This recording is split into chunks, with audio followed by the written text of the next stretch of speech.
You've been reincarnated as the laziest person in the village, the one everyone despises. The moment you open your eyes, you see that every fish in the sea is adorned with the yuan symbol. In your previous life, you'd just taken on a 1,000,000 yuan mortgage when you were diagnosed with liver cancer, and your girlfriend turned around and married the son of a coal baron.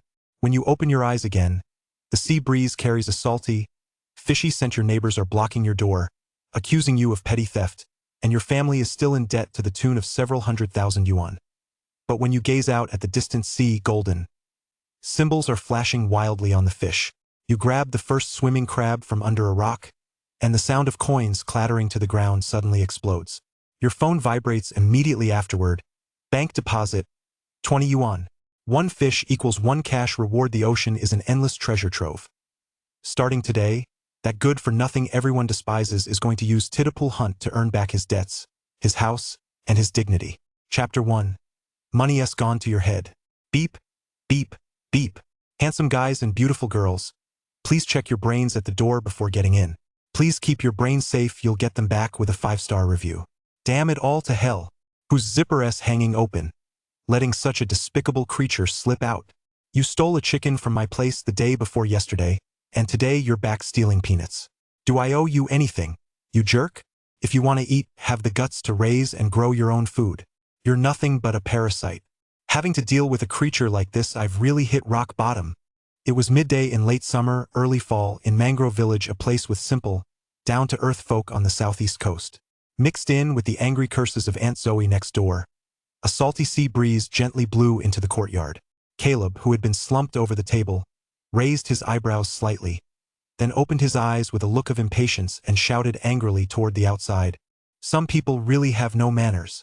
Screaming like love-struck cicadas in the middle of the day, do they want to let anyone sleep? No sooner had the words left his mouth than the guy with the yellow hair sitting across from him lifted his head.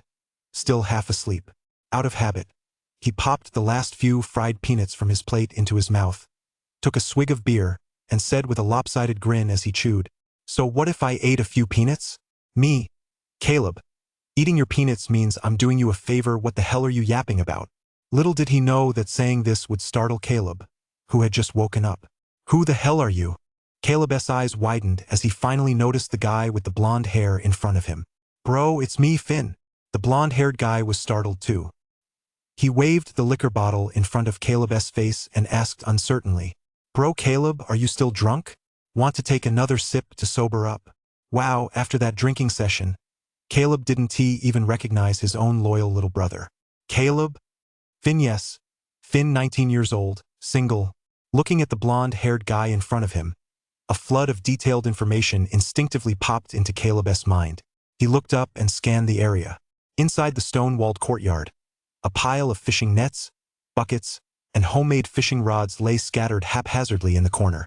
Behind him stood a row of unfinished, unpainted bungalows. It was as shabby as it could possibly be. This wasn't the school district home he bought with a loan of over $1 million after working the grueling 996 schedule. It was clearly just a remote little fishing village. Just then, a barrage of jumbled information collided wildly in his mind, and Caleb felt like his head was about to explode. So I've time traveled? Caleb clutched his head in pain, and it took him quite a while to fully process the information swirling in his mind. He had originally been an ordinary man from the inland province of Shaanxi. After graduating, through his own hard work, he finally managed to buy a school district home in the city center. But the blessings of the 996 work schedule were too devastating. Just after he secured the school district home, he was diagnosed with liver cancer at the hospital. His girlfriend of 3 years was very understanding, not wanting him to bear too much stress. She quickly married the son of a coal magnate. His predecessor's life hadn't been much better either. 3 years ago, his parents had perished in a fishing accident at sea. Not only had the family's circumstances plummeted, but they'd also been left with hundreds of thousands in debt. At that very moment, the fiancée who had been betrothed to him also married the son of the village chief from the neighboring village. Devastated both physically and mentally, his former self simply gave up on life. Taking his blonde-haired son with him, he spent his days stealing chickens and picking pockets around the village, turning into a despised hooligan. Over the years, if it weren't for his older brother David quietly cleaning up his messes behind the scenes, he'd probably have ended up buried in a peanut field. In my last life, I always wanted to see the ocean, and in this one, my wish has come true. But these conditions aren't they a bit too shabby. Caleb surveyed his surroundings, a wry, resigned smile playing at the corners of his mouth. In his previous life, he'd racked up $1 million in debt. Who would have thought that, even after getting a second chance at life, his family would still be drowning in debt? Why was his life so miserable? The only consolation was that this body was still in decent health, and the village was right by the sea. He wouldn't have to work himself to the bone like he did in his previous life. Just as he was lost in thought, another voice came from outside the courtyard gate. Aunt Zoe. Caleb just couldn't resist the temptation. How about this? The sweet potatoes will be ready in a few days. I'll dig some up for you then, and we'll just pretend this never happened. Okay? Great. It was his older brother David again, cleaning up after him. The plump woman standing nearby, however, gave David no sign of approval. Pointing into the yard, she scolded, "David, I'm not trying to be mean, but do you even think your brother is making any sense? I'm 48 years old, and he actually called me a slut. Isn't that infuriating?" David's mouth twitched slightly, but he kept up his smile. "Aunt Zoe, what a coincidence, I just dug up 2 oysters. Take them home for my uncle to try." Aunt Zoe's expression softened slightly, and she snatched the 2 oysters from David's hands. "All right, David, I'll let it slide for your sake. Let us just forget about what happened today. But if it happens again, don't blame me for being harsh." With that, she began chattering away as she walked toward her front door. She wondered to herself whether her husband would be able to rise to the occasion after eating these oysters. The couple hadn't done that for a month or so. If they didn't water and fertilize the plot a bit, their field would go fallow. Watching Aunt Zoe's retreating figure, David finally let out a quiet sigh of relief. His younger brother Caleb's trouble was finally sorted out, though it was a shame about the 2 raw oysters. He'd gone to such trouble to pick up from the beach. He'd actually been planning to serve them as a side dish for lunch. Caleb, just as David was sighing to himself, he suddenly sensed someone standing beside him. He turned his head and saw that, at some point, his younger brother Caleb had appeared right in front of him. However, Caleb wasn't looking at him. His gaze was fixed several hundred meters away. The sky stretched endlessly blue and clear, and beneath cotton-like clouds, a few white seagulls circled freely. Below them lay the vast, undulating ocean stretching as far as the eye could see. In his previous life, Caleb had always wanted to see the ocean, but due to his busy work schedule, he'd never been able to fulfill that wish. He never imagined that in this life, the moment he stepped outside, he'd be able to witness such a magnificent and sweeping landscape. But what astonished Caleb even more was that, despite the great distance, he could not only clearly see every feather on each seagull in the sky, but even every wave in the ocean and every fish in the water was visible in crystal clear detail. As if that weren't enough, Caleb discovered that golden cash sigils were actually floating on the bodies of those colorful fish, shimmering with golden light and shrouded in a haze. It was as if he could hear the clinking sound of coins pouring in. Money, money, money is coming from all directions. May the readers of this book become incredibly wealthy. Holy crap, why is money popping into my eyes? Am I going crazy thinking about money? Caleb muttered to himself, rubbing his eyes. When he looked back toward the ocean, his eyes lit up involuntarily. That's right, a golden symbol was floating on every single fish. Could this be my system gift? Caleb was suddenly filled with excitement. Chapter 2, Finding a Grouper. Finn, put on your waders, grab a bucket, and follow me. Caleb called out to Finn behind him, then headed back to the yard to change into his titpool hunt gear. Although he wasn't sure exactly what those fish with the symbols were, Caleb believed this was his system gift after being reborn. No matter what, he had to test the waters.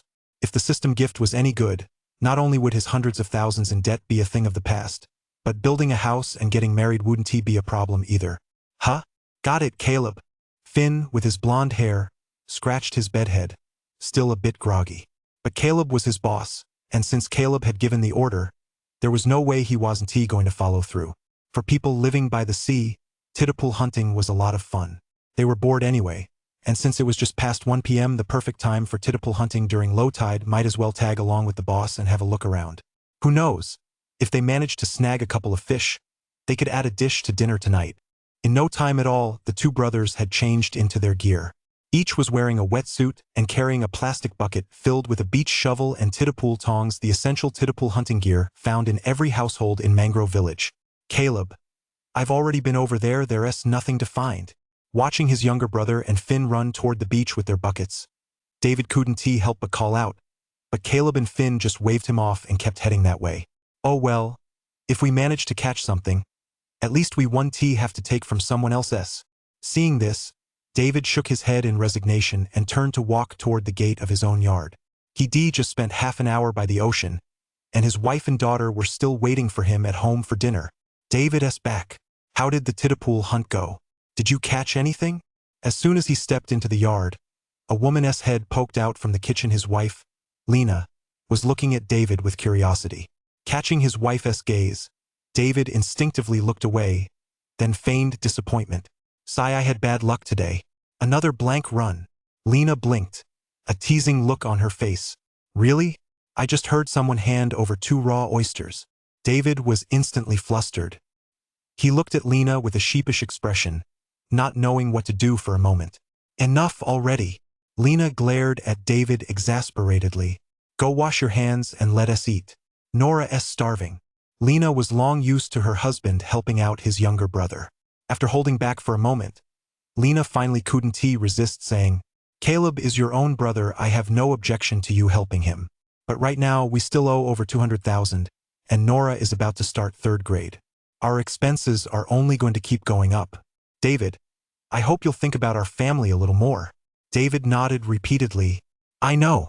I'm just worried that Aunt Zoe will start spreading rumors again. Lena, I believe my brother will be fine, he just went to tittapool hunt. Lena rolled her eyes. Tittapool hunt is just a game of chance. How much can he really catch? Can we really count on that to support our family? Hearing this, David gave an awkward smile and went to wash his hands without saying a word. David was still grateful to his wife. Back when their parents passed away and the family was saddled with so much debt, Lena not only refused to divorce him but had also helped him in every way possible over the years. Whenever he thought about these things, David felt deeply ashamed toward Lena. So much so that on a daily basis, whenever there was work he could do, he'd take care of it ahead of time without even waiting for Lena to ask. Lena was right. As their daughter Nora grew older, the family's expenses kept rising, and there was less and less he could do for his younger brother. Caleb, when are you ever going to pull yourself together? David sighed silently to himself.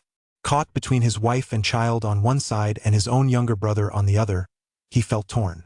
Dad, dinner's ready. While he was lost in thought, his daughter Nora had already come up to him holding a bowl of rice, smiling brightly at him. Okay, Nora, you eat plenty too. David's previously gloomy mood was instantly lifted by his daughter's smile. Meanwhile, Caleb, accompanied by Finn, strode briskly toward the beach. As they drew closer, Caleb noticed that not only were there quite a few golden symbols in the ocean in the distance, but the beach beneath their feet was also dotted with them here and there. However, the moment the two appeared, they drew strange glances from many of the villagers around them. Well, the sun must be rising in the west today. Even Mangrove Village's #1 slacker has come to steal our thunder at the tittapool hunt. That's right. Everyone, keep a close eye on your buckets, watch out, or they'll get stolen.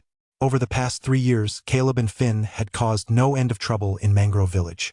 So much so that the villagers considered the two of them bad luck whenever they saw them. However, Caleb couldn't be bothered with their gossip and stares. What did the sins of his past life have to do with him? Right now, all he wanted was to figure out what these symbols were all about as soon as possible. Finn, you go over there, I'll cover this side. Caleb called out to Finn. Got it, bro. Finn, who had just arrived at the beach, was instantly wide awake. With a plastic bucket in one hand and tittapool tongs in the other, he began searching the area. Watching Finn walk away, Caleb grabbed the tittapool tongs and moved a small stone at his feet. He spotted a small, oval-shaped purple crab zane clawing and wriggling its way out from the seabed. Based on the memories in his mind, Caleb recognized it as a swimming crab. Readers, let us start with. The shape of its cephalothorax resembles a weaver's shuttle because of the 3 distinct wart-like protrusions on its surface. It's also known as the swimming crab. The swimming crab has 2 fishing seasons, spring and fall, with long fishing periods, high yields, and plenty of meat. Generally speaking, the brown ones are male crabs, and the purple ones are female. The males are prized for their roe, while the females for their yellow, both of which are extremely delicious and highly sought after in the market, selling for about 60 yuan per gene. Caleb's eyes lit up. Gripping the titipule tongs, he snatched up the little crab in a flash and tossed it straight into the bucket. Swimming crab, into the bucket. The moment the titipule tongs touched that golden cash sigil, Caleb heard the sound of coins clinking in his mind, followed immediately by a vibration from his phone in his pocket. Bank deposit, 20 yuan. Reading the text message on his phone, Caleb's eyes lit up. The cash sigil on this swimming crab actually really could pay out cash. Although it was only 20 yuan, it meant the world to Caleb. Let us keep going. Caleb was instantly energized. Gripping the titipule tongs, he continued his search, guided by the glowing symbols. The swimming crabs, which had previously been hiding near the rocks and were hard to spot, now appeared to Caleb like naked young maidens, each one lying there, beckoning to him as if to say, "Come on, let us have some fun. That's huge. Bring it on." Caleb picked up the titipule tongs. Just as he scooped up a hefty swimming crab, he spotted several more popping up right beside it. Don't panic, don't panic. A family should stay together, none of you are getting away. Caleb grinned from ear to ear and scooped them all up. Bank deposit, 30 yuan. Bank deposit, 100 yuan. As Caleb dropped one swimming crab after another into the bucket, the balance in his bank account grew at a visible pace. Though the amounts weren't large, for Caleb on his first titipule hunt it was a special kind of fun. Whoosh! Just as Caleb was enthusiastically collecting swimming crabs, a fish suddenly darted through the shallow water. Caleb's expression immediately changed. Is that an orange spotted grouper? Caleb watched the fish that had suddenly appeared, his breathing becoming rapid. Chapter 3. Catching an octopus, cash payout with lucky titipule tongs. The orange spotted grouper is a species of grouper. It is mainly found along the southeastern coast. Juveniles feed on plankton, while adults feed on fish, shrimp, crabs, and other creatures. Its meat is delicious. It is believed to stimulate the appetite, strengthen the spleen, enhance brain function, and improve complexion, making it one of the more prized varieties of saltwater fish. This fish is quite large, with lighter specimens weighing 4 or 5 gene and heavier ones reaching around 20 gene. Its market price has even hit over 70 per gene, yet despite this, it remains deeply loved by many. Caleb never imagined he'd encounter such a prized fish while on a titipule hunt. The orange-spotted grouper right in front of him weighed at least 4 or 5 gene. As he watched the orange-spotted grouper wiggle its tail and turn to swim away, Caleb, too stunned to hesitate, quickly set down his titipule tongs, grabbed a landing net from the bucket, and following the instructions in his mind positioned the net in the direction the orange-spotted grouper's head was swimming. As the fish gradually approached, he swept the net forward with a swift motion, successfully landing the 4 or 5 gene orange-spotted grouper in the bucket. Bank deposit, 350 yuan. Seeing the text message notification, Caleb couldn't help but feel a pang of excitement. This single orange-spotted grouper right before his eyes was worth more than all those swimming crabs he caught earlier combined. Splash! Splash! While Caleb was lost in thought, the fiercely wild orange-spotted grouper, clearly unwilling to accept its fate of being trapped in the bucket, began thrashing about inside it. The commotion quickly drew the attention of many nearby villagers, and when they saw the orange-spotted grouper in Caleb's bucket, their eyes widened in astonishment. Damn, Caleb, you're so lucky. You actually caught an orange-spotted grouper. That orange-spotted grouper must weigh at least 4 gene, right? Damn it. I've been here for over an hour and haven't caught a thing. You've only been here 10 minutes or so, and you've already landed a big one. No wonder the villagers were stunned. In recent years, due to overfishing, marine resources have become increasingly scarce, and with so many people coming to the titipules every day, landing a big catch on this beach is no easy feat. As for Caleb, although he used to be the only college graduate in the village, ever since a major family tragedy 3 years ago, he has been like a completely different person. He spends his days doing nothing but petty theft, and in the eyes of many, Caleb is nothing more than a good-for-nothing. In their view, Caleb came to the titipule hunt today purely for fun. Who would have thought this guy would actually land such a big catch? Could it be that the newbie bonus has landed on Caleb? That's way too much luck. I senti it. It's just a fluke. What's there to brag about? Not far away, a middle-aged woman wearing a sun hat watched the orange-spotted grouper wriggling wildly in Caleb's bucket, her narrow eyes brimming with jealousy. This woman was none other than Helen, Mia's mom, the woman who, 3 years ago, had nearly become Caleb's mother-in-law. Back then, Caleb was the only college graduate in the village, and Helen had been very pleased with the match. But upon learning that the Chow family was in debt, she didn't hesitate to urge her daughter Mia to break up with Caleb and instead marry the son of the village chief from the neighboring village. Although this incident had absolutely nothing to do with Caleb now, those words still grated on his ears. "Heh, Aunt Ho, I saw you were here a while ago, weren't you? What did you catch?" Caleb glanced at Helen and replied in a detached tone. "You." The moment those words left her mouth, Helen was instantly at a loss for words. To make it to today's Titapool hunt, she timed her arrival perfectly according to the tide chart, but after nearly 2 hours of effort, she hadn't caught a single grouper, not even a few small shrimp or crabs. Glancing at Caleb's bucket, she saw that besides that orange-spotted grouper, it was filled with swimming crabs weighing several gene, a truly bountiful catch. "Big deal, I'm sure I'll catch some tomorrow too," Helen snorted, ignoring the gossiping stares of the villagers around her, and, hoisting her empty bucket, strode quickly toward her home. She felt it would be a disgrace to slow down even for a moment. "Holy crap, boss, you're so awesome." Just then, Finn, who heard the commotion, ran over curiously, bucket in hand. When he saw the orange-spotted grouper and swimming crabs in Caleb's bucket, he couldn't help but give him a thumbs up in admiration. He and Caleb had started their Titapool hunt at the same time, but after all this time, he only caught a single bread crab, and it was an exceptionally tiny juvenile at that. With no other choice, Finn had to release it. He just never expected Caleb to have such incredible luck today. No big deal. In less than half an hour, he caught so much. Most importantly, over 600 yuan had been deposited into his bank account all at once, which made Caleb overjoyed and gave his expression a touch of pride. "Finn, stop searching all over the place. Just follow my lead. Wherever I tell you to look, that's where you go." Having now figured out the clever uses of the system gift, Caleb didn't want to send Finn away. There's strength in numbers, and there were still plenty of catches left on this beach, gifts from heaven that would be a waste not to take. "Come on, this way." Caleb led Finn. He pointed out the spots, and Finn caught the crabs. In no time at all, thanks to their seamless teamwork, they caught quite a few more bread crabs and swimming crabs, which made Finn so happy his mouth split into a wide grin. In all his life, this was the first time he ever caught so many crabs. Caleb also discovered that whenever he touched the cash sigils floating on top of these crabs, the corresponding amount would be credited to his bank card.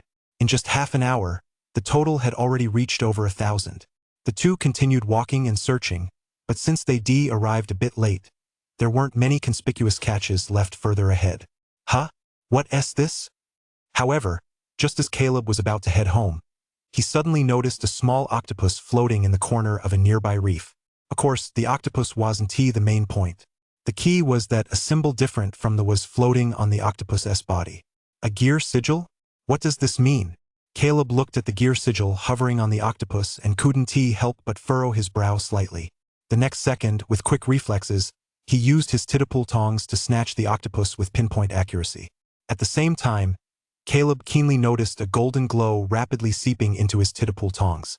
On the long arms of the previously unremarkable Titapool tongs, the words "lucky" had suddenly appeared. Lucky Titapool tongs? Could this actually boost my luck stat? Seeing this, Caleb instantly felt wide awake. It seemed this light rune could not only bring him a cash payout but also upgrade his Titapool hunt gear. Chapter 4. 2,000 yuan a day, the first day of turning my life around. Bro, look quick, so many crabs. Just as Caleb was pondering the new light rune, Finn's excited shouts rang out from nearby. Caleb looked in the direction of the voice and saw that the previously calm sea had suddenly become choppy, with wave after wave crashing in. That alone would have been enough, but every time the waves receded, a group of crabs of various shapes would emerge from beneath the nearby rocks. Three-eyed crab, bread crab. Caleb spotted several three-eyed crabs, bread crabs, swimming crabs, and even mud crabs. Wow, could this be the effect of the lucky Titapool tongs making the catch come right to us? Don't just stand there, hurry up and grab 'em. Without a moment's hesitation, Caleb shouted to Finn, grabbed the upgraded lucky Titapool tongs, and began collecting crabs. Strangely enough, when he was picking up swimming crabs earlier, Caleb had been fast but still made the occasional mistake. But now, with the lucky Titapool tongs, He was catching every crab in the water with perfect accuracy. In no time at all, Caleb's bucket was filled with all sorts of crabs of various shapes. Finn, on the other hand, was getting a bit flustered. The crabs that had just come ashore were disoriented and scurrying everywhere. Finn would pick one up, only to lose track of another in an instant in his haste. He could only watch as many of them scurried away.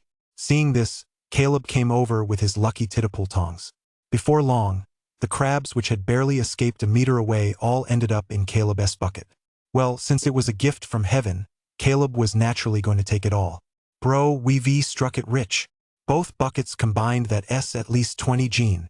Looking at the two buckets teeming with crabs, Finn was so excited he didn't even notice his blonde hair, tousled by the sea breeze.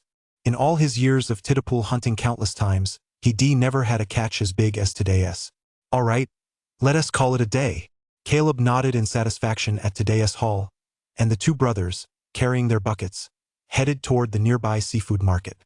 Since this area was close to the ocean, people came here every day to hunt in the titapools, so there were plenty of seafood vendors around.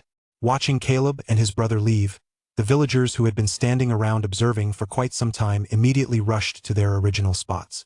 Unfortunately, no matter how much they searched left and right, turning everything over and over several times, they couldn't even find a single crab leg. One by one, they shook their heads in disappointment, their faces filled with disbelief. Why was that lazy bum Caleb raking in a fortune while they all came up empty-handed? It was truly baffling. Meanwhile, Caleb paid no heed to the envious and resentful villagers. He had already placed 2 large buckets of seafood in front of a fishmonger. "Boss, what do you think of this catch?" Caleb pointed to the fish in the buckets and asked the fishmonger. "What else can I say? Same price as yesterday." The fishmonger was idly puffing on a cigarette. He'd been in Mangrove Village for 2 months now. Although there was a wide variety of seafood here, the quality was generally mediocre, so he didn't show much interest when he heard Caleb's words. "Huh? What's this?" However, when he caught a glimpse of Caleb's bucket out of the corner of his eye, he froze instantly. "Wow, you actually caught an orange-spotted grouper. And these crabs look pretty good, too." The fishmonger looked at Caleb in astonishment, his eyes brimming with disbelief. Not only did this bucket contain orange-spotted grouper, a species he hadn't seen in days, but even the swimming crabs and bread crabs were all top-quality specimens, each as heavy as possible. They were all premium goods. After all, when it comes to seafood, the heavier it is, the more valuable it is. Today, he'd mostly been buying small fish and shrimp, and had already given up hope thought he'd end up with a whole batch of high-quality seafood at the very last minute. Grouper 70 per gene, mud crab at 100, swimming crab at 65, and bread crab I'll give you 40 per gene. I'll take all of this, young man. What do you say? The fishmonger took a deep breath and quoted his price to Caleb. If it had been anyone else, he might have haggled the price down significantly. But this batch was top-notch, there was simply no room to haggle. Besides, the 2 young men standing before him were broad-shouldered and burly. With blonde hair they clearly weren't to be messed with, so he naturally didn't dare to play games with the price. After all, business is all about give and take. Making a friend on this first deal might mean he'd be able to get this kind of high-quality stock from them in the future. "All right, let us go with what you said." Caleb heard that the price was about the same as what he paid for his bank deposit, so he didn't haggle. Still, he took 2 plastic bags from the owner's stall, filled them with the swimming crabs from the bucket, and handed one to Finn. "Finn, take these home and treat your mom right." Finn scratched his head and said sheepishly, "Bro, come on. I'm just here to have fun, I don't want these crabs. If I tell you to take them, just take them. Do you think I'd shortchange you?" Caleb glared at Finn and, without further ado, dumped a bag of swimming crabs into Finn's bucket. Finn's father had passed away when he was born, and over the years, it had been Finn's mother who raised him. Because the family was so poor, he dropped out halfway through junior high. Since he was a kid, plenty of local ruffians had loitered outside Finn's house, and Finn had gotten into more than a few fights with them. Over the years, Finn had become a tough guy in the village whom no one dared to mess with. However, back when Caleb's parents were still alive, they often helped out Finn and his mother. So, in the whole of Mangrove Village, Finn wasn't afraid of anyone. The only people he respected were the Chow brothers. "Young man, that comes to 1,958 in total. I'll round it up to 2,000. Before long, the boss weighed their catch one by one and, according to the previously agreed upon price, transferred 2,000 yuan directly to Caleb's WeChat. Young man, if you ever have a catch like this again, just message me on WeChat. I'll be there whenever you need me. Taking advantage of the opportunity, the fishmonger added Caleb on WeChat and said with a warm smile, "Sure." Caleb nodded. After confirming the payment, he immediately transferred 500 to Finn, and the remaining 1,500 went entirely to his older brother, David. Finn was his only younger brother in this world, and since he earned so much money today by joining him on the tadpole hunt, it was only natural to share some of the profits with his good brother. Takes a village to raise a child. If he wanted to grow and expand in the future, going it alone simply wouldn't work. But with the family still in debt right now, this was all he could give Finn. "Bro, what are you doing?" Seeing the sudden transfer on WeChat, Finn was instantly at a loss for words. "I didn't do anything today, I was just tagging along behind you, picking up the scraps. You already gave me plenty of swimming crabs, what else with the money? This is nothing." Caleb slung his arm around Finn's shoulder and said with a smile, "As long as I've got a bite to eat, you'll have a drink too. You're not a kid anymore, you can't just keep drifting through life like this. Let us try tadpole hunting again tonight. If we get a good haul, we'll stick with it. Let us show the villagers that we're not just good for nothings. All right, I'll go with you tonight." Finn felt a wave of emotion wash over him. Caleb really does care about me, he always thinks of me whenever there is something good to be had. Mom was right. Caleb is a capable guy, he just hit a rough patch earlier and hadn't quite bounced back yet. Judging by how he is acting today, Caleb has clearly turned his life around. From now on, I'm sticking with Caleb. Meanwhile, David, who had just finished eating and was getting ready to take an afternoon nap with his wife, suddenly felt his phone vibrate. WeChat payment received. 1,500 yuan. David? Lena? Chapter 5. Bro, I'll be the one to support the family from now on. The Chow family used to be considered a fairly well-off household in the entire village of Hongshu. Not only did they own a 6 or 7 moose enclosure, but David and Caleb's parents would also go out to sea on fishing boats from time to time. 3 years ago, their parents took out a loan to buy a larger fishing boat, hoping to make a fortune enough to build Caleb a nice house and save up for a dowry. Little did they know that just 1 month out at sea, they'd be caught in a maritime disaster. Not only did they fail to make a single penny, but the boat they bought with borrowed money was lost at sea along with David. Upon hearing the news, a group of creditors came knocking, demanding that the two brothers repay their parents' debts. Left with no other choice, David had to sell the family's fish pond, but even after that, they were still over 300,000 in debt. With their parents gone and their younger brother having given up, all the pressure fell on David and Lena. For the past 3 years, the couple has not only worked at the village's seafood processing plant, but also scrambled to take on any manual labor jobs available nearby. Even so, they still owe about 200,000 yuan. Normally, the couple has no other source of income besides the meager wages they earn from manual labor. So what's going on today that they've suddenly received a bank transfer of 1,500 yuan? David, tell me the truth, have you been up to something behind my back? Lena furrowed her brow and looked at her husband suspiciously. I wouldn't dare. I'm working my butt off every day, I don't have time for anything else. David scratched his head, this came out of the blue, and he was a bit baffled himself. He hurriedly grabbed his phone, opened WeChat, and saw that the person who had transferred the money was none other than his younger brother, Caleb. His eyes widened, and he was completely stunned. Ever since they were kids, he'd always been the one sending Caleb money and red envelopes when had it ever been Caleb's turn to make money for him, and in such a large amount at that. This was absolutely unheard of. David thought he was seeing things. So he rubbed his eyes and looked again, no mistake. It was definitely his younger brother Caleb. Who on earth is it? Seeing her husband's shocked expression, Lena's curiosity was completely piqued. She sat up abruptly and snatched David's phone from his hand. Huh? Caleb? Where did he get all that money? Lena was stunned to see that the sender was her younger brother-in-law, Caleb.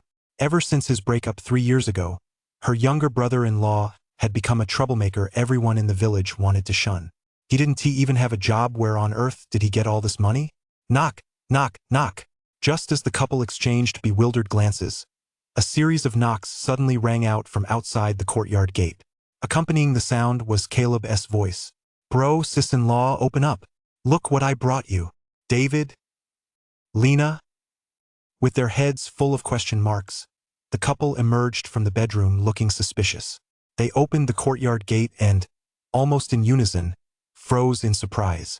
There stood Caleb, holding a bucket in one hand and a bag of swimming crabs in the other.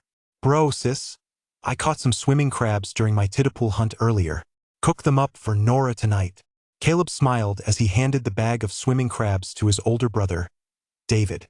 An older brother is like a father, an older sister-in-law is like a mother. Over the past 3 years, if it weren't for his brother and sister-in-law's care, he, or rather, his previous self wouldn't know what state he'd be in.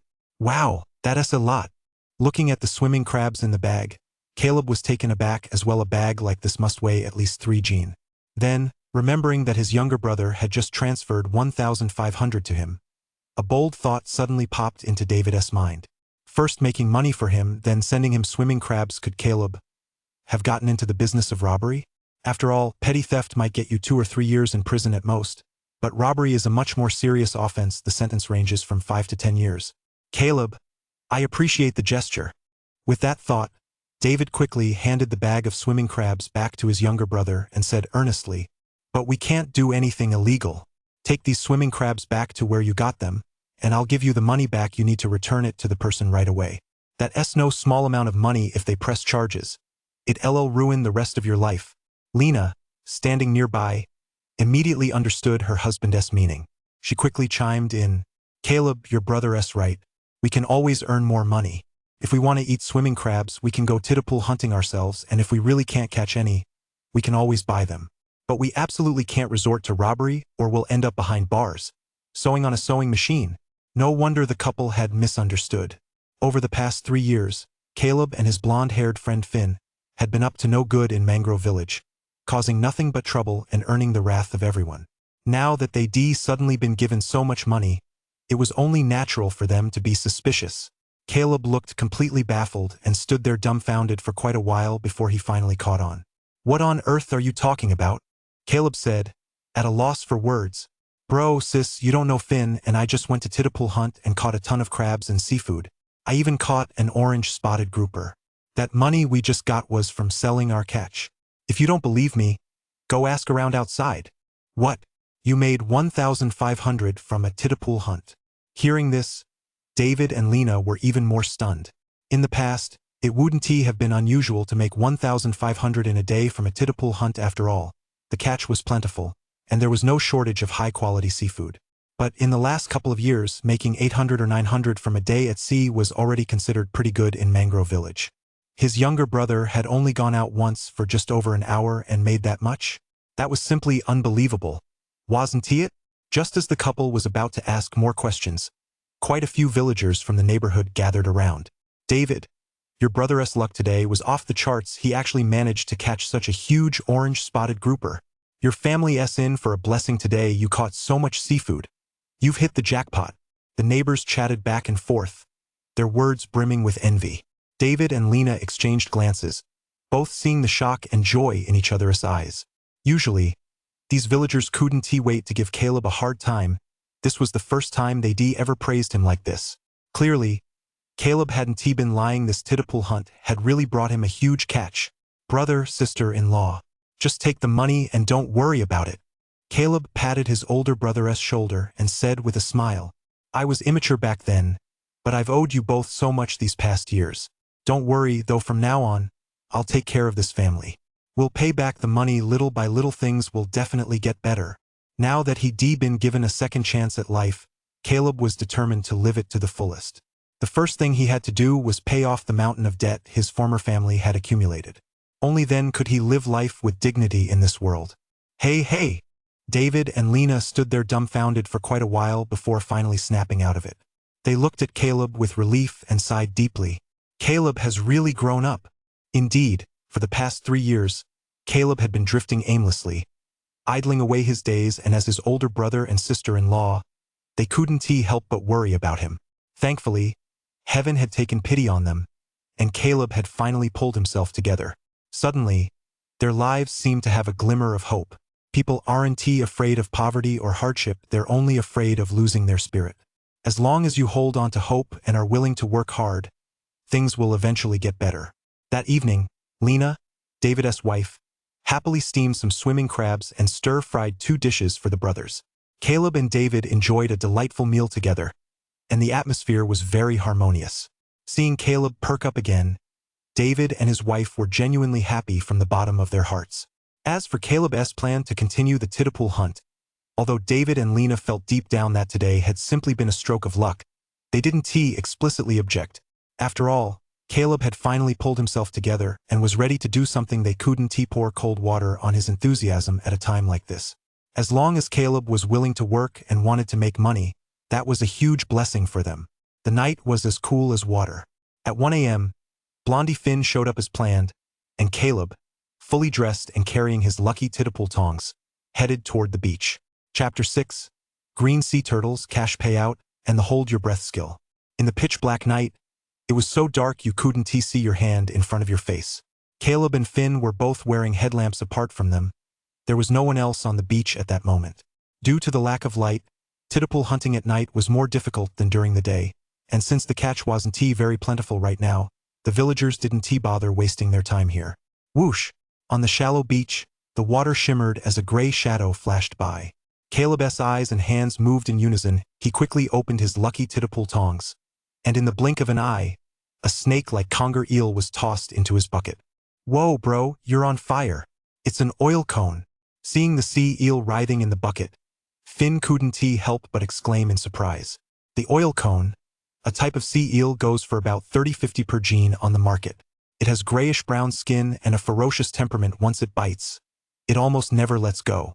Before coming here, Finn had actually shared the same mindset as David and his wife. Their bountiful catch during the daytime titterpool hunt had been purely down to luck. But you can't count on that kind of luck all the time. Still, since Caleb insisted, he figured he might as well tag along and give it a try. Finn never would have imagined that, less than 10 minutes after arriving, they'd successfully catch a 1-gene oil cone. What a great start. Bank deposit, 40 yuan. His phone vibrated in his pocket, but Caleb couldn't be bothered to check it. He just led Finn on as they continued their search. In fact, for Caleb, the golden runes on the fish's bodies were even more visible at night, and there were plenty of catches waiting for him to harvest on the beach right now. Finn, go check out that rock over there. You might find some crabs. Caleb pointed casually at a rock about 2 meters away and instructed Finn. Got it, bro. Finn didn't think twice. He set off toward the rock. Before long, Finn's exclamation rang out in the night. Wow, man, it's tiger crabs. We're rich, we're rich. Looking in the direction of the headlamp's beam, they saw that several crabs resembling frogs were actually emerging from beneath the rock where Finn was standing. These frog-like crabs, longer than they were wide, were also a highly prized delicacy. Tiger crabs. When it comes to seafood, the heavier it is, the more valuable it is. Tiger crabs weighing over 1 gene can fetch as much as 100 yuan per gene, and if you happen to come across a crab king, weighing a full 4 or 5 gene, well, that's when you've really struck it rich. However, the largest ones under this rock weighed no more than 1 gene, but even so, it was enough to keep Finn excited for a long time. You catch yours, I've got plenty here too. Caleb chimed in, but his titterpool tongs didn't stop for a moment while he was speaking. He'd already snatched several more hermit crabs with them. After the excitement of the day, Caleb was now used to all this. With the golden light symbols guiding him, these crabs had nowhere to hide. However, compared to these seafood with the cash sigil, Caleb was more interested in those marked with symbols like, or perhaps there were other light symbols as well. However, he searched for quite a while without coming across a single catch bearing the symbol. Huh? What's this? A little while later, just as Caleb was scooping up a mud crab, he suddenly noticed out of the corner of his eye that a light symbol featuring the Tai Chi symbol had suddenly appeared in the sand and mud not far ahead. A Tai Chi symbol? What does this mean? Caleb blinked, a look of astonishment on his face. Immediately, without hesitation, he walked over. He set down his titterpool tongs, pulled out his beach shovel, and deftly began digging beneath the Tai Chi symbol. In the blink of an eye, a green sea turtle about as long as his arm appeared before Caleb. Sea turtle. Green sea turtles are widely distributed, found in both tropical and subtropical waters. When young, they tend to be carnivorous, but as adults, they become omnivorous. It's worth noting that among all sea turtle species, the green sea turtle is the only one that likes to come ashore to bask in the sun, a rather rare trait. Unfortunately, no one wanted this creature, and since sea turtles are considered a symbol of good luck by the coastal villagers, They are usually released back into the sea after being caught. Caleb wasn't particularly interested in the green sea turtle. Before him, he was far more intrigued by the Tai Chi symbol that had been floating there moments ago. The renminbi cash sigil can be exchanged for a corresponding cash payout. The large gear sigil can be used to upgrade equipment for the Titapool hunt. But what exactly is this Tai Chi symbol light sigil for? Boom! Just as Caleb was pondering this, a flash of light shot past and vanished entirely into his body. The very next second, Caleb felt as if his entire body had undergone a metamorphosis. Not only did his muscles and bones feel powerful and robust, but even his breathing had become deep and even. In his mind's eye, a green sea turtle emerged, constantly drifting through the ocean as if he were that very turtle himself. Is this a free diving skill? It took quite a while before Caleb realized what was happening, and a smile involuntarily spread across his face. Cash payout certainly brings joy, and upgrading gear makes it easier to catch more fish, but this skill can actually boost his abilities. Moreover, it confirmed his earlier hunch. Besides RMB and gear sigils, there were other light runes, and in this vast ocean of David, there must be even more light runes worth exploring. Caleb, we're out of catch. Why don't we head back? Just as Caleb was lost in his immense joy, Finn's dejected voice drifted over from a short distance away. Earlier, under Caleb's guidance, Finn had caught quite a few crabs, but once Caleb's guidance was gone, he was once again at a loss. Catching anything was no easy feat. Aside from a few caddis-eye snails and the like, there was nothing else to be found. What's the rush? Caleb snapped out of his reverie and pointed in a random direction. Head over that way, you might just find something big. All right. Finn gave a resigned smile and, following Caleb's advice, continued his search. The two brothers spent another half-hour scouring the shoreline, and only when they felt they'd gathered enough did Caleb finally stop. Come on. Let us see how much we can get for this catch, Caleb said with a smile, looking at the catch in their buckets. It was nearly 3 a.m. by then, and there weren't many fishmongers left in Mangrove Village. However, in the neighboring village, there was a fairly large pier where fishing boats returning from their daily trips docked. As soon as these boats pulled in, fishmongers would rush over to buy their catch. Over time, a large-scale seafood market had formed around the pier, with people hanging around there practically 24 hours a day. Seafood is all about freshness. Caleb and Finn carried their buckets back home, hopped on their motorcycles and headed straight for the pier. Chapter 7. A trip out to sea is no match for an hour of Titapool hunting. By the time Caleb and Finn arrived at the Nanpan Village pier on their motorcycle, it was already nearly 4 a.m. At that hour, quite a few fishing boats that had gone out to sea were returning one after another, and the pier was bustling with people coming and going. Watching the fishing boats drop anchor one after another, Caleb couldn't help but furrow his brow slightly.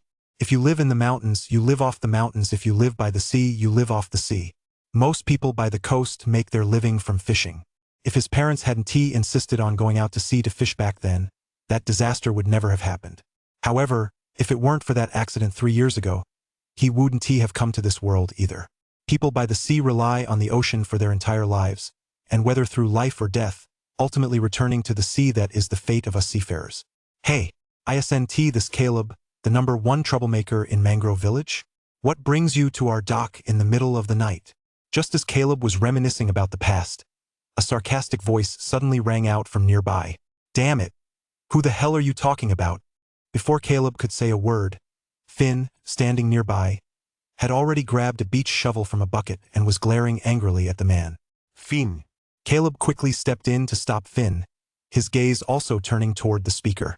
Information about this person immediately flashed through his mind, and Caleb couldn't help but shake his head, silently sighing at the small world coincidence. The man was none other than Lu Hao, the son of Nanpan Village's village chief, the very man his ex-girlfriend had married. As the son of Nanpan Village's village chief, Lu Hao's family was naturally very wealthy. In recent years, with his father's support, he had even bought a large fishing boat and frequently went out to sea to fish. The fishing ban had just ended, and Lu Hao couldn't wait to take a crew out to sea. Unfortunately, after a round trip, all they caught were a few hairtail fish, along with some small shrimp and crabs. After deducting fuel and labor costs, they barely made any profit. Lu Hao was seething with frustration when he spotted Caleb walking over, and naturally couldn't resist throwing in a few sarcastic remarks. Hey, isn't that mouse? How'd the trip go? Catch anything? Caleb had never been afraid of Lu Hao before, and he certainly wasn't afraid of him now. What S meant to happen will happen, avoiding it isn't the solution. If he ran away from scum like this, how would Caleb ever make a living around here in the future? We just started fishing, we haven't figured out the fish's behavior yet. Aside from some hairtail, we just happened to catch a 20-gene barracuda. Lu Hao lit a cigarette, blowing smoke rings as he showed off. Wow, 20-gene? You made over 1,000 yuan off that one fish. That barracuda head is an absolute delicacy. As soon as Lu Hao finished speaking, envious murmurs rose from all around. Barracuda. Barracuda, also known as sea wolf, is called sawfish by fishermen because of its large mouth and head shaped like a saw. This fish can grow up to 2 meters long, and its head is the most delicious part. It's most expensive in the spring, when it can fetch as much as 70 per gene. Even now, at the end of summer and beginning of fall, catching a 20-gene needlefish is quite a feat. No wonder Lu Hao was showing off. What about you? Lu Hao blew a smoke ring, sized Caleb up and down, and feigned surprise. Judging by your outfit, you're not heading out to Tidapul hunt, are you? That's really unusual, going out to forage in the middle of the night. Is this really the Caleb I know? So what treasures did you manage to snag? Lu Hao and Caleb were high school classmates who had both been pursuing Mia back in the day. Unfortunately, Mia liked Caleb, and later even ended up attending the same college as him. That would have been one thing, but when Lu Hao finally managed to marry Mia, he discovered that Caleb had already beaten him to it. He'd been the one to take her virginity. Lu Hao had never gotten over that. Now that he'd run into Caleb by chance, he certainly wasn't going to pass up the opportunity to humiliate him. In fact, to draw attention, he even raised his voice on purpose. Sure enough, as soon as he finished speaking, quite a few fishermen nearby turned to look over in their direction out of curiosity. Nothing much. I was just bored. So I went on a Tidapul hunt and caught some small fish and shrimp to trade for a little cash. Caleb smiled slightly and, under the curious stares of the crowd, handed the bucket in his hand to the fishmonger standing beside him without batting an eye. Sir, take a look at this catch. How much is it worth? Oh, let me take a look. The fishmonger hadn't been particularly interested when he heard it was just small fish and shrimp, but with so many people watching the spectacle, he naturally had to add fuel to the fire. Dealing with fish day in and day out at the dock could get pretty boring over time, so adding a bit of humor every now and then was a good way to lighten the mood. Whoa! However, the moment the fishmonger's gaze fell on the catch in Caleb's bucket, he let out an instant gasp of surprise. Tiger crabs. Trumpet snails. Tiger crabs? Wow, they're all tiger crabs this big. My goodness, you're something else, kid. As soon as he said that, it instantly piqued the curiosity of quite a few people, and one by one they crowded around. When they saw the tiger crabs in the bucket, each weighing a whole gene, they all gasped in unison. These tiger crabs weigh at least a gene each. These days, it's rare to come across any weighing over 1 gene. It's not just tiger crabs, there are huge mud crabs too. There are plenty of swimming crabs as well. My goodness, there are even tube snails this big. For fishermen along the coast, tiger crabs aren't uncommon. However, the ones they usually catch weigh only 2 or 3 liang and aren't worth much at all. No one expected to come across so many top-quality tiger crabs weighing over 1 gene right here today. And when they saw that the bucket contained not only premium tiger crabs, but also plenty of swimming crabs and large mud crabs and even a 1-gene tube snail, the way they looked at Caleb changed completely. Tiger crabs weighing 1 gene go for 100 yuan per gene. Swimming crabs are 61 yuan per gene. Even the cheapest oil spike conger eels were worth 40 yuan per gene. As for the conical horned snails, they fetched as much as 200 yuan per gene. Every type of catch in this bucket was extremely valuable. If you added it all up, this bucket would bring in a hefty profit. How is this possible? Lu Hao, who had originally intended to make Caleb look foolish, was momentarily stunned by everyone's reaction. He worked hard on a fishing trip and only managed a modest catch, yet Caleb had simply gone out to the beach right next to their village and come back with such a bountiful haul. How could he possibly bear this? Haha, you're amazing, kid. Let me take a look. Don't worry, I'll definitely give you a great price. While Lu Hao was still in a daze, the fishmonger had already emptied the fish from Caleb's bucket one by one and begun sorting, weighing, and tallying them. For a fishmonger, there's nothing better than coming across such top-quality catches. Now that he found so many all at once, he had to act fast, otherwise, if his competitors beat him to it, he'd suffer a huge loss. Horned conch 3 gene total. I'll give you 600.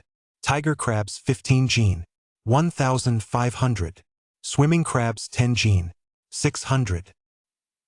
The fishmonger was quick on his feet and a whiz at math without even using a calculator. He crunched out the final total for Caleb. That comes to 3,450 yuan in total. Young man, I'll round it up to 3,500, how about that? As soon as the words left his mouth, the fishermen standing around him all gasped in shock. That single bucket of catch actually sold for 3,500. They worked their butts off going out to sea to fish, and they still couldn't make that much money. Lu Hao, standing nearby, looked absolutely livid. After a whole trip out to sea, even after deducting all his costs, he only made a little over 3,000, and here was Caleb, making that much just by running a titpool hunt on the village outskirts. Comparing yourself to others is enough to drive you crazy. Fine, 3,500 it is. Under everyone's gaze, Caleb nodded, glanced at Lu Hao and sighed helplessly. See? I'm just average too, a little over 3,000. Lu Hao. Come on, is that even human speech? Chapter 8. Big catch in Mangrove Village. Mouse, remember to take me out to sea next time. I want to see a barracuda for myself. Roar. Under Lu Hao's murderous glare, Caleb hoisted the empty bucket onto his motorcycle and, as Finn revved the engine, the two of them strut off with great swagger. Lu Hao, dish equals. What the hell? This is just ridiculous. He was, after all, a real fisherman who went out to sea in a fishing boat, and tonight, some punk from that stinking titpool hunt had actually stolen his thunder. How could he possibly put up with that? Then, when he thought about the fact that Caleb was Mia SX, Lu Hao felt like he swallowed a mouthful of shit. Caleb, just you wait. I'm going to show Meichi that being with me is the best choice. Watching Caleb's retreating figure, Lu Hao flung the half-smoked cigarette on the ground and ground it into the dirt with his toe, as if the cigarette were Caleb himself. Hey, show some class, don't litter. But the very next second, an angry shout came from behind him, a sanitation worker. Lu Hao. The sanitation worker was an elderly man in his 60s. If it had been anyone else, Lu Hao, as the son of the village chief of Nanpan village, wouldn't have been the least bit afraid. But these days you couldn't afford to cross an old man like that, you might even end up in a legal mess. His lips twitched slightly. Lu Hao hurriedly picked up the cigarette butt from the ground, tossed it into the nearby trash can, and only then slunk back to his home with his head hanging low. Mouse, you're back. How did it go today? Hearing the sound of the door opening, Mia's voice came from inside the house. Lu Hao. Nothing much. After deducting costs, I only made 3,000. Lu Hao replied casually, just to get it over with. In the past, making 3,000 would had him bragging to Mia, but today he really wasn't in the mood. Hearing how much her husband had earned, however, Mia's voice was unusually cheerful. 3,000 isn't bad. Fishing's been terrible lately. My mom was just telling me today that she spent 2 hours out at sea at noon and didn't catch a single fish. Lu Hao. That's just your mom being a novice. They're both from Mangrove Village. How come Caleb managed to make 3,500 in one go? Damn it. Just thinking that Caleb's titpool hunt earned him more than Lu Hao did out at sea made him feel even worse. Meanwhile, Caleb and Finn had already ridden their motorcycles back to Mangrove Village. On the way back, Caleb even transferred 1,000 to Finn, agreeing to continue at noon. Since it was already late and he was absolutely exhausted after a busy day, Caleb returned home, took a quick shower, and collapsed onto his bed, falling fast asleep. Honey, look at this, wow. Caleb just transferred me another 1,000. Early the next morning, David was getting ready to get up and head to the factory for work. As soon as he opened his phone, he saw the 1,000 yuan his younger brother Caleb had transferred him. Overjoyed, he immediately shook Lena awake. Earning 2,500 a day, your brother's got some serious luck, doesn't he? After being kept up all night by a certain someone, Lena was still half asleep and felt completely drained. However, the moment she saw the 1,000 yuan deposit in David's WeChat, her drowsiness vanished instantly. 2 rounds of titpool hunt in a single day, netting 2,500 yuan. That kind of income was almost as much as she'd make working at the kelp factory. Was her little brother-in-law suddenly on a lucky streak? What luck? David snorted. With his brother doing so well, he couldn't help but feel a touch of pride. My brother is the first college graduate in our village. He majored in marine science. He's got real skills. You make 1,000 per titpool hunt, that's luck. But making this much in a row? That's not luck, it's skill. Got it. With the family burdened by so much debt, David had been under immense pressure these past few years. Now that his brother had suddenly turned his life around and earned so much money all at once, David instantly felt a huge weight lifted off his shoulders. Fine, fine, fine. Your brother's amazing. With an extra 2,500 in the bank, Lena was in a great mood too. Seeing her husband showing off, she didn't get angry, she just rolled her eyes. Hurry up and make dinner, you've got to go to work soon. Caleb being impressive is his business, but we can't just give up on ourselves. David nodded with a smile. Sure thing. I'm just happy that's all. When I get back from work tonight, whip up a couple of dishes, and the two of us brothers will have a good drink together. His younger brother's success made him, as the older brother, happy too. After the couple had a simple breakfast and dropped their daughter off at school, they each headed off to work at the factory. However, as soon as he stepped into the workshop, David noticed that the way people were looking at him had changed slightly. Ever since his parents passed away, the villagers had always looked at him with a mix of sympathy and resignation. Especially after his younger brother got into trouble, many people had come to dislike David as well. But today felt a little strange.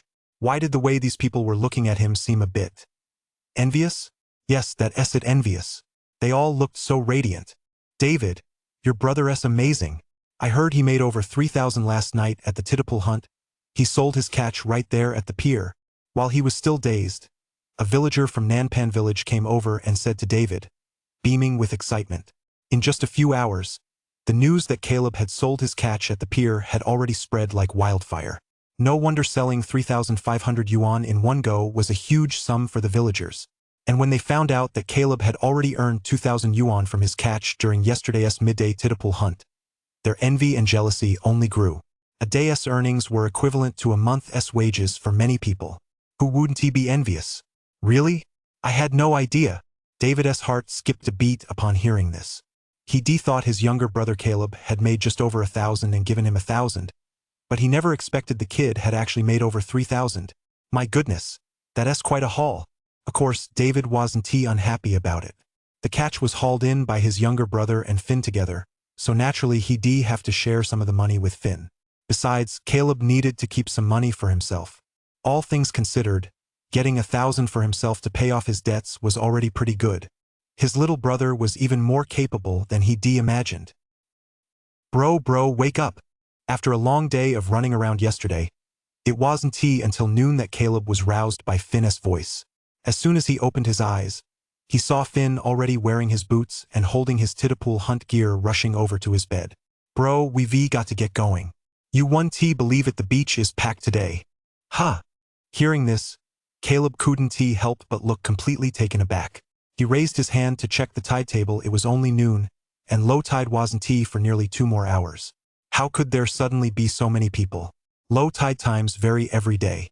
Without a moment to spare, Caleb quickly pulled on his swim trunks and ran straight out the door. Looking toward the beach, Caleb couldn't help but gasp. He saw that the beach, with its churning waves, was already packed with people. Even though the tide hadn't gone out yet, they were all standing there, armed with tittle tongs and carrying buckets, ready for action. Judging by this, word must have spread about my tittle hunt yesterday. They're all here trying to make a quick buck. Seeing this scene, Caleb paused to think for a moment, then figured out the crux of the matter.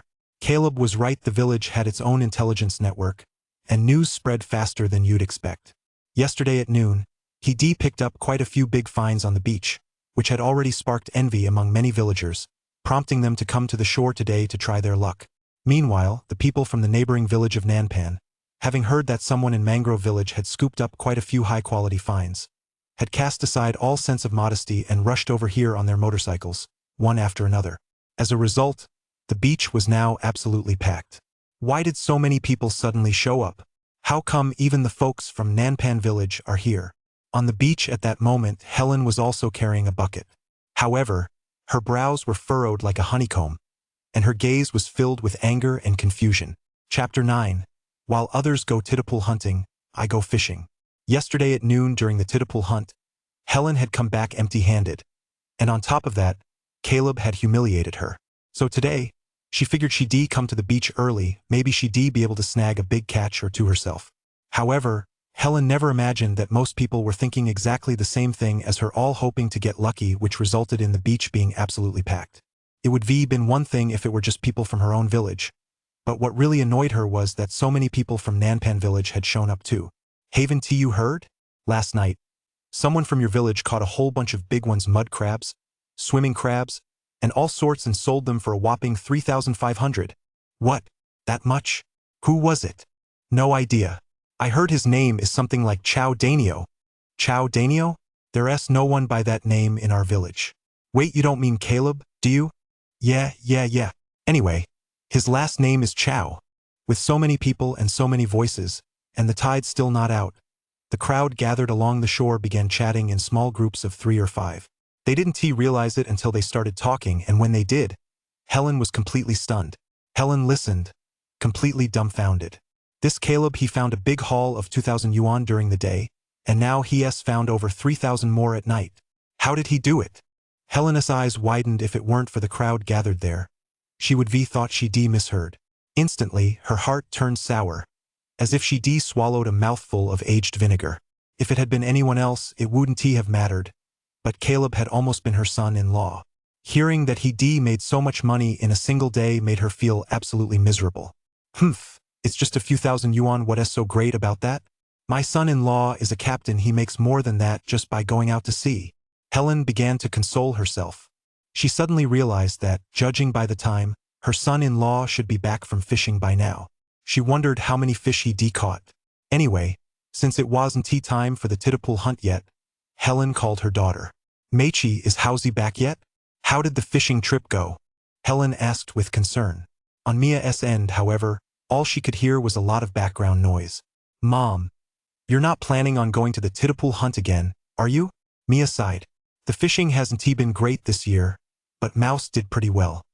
He made about 3,000 on his last trip, just enough to get by. Thanks to the pier, Nanpan village was considerably wealthier than Mangrove village.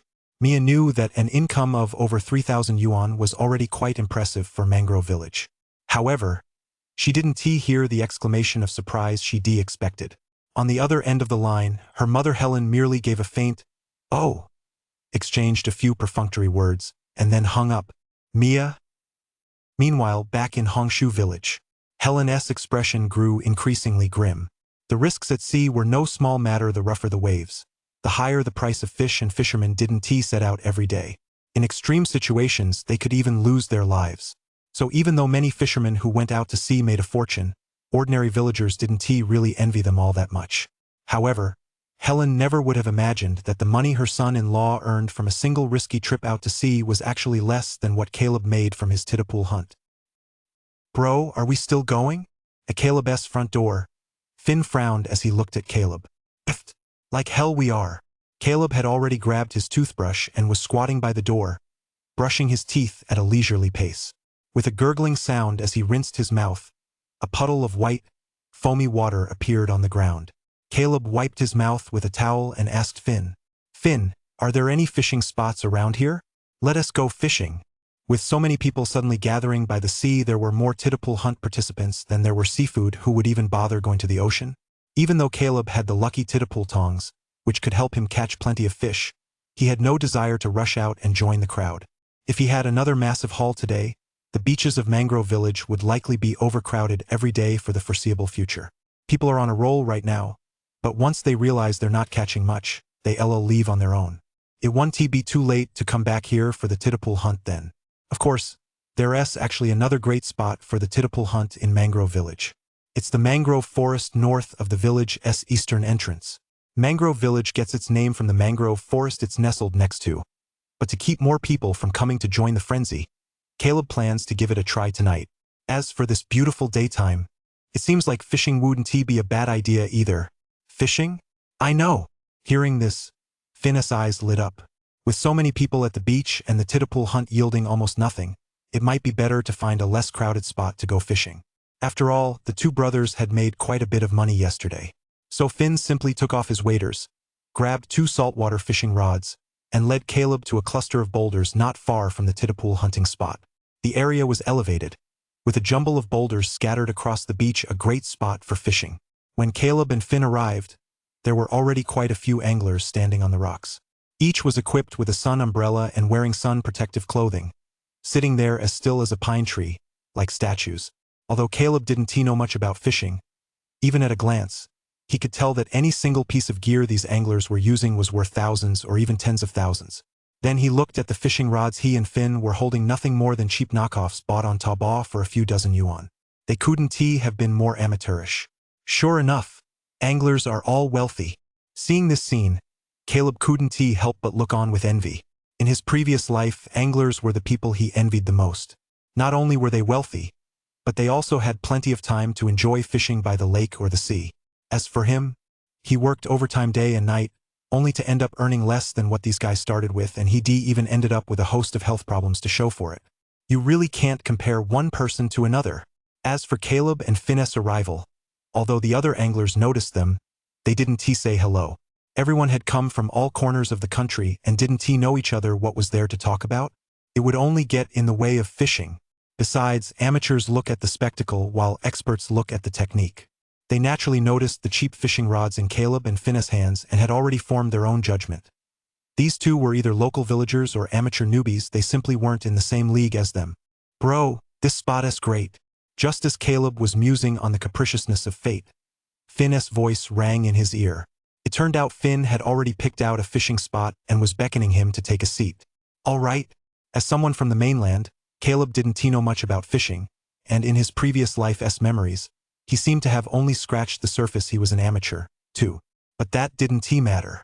Caleb looked down at the seawater below.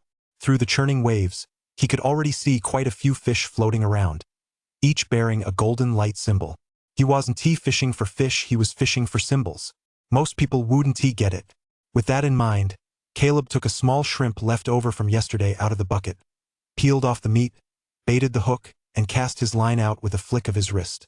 Chapter 10. No bait, yet he's already catching fish? Just as I thought, he's a total noob. An angler sitting not far from Caleb hadn't greeted Caleb or his companion, but his gaze had been fixed on them the whole time. As a professional angler, keeping his eyes and ears open at all times was second nature. Seeing Caleb sit motionless after casting his line, he concluded that this guy was a total noob. His name was Hank. A few years back, his family's home had been demolished as part of a redevelopment project, and they'd been allocated several apartments. With no shortage of food or drink, he'd lost all interest in women ever since he'd taken up fishing. As a result, he often argued with his wife over fishing. For the past couple of years, whenever he'd hear of a good fishing spot, he'd be the first to grab his gear and travel far and wide to get there. Unfortunately, while things were fine at first, he'd always managed to catch a few fish as time went on. Hank fell victim to the common plight of anglers, sitting on a folding chair all day without a single bite. That's right. Last night, he heard in the fishing group chat that someone had caught an orange-spotted grouper while tidapule hunting, so he figured, if they can catch one while tidapule hunting, maybe I can catch one while fishing too. So he drove out here first thing this morning. Unfortunately, the whole morning has gone by, and he hasn't caught a single fish, not even a small fish or shrimp, let alone a grouper. The other anglers nearby weren't doing too badly, they each managed to catch a yellow croaker or two. But Hank just had that kind of bad luck so far, not a single one. This one I've got to throw out some bait. The tide would go out in 2 hours if the fish didn't start biting soon. Today's trip would be a total waste. With that in mind, Hank picked up the bait bucket, grabbed a big handful of expensive Antarctic krill bait, and tossed it into the water below. Having thrown in so much Antarctic krill, he couldn't believe no fish would take the bait. At the same time, Hank shot a smug glance at Caleb, his expression seeming to say, "See that? You've got to use something like Antarctic krill to be a pro." Seeing this, the other anglers couldn't help but shake their heads silently. Ever since Hank sat down here to fish, he'd been constantly throwing bait to create a feeding spot, as if it were free. But that's not how you're supposed to fish. Creating a feeding spot is certainly important, but everything in moderation. If you bait the spot too much, it actually makes the fish wary, turning it into a dead spot. It'd be a miracle if anything bit. For them, though, it was actually a good thing.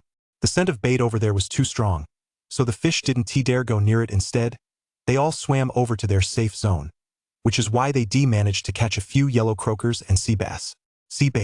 So, when it came to someone like Hank, a sucker with deep pockets, they all kept their mouths shut. Holy shit! I've got a bite. However, just as these anglers were silently mocking Hank in their hearts, they heard him let out a curse. In an instant, everyone's eyes turned toward him. Immediately, they all widened their eyes in shock. The fishing rods in front of Hank showed absolutely no movement, but the young man next to him had a rod that was already bent over and even trembling constantly. Clearly, a fish had taken the bait. Holy shit! Is that even possible? Damn it! Another newbie's lucky break? The fishermen were speechless. They never would have imagined that Caleb would catch a fish in less than 10 minutes after sitting down. As for them, they'd been sitting there for hours and had barely caught a few fish in total. Of course, they weren't as rude as Hank. Although they were cursing under their breath, they didn't say a word out loud. They sat there with a straight face, but their eyes kept darting curiously toward Caleb. They were dying to see what kind of fish Caleb had reeled in. Besides, even if a fish bites, if you don't know the tricks of the trade, it's perfectly normal for the fish to slip off the hook and snap the line before you even get it out of the water. And right now, the one feeling the most embarrassed and shocked was Hank. Damn it, he'd been waiting all morning without catching a single thing. He'd been planning to show off in front of the newbies. But after using so much Antarctic krill with no luck, Caleb had only used a single shrimp, and the fish had taken the bait in less than 10 minutes? That was a total slap in the face. Splash, splash. At that moment, whirlpools kept forming on the surface of the water below, as the fish struggled relentlessly beneath the surface. Noticing the commotion, Caleb stood up calmly. Instead of immediately setting the hook to land the fish, he loosened the line and began playing the fish. The fish in the water was full of fight, still tugging desperately against him. After playing it for several full minutes, seeing that the stone dogfish had mostly exhausted its strength, Caleb finally began to reel it in slowly. Then, with a gentle flick of his rod, a stone dogfish weighing nearly 1 gene landed on the shore, jumping frantically. Stone dogfish. The stone dogfish has an uneven dorsal fin, giving it the appearance of a rough, uneven stone and extremely ugly creature. Not only that, but its dorsal fin is like a sharp spike, highly dangerous. Furthermore, the stone dogfish is known as one of the world's 10 most venomous fish. Its toxicity is exceptionally potent. However, this fish is delicious and serves as an excellent ingredient for nourishing the body. Even the Compendium of Materia Medica contains a specific entry on it, noting that it warms the middle burner, replenishes deficiencies, and can treat joint and bone pain. In modern medicine, this fish is also known to be highly effective in preventing and treating osteoporosis. Man, it took the bait already? And it's actually a stone dogfish. Finn, who had been sitting nearby, noticed the stone dogfish lying on the ground and couldn't help but jump to his feet in excitement. Let me handle it. Let me handle it. With that, he put on a pair of gloves, ran over to the stone dogfish, carefully removed the hook, and then placed it in the bucket. Caleb's luck is truly unbeatable. It's one thing to catch so many fish on a titterpool hunt, but to land a stone dogfish on his very first day of fishing here. Bro Caleb, looks like there's plenty of fish here. We'll have plenty to catch today. Finn grinned widely, then suddenly noticed someone not far away looking in their direction. Finn waved enthusiastically. Hey guys, how is your bite? You haven't caught a stone dog too, have you? Hank. The other anglers? So what if you caught a rockfish? What's there to brag about? Besides, are we even that close? Still, judging by their accents, these two newcomers must be from Mangrove Village, so they couldn't very well ignore them. Nah. I only caught a couple of yellow croakers, nothing special. Yeah, I had some luck. I landed a sea bass, the anglers said, feigning modesty. As seasoned anglers, being outdone by a newcomer was indeed a bit embarrassing. But at least they hadn't come up empty-handed, which helped salvage some dignity. Hank. The other anglers at least had some catch, but as the empty-handed master, he wished he could crawl into a crevice in the rocks right then. How embarrassing, it was just too embarrassing. He glanced at the young angler out of the corner of his eye and couldn't help but pause in surprise. If it were anyone else, catching a stone dog right off the bat would surely make them ecstatic. But this young man? He looked completely calm, as if he'd just caught an ordinary fish. Are young people these days really this unflappable? Little did he know that, for Caleb, catching a stone dog actually didn't bring him much joy. That's because the stone dog only had the symbol on it. He'd actually been aiming for that black sea bream with the gear sigil symbol, but unfortunately, that stone dog had beaten him to it. Chapter 11. Come bite my hook. Whether it was because Caleb was using the lucky titterpool tongs or because Hank had set up a feeding spot nearby, Ever since Caleb sat down, the waters below had indeed become teeming with fish, and each fish was surrounded by a different golden light symbol. Caleb wasn't particularly thrilled about catching the stone dog. His real target was that black sea bream bearing the gear sigil. The last time he caught an octopus with the gear sigil, he de-earned the lucky titipole tongs, which had boosted his efficiency in the titipole hunt by who knows how many times. He wondered what this black sea bream before him might bring him. With that in mind, Caleb cast his line again, even letting it sink a bit deeper to lure the black sea bream. "Bite! Come on, bite!" Caleb silently shouted in his mind. Meanwhile, beneath the surface, the black sea bream kept wagging its tail, darting back and forth. It wavered between the left and right sides. It could already smell the rich aroma of Antarctic krill on one side. It really wanted to swim over and feast, but the scent was so strong that its instincts told it. That side was dangerous. That's right before he left home. His mom had told him that the tastier something is, the more deadly it is. No, he absolutely couldn't take that risk. Blinking once, the black sea bass wagged its tail again and turned, swimming toward the shrimp on Caleb's side. These shrimp didn't smell as strong, though there weren't many. At least they were safe. Whoosh! However, just as the black sea bass was about to zero in on its target, Zane's mouth snapping shut, a figure suddenly flashed by. The next second, he realized the fragrant shrimp right in front of him had vanished. The black sea bass blinked, a bit dazed. Holy crap! He has hooked again. Dude, you're seriously amazing. On shore, watching Caleb's fishing rod tremble again, and the line tighten dramatically, Finn, who had just been about to return to his fishing spot, completely lost all interest in fishing. Instead, he rushed over with a look of excitement on his face. Come on, you try." Seeing Finn jumping up and down with excitement, Caleb simply handed him the fishing rod. Inside, though, he was thoroughly frustrated. His target was that black sea bream. Why is the sea bass making such a fuss? Finn didn't hesitate. He took the rod and began reeling in the fish with confidence. In no time at all, Finn had lifted the greedy sea bass out of the water with a sharp jerk of the rod. "It's a sea bass. Looks like it weighs about 3 Gene. Finn grinned widely. You have to admit, the feeling of landing a fish is incredibly satisfying. Sea bass isn't expensive, only about 10 or 20 yuan per Gene, but for anglers, the thrill of reeling one in is irreplaceable. Hank and a few other anglers sitting nearby all froze in shock. In just 15 minutes, they caught 2 fish in a row, and both were pretty big. Had these 2 villagers from Mangrove Village come here today to stock up? The thing is, seeing them catch fish at such a rapid pace was making even these seasoned anglers a little envious. None of them had the heart to focus on their own fishing anymore. Their eyes kept drifting over to Caleb, Finn, and Zane. Caleb, meanwhile, remained unfazed, though his brow was slightly furrowed. He already baited his hook with shrimp again and cast his line out. His target was once again that big black sea bream. In fact, to make it easier for that fool to take the bait, Caleb had even placed the shrimp as close to him as possible. Meanwhile, the big black sea bream blinked and finally regained its vigor, as if it had already forgotten what had just happened. It began to grow restless once more. Food! The big black sea bream quickly locked onto the shrimp not far away. To prevent any mishaps, it gathered all its strength and lunged at the shrimp without hesitation. Splash! Ouch! My mouth hurts. I fell for it. The next second, the big black sea bream's mouth was hooked. Although he realized something was wrong and began struggling frantically, it was already too late. Again, on shore, Finn hadn't left. Ever since Caleb put down his fishing rod, he'd been standing there watching. In the past, watching others fish had been boring, but now, Finn found it exceptionally entertaining. He just hadn't expected that after landing 2 big ones in a row, there'd be another bite so soon. "Don't move, I'll handle this." Just as Finn was about to step in, Caleb pushed him aside.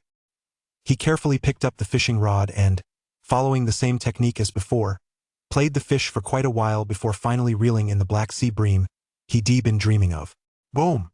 As the black sea bass was hauled ashore, a flash of gold darted onto the fishing rod in Caleb's hand, but it happened so fast that no one else noticed. To Caleb's eyes, however, his fishing rod had undergone a startling transformation.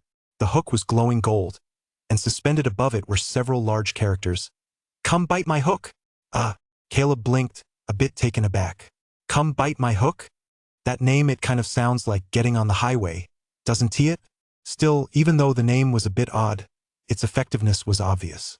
The evolved hook was likely similar to one baited with a special lure, exerting a powerful attraction on the fish in the vicinity. That way, the catch rate should increase significantly. It's like saving on bait costs. Bro, it's a black sea bream. We hit the jackpot this time. As I stood there lost in thought, Finn's excited voice rang out from beside me. Black sea bream. Black sea bream goes by many names such as sea bream, green-scaled sea bream, greenlang, black-cheeked sea bream, and cow-dung sea bream, among others. This fish has a long, oval-shaped body that is laterally compressed. With a medium-sized head and a blunt, pointed snout, it's one of the most prized saltwater fish. Rich in nutrients and suitable for both culinary and medicinal use, it strengthens the spleen, promotes diuresis, replenishes qi, and stimulates blood circulation, making it very popular among foodies. Wild black sea bream typically sells for 71 jin on the market. And this huge black sea bream Caleb just caught weighs at least 4 jin, that's nearly 300 yuan. Not bad at all. It was definitely worth the trip. Caleb let out a long sigh, and a smile finally spread across his face. Compared to the valuable black sea bream, this come bite my hook was even more important to him. After all, before, he could only tell if there were fish in the water. He knew where they were, but whether they take the bait was entirely up to chance. But now it's different. With this come bite my hook, the chances of catching a fish have greatly increased. Sure enough, over the next half hour, every time Caleb cast his line, a fish would take the bait within 5 minutes.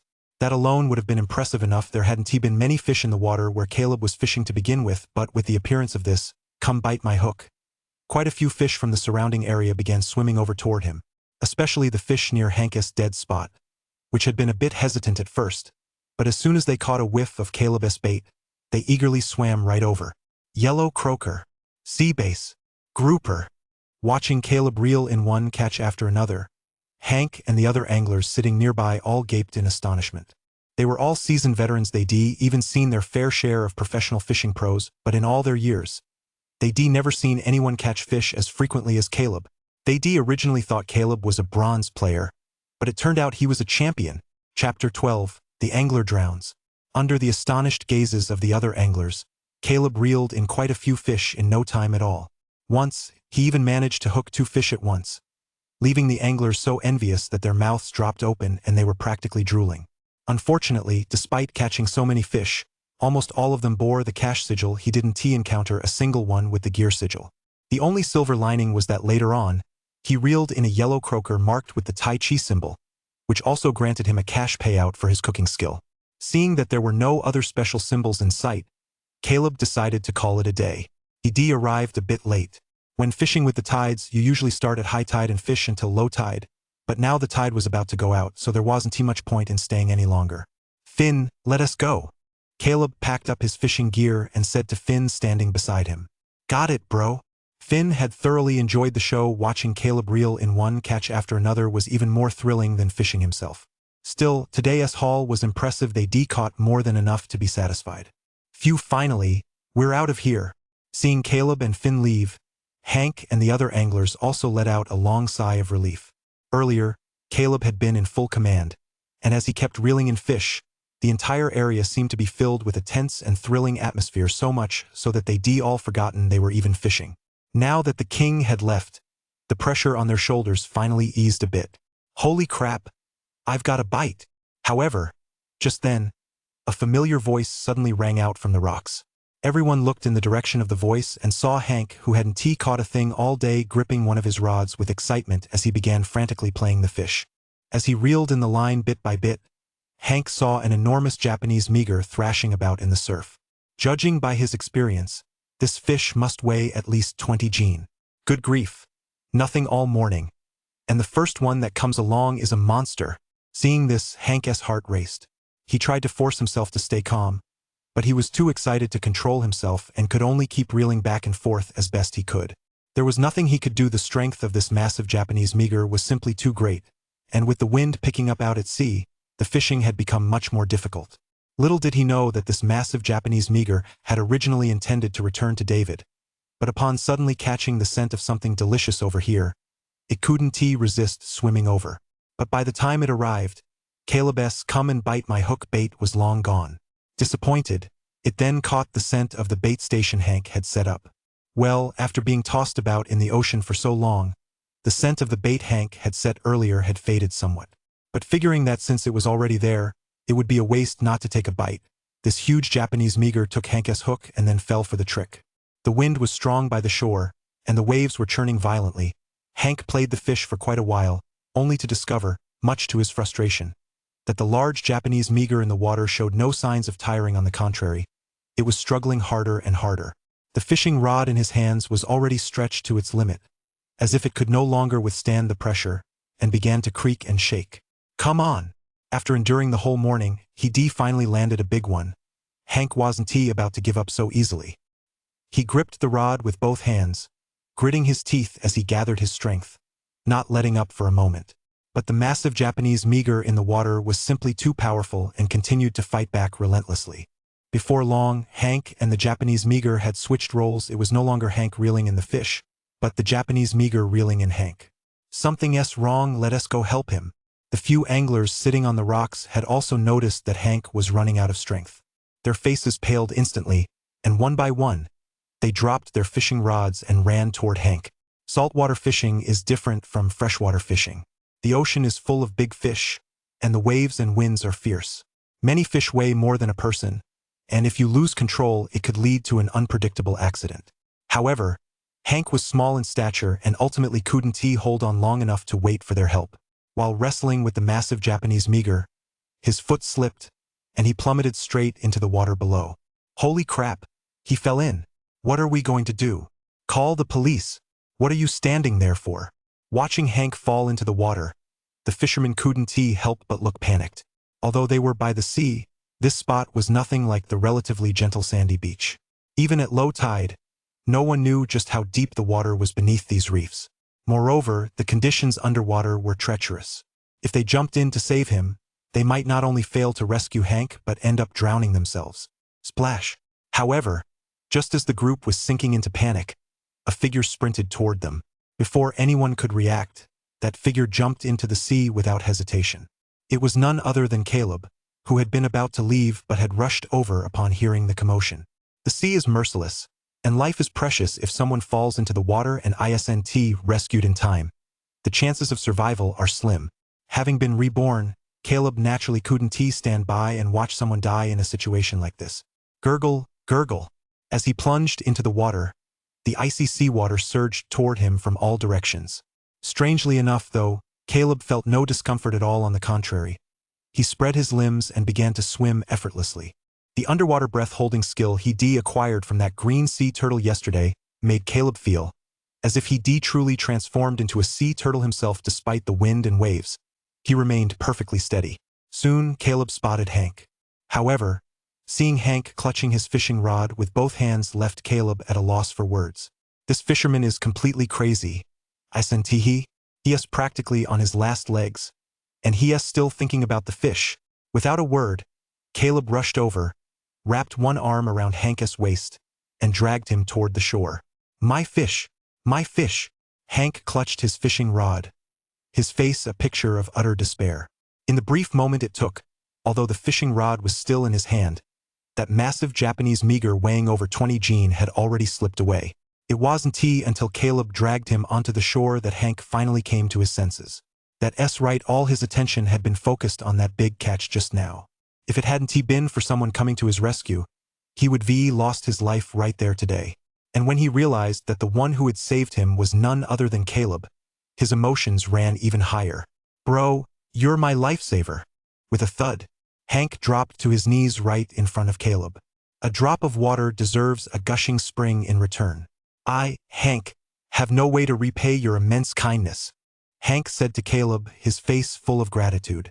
However, before he could finish, Caleb cut him off. Offering myself to Hugh is out of the question. I'm not into guys. Hank?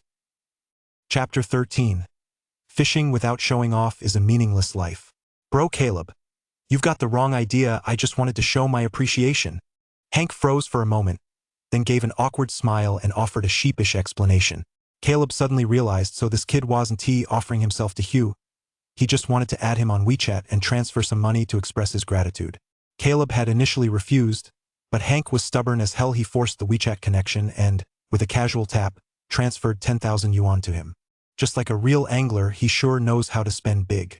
For the people of Mangrove Village, 10,000 yuan is 2 months' wages, but for Hank, it's nothing more than pocket change. Any single piece of gear he brought with him was worth over 10,000 yuan. And seeing Hank's WeChat username, Hank the Great, Caleb couldn't help but nod in admiration. Even when he was fishing so deep he'd fallen into the sea, he still didn't forget about his catch. The title Hank the Great was truly well deserved. Bro Caleb, if you ever need anything, just let me know. I've got to say, your fishing skills are seriously impressive. If you find any good fishing spots in the future, give me a shout anytime. I'm known as Hank of the fishing world, and I'm always ready to help. Hank wiped the seawater from his face and said enthusiastically to Caleb, "Sure." Caleb nodded in agreement. Just as he was about to speak, they heard a rush of hurried footsteps. It was Finn, carrying a bucket, along with a few other fishermen, all running toward them. It was nearly low tide by then, and quite a few villagers standing on the shore were also gathering around one by one. "Bro, are you okay?" Finn asked with concern. Caleb's decision to jump into the water without hesitation to save someone had really scared him. Jumping from such a height, one false move could have been fatal. "Me fine." Caleb shrugged, signaling to Finn to relax. The other anglers also gave Caleb thumbs up one after another. They introduced themselves to him one by one, even adding him on WeChat and inviting him into their fishing group. Although Caleb was a novice, his string of catches just now, along with his skilled swimming, had already earned their respect. Who wouldn't want to make more friends with someone that capable? For anglers, having lots of friends is the best thing. Ahem, Hank slinked over, winking at Caleb. "Bro Caleb, could you do me a favor?" "A favor." Caleb furrowed his brow, looking puzzled. Hank pointed at the bucket in Finn's hand and gave a sheepish grin. "I finally caught a big one, but it got away. I was bragging to people before I came here today. It'd be so embarrassing if I came back empty-handed. So, could you?" "Got it. Go ahead and take the picture." Before Hank could finish, Caleb nodded and agreed to his request. Anglers, after all, love to show off. Whenever they land a big one, they can't help but brag a little. Besides, taking a photo wouldn't cost Caleb anything. But no sooner had Caleb said that than the other anglers couldn't hold back either. One by one, they pulled out their phones, crowded around Finn's bucket, and started snapping photos left and right. As anglers, how could they possibly remain indifferent to such a bountiful catch? Besides, they'd been holding back for quite a while. They simply refrained from approaching Caleb out of pride. Now that the opportunity was right in front of them, how could they pass up a chance to show off? So, one by one, they snapped their favorite shots from different angles. Without a moment's hesitation, they immediately posted them to their fishing groups or on their social media feeds. After Hank posted the photos to his fishing group, the previously quiet chat suddenly exploded. Auntie next door, I'm a black bass, wrote, "Holy crap, boss. You actually caught that many fish." Solo angler in Sierra, "You're the man, boss. Could you share your spot? I've been skunked for days, please. I love abalone. No wonder they call you Emperor Hank. I'm in awe. These stone dogfish are my absolute favorite." Eel Tower admin, "Where did Hank go fishing this time? If you don't head home soon, your wife won't even let you in the door." This fishing group is usually very active. Normally, Hank just watches others show off, but this time it was finally his turn. Although he didn't catch the fish himself, it still made him feel a little giddy. When you're surfing the web, you get to define your own identity. However, Hank couldn't be bothered to respond to the group members' questions. After achieving his goal, he posted another photo on his moments with the caption, "The seawater is a bit salty, but meeting you is super sweet. Fishing without showing off is a meaningless life." After this whole series of moves, Hank finally felt satisfied. But who could guessed that the moment he posted it on his moments, a call came in from a contact named Lioness from Hudome. "Hank, where the hell have you been fishing? Have you been fooling around with some other woman?" As soon as he picked up, his wife's furious scolding came through the phone. Hearing his wife's familiar voice warmed Hank's heart, but when he heard the words, "some random woman," he was completely baffled. He wasn't interested in women at all. Where on earth did this random woman come from? What kind of nonsense are you spouting? I'm a man of principles. Where would I find some random woman? Besides, you know me, I'm not interested in women," Hank retorted defiantly. Hearing this, Caleb, who was standing nearby, couldn't help but take a few steps back. Not interested in women. Does that mean you're interested in men? Then what did you mean by super sweet? The lioness on the other end of the line demanded again. Hank. Wow, so it turned out his wife had misunderstood the caption on his WeChat moments. Hank only had a junior high education. He didn't know the first thing about copywriting. He just randomly copied a line from Baidu earlier, never expecting it to cause such a huge misunderstanding. It's a misunderstanding, it's all a misunderstanding. I just copied it off the top of my head. I was just showing off after catching a fish. If you don't believe me, I'll send you a video. Hank let out a resigned sigh, quickly hung up the phone, turned around, filmed a video of the scene, and sent it to his wife. Although he argued with his wife plenty of times over fishing, when it came to matters of principle, he had to set the record straight. However, as soon as he finished speaking, a burst of laughter erupted all around him. Hank's face turned bright red. He couldn't bear to stay any longer. He simply said goodbye to Caleb, got into his SUV, and hurriedly left Mangrove Village. As for the other anglers, they chatted with Caleb for a few more minutes, agreeing to go fishing together sometime, before packing up their gear and preparing to leave. After fishing all morning, they were all ravenous and needed to find a place to fill their stomachs. Meanwhile, the villagers from Mangrove Village and South Bank Village were all staring intently at the bucket in front of Caleb, their eyes brimming with envy. They all rushed over after hearing rumors of a big catch here. But who would thought that before they even started their proper tittle hunt? Caleb's bucket was already filled with so many fish. As seasoned fishermen, they could tell at a glance that the catch in Caleb's bucket was worth at least 1,000 yuan. What's going on with Caleb lately? How come making money is as easy as picking it up off the ground? Looks like the fishing's been good today. If he can catch this much just by fishing, there might be plenty more left on the beach. Amid the stunned stares, Helen, standing in the crowd, narrowed her almond-shaped eyes slightly and said confidently, I don't believe it, I'm not going to come up empty-handed today. With that, she grabbed her bucket in one hand and her tittle tongs in the other, and began searching intently. After Caleb had made her look bad yesterday, and now that he caught so many fish today, she certainly wasn't going to praise him for being so amazing. Instead, she simply wanted everyone to believe that today's catch was plentiful. Yeah, if he can catch that many while fishing, there must be plenty left behind. Let us go check it out. What if we stumble upon a big catch? Unbeknownst to her, as soon as Helen finished speaking, the others nodded in agreement. One by one, their fighting spirit was reignited, and like sappers clearing a minefield, they began a thorough, systematic search. Chapter 14. Caleb's masterpiece top-notch cooking. Damn it, what catch? There's clearly nothing here. Looks like we came all this way for nothing again today. We've been searching for ages and only found 2 bread crabs. Epsilon equals Omicron psi. Why don't I have Caleb's good luck?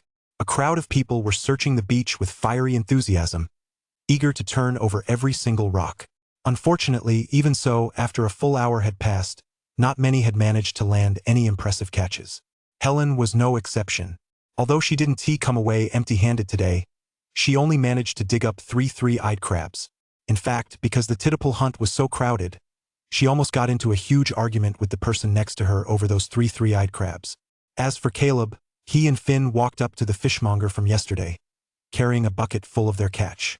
Way to go, buddy. Top-notch catch again.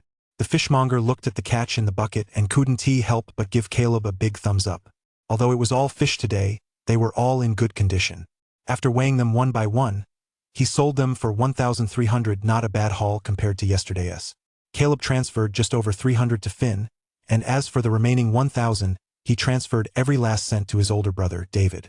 After all, with the system's rewards, his own bank account was well stocked, and since his brother wouldn't spend this money anyway, he save it all to pay off his debts. After saying goodbye to Finn, Caleb returned home, took a nice hot shower, and then lay in bed, idly scrolling through his phone. Hank had already deleted that post from his moments, but the photos from the other anglers were still up though. Whether they set privacy restrictions on them remained unknown. However, the fishing group Hank had added him to was bustling with activity. Not only were there anglers from all over the country sharing all kinds of catches, but some had even recorded videos of themselves deep-sea fishing. As he watched the fishing boat in the video, a flicker of envy crossed Caleb's face. With marine resources being so limited these days, relying solely on tittle hunt was ultimately too restrictive. If only he could own his own boat and go out to sea to fish, that would be amazing. Still, Caleb didn't let it get him down. The most pressing task was to pay off the family's debts first. He'd save a little more money every day, and once he had enough, it wouldn't be too late to head out to sea. As he scrolled through his feed, his eyelids grew heavy, and before he knew it, Caleb had drifted off to sleep. When he opened his eyes, it was already past 6 p.m. His older brother and sister-in-law had already come home from work, and Nora, a third grader, was hunched over the table, diligently doing her homework. "Caleb's here. Have a seat, you and your brother will have a couple of drinks in a bit." Seeing Caleb enter the yard, his sister-in-law Lena greeted him warmly. Her attitude toward Caleb had changed completely from before. It was true, Caleb used to spend his days loafing around and often caused trouble in the village. David was constantly busy cleaning up after him. While Caleb himself got off scot-free, Lena and their daughter were dragged into the mess. The fact that Lena didn't scold Caleb was already a great act of kindness. However, Caleb had clearly turned his life around over the past couple of days, bringing in extra income for the family every day. As his sister-in-law, Lena naturally found him more and more likable. "Sis, I just caught a sea bass at noon. Let us steam it for dinner tonight." Caleb casually placed a sea bass on the cutting board and reached for a knife to start preparing it. "Oh my, you can't possibly do that yourself. Go sit over there, I'll take care of it." Seeing this, Lena, wearing an apron, hurried over, eager to take over the task. At the same time, she sighed silently to herself.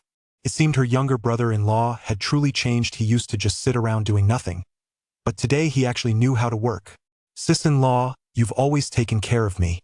Let me show off my skills today." Caleb grinned widely and, without waiting for a response, got to work. Having just acquired the cooking skill today, Caleb was eager to test its true value. However, the moment he picked up the knife, it felt as if the blade and his hand had become one. Holding the bass in one hand, he deftly slit it open with the other, gutting the fish in one swift motion. The entire process was done in one fluid motion, as if he were a seasoned fish-gutting pro. Seeing this, a hint of surprise flashed across Lena's eyes. She thought to herself, "My brother-in-law is usually such a slacker. I never would have guessed he had this kind of skill." Seeing that Caleb was determined to do it, Lena smiled. "All right, then your brother and I are in for a real treat tonight." With that, she tied the apron around Caleb's waist. But she didn't just stand idly by. She stood nearby, helping out. No sooner had she placed the washed potatoes on the cutting board than Caleb grabbed a knife. In the blink of an eye, a plate of evenly shredded potatoes appeared before them. Lena brought over a piece of washed beef, and with a swift cut of Caleb's knife, thin slices of beef were neatly arranged on a plate. Next, Caleb heated oil in a wok. Under his skilled stir-frying, spicy and sour shredded potatoes, stir-fried beef with yellow peppers, and a plate of chicken with shiitake mushrooms all appeared on David's family's dining table. Caleb realized that during the cooking process, every step, including when and how much seasoning to add, seemed to be etched into his mind. He handled everything with such ease and consummate skill. By this time, the steamed sea bass was nearly ready. Caleb drizzled a bit of hot oil over it and served it. While he was cooking, Lena had also prepared a corn and pork rib soup in a pressure cooker. "Wow, what did you guys make? It smells so good." Not far away, Nora, who had been intently doing her homework, was captivated by the aroma wafting through the air. Unable to concentrate any longer, she set down her pencil and skipped over to the dining area.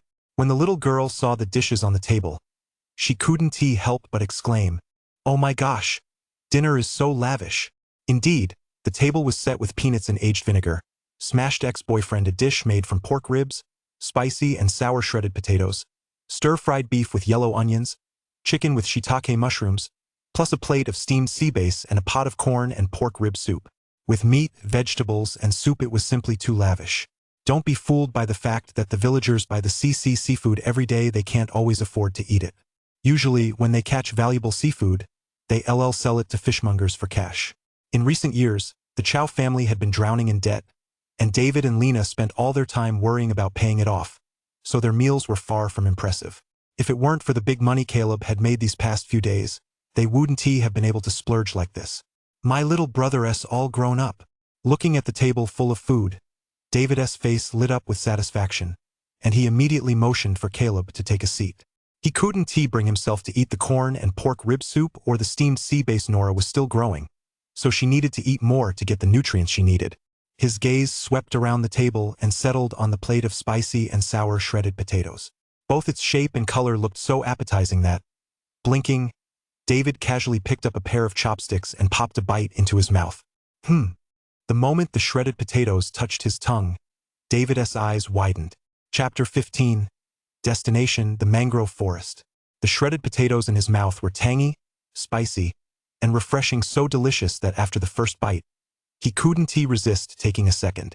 If paired with a bottle of beer, it would be absolutely amazing. A gleam flashed in David's eyes as he thought to himself, when did my little brother's cooking skills get this good? He'd only ever tasted this kind of dish at one barbecue restaurant, and he still couldn't forget it. Unbelievable. College students really are sharp. As long as they're willing to roll up their sleeves, they can master anything. Come on, Caleb, have a drink with me. David was a down-to-earth guy who didn't usually talk much, but with a belly full of words bottled up inside. Once they reached his lips, they all ended up in his drink. Bro, bottoms up. Although it was already fall, the weather in Red Tree Village was still sweltering, and a sip of ice-cold beer felt exceptionally refreshing. Lena, sitting nearby, had already sampled 2 dishes. Both the steamed sea bass and the chicken with shiitake mushrooms were absolutely delicious. David could cook, too, but his skills were just enough to make something edible. He cooked only to fill his stomach each day. Caleb's cooking, on the other hand, was a true delight. Kids never lie. Lena couldn't help but glance at her daughter sitting next to her. She saw that Nora, who was usually a picky eater, was now holding her chopsticks and shoveling food into her mouth. One moment she'd pick up a piece of chicken, mix it with rice, and pop it into her mouth. The next, she'd take a bite of steamed sea bass, all the while smacking her lips. You see, this little girl usually loves nothing more than the corn and pork rib soup she makes herself. But tonight was strange. She'd eaten so much without even touching the soup. Nora, isn't your uncle's cooking great? Lena teased her daughter with a smile. Her usually laid-back brother-in-law had finally pulled himself together, so as his sister-in-law, she naturally wanted to give him a proper compliment. However, the same words, when spoken by different people, can have different effects. Clearly, coming from her daughter Nora at this moment, the words carried more weight. Delicious, delicious. Nora was enjoying the delicious meal. Upon hearing this, she didn't take her eyes off the food in her bowl, but her little mouth, as sweet as honey, began to gush with praise. I never expected Uncle Caleb's cooking to be this good. Uncle Caleb, I want to eat this again.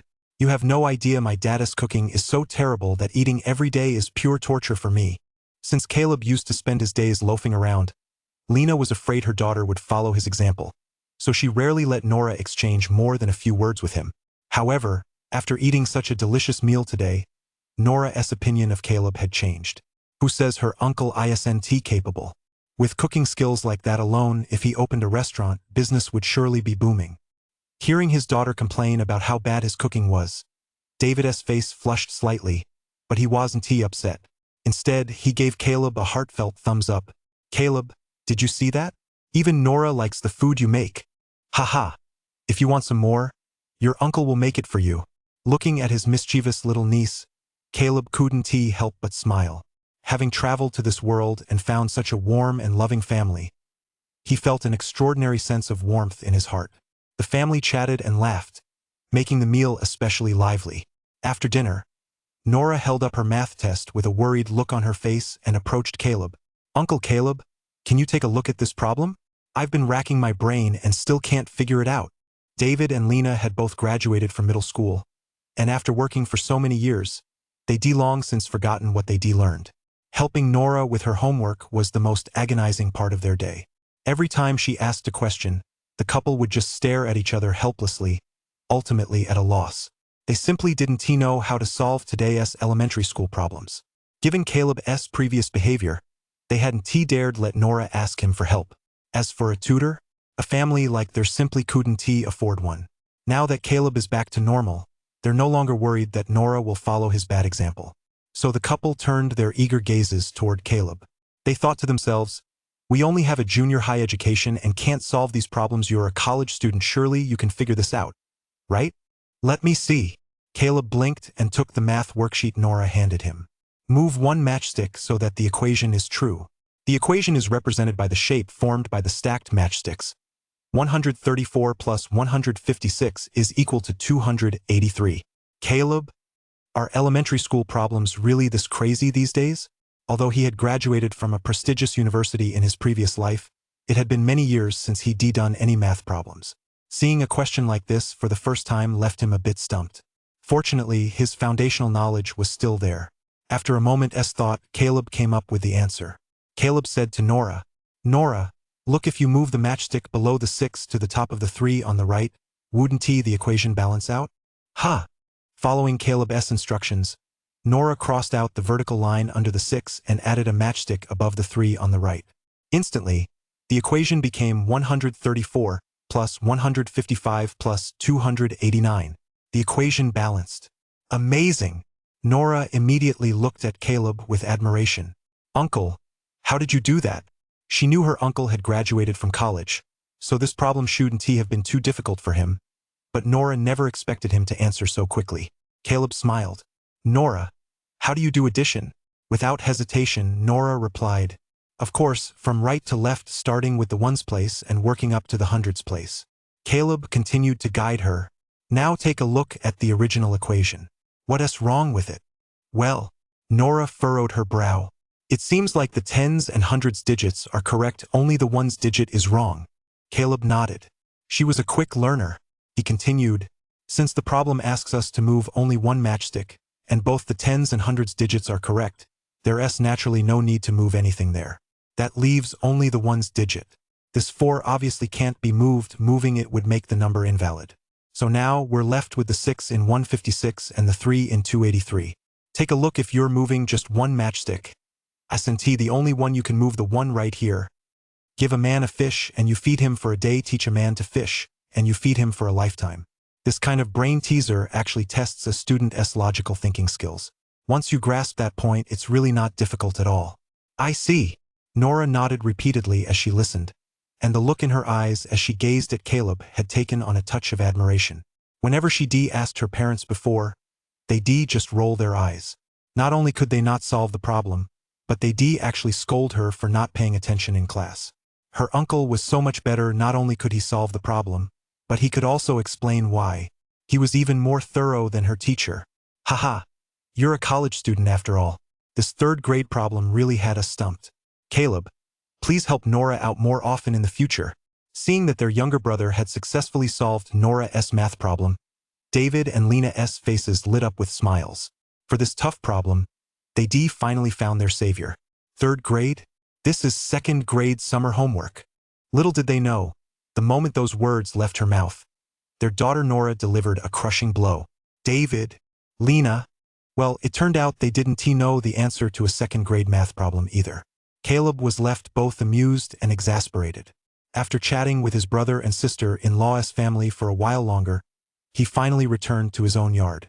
Around midnight, accompanied by the deafening roar of a motorcycle, Finn reappeared before Caleb. Caleb, now wide awake and fully dressed, stepped out carrying his Titapool hunt gear. That's right, during the day, the beach had been too crowded, so he had to settle for fishing.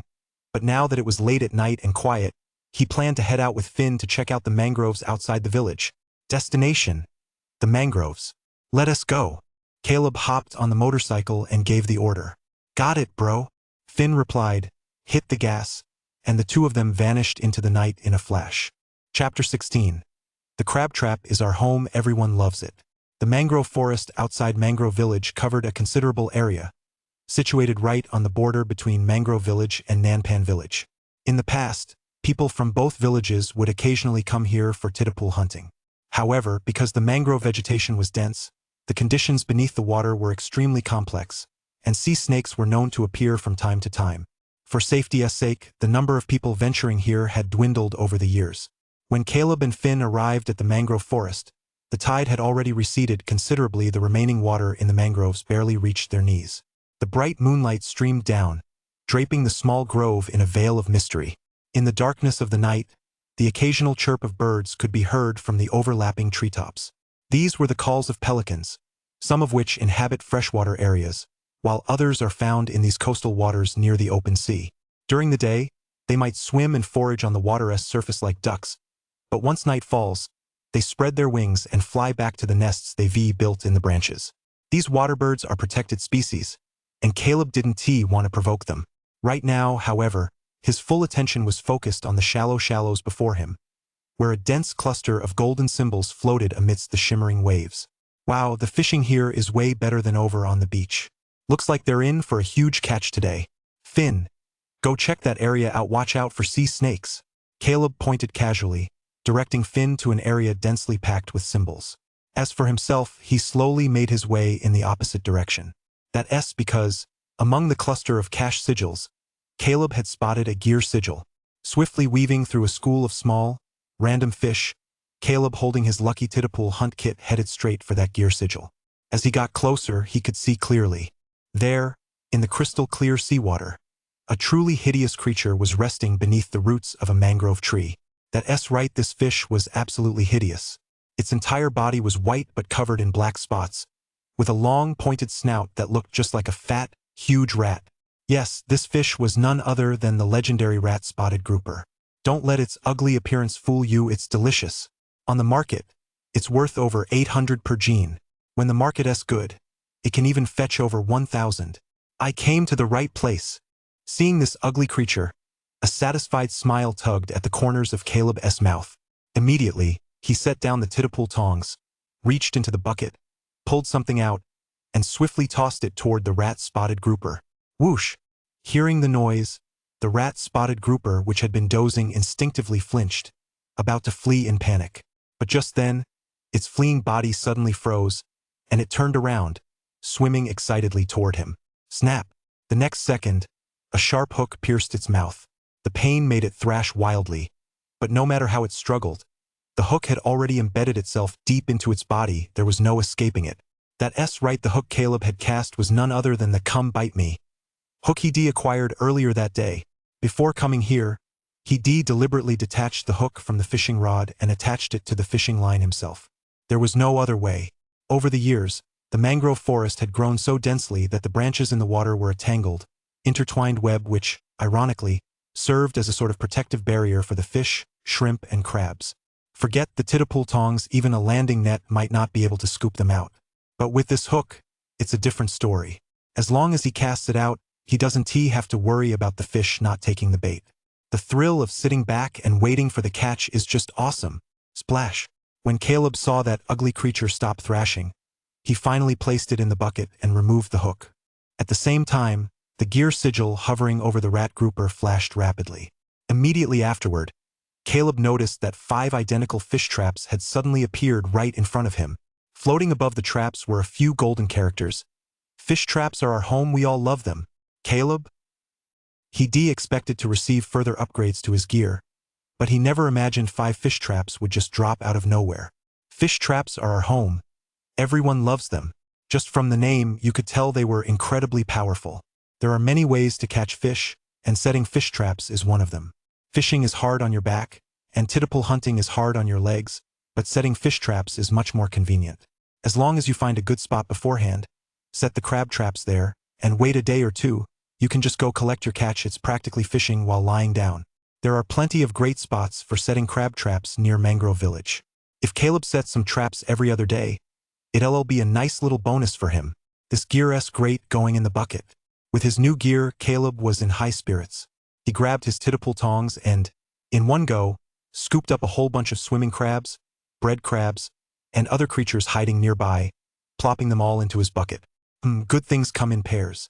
Of course, Caleb mostly caught the really big ones. As for the juveniles, he didn't even give them a second glance. Fishery resources are limited. We've got to give these little ones some time to grow and develop. Perhaps because no one had visited this mangrove forest in so long, the fish and crab resources here were quite abundant. Caleb kept moving forward, catching as he went. Not far away, Finn's shouts could be heard from time to time. Caleb, there are so many crabs here, even more than over on the beach. Caleb, I caught a conger eel. Seeing all the catch, Finn was as excited as a child. Caleb shook his head in exasperation, then casually cast his line again with the Come Bite My Hook spell, reeling in a stonefish hiding in a cave. As its name suggests, the stonefish is the color of stone. With an exceptionally fierce and ugly appearance, it's even poisonous. But this ugly creature, just like the rat grouper before it, is also very valuable. Although not as expensive as the rat grouper, which goes for over 800 per gene, it still fetches 100 to 200 per gene. Moreover, the stonefish has significant medicinal value. Not only does it promote saliva production and moisten the lungs, but for women, it also has beauty-enhancing effects. That's why it's so popular at seafood shops. Splash! Amid the clinking sound of gold coins, a 3-gene stonefish successfully landed in the bucket. This feeling of picking up money is just too awesome. Huh? What's that? Just as Caleb was basking in the joy of making money, a flash of light suddenly caught his eye. He instinctively looked toward the source of the light. There, not far ahead, sat a half-meter-tall rock. And behind the rock, to his surprise, a light rune bearing the Tai Chi symbol was floating in midair. The Tai Chi light rune grants certain skill enhancements, and for Caleb, the more, the better. Caleb's eyes narrowed, and he hurried toward the source of light without a moment's delay. Chapter 17. Mom, I told you there'd be plenty of fish over here. In the blink of an eye, Caleb hurried around the rock and saw, beneath it and under the golden symbol, 2 pieces of abalone? That's right, abalone. Except this one was particularly large. Looking to weigh at least 8 liang, it must be the legendary double-head abalone. The term double-head abalone comes from the old measurement system. If a gene contained 2 abalone, it was considered a double-head abalone. Abalone of this quality is incredibly expensive, nearly 1,000 yuan each. Most people simply can't afford it. Caleb never expected to find such a treasure in a place like this. Heaven itself has delivered this fortune right to your doorstep. It would be a shame not to take it. Take it. However, when Caleb reached out to pry the 2 abalones off the rock, he discovered that they seemed to have fused with the stone. He simply couldn't pull them loose. Caleb sighed in frustration. To get the abalone, he'd need a special scraper. Their suction was just too powerful. Unfortunately, he hadn't brought any such tools with him when he set out. Blinking, Caleb resorted to his old trick, pulling out the come bite me hook again and waving it back and forth between the 2 abalone. Snap! The next second, the abalone which had been clinging to the rock suddenly plopped right off. That works too. Seeing this, Caleb blinked. Too stunned to dwell on his surprise, he quickly placed the 2 abalone into the bucket. At the same time, the golden Tai Chi symbol hovering above the abalone transformed into a streak of light and sank into Caleb's body. Caleb felt a strange change in his skin, especially in his hands, where he sensed an indescribable, strange power. He blinked, placed his hands on the rock, and was astonished to discover that he had gained the same adhesive ability as the abalone. This was essentially top-tier rock climbing ability. Not bad, not bad. Caleb nodded with satisfaction. Although he wasn't interested in rock climbing or anything like that, it never hurts to have another skill up your sleeve. Who knows when it might come in handy? Caleb, Caleb! While he was lost in thought, Finn's shouts rang out from nearby. There are way too many fish here, my bucket's already full. Come on, is that even a proper thing to say?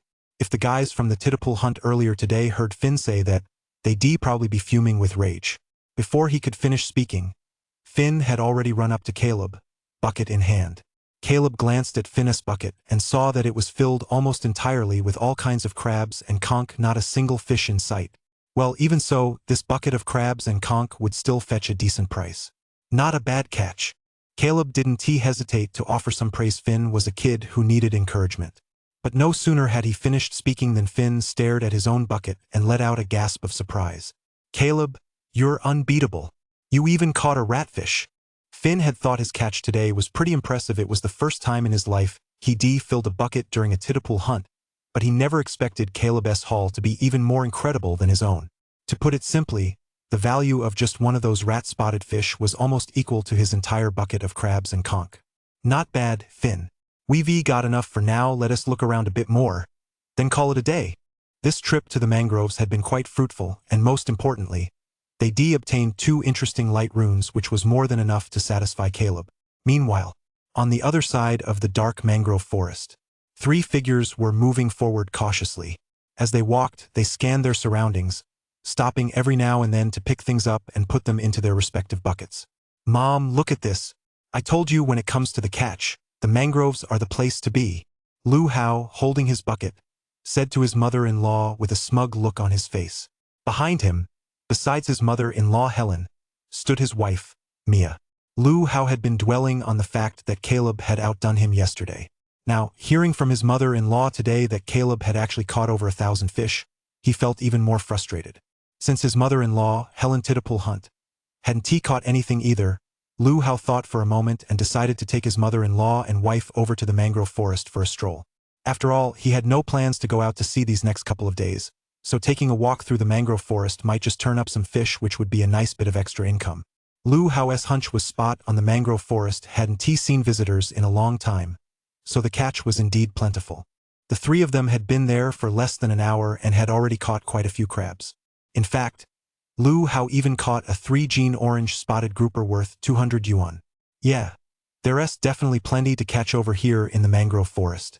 We didn't come here for nothing today. Haha, Helen, following behind, said with a smile as she happily gathered crabs. After 2 consecutive days of Titipul hunting with nothing to show for it, filling nearly half a bucket in less than an hour had completely lifted her gloomy mood. Mom, over here, over here. There are lots of swimming crabs. Just as she spoke, Mia, standing not far away, also shouted excitedly. Okay. How? Don't just stand there, come on. Hearing this, Helen gave a quick reply, called out to Lu Hao, and the three of them walked over toward Mia. Splash, splash. Just as the three of them were immersed in the sheer joy of their Titipul hunt, the sound of splashing water grew louder as it approached, accompanied by someone's unrestrained, boisterous laughter. The three of them froze suddenly, then all turned in unison toward the source of the sound. The reason was simple, because they had heard the words Caleb in that laughter. In the middle of the night, there was actually someone else in the mangrove forest besides the three of them, and this someone else seemed to be Caleb? What bad luck he has everywhere. As the figure drew closer, Helen could clearly see, by the light of her headlamp, that it was none other than Caleb. What's more, both Caleb and Finn were carrying buckets clearly. They had quite a haul as well. In an instant, all her joy vanished. If only her own family had had such a bountiful catch, Helen would surely have been jumping for joy. She might even have gone back to the village to brag about it. But now, not only did she have a catch, but so did Caleb. How could she possibly be happy? Hey, isn't that Caleb? You guys came to the Titipul hunt too. Just as Helen was frowning, she saw Lu Hao, standing in front of her, already greeting Caleb on his own initiative. Caleb, how is it going? Did you land any big ones? His tone was dripping with smugness. Helen blinked, as if a thought had just occurred to her. A smile involuntarily spread across her face. She took a step forward to stand beside her son-in-law and said to Caleb as he approached them, Caleb, your luck has been off the charts these past few days. I bet you've had quite a haul today, too. Right? Chapter 18. Bit by a sea snake. Mia, who had been picking up goods, froze when she heard Helen and Lu Hao's voices. She turned her head and saw Caleb and Finn walking toward them in the glow of the bright moonlight. When she saw Caleb again, her gaze became evasive, and she hurriedly lowered her head. Mia and Caleb were both from Mangrove Village and had grown up together. It could be said that from kindergarten through elementary school, and then from middle school through high school and even college, they had attended the same schools. There was a time when they were lovers who shared everything. Caleb took such meticulous care of her that she felt what true love was. But what about her? When Caleb's family faced a great tragedy, she heeded her mother Helen's advice, ultimately breaking up with Caleb and marrying Lu Hao instead. Mia felt guilty about that relationship. After getting married, she kept asking around for news of Caleb. Learning that he'd been living a life of self-pity and neglect all these years made her heart ache from time to time. Still, Mia never would have imagined that today, in this desolate mangrove forest, she'd run into Caleb. When her gaze locked with Caleb's, she instinctively lowered her head, no longer daring to look up. But a familiar voice reached her ears. Hey Mouse, and ho, you're here too. As he spoke, Caleb and Finn walked up to Helen and her two companions. Caleb was also a bit surprised to run into the three of them here. He naturally noticed Mia hiding in the back, but he felt nothing toward her anymore. Never mind that he was no longer the Caleb he used to be. Even if he were, it wouldn't stir up any waves.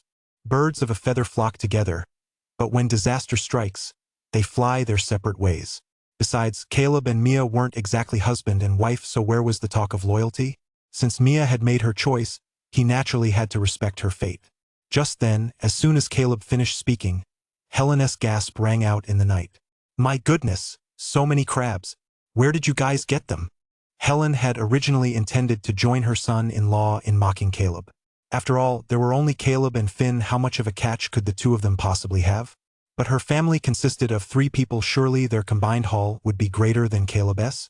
But as Caleb and Finn drew closer, she noticed that Finn's bucket was nearly overflowing with crabs and conch. My goodness! They actually caught a whole bucket full. That single bucket alone was enough to completely outclass the 3 of them. Immediately, her gaze shifted to the bucket in Caleb's hands, and she was completely taken aback. Sea eels, stonefish, even a rat grouper, and those 2 abalones were no small size either. Just this catch alone was worth several thousand yuan. And when you added up Caleb and Finn's catches, it was a total blowout. A complete and utter blowout compared to the 3 of them. Lu Hao.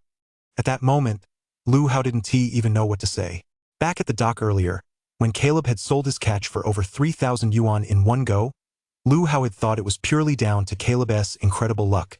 Who could possibly catch so many valuable treasures every single day?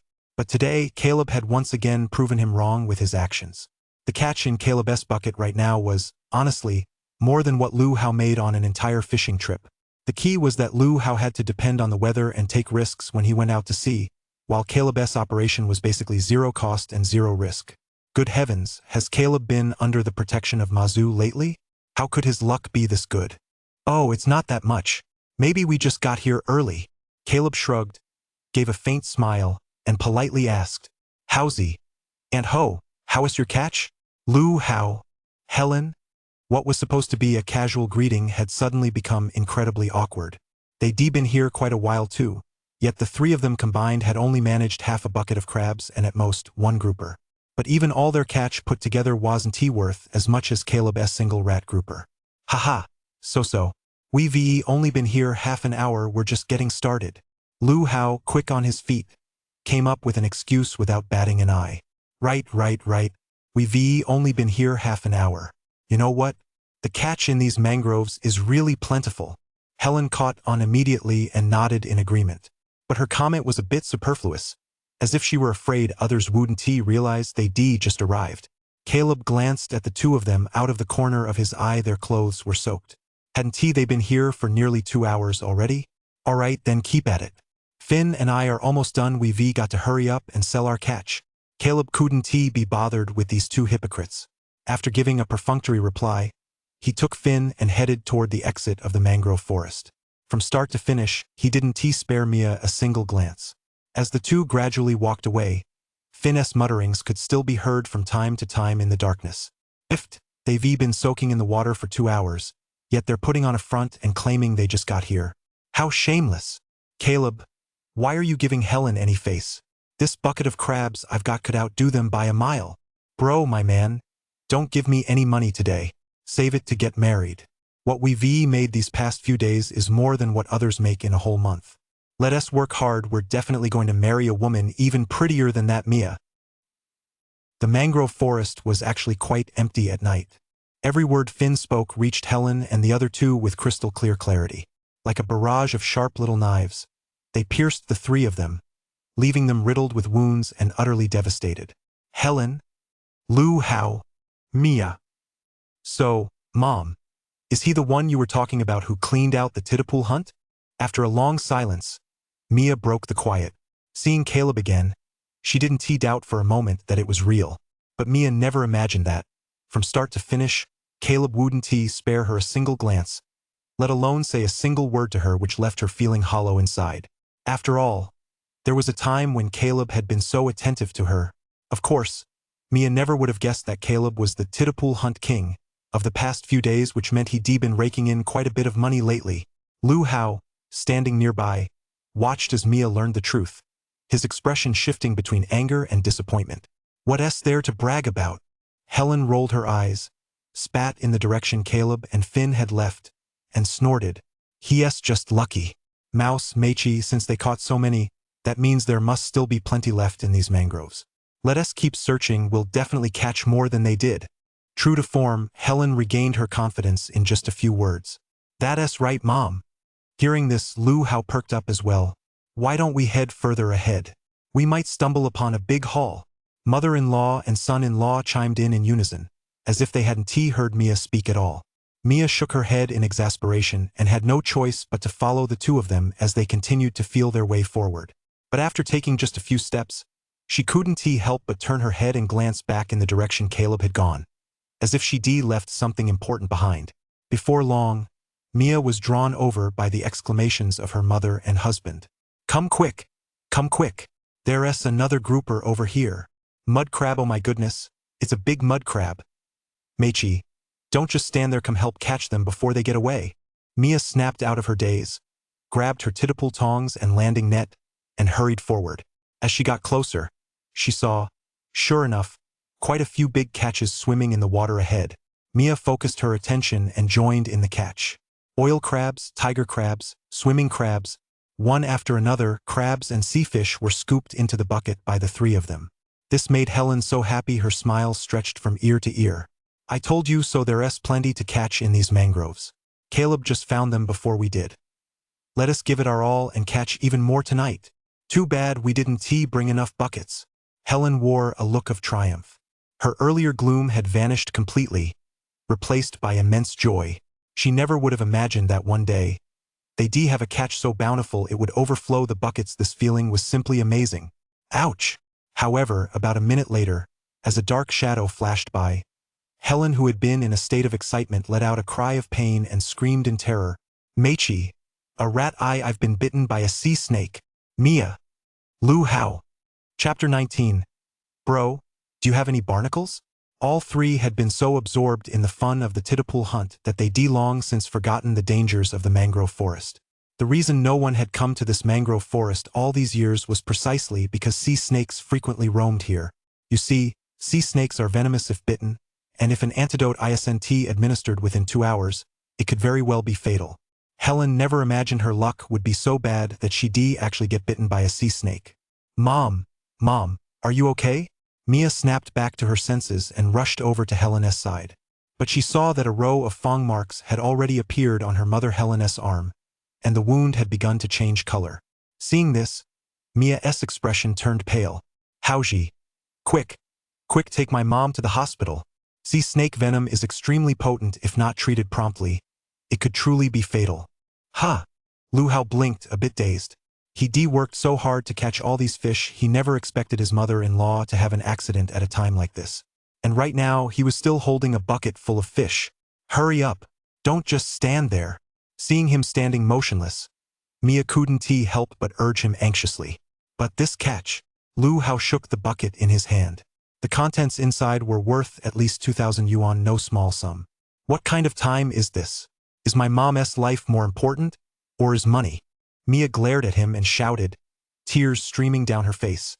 In her heart, she couldn't help but think of a familiar figure. If he were here, he would definitely take her mother to the hospital without hesitation.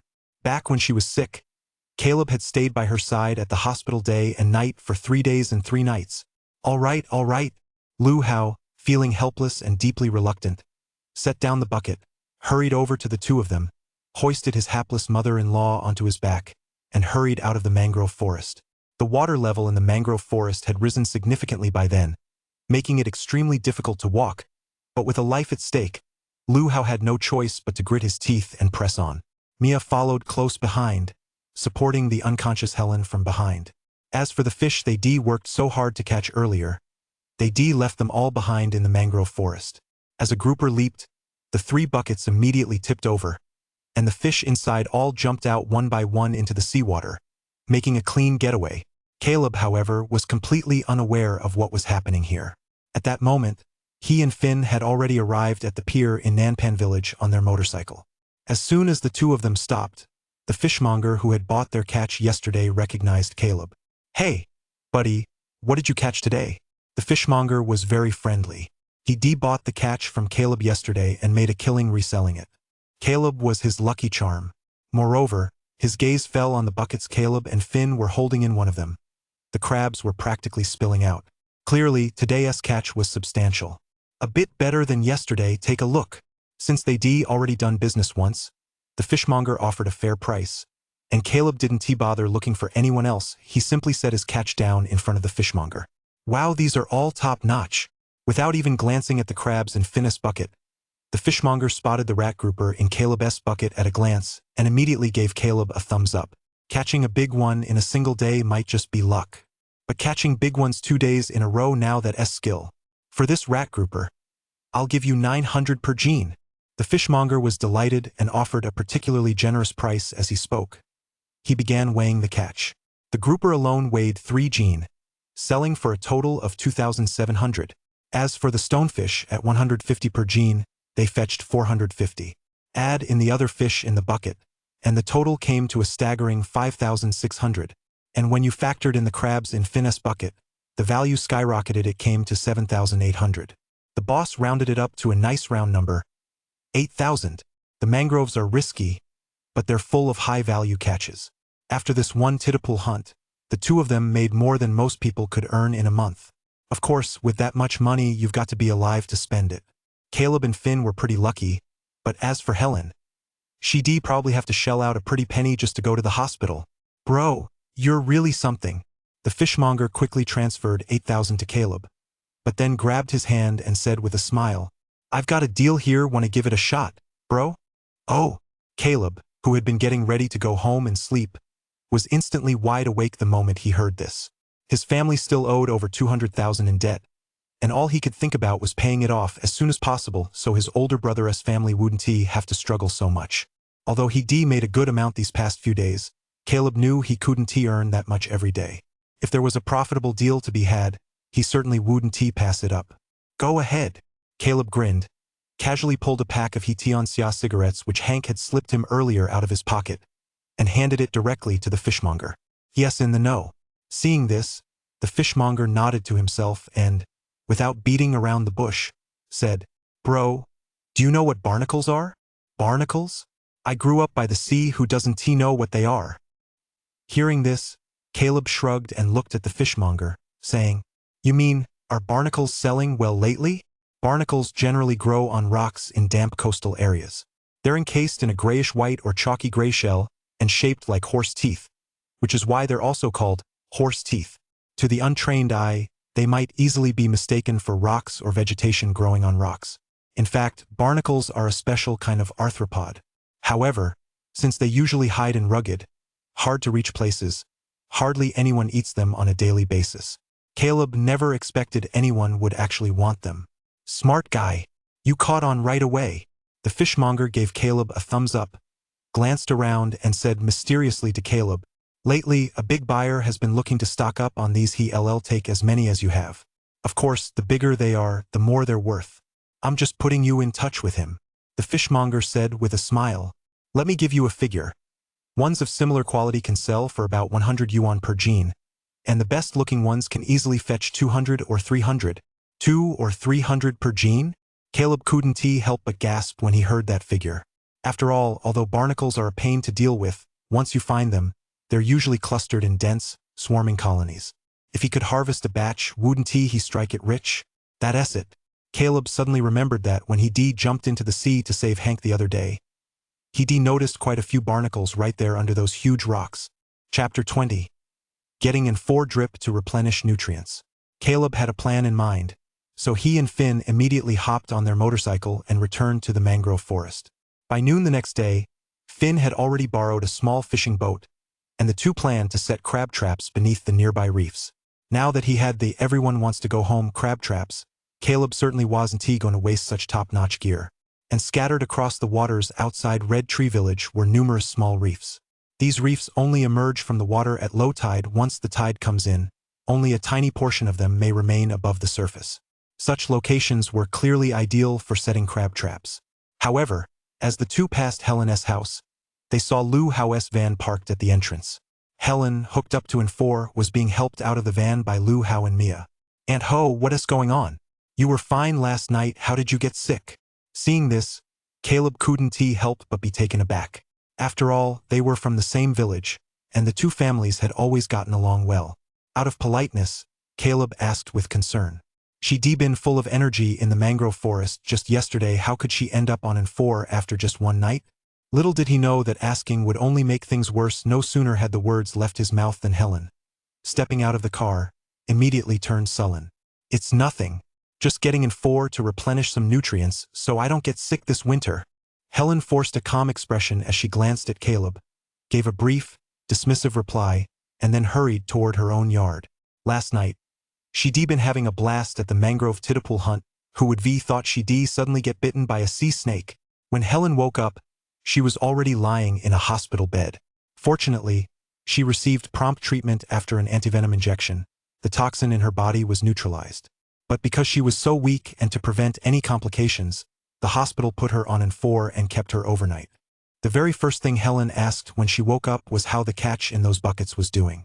It turned out that the half bucket of crabs she'd worked so hard to gather, along with all the fish, had been thrown back into the mangroves by those 2 spendthrifts. That would have been bad enough, but just that one trip to the hospital cost nearly 2,000 yuan, which broke Helen's heart. She insisted on going home. Yeah, titterpool hunt, not a single catch, but a loss of 2,000 yuan instead. And when she thought about how Caleb had caught so many fish the night before, Helen completely lost it. Seeing Helen head back, Lu Hao and Mia exchanged an awkward glance at Caleb and the others. Without a word, they quickly followed her inside. They'd all gone to the mangroves. Caleb came back with a fortune, while they not only lost money but nearly lost their lives. What a disgrace. Caleb, there's definitely something fishy going on here. Watching Helen and the other 2 acting all sneaky, Finn rubbed his nose and pondered seriously. None of my damn business. Caleb shrugged and motioned for Finn to keep walking toward the beach. Let us set the traps. Let us go. Got it, bro. The 2 rowed the small fishing boat, and before long, they reached the reef a few hundred meters away. As they passed the beach, quite a few villagers were still hunting in the tide pools, clearly hoping to catch some fish, but judging by the looks on their faces, it seemed they hadn't landed anything big. By now, the tide had receded, and countless reefs hidden beneath the water had all emerged above the surface. Caleb placed 2 prepared prawns into each trap one by one, then set all the traps out into the water. May Mazu bless us, we've got to catch something. Let us hope Caleb, can marry a pretty wife. While Caleb was setting the traps, Finn stood to the side, clasped his hands together, and began praying with great solemnity. Setting traps is all about luck. When luck is on your side, you might pull in plenty of big catches. When it isn't, you might come up empty-handed. Farmers depend on the sky for their livelihood, and fishermen depend on the sea. Whether they'll have enough to eat depends entirely on the will of heaven and David's bounty. After making sure the traps were securely tied, Caleb and Finn rowed their fishing boat back to shore. But when the 2 reached the spot where they'd been fishing earlier, Finn hesitated. Bro, are you really going to go after those barnacles? The reefs here are quite high, and the terrain below is even more complex. Those barnacles especially love to nest in nooks and crannies. If you slip and fall into the sea, it could be very dangerous. Don't worry. I've got this. Caleb patted Finn on the shoulder, then immediately secured the prepared rope around himself. Just to be safe, he told Finn to stay on shore while he leaped headfirst into the water below. Holy crap! Are you guys out of your minds? What are you doing? Yeah, are you guys out of your minds? Caleb and Finn's actions quickly caught the attention of a few fishermen, who gathered around out of curiosity. Unlike the fishermen they'd encountered earlier, these guys hadn't witnessed Caleb's swimming skills, so they too began to look worried. I get it, you're after the barnacles. One of the anglers fell silent for a moment, then suddenly slapped his forehead and looked at Finn. How did you know? Finn scratched his head and looked at the angler in surprise. How could I not know? The angler immediately exclaimed anxiously. The market for barnacles has been booming lately. I've heard that even in Europe and the US, people are snapping them up like crazy. Here in China, there are also quite a few companies looking to use barnacles to develop medicines. Barnacles aren't just animals, they also have significant medicinal value. Their shells have properties that treat acidity and relieve pain, while their flesh can detoxify and heal sores. It's precisely because of this value that they're highly sought after by major pharmaceutical companies. One variety in particular, known as the gooseneck barnacle, has been driven up to several thousand or even over 10,000 per gene overseas. The fisherman went on and on. Just a few days ago, a fisherman from a nearby village was trying to collect more barnacles when a wave crashed over him while he was working and he was swept away. What? Hearing this, Finn immediately panicked. His brother Caleb had finally pulled himself together recently and helped him make a good amount of money. If he were to meet with an accident while digging for those lousy barnacles, it simply wouldn't be worth it. With that in mind, Finn couldn't help but run over to the rock and shout down below. "Brother Caleb, it's dangerous. Get up here fast. Get up here fast." However, at that moment, Caleb had his hands pressed tightly against the cliff face. His entire body was like an abalone, almost fused to the rock. Every time he jumped down, the moment his body made contact with the cliff face, he would come to a steady stop.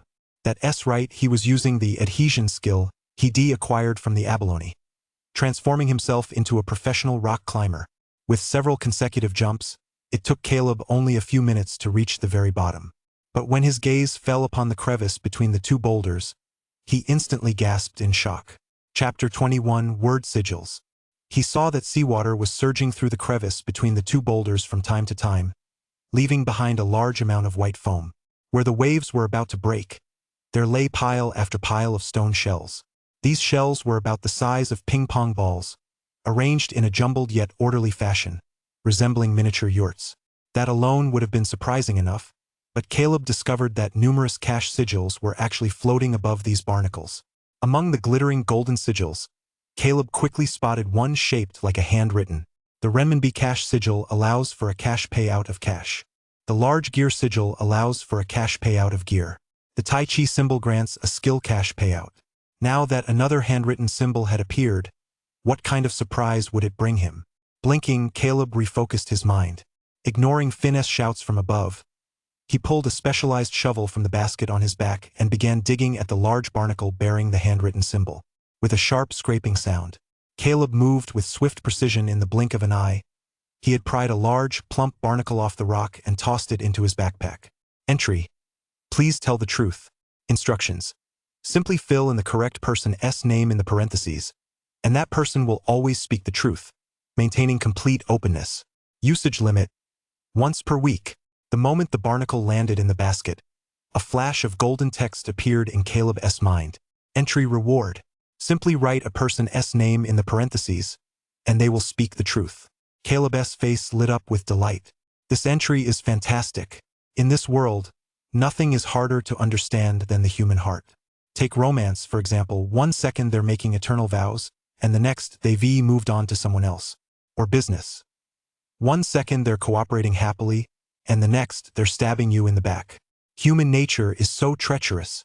Now that he had this tell the truth talent, Caleb suddenly felt a sense of security he'd never experienced before. This trip was totally worth it. Caleb let out a long sigh. Finn's voice was still coming from above, so he had to hurry up and collect the barnacles in front of him before Finn got worried. The barnacles' living conditions were indeed harsh. Working in this remote, hard-to-reach spot was quite a hassle. Even with Caleb's nimble hands and feet, it took him a full half-hour to scrape every single barnacle out of the crevice.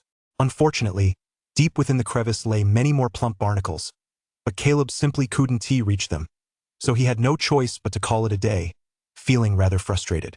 Seeing that he'd nearly finished, Caleb placed his scraper in his backpack, gripped the rock with both hands, and began climbing upward with all his might. Rock climbing is extremely physically demanding work. It's manageable on uneven surfaces, where you can find footholds, but when faced with a perfectly smooth surface or a spot with no handholds, it becomes incredibly difficult for a climber.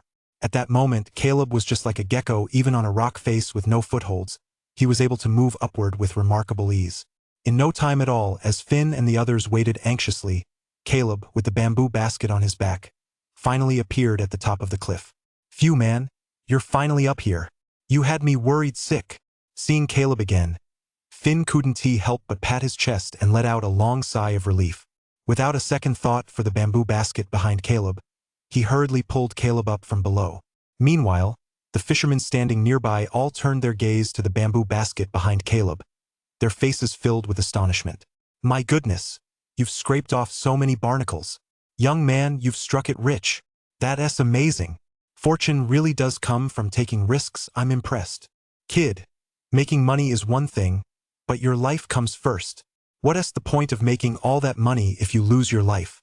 Some of the fishermen marveled, while others offered well-meaning warnings. It wasn't until Caleb spoke with them that he finally understood why the fishmonger was willing to pay such a high price for these barnacles. It turned out these barnacles weren't for eating, they were for drug research. What's the most expensive thing these days? Real estate, gold, silver, and jewelry? None of the above. Hospitals are the most expensive. No matter how much money you make, you'll eventually spend it all in the hospital, and many newly developed drugs are so scarce they're practically priceless. Even countries in Europe and the United States are buying them up at high prices. Clearly, the medicinal value of these barnacles is far greater than anyone could have imagined. Amid the envious stares of the other fishermen, Caleb and Finn climbed down from the rocks.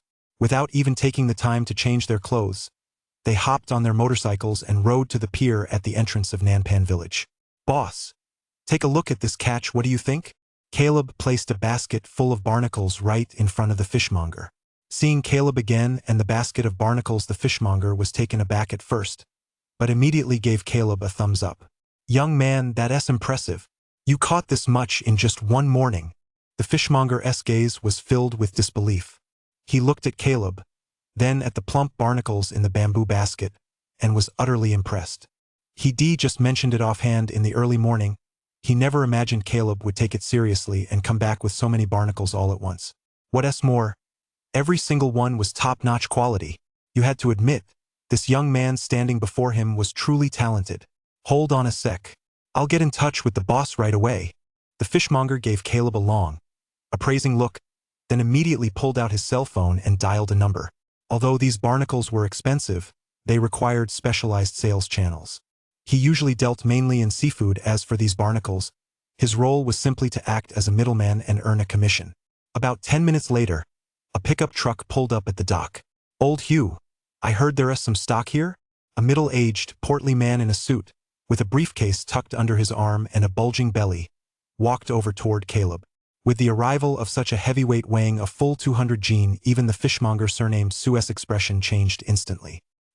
He hurriedly wiped his hands with a cloth, walked over to the portly man with a beaming smile, and shook his hand warmly, saying, "Haha, Manager Zane, hello. Didn't you tell me earlier that you wanted barnacles? I kept an eye out for you, and as it happens, someone delivered some today, all top quality.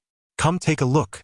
The fishmonger laughed heartily, stringing together one compliment after another, and didn't he even forget to offer Manager Zane a cigarette. Let me take a look." Manager Zane nodded calmly and followed the fishmonger to the stall. He cast a casual glance at Caleb and Finn before his attention was immediately drawn to the pile of barnacles in the bamboo basket. The quality is passable. It's a shame, though, the market price for barnacles has suddenly dropped recently to just over 80 per gene. How about this? Since we're making friends, I'll give you 100 per gene. How does that sound? Manager Zane blew a smoke ring before turning to Caleb and speaking in a world-weary tone. Chapter 22. Asking Zane Yaozong to tell it like it is. Manager Zane was Anhui Pharmaceuticals' procurement agent for this region, and his main job was to purchase various medicinal herbs. There was a severe shortage of barnacles recently, so the more he bought, the more generous his quarterly bonus would be. Of course, having been in the business for over a decade, he wasn't just after the quarterly bonus. If he could drive the price down as much as possible during the purchase and then resell it later, he could make even more profit. As for the two young men standing before him, don't let their burly builds fool you with his years of experience. He could tell at a glance that they were just clueless country bumpkins. Naturally, he had to really squeeze them for all he could. To be honest, the quality of the barnacles in the bucket was significantly better than anything he bought in recent days, but he absolutely couldn't raise the price too much, otherwise, how would he make any profit? Besides, in his view, 100 yuan per gene was already an exorbitant price for country folk. 100 yuan per gene?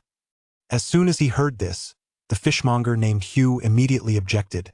"Manager Zane, I have no objection to paying 100 yuan per gene for ordinary goods. But this young man's stock is in excellent condition, it should be at least 150 yuan per gene." The fishmonger named Hugh was also from a nearby village. Having done business with Caleb several times, he considered Caleb a reliable person, and as soon as he heard the price Manager Zane had quoted, he couldn't stand by and watch. With such high-quality goods, offering 100 yuan per gene, isn't that ripping people off? How are suppliers supposed to keep supplying you in the future? Standing nearby, Caleb couldn't help but furrow his brow slightly upon hearing that price. 100 yuan per gene was indeed not a low price. But if he hadn't heard about the value of these barnacles from a few fishermen before arriving, he would have been taken in by this so-called Manager Zane. 150 yuan per gene, not a single fin less, Caleb said bluntly, his tone turning firm. He didn't mind others making a profit, But deliberately driving down prices was another matter entirely. He'd been lucky to get these barnacles for anyone else. Securing such a large haul would have come at a significant cost. Whoa, you're talking tough. Manager Zane glanced at the two of them in surprise, his expression darkening as he snorted and said, I just told you the current market price is this low. Offering you 100 yuan per jean is already a huge favor. As he spoke, Manager Zane gestured toward the surroundings, shot Caleb a sidelong glance, and said in a domineering tone, Let me be honest with you. I'm in charge of purchasing in these nearby towns and even the surrounding districts and counties. As for this stuff, no one else can or dares to offer you this price except me. His words were brash, yet spoken with absolute confidence. Manager Zane had been in this business for over a decade. He hadn't just been coasting along. Unnoticed, he had already monopolized the local purchasing market. Otherwise, he wouldn't be acting so cocky. Zane. Manager Zane, in business, it's all about keeping the peace to make money. Seeing how angry Manager Zane was, the fishmonger softened his tone a bit.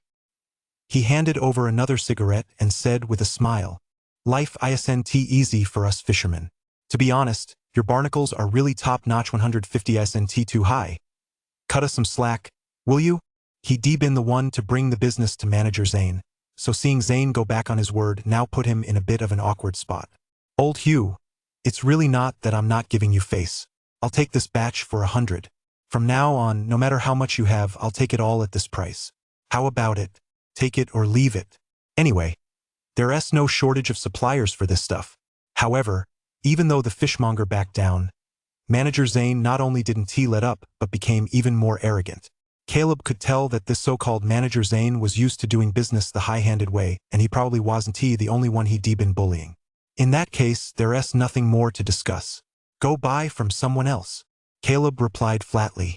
There were at least 20 jean of barnacles in his bucket. Even at 100 yuan per jean, he could make 2,000 yuan. But he simply couldn't stand people like Manager Zane. He'd rather forgo the money than let Manager Zane bully the market. Hey, you're stubborn. Caleb's words took Manager Zane by surprise, and he gave Caleb a second look. Over the years, he'd interacted with plenty of old fishermen. He knew all too well just how much patience these ordinary working-class people possessed. They're just trying to make a living. As long as you take a firm stance, they'll put up with whatever they can. This kid in front of me, though, is a surprise. He's actually choosing to go head-to-head with me. Fine. I'll just have to see who you can sell these barnacles to if I don't buy them. We'll see about that. Manager Zane shot Caleb a cold glance, his stance still unyielding, and without a moment's hesitation, he turned and walked away. In his experience, the buyer held the upper hand. As soon as he walked away, the other party was bound to give in within 5 steps. 1 step. No one spoke. 2 steps. No one tried to stop him. 3 steps. 4 steps. By the time Manager Zane reached his pickup truck, not a single word of surrender or pleading had come from behind him. Manager Zane. Fine, just you wait, kid. We'll see how this plays out. Only then did Manager Zane lose his temper completely. He turned and shot Caleb a vicious glare before finally starting the car and driving off. Young man, I'm really sorry. I didn't expect them to be so domineering. I've made you come all this way for nothing. Watching Manager Zane's car gradually disappear, Hugh, the fishmonger, looked at Caleb with an apologetic expression. He meant well by setting up the deal. Who could predicted this would happen? It's fine. Caleb smiled slightly, handed the fishmonger a cigarette, and said with a chuckle, You meant well, uncle. This has nothing to do with you. By the way, what's this Manager Zane's full name? The fish was only responsible for making the introduction. Whether the deal went through or not was another matter. Besides, the fishmonger had stood by his side just now, and Caleb wasn't the type to confuse right and wrong. However, Caleb wasn't one to subscribe to the idea that revenge is a dish best served cold. In his past life, he'd been too kind-hearted, which ultimately led to a tragic end. In this life, he intended to settle scores the very same day. This so-called Manager Zane was clearly bullying more than just him. If he didn't teach this guy a lesson, more people would end up getting bullied by him in the future. Ha! Seeing that Caleb wasn't blaming him, the fishmonger initially breathed a sigh of relief. But he didn't expect Caleb to actually ask him for information about Manager Zane. It seemed this young man might be having second thoughts. Without giving it much thought, the fishmonger casually pulled a stack of business cards from his pocket, carefully sorted through them, picked out one for Zane, and handed it to Caleb. That's right, this one Zane Yaozong.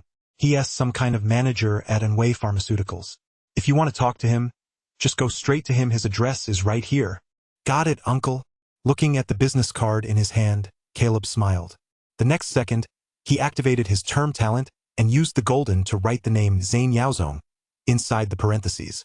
As soon as the 3 characters Zane Yaozong were written, a string of identical names popped up below, each followed by different phone numbers and addresses. There was no way around it. There were just too many people with the same name, so he had to pinpoint the exact one. Fortunately, Caleb had Zane Yaozong's business card, so he was able to select the correct information for Zane Yaozong right away. Please, Zane Yaozong, tell the truth. Complete.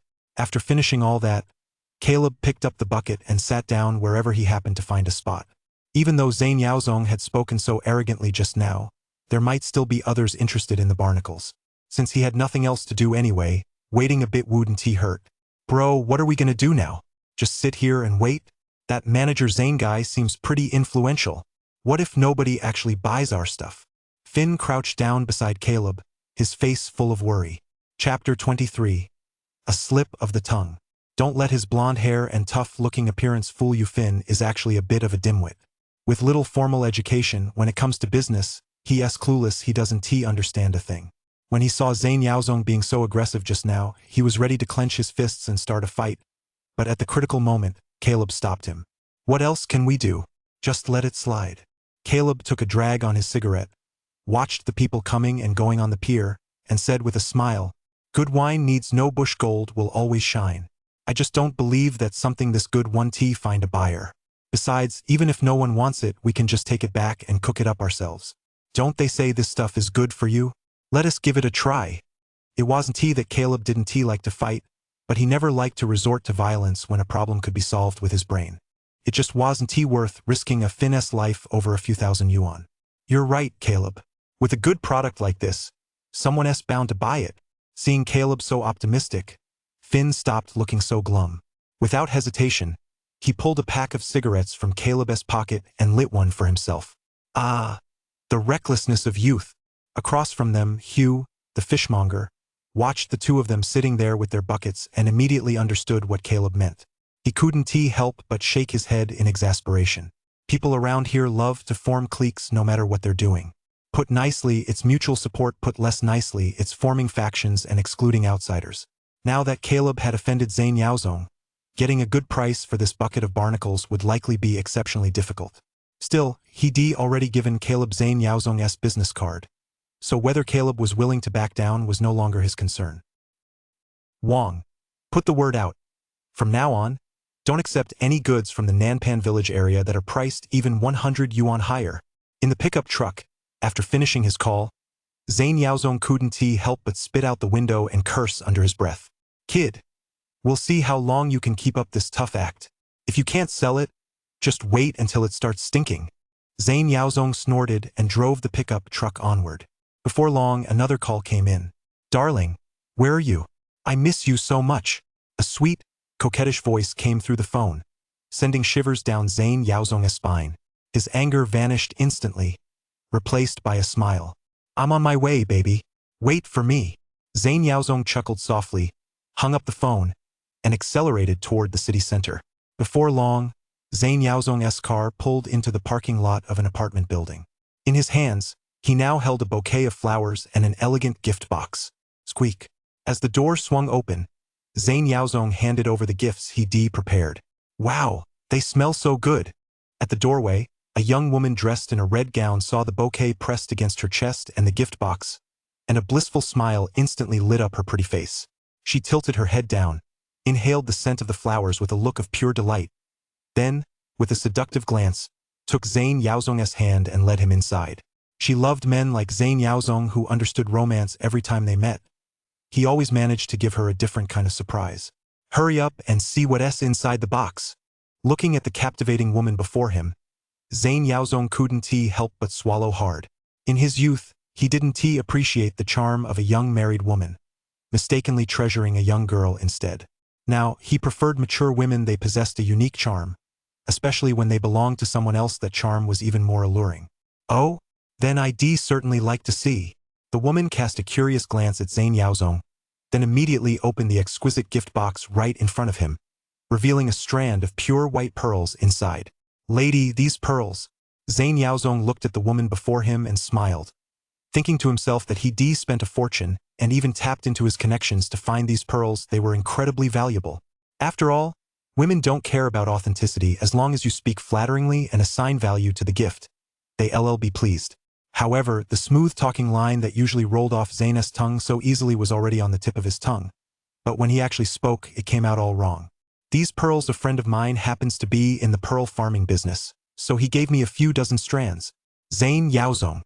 Mid-sentence, Zhang Yaozong hurriedly covered his mouth with his hand. Damn it, what did I just say? How did I end up saying they were cultured pearls?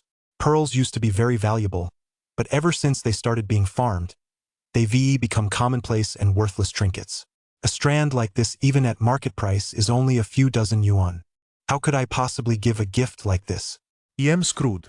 The young wife, who had been basking in happiness and expecting to hear just how expensive the pearls were, froze in her tracks the moment she heard Zhang Yaozong's words. Farmed pearls and they're a gift? What's the deal here? Her expression immediately darkened. Zhang Yaozong, what are you playing at? Are you trying to upset me on purpose? Zhang Yaozong was instantly mortified. He wanted to deny it, but the words slipped out before he could stop himself. I'm not trying to upset you. These pearls are cultured. They're just jewelry anyway. What difference does it make if they're cultured or wild? Zhang Yaozong.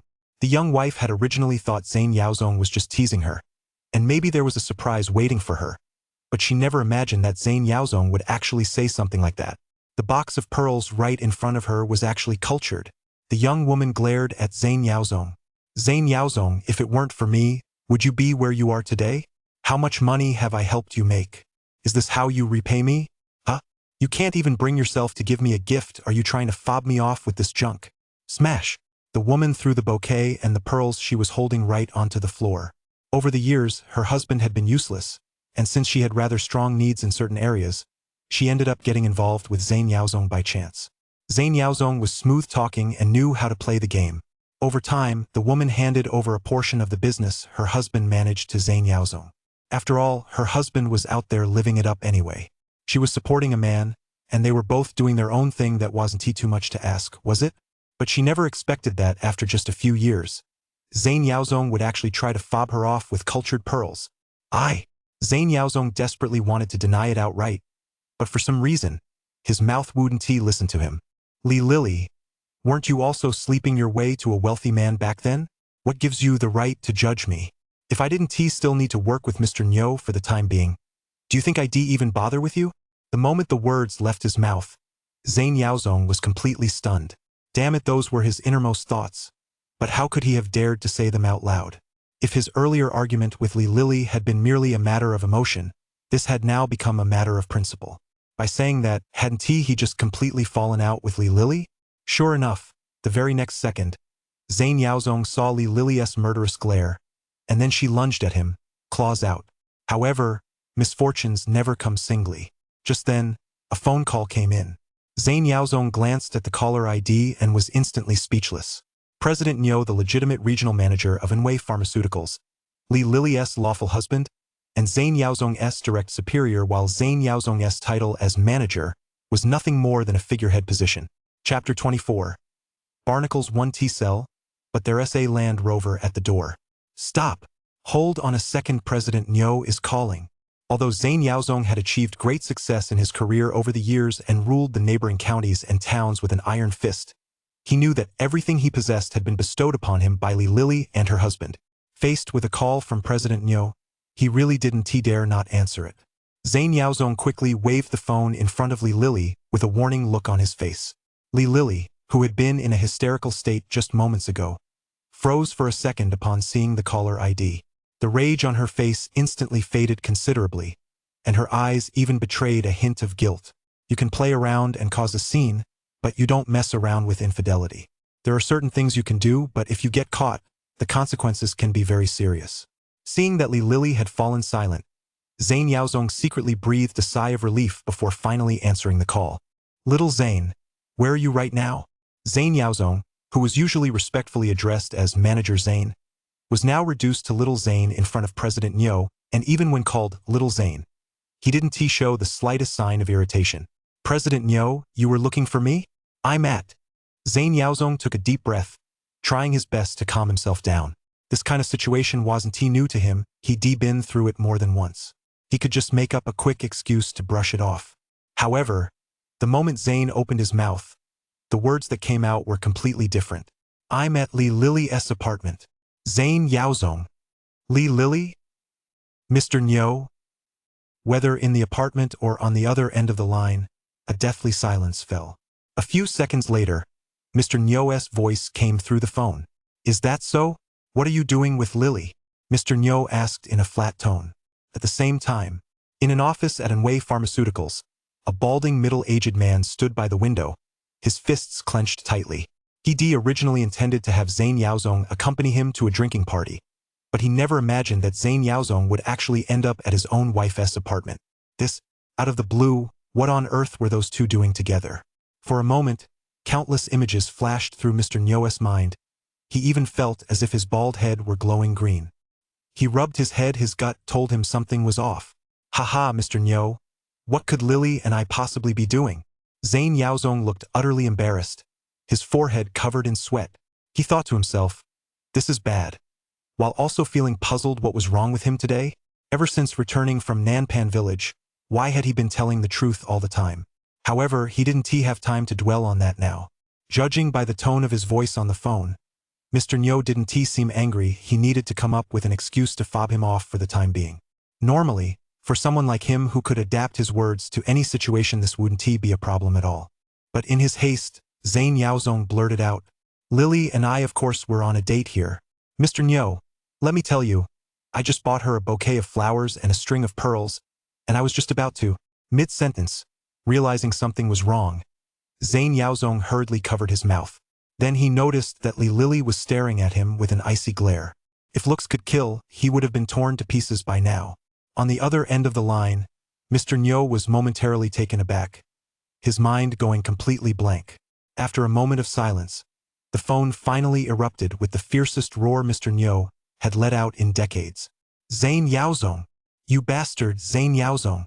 I made you rich and powerful, and you dare to sleep with my woman behind my back. Zane Yaozong! This is too much, you've gone way too far. And tell that slut Li Lily I won't let you two get away with this. Smash! The very next second, the call was abruptly hung up. In his office at Anhui Pharmaceutical Group, an enraged Mr. Nyo hurled his cell phone to the floor. He never would have imagined that his own wife would cheat on him with one of his subordinates. That alone would have been bad enough. Most people cheat on the sly, but this Zane Yaozong had the audacity to tell him outright that he was on a date with his wife. No man could bear such a humiliating insult. Zane Yaozong, Li Lily, you'll pay for this. President Nyo slammed his fist into the wall and growled through clenched teeth. Meanwhile, inside the apartment, Li Lily and Zane Yaozong stared at each other in shock. Why? Amid her anger, Li Lily was also a bit baffled. She looked at Zane Yaozong. If you don't want to be with me, you could have just broken up with me. Why did you tell him? Are you trying to ruin me? What's in it for you? She could understand that Zane Yaozong was tired of her men. After all, always chase after something new. But she couldn't figure out why Zane Yaozong would tell her husband about this. Doing so would ruin her and ruin Zane Yaozong too. Zane Yaozong, if I told you I didn't know, would you believe me? Zane Yaozong ran his hands through his messy hair, feeling on the verge of a breakdown. All these years of hard work and dedication, all the energy he poured into this woman. Li Lily had all gone up in smoke right at this very moment. What's more, as far as he knew, CEO Nyo had come from a criminal background and had only managed to clean up his image a few years ago. Now that he de-angered CEO Nyo, it would likely be very difficult for him to make a living in Tiannan City from now on. Damn it, what on earth was wrong with him today? Finn, let us go home. Nanpan Village Pier. After waiting for 2 hours without a single customer at his stall, Caleb couldn't be bothered to wait any longer. He stood up and prepared to head home. Huh? Brother Pong, are we just going to give up on these barnacles we worked so hard to get? Finn stood up hesitantly, looking at Caleb with a face full of reluctance. There were at least 20 jean of barnacles in the bamboo basket. Even if sold at 100 yuan per jean, that would be 2,000 yuan. What a waste. It's no big deal. Caleb shrugged and smiled at Finn. Finn, you've been with me for so long, and I've never treated you to a big meal. Since we can't sell these barnacles, let us just take them back and cook them up. You've never had a 2,000 yuan feast, have you? Today, I'm going to treat you to one. Although it was a bit of a shame they hadn't sold the barnacles, Caleb remained quite optimistic. They made quite a bit of money these past few days, and he was already quite content. If he had to choose again, he still wouldn't sell it to that so-called Zane Yaozong. He lived a miserable enough life in his previous life in this one. Wasn't he just looking for a little peace of mind? 2,000 yuan for some peace of mind, it was worth it. Hey, you're right, I'll treat myself to a little luxury. Finn was a carefree guy too. As soon as he heard Caleb say that, a smile instantly spread across his face. He gleefully hoisted the bamboo basket onto the motorcycle, then pulled Caleb along as they headed toward Mangrove Village. These fishermen living by the sea usually lived frugally. They couldn't even bring themselves to eat seafood that was even slightly expensive. A feast costing 2,000 yuan for a single meal was indeed a huge luxury for them. However, when the two rode back to Mangrove Village on their motorcycle, they saw that a Land Rover had appeared at the entrance to Caleb's yard at some point. Chapter 25. Come fishing with me, barnacles on the house. Mangrove Village was the poorest village in the surrounding area, so the sudden appearance of a Land Rover immediately drew a crowd of onlookers. Just as Caleb and Finn were wondering whose car was parked at his gate, a man stepped out of the crowd, waving excitedly at him. Brother Caleb, you're finally back. Hank! Seeing who it was, Caleb couldn't help but be taken aback. Hank the Great, the fisherman who nearly drowned in the sea just a few days ago. Caleb never would have imagined that this fisherman would come looking for him. However, Hank wasn't alone this time. He was accompanied by a young woman dressed in casual athletic wear. The woman had a curvaceous figure and wore a sun hat. When she looked up at Caleb, a face with an ethereal beauty appeared before him. While Caleb was still in a daze, Finn had already pulled the motorcycle to a stop. Caleb set down a basket of barnacles before turning to Hank. So, here to go fishing?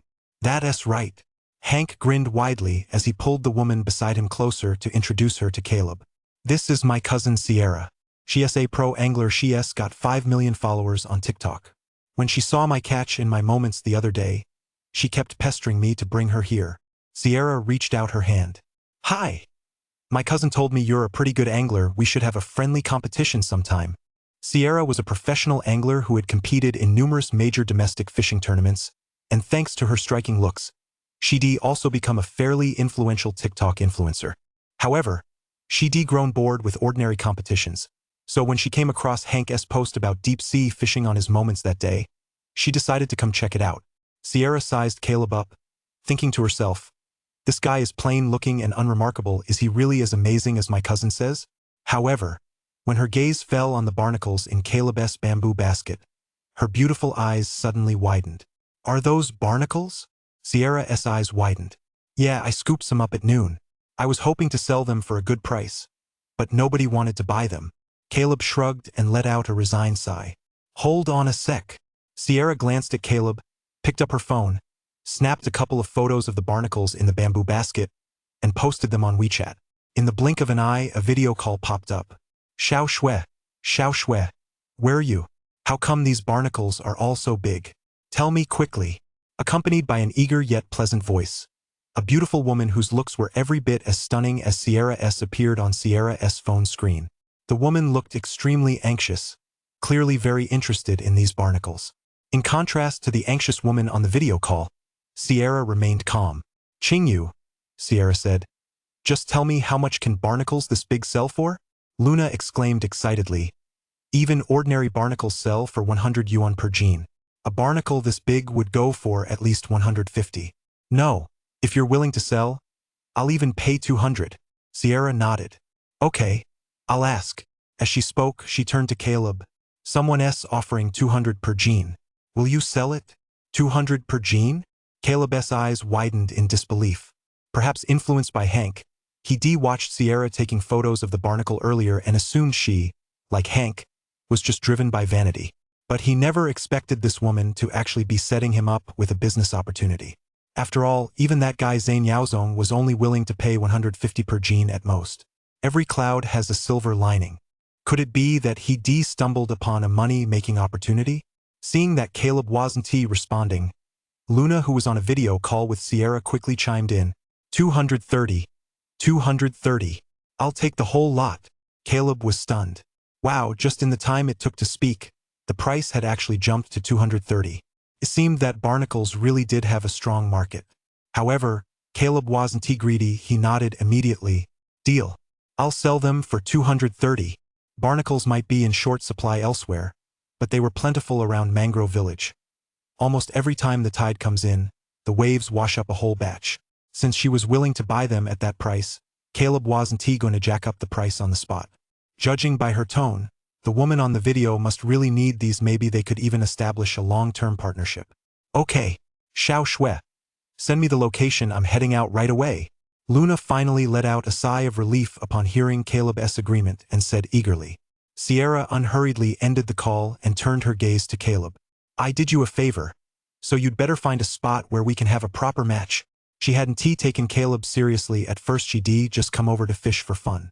But seeing how many barnacles Caleb had caught in one go, she realized he might be even better than she'd imagined. After all, Luna had said that barnacles usually appeared on rocks along the coast, were particularly hard to find, and catching them required a lot of effort. The fact that Caleb could catch so many at once clearly showed he was quite skilled. If he was this good at catching barnacles, maybe he really was as good at fishing as her cousin had said. In an instant, Sierra's competitive spirit was sparked. Sure, you're Hank's cousin. Even if you don't help me sell the barnacles, guests are guests. I'll play along with you guys. Caleb shrugged, thinking to himself that Hank's cousin was quite an interesting one, offering help on the spot, making demands right away, and handling it like a business transaction where neither side owes the other anything. But the tide's out now, so we won't catch much. How about we have a contest tonight? How does that sound? Caleb said with a smile. No problem. Sierra nodded, then sent the location of Mangrove Village to her best friend, Luna. Meanwhile, upon seeing Sierra's message, a smile finally spread across Luna's face. She stepped on the gas and, following the GPS, headed straight for Mangrove Village. She was a project manager at Lingnan Pharmaceuticals, where the company was currently developing a new traditional Chinese medicine based on barnacles. Barnacles, especially gooseneck barnacles, had reached astronomical prices in Japan, South Korea, and even Europe and the United States. However, they were all being used to develop Western medicines, and when those medicines were sold back to China, the profits went entirely to foreigners. Seeing this, Luna thought to herself, barnacles are, after all, traditional Chinese medicinal ingredients. If they can be used to develop Western medicines, why can't they be used for traditional Chinese medicine as well? If her pharmaceutical company could develop even more effective medicines, they wouldn't have to be at the mercy of others in this industry. Unfortunately, barnacles are hard to come by, especially gooseneck barnacles, which can only be harvested from the wild. So far, no one has succeeded in farming them. Chapter 26. Once sworn eternal vows, now each pursuing their own happiness. Whoosh! A full hour later, just as dusk was falling, a formidable Jeep Wrangler finally appeared at the entrance to Mangrove Village.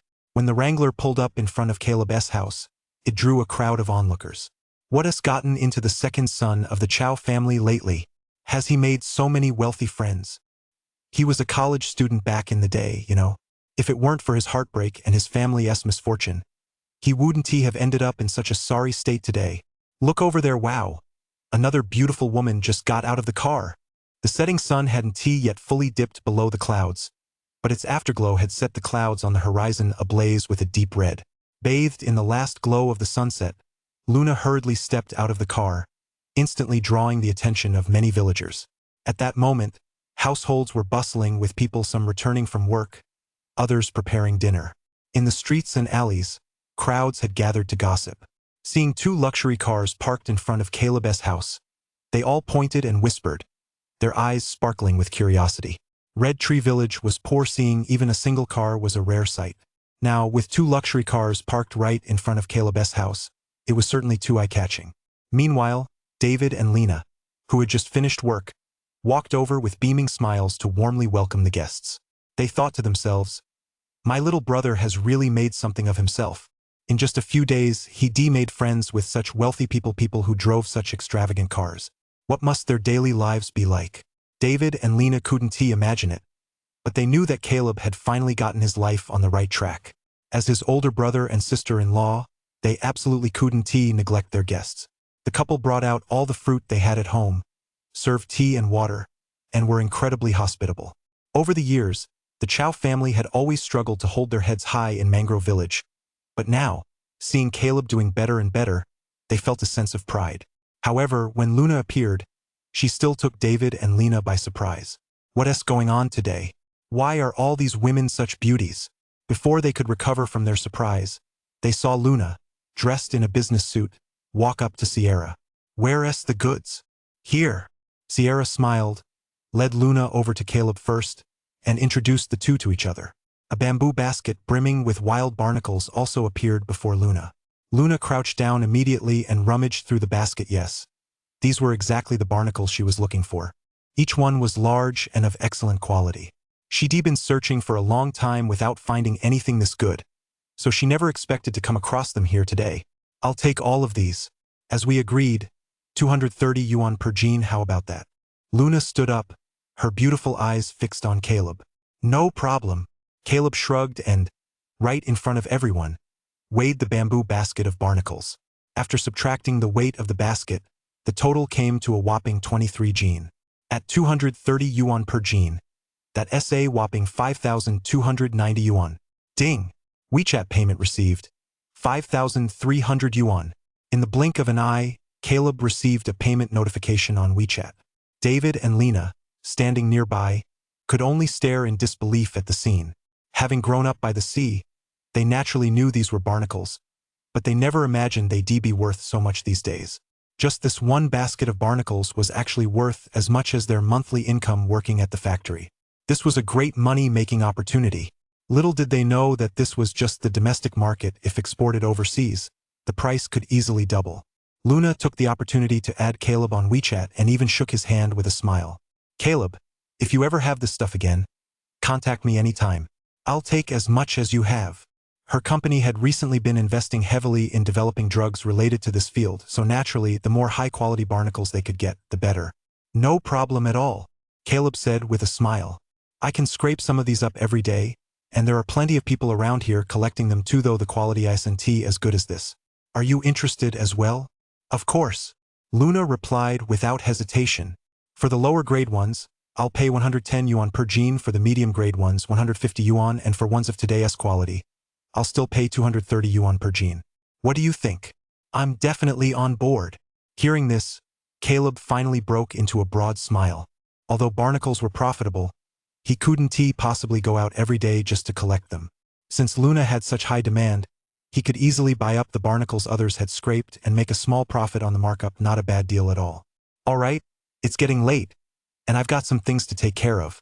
Let us keep in touch on WeChat. Luna was a woman of action. Now that the deal was sealed, there was no need for her to stay any longer. Right now, she was eager to get back quickly, deliver these barnacles to the company, and have them tested. However, before leaving, she turned to her best friend, Sierra. Shwe, aren't you coming back with me? Sierra shook her head. I've still got things to do here. You go ahead. She finally managed to get out and unwind. How could she possibly bear to go home now? Besides, she was going to have a fishing contest with Caleb that evening. All right then. Talk to you later. Luna nodded and was about to head outside, carrying the bamboo basket of barnacles. Let me do it. Let me do it. Finn, ever the thoughtful one, rushed over to help load the basket into the car. Having closed such a big deal, Caleb, David, and the others as the hosts naturally all came out to see them off. Meanwhile, not far away at Helena's house, Mia saw that her mother was doing fine and was about to follow Lu Hao home. As soon as they stepped outside, the couple followed the villagers' gazes and noticed the commotion at Caleb's front door. Has Caleb hooked up with a rich woman? He's got 2 luxury cars. Looking at the Jeep Wrangler and Land Rover parked in front of Caleb's house, Lu Hao furrowed his brow slightly, his face filled with curiosity and jealousy. Standing nearby, Mia's gaze fell on Sierra and Luna standing beside Caleb, and for a moment, she felt a sense of inferiority, as if she were ashamed of her own appearance. Both Sierra and Luna had the style of sophisticated city women, whereas, in comparison, Mia at that moment was no different from an ordinary countrywoman. They simply couldn't be compared. For some reason, as Mia looked at Caleb standing between the 2 women, she felt an inexplicable pang of heartache. There was a time when they had made solemn vows and were inseparable. But now, they each found new loves and gone their separate ways. She was now a married woman. Caleb, it seemed, had found a new partner as well. Caleb had long since ceased to belong to her, but at that very moment, the feeling hit her with particular clarity. Chapter 27. Cousin, this is the kind of man you should look for in the future. Mia clutched her chest and, pale-faced, climbed into Lu Hao's van. The van pulled away, and the couple gradually disappeared from Mangrove Village. Their departure didn't cause much of a stir in the village. That's because all eyes were still fixed on Caleb's house. On the way, Lu Hao kept watching Mia's expression. Seeing his woman lost in a daze, he couldn't help but clench his fists tightly. Meichi, I'm heading out to sea tomorrow. I'll work hard in the second half of the year so that by next year we can get a new car. Then I'll take you into the city for a nice little tour. Okay? Lu Hao forced himself to suppress the unease in his heart and smiled at Mia. Faced with Lu Hao's soothing words, Mia merely nodded slightly aside from that single She didn't say a single extra word. Lu Hao. Caleb, I don't know where you got all that good luck, but Lu Hao, am going to live a better life than you. Lu Hao silently vowed to himself. Before long, he took Mia back to their home in Nanpan Village. He was going to set sail. He was going to make a fortune. Only with money can a man hold his head high. Meanwhile, after seeing Luna off, Caleb brought Hank and Sierra back to the courtyard. His sister-in-law Lena had already taken all the ingredients out of the fridge to prepare dinner and entertain these two distinguished guests. If it weren't for Sierra's introduction, Caleb wouldn't have made so much money, so naturally they had to treat him well. While Finn was entertaining the guests, David pulled Caleb aside and chuckled. Caleb, barnacles are so profitable. What do you think, could I get into this too? Selling over 20 gene of barnacles and making more than 5,000 yuan in one go had really gotten David's hopes up. Over the past few years, he and Lena had worked day and night, and aside from paying off debts and covering their daughter Nora's school expenses, there was hardly anything left over for the family. If he could harvest barnacles in his spare time, it would bring in some extra income for the household. Of course you can. Hearing this, Caleb couldn't help but laugh. But, bro, you don't need to go out and scrape barnacles yourself. I've already thought this through since Boss Lu said she'll take as many as we have. Just the two of us won't be able to scrape that many. Under David's puzzled gaze, Caleb continued, so here's what I'm thinking. Why not collect all the barnacles from the surrounding villages? We'll buy low and sell high, focusing on volume. That way we can make a decent profit. You know a lot of people. You can handle the purchasing, and we'll split the profits 50-50. How does that sound? Having spent many years as a corporate drone in his previous life, Caleb knew all too well that you couldn't make money by just doing manual labor.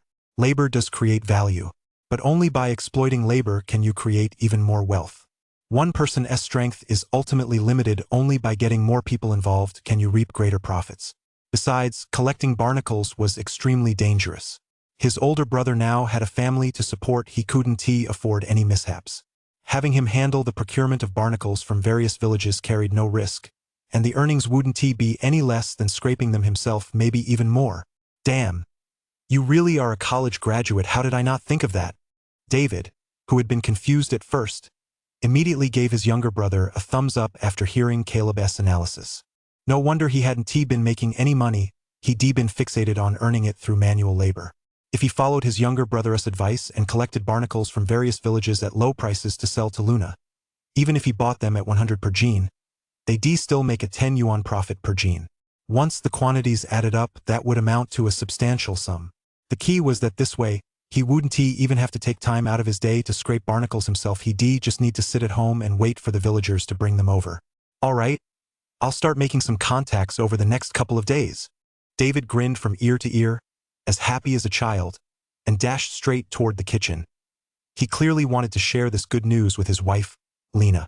Unlike his younger brother, who had gone away to college, David had lived by the sea his whole life and had hardly ever left the area. He built up quite a network of contacts among the people in the surrounding villages, so buying barnacles was practically a piece of cake for him. As soon as she heard her husband had found another way to make money, Lena was over the moon and cooked with even more enthusiasm.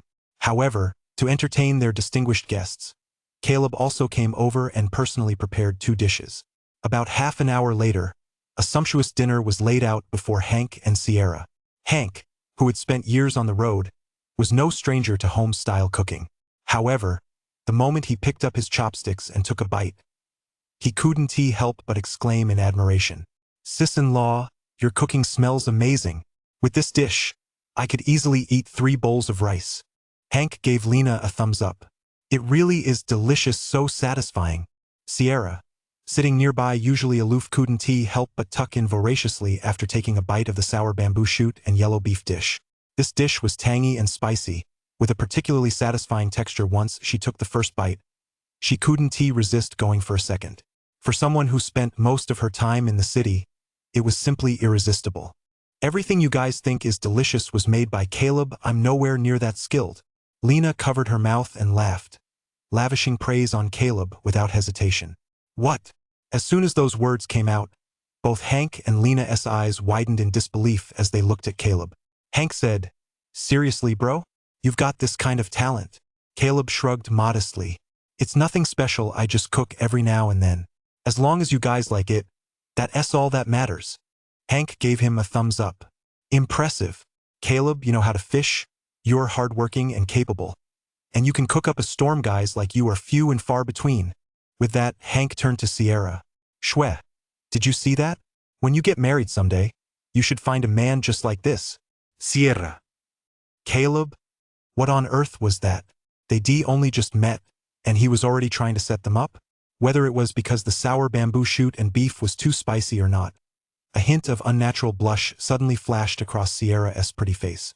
However, the look she gave Caleb also held a touch of admiration. She hadn't expected Caleb's cooking skills to be so exceptional. Good food always lifts one's spirits, and in no time at all, the table full of sumptuous dinner was polished off by the group. It was almost high tide, so Caleb stood up, ready to pack up his gear and head out fishing with Hank and Sierra. However, when she saw the fishing rod Caleb picked up, Sierra froze once again. Chapter 28. Moonlight, breeze, and night fishing with a beauty. As a professional competitive angler, Sierra had bought at least 100 fishing rods over the past few years. Whenever an angler pulled out a rod, she could tell at a glance its specifications, price range, and the best locations and fish species for which it was suited. Most of the gear Hank had bought was purchased on Sierra's recommendation. But what about the fishing rod in Caleb's hands? It was clearly the kind you'd find on Taobao for a few dozen yuan, shipping included. From top to bottom, it was utterly unremarkable. As for bait, Caleb didn't even bother to prepare any. He simply grabbed some sea worms and sea cockroaches from the nearby shore once they reached the beach. This scene made Sierra frown. "Is this how you plan to compete against me?" Sierra looked at Caleb in confusion. "What else?" Caleb shrugged and said with a smile, "It's just a hobby, it's all about taking part." Sierra looked at Caleb, then at her cousin Hank, who said with a smile, "Shwe, don't underestimate Caleb's fishing rod and bait, they can land some big ones. He is a true master angler sometimes. The simplest gear works best." Hank clearly spoke from experience. The first time she met Caleb, she hadn't taken his gear seriously either, but as it turned out, no matter how good your gear or bait is, if you're not meant to catch a fish, you just won tea. That makes sense. Sierra looked pensive, blinking thoughtfully as she turned to Caleb. "Just competing for the sake of it is no fun. Let us add a little stakes." Sierra said, "Here's the deal. We'll set a 1-hour time limit, and we'll compete on number of fish, not weight. If you win, I'll give you this fishing rod. If you lose, you'll cook us another meal. How about it?" Although she'd known Caleb for less than a day, after their brief interaction, he gave Sierra the impression that he was hard to figure out. Since her cousin had said so, Caleb must have some real skill when it came to fishing. Most importantly, she'd thoroughly enjoyed today's meal, and she wanted more. I'm fine with it, but are you sure?" Hearing this, Caleb couldn't help but look taken aback. A meal for him was just 100 or 200 yuan, but that fishing rod set Sierra was holding was worth at least several thousand, maybe even over 10,000 yuan, right? Sierra would be taking a massive loss on this deal. These days, anglers really are getting more and more extravagant. "Of course. Just tell me, do you dare accept the challenge?" Sierra smiled slightly, looking at Caleb defiantly. "Let us do it then. Why wouldn't I dare?" Caleb shrugged. Since Sierra didn't even bat an eye at such an expensive boom pole, this was just a matter of a meal. What was there to be afraid of? As the two of them bantered back and forth, Hank, standing nearby, started to get a little restless. "Hey, you two, are you treating me like I'm invisible or something?" Hank walked over and called out, "Since I'm already here, count me in." "No way." However, no sooner had Hank finished speaking than his cousin Sierra shoved him aside. "Cousin, you just stick to being the referee." Caleb shrugged, not missing a beat to take a dig. "Hank, your sister's right. Just be the referee. That LL saved me from having to jump in to rescue someone in the middle of the night." "Hank." He stood there dumbfounded for a moment before it finally dawned on him. Damn, Caleb and his cousin had both written him off at the same time. As an avid angler, he was right here at the beach. How could he possibly resist casting a line? However, recalling the last time he'd been dragged out to sea by a fish, Hank could only sigh in resignation and accept his role as referee. The night was clear and moonlit, with the waves constantly lapping against the coastal rocks. Caleb and Sierra walked along the shore, each finding a spot to fish. At Hank's signal, their competition began. Sierra deliberately chose a shallow area with plenty of seaweed on the seabed, the perfect spot for fish to gather. It was now just past 9 p.m., the perfect time for fish to come out in search of food. Sierra first scattered the prepared bait into the water. Once the bait bed was set, she took out her fishing rod and began casting. Whoosh!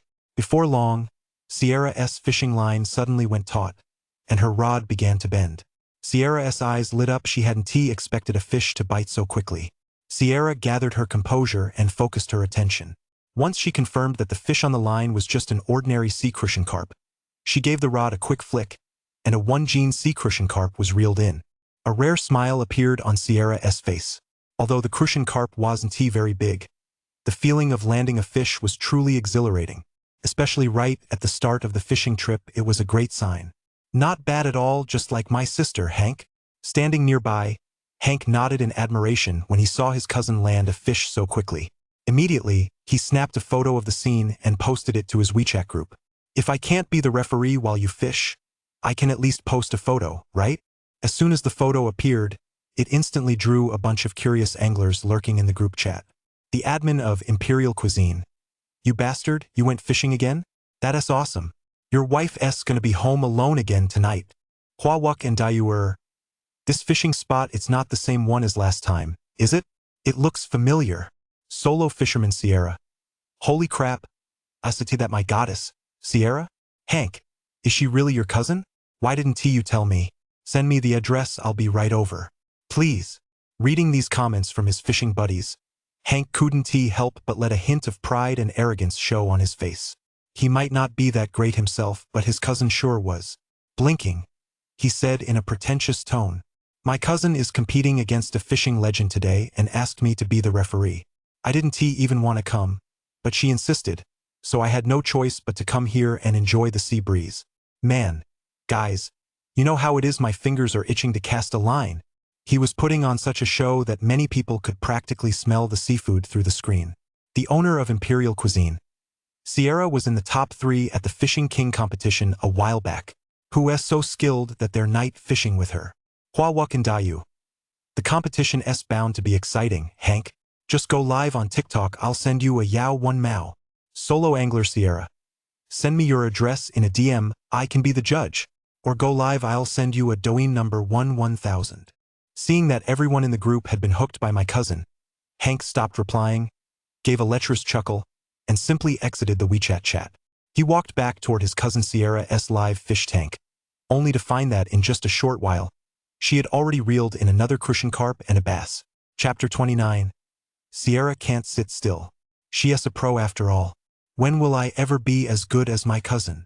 Looking at the catch in Sierra's live well, Hank couldn't help but rub his hands together slyly, his face brimming with envy. As an avid angler, he really couldn't stand watching this scene. The more he looked, the more it made him itch to cast a line. Splash! Suddenly, a flash of light caught Hank's attention instantly. Not far away, Caleb had already raised his fishing rod. A plump male rockfish, still clinging to the hook, was reluctantly letting itself fall into Caleb's bucket. Wow! That kid actually caught something too! A flash of surprise crossed Hank's eyes. The very next second, he completely forgot about his cousin and set off at a sprint toward Caleb. Hank had seen Caleb's fishing skills firsthand. But in his eyes, while Caleb was certainly skilled, He was, after all, a self-taught amateur. His cousin Sierra, on the other hand, was a professional angler. The two were simply in different leagues. In today's fishing competition, his cousin was clearly a shoe-in to win. But now it seemed that, until the time was up, the outcome was truly anyone's guess. When Hank reached Caleb's side and saw the fish leaping about in the bucket, he couldn't help but gasp in astonishment. In Caleb's bucket, he saw not only the rockfish he'd just caught, but also 3 large yellow croakers, 2 sea bream, and a sea bass. How much time had even passed? His catch was actually greater than his cousin Sierra's. Good grief, is my cousin really going to lose? Hank blinked, unable to hide his astonishment. As for Hank's arrival, Caleb didn't react much at that moment. His full attention was focused on the seawater below. A gentle breeze brushed his face, and the bright moonlight shone on the churning waves. But in Caleb's eyes, he saw countless fish suspended with golden runes, constantly surging toward him. He could even hear the clinking sound of gold coins in his mind. For Caleb, every fish he caught meant at least tens or even hundreds of yuan in cash hitting his account. He wasn't fishing for fish, he was fishing for the beloved renminbi. However, compared to these schools of fish bearing the symbol, Caleb preferred to see fish with other light symbols, exploring unknown possibilities. As time went on, with the help of "Come Bite My Hook," all kinds of ocean fish took the bait one after another. Before long, Caleb's bucket was almost full. Hank, standing nearby, was completely dumbfounded.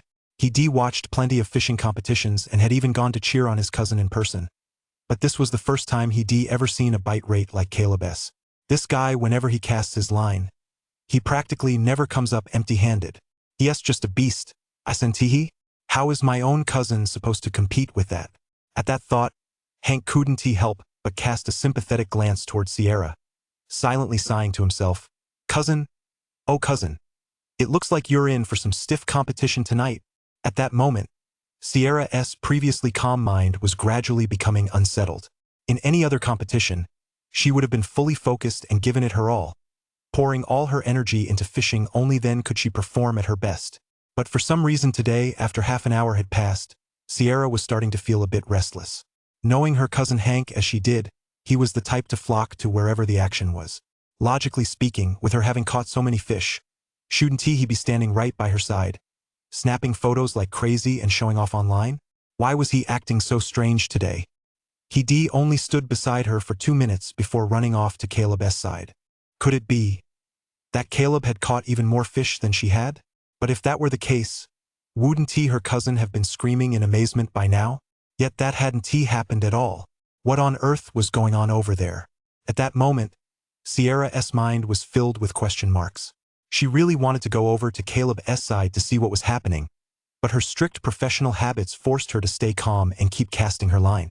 This feeling was incredibly frustrating. Got one. Caleb was completely oblivious to the inner turmoil of his cousin and her. At that moment, his full attention was focused on those glittering golden symbols. Fortunately, persistence pays off after waiting so long. He finally spotted a red crucian carp with a Tai Chi symbol floating among the sea of golden symbols. Compared to the big fish scrambling to take the bait, this red gourdfish was relatively small. It had originally wanted to rush toward the hook, but the big fish around it were one more impatient than the next before it even had a chance to bite. They all rushed in to take the bait instead. Of course, if these guys knew they'd been rejected by someone, who knows how they'd feel. It's on the hook. It's on the hook. Caleb furrowed his brow, growing a bit annoyed with the fish that kept snatching the bait. All he wanted right now was this red gourdfish weighing 2 or 3 jin. Bayou. After several attempts, Caleb finally cast his hook right in front of the red gourdfish. And the red gourdfish was very cooperative. Without a word and without hesitation, it took the bait. Got it. Splash. In the next second, this red gourdfish, weighing only 2 or 3 jin, landed in Caleb's bucket. Along with it, the Tai Chi symbol hovering above him sank into Caleb's body. For a moment, Caleb felt the meridians throughout his body begin to shift constantly, and he sensed an inexhaustible supply of strength. At the same time, a line of text appeared in his mind. "Man, give it your all. Caleb?" He suddenly realized that this system of his seemed a bit irreverent.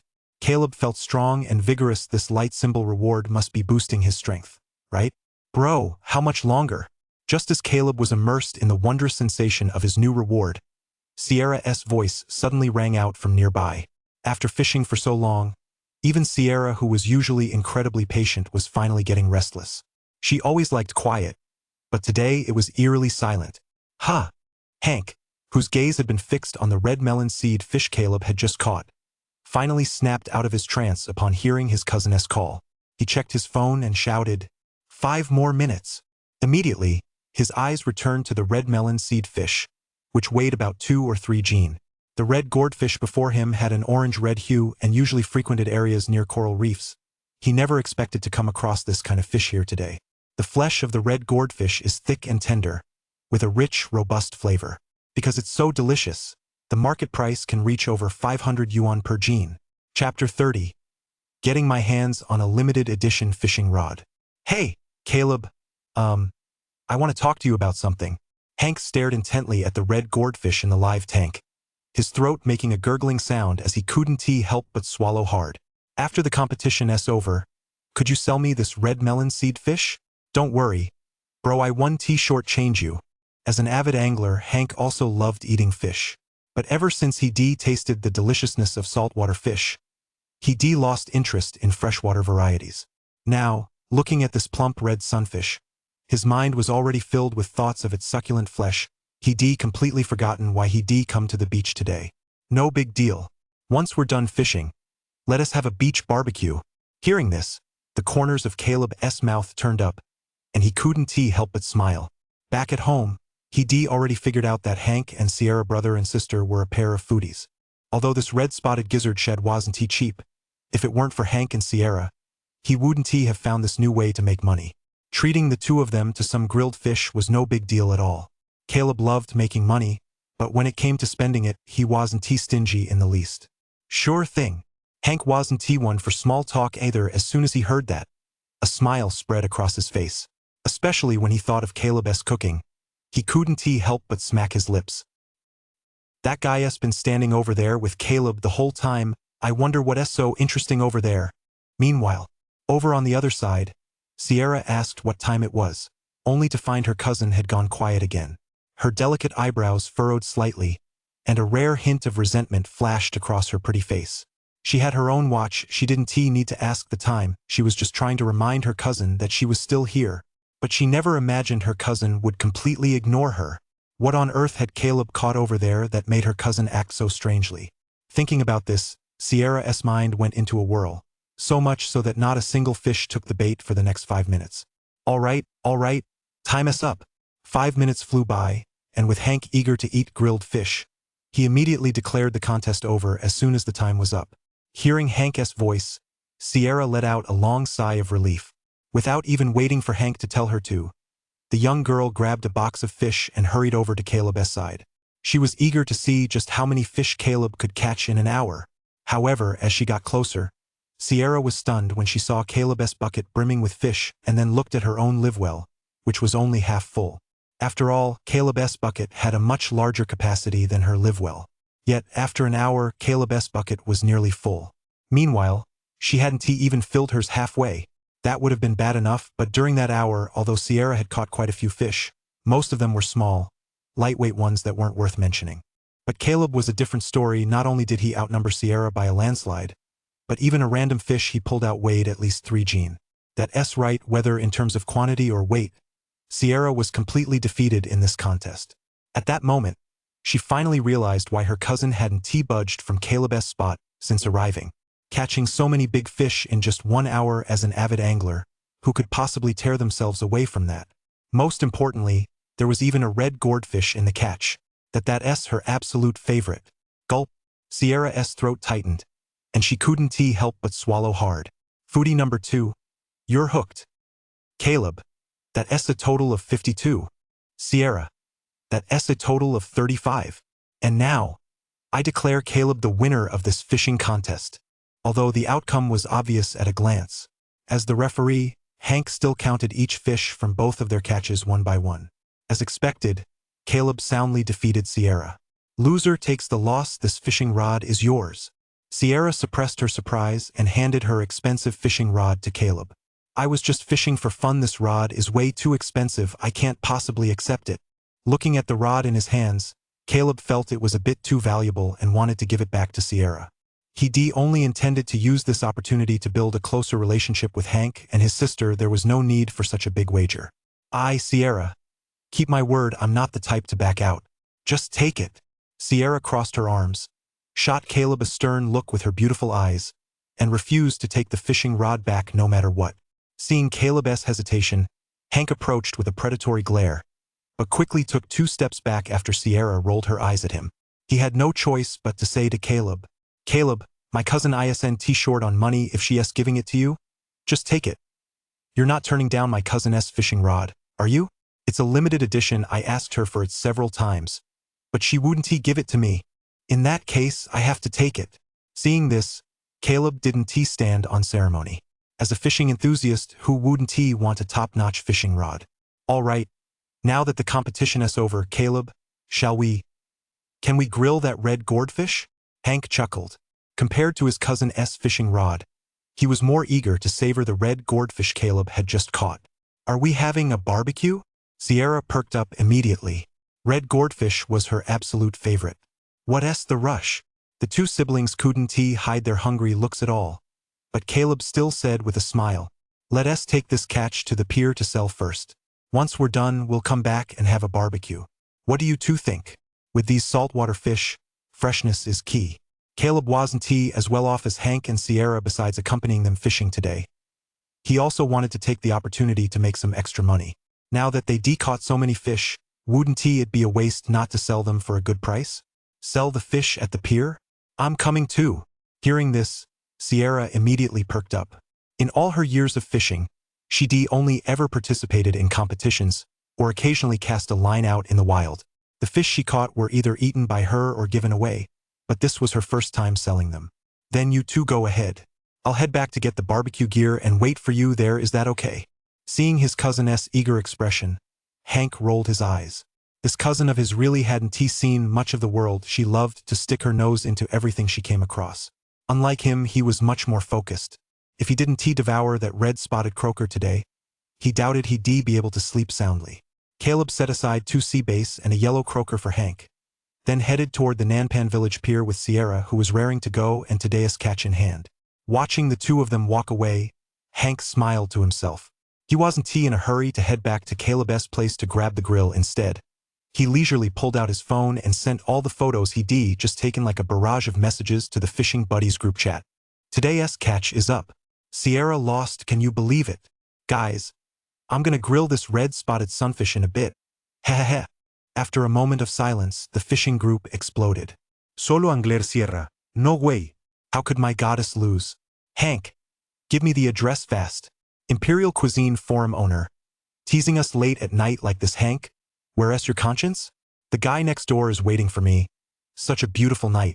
With great food and a beautiful woman, the only thing missing is some fine wine. Want me to bring you some? Seriously, I just really want to deliver some wine. Looking at these familiar online friends, Hank chuckled to himself, then grabbed his catch and headed straight for Caleb's house. Chapter 31. Sierra, the overworked laborer. Caleb's backyard was a bit shabby, but it had everything it needed. Not only were there all kinds of fishing gear in the yard, but it also had everything needed for a barbecue. In no time at all, Hank had moved the grill and all the necessary equipment down to the beach. He found a relatively open spot, set up the grill, lit the charcoal, and chatted casually in the fishing group chat while waiting for Caleb and Sierra to return. Meanwhile, Caleb was speeding along on his motorcycle with Sierra on the back, heading straight for the Nanpan village pier. Sierra sat behind him, one hand clutching the hem of Caleb's shirt.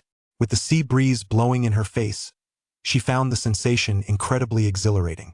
However, the road from Mangrove Village to Nanpan Village was in terrible condition, with potholes and ruts appearing every now and then. The bumpy ride eventually forced Sierra to wrap her arms tightly around Caleb. For a moment, the soft, full curves against his back added a touch of tantalizing ambiguity to the atmosphere between them, a mix of closeness and distance.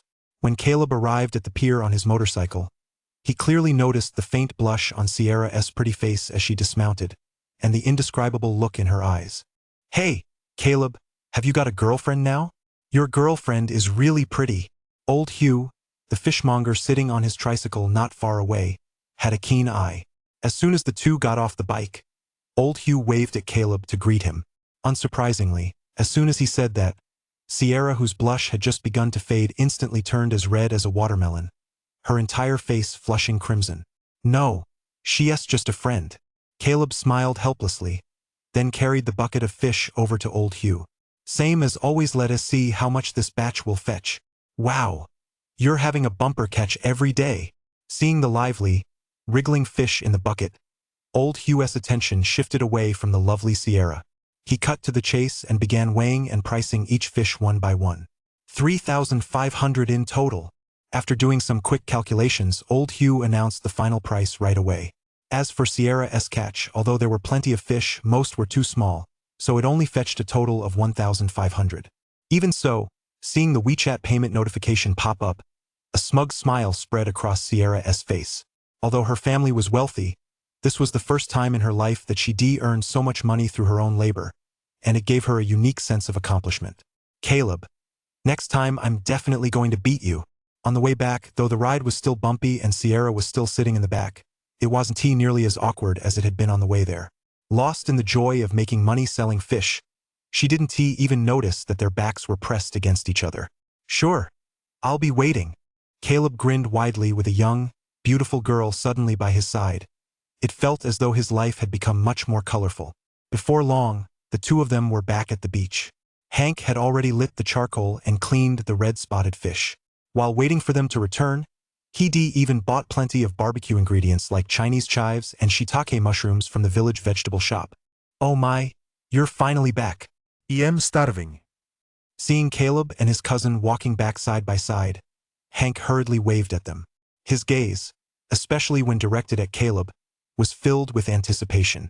Although Hank considered his own grilling skills to be decent, after tasting Caleb's cooking today, he was utterly impressed.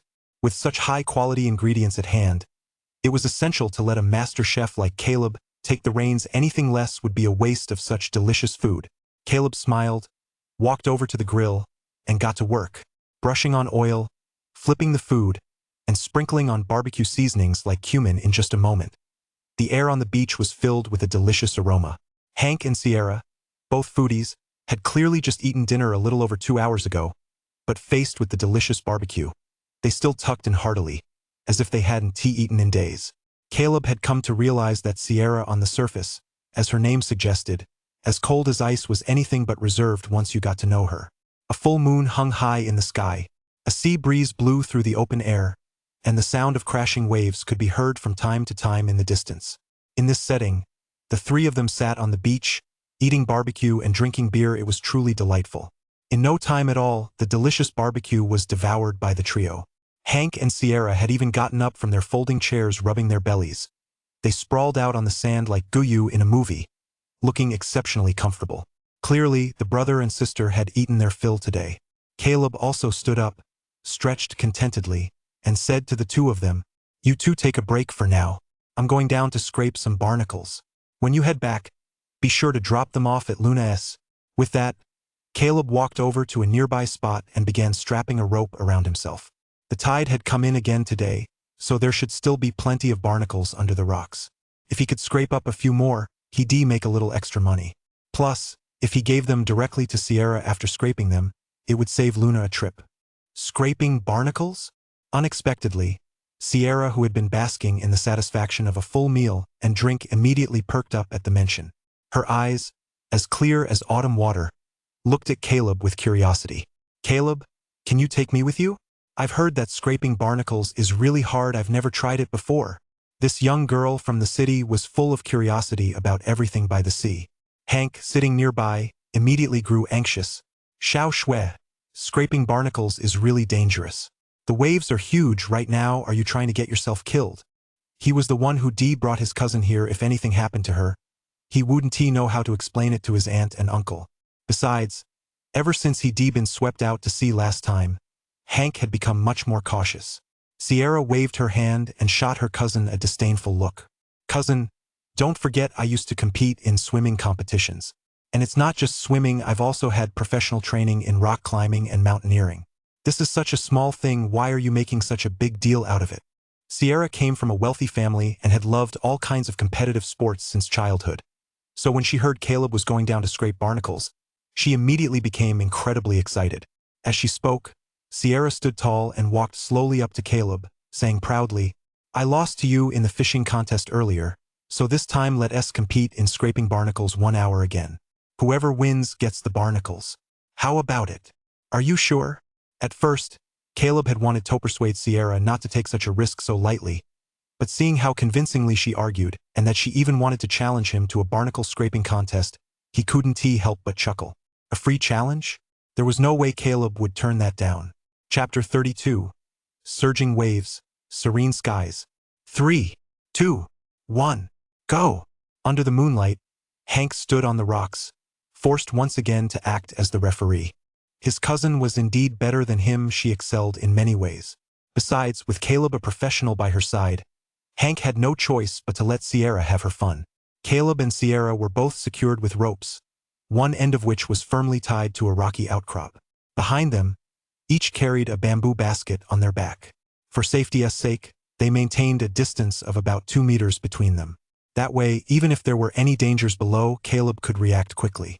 At Hank's signal, Caleb and Sierra, fully equipped, grabbed the ropes and leaped downward. Sierra hadn't lied, she really had undergone professional training. Gripping the rope with both hands, she moved downward rhythmically each time she pushed off the rock face with her legs.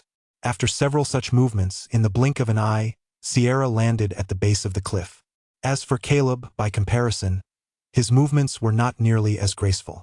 His body resembled a toad. Instead of gripping the rope with his hands, he pressed all 4 limbs tightly against the slippery rock face, continuously leaping downward. Though his movements were a bit clumsy and awkward, his speed was in no way inferior to Sierra's. Watching Caleb's rock-climbing descent, Sierra almost burst out laughing. To those in the know, it was clearly a rock-climbing descent. To the uninitiated, it might as well have been a practice session for Ouyang Shidu's Toad Divine Art. However, Sierra's gaze was soon drawn to the clusters of barnacles covering the rock face. As Luna's best friend, she heard Luna go on and on about these things plenty of times. But she only heard that barnacles were expensive and liked to grow on rocks by the sea. This was her first time seeing them in person. "Caleb, I'm definitely going to beat you this time." A smug smile played on Sierra's lips, and the next second, she pulled out her special trowel and began scraping away at the barnacles. But soon, the smile faded from her face. Scraping barnacles with a trowel looked easy, but putting it into practice was another story entirely. These ugly barnacles were like rocks embedded in the cliff face, deeply rooted and fused as one with the rock. The trowel in Sierra's hand felt as if she were repeatedly jabbing back and forth inside the rock. Despite all her effort, she hadn't managed to pry off more than a few. Moreover, behind her, surging waves kept crashing against her from time to time. In just a short while, she was already soaked to the bone by the waves. She had been feeling relatively light on her feet, but now that her clothes were soaked, it felt as if she were carrying a 10-jean sandbag on her back. It was like working while carrying a heavy load. Glancing over at Caleb, who was standing 2 meters away, she saw that no matter how fierce the waves were, he stood as steady as a rock, his legs firmly planted on the stones, not moving an inch. His arms swung in wide, sweeping motions as he wielded the shovel relentlessly. Every time his shovel moved, a massive barnacle would quickly detach from the rock face, caught by his other hand, and dropped with pinpoint accuracy into the bamboo basket behind him. From start to finish, it was a seamless, fluid motion, as if performed by a seasoned veteran. Seeing this, Sierra couldn't help but clench her teeth. She knew that this time around, she was almost certain to lose the competition again. But it was still early, and she wasn't the type to accept defeat easily. Taking a deep breath, she picked up the shovel once more and began battling the barnacles with renewed determination. Fortunately, Sierra was quick-witted. After about 10 minutes of trial and error, she quickly figured out the trick, and one by one, plump barnacles fell into the bamboo basket behind her under her skilled handling. To be honest, once she got the hang of it, Sierra found the task incredibly stress-relieving. Every time a barnacle landed in the bamboo basket, she felt a deep sense of accomplishment. Splash! A huge wave crashed over her, drenching Sierra from head to toe. In an instant, she could even taste the salt water in her mouth. Sierra spat out the seawater, clutching a protruding rock beside her tightly with one hand while continuing to scrape barnacles with the other. By now, she was completely absorbed in the task. She didn't even notice the raging waves behind her. However, under the cover of night, the waves grew stronger with each crash. After several consecutive impacts, Sierra lost her balance and was swept away by the waves. For a moment, the entire world fell silent. Sierra's mind went blank. She felt surrounded by seawater on all sides. She tried to open her eyes, but the endless waves left her powerless to do anything. She felt as if she were trapped in a cage, unable to break free or call for help. All the skills she had learned over the past 20 years were now completely useless. "I'm done for," Sierra silently cried out in alarm, yet sank into a deep sense of helplessness. At that moment, she was like a fallen autumn leaf or a tiny boat on the sea, tossed about by the wind and waves, with absolutely no control over her own fate.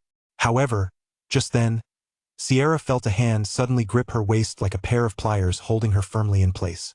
"Don't worry, I'm here." A familiar voice reached her ears. The next second, Sierra felt her body being pulled by a powerful force, swiftly moving toward the rock wall. Her hands and feet touched the rock once more, and her entire body broke free from the endless waves. Her breathing returned to normal. The world became clear again. When she opened her eyes, she saw Caleb standing beside her, looking at her with concern. "Are you okay?" Caleb asked gently. me fine. Phew. Sierra wiped the seawater from her face, patted her chest, and let out a long sigh. Although she was an accomplished swimmer, this was the first time she'd ever felt like she'd narrowly escaped death. If Caleb hadn't been there just now, she would almost certainly have lost her life right here today. Still shaken by the ordeal, she suddenly understood why these barnacles were so expensive. Behind each and every one of those barnacles lay the fruits of countless people's labor achieved at the cost of their very lives. "Let us keep going." After a brief rest, Sierra gripped her shovel, ready to resume the competition. But when she raised her arm, she realized that after the recent barrage of waves, her arms were completely drained of strength. "All right, we've done enough for now. Let us head back up." Seeing this, Caleb couldn't help but feel both amused and exasperated. This woman really was full of herself. Even though she was completely drained, she was still thinking about competing with him. He shook his head in exasperation. Without waiting for Sierra's response, he hooked the bamboo basket on her back onto the one on his own back with one hand, while the other wrapped around her slender waist. The next second, the exhausted Sierra slumped limply against Caleb's chest. Then, Caleb transformed into a frog, missing one hand but with an extra leg, and, carrying Sierra, leaped step by step up the rocky cliff. Chapter 33. Hauling in the Fish Traps. When riding the motorcycle, their chests pressed against each other. Now, as they climbed the cliff, their chests were still pressed against each other. However, with their positions reversed, the sensation felt different. Caleb and Sierra's clothes were completely soaked through by seawater, and with them this close, their clothes were practically glued together. Add to that Caleb's signature toad-like climbing style, and Sierra, nestled in his arms, couldn't have felt more awkward. At that moment, Sierra had no face left to criticize Caleb's clumsy movements. She just wanted them to climb up quickly and put an end to this embarrassing ordeal as soon as possible. Fortunately, although a certain someone's climbing form was a sight to behold, his technique was truly impressive. Even with a dead weight in tow, he didn't slow down at all. "Come on, man, give it your all." These words gave Caleb boundless strength at that moment. Sierra was no match for him. It was just that this system gift had a bit of a side effect. A certain part of his body was particularly prominent. After a few minutes, Caleb pulled Sierra up onto the rocky cliff. Hank, who had been waiting there for quite some time, hurried over to help lift Sierra up. "My goodness, just scraping some barnacles. How did the two of you end up like this?" Looking at his cousin clad in a sexy leotard, Hank could hardly believe his eyes. The waves down there were too rough. Thank goodness for Caleb, otherwise, I'd have been in real danger. Sierra couldn't bring herself to meet Hank's gaze. She replied with a shy, evasive glance.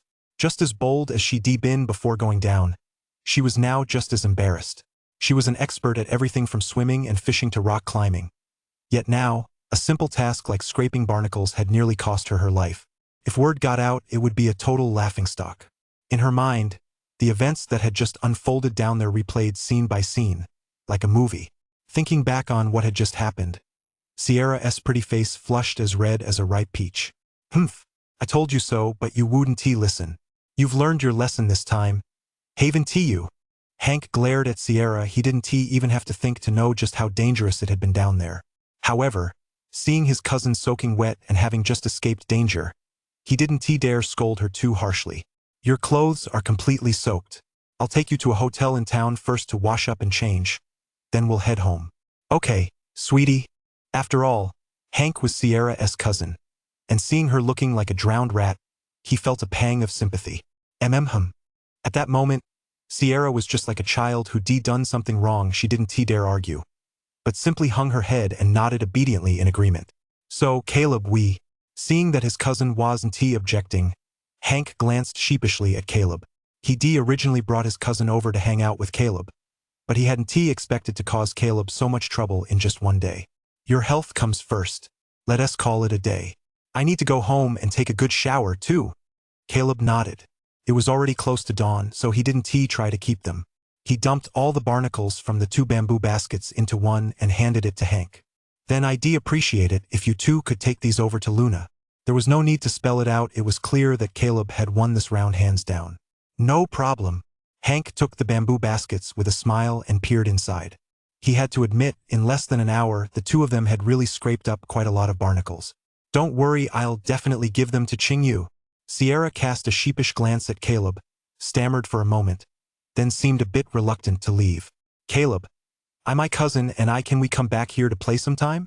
She caused Caleb quite a bit of trouble today, but this thrilling and adventurous experience had left Sierra feeling more relaxed than ever before. She really loved this kind of life. It was just that she was afraid Caleb might look down on her, which was why she asked. Don't be silly. Caleb couldn't help but laugh and shake his head. We're all good friends. If you guys ever want to come out here to play, just message me anytime, I'll make sure you have a blast. Sierra's eyes widened in disbelief. Really? Really? Caleb shrugged. Okay, it's a deal. Seeing that Caleb truly didn't mind her visit and even considered her a good friend, a smile finally spread across Sierra's face. Growing up, perhaps because her facial expressions were too aloof and she wasn't good at communicating with others, she hadn't had any close friends she could really connect with besides Luna. Today, she finally gained another fun friend. The siblings helped Caleb clean up the barbecue gear, then hopped in the car and left Mangrove Village under the cover of night. Xiao Shui, I wasn't bragging this time, was I? That Caleb guy, he's got real skills. On the way back, Hank drove while chattering away, his words full of praise for Caleb. He looked exceptionally smug, as if knowing Caleb was even cooler than catching a big fish. As for her cousiness rambling, Sierra just brushed him off from time to time, her mind still replaying the scenes from their recent adventure. Ding! Just then, a message popped up on WeChat from her best friend, Luna. Xiao Shui. I got some great news for you.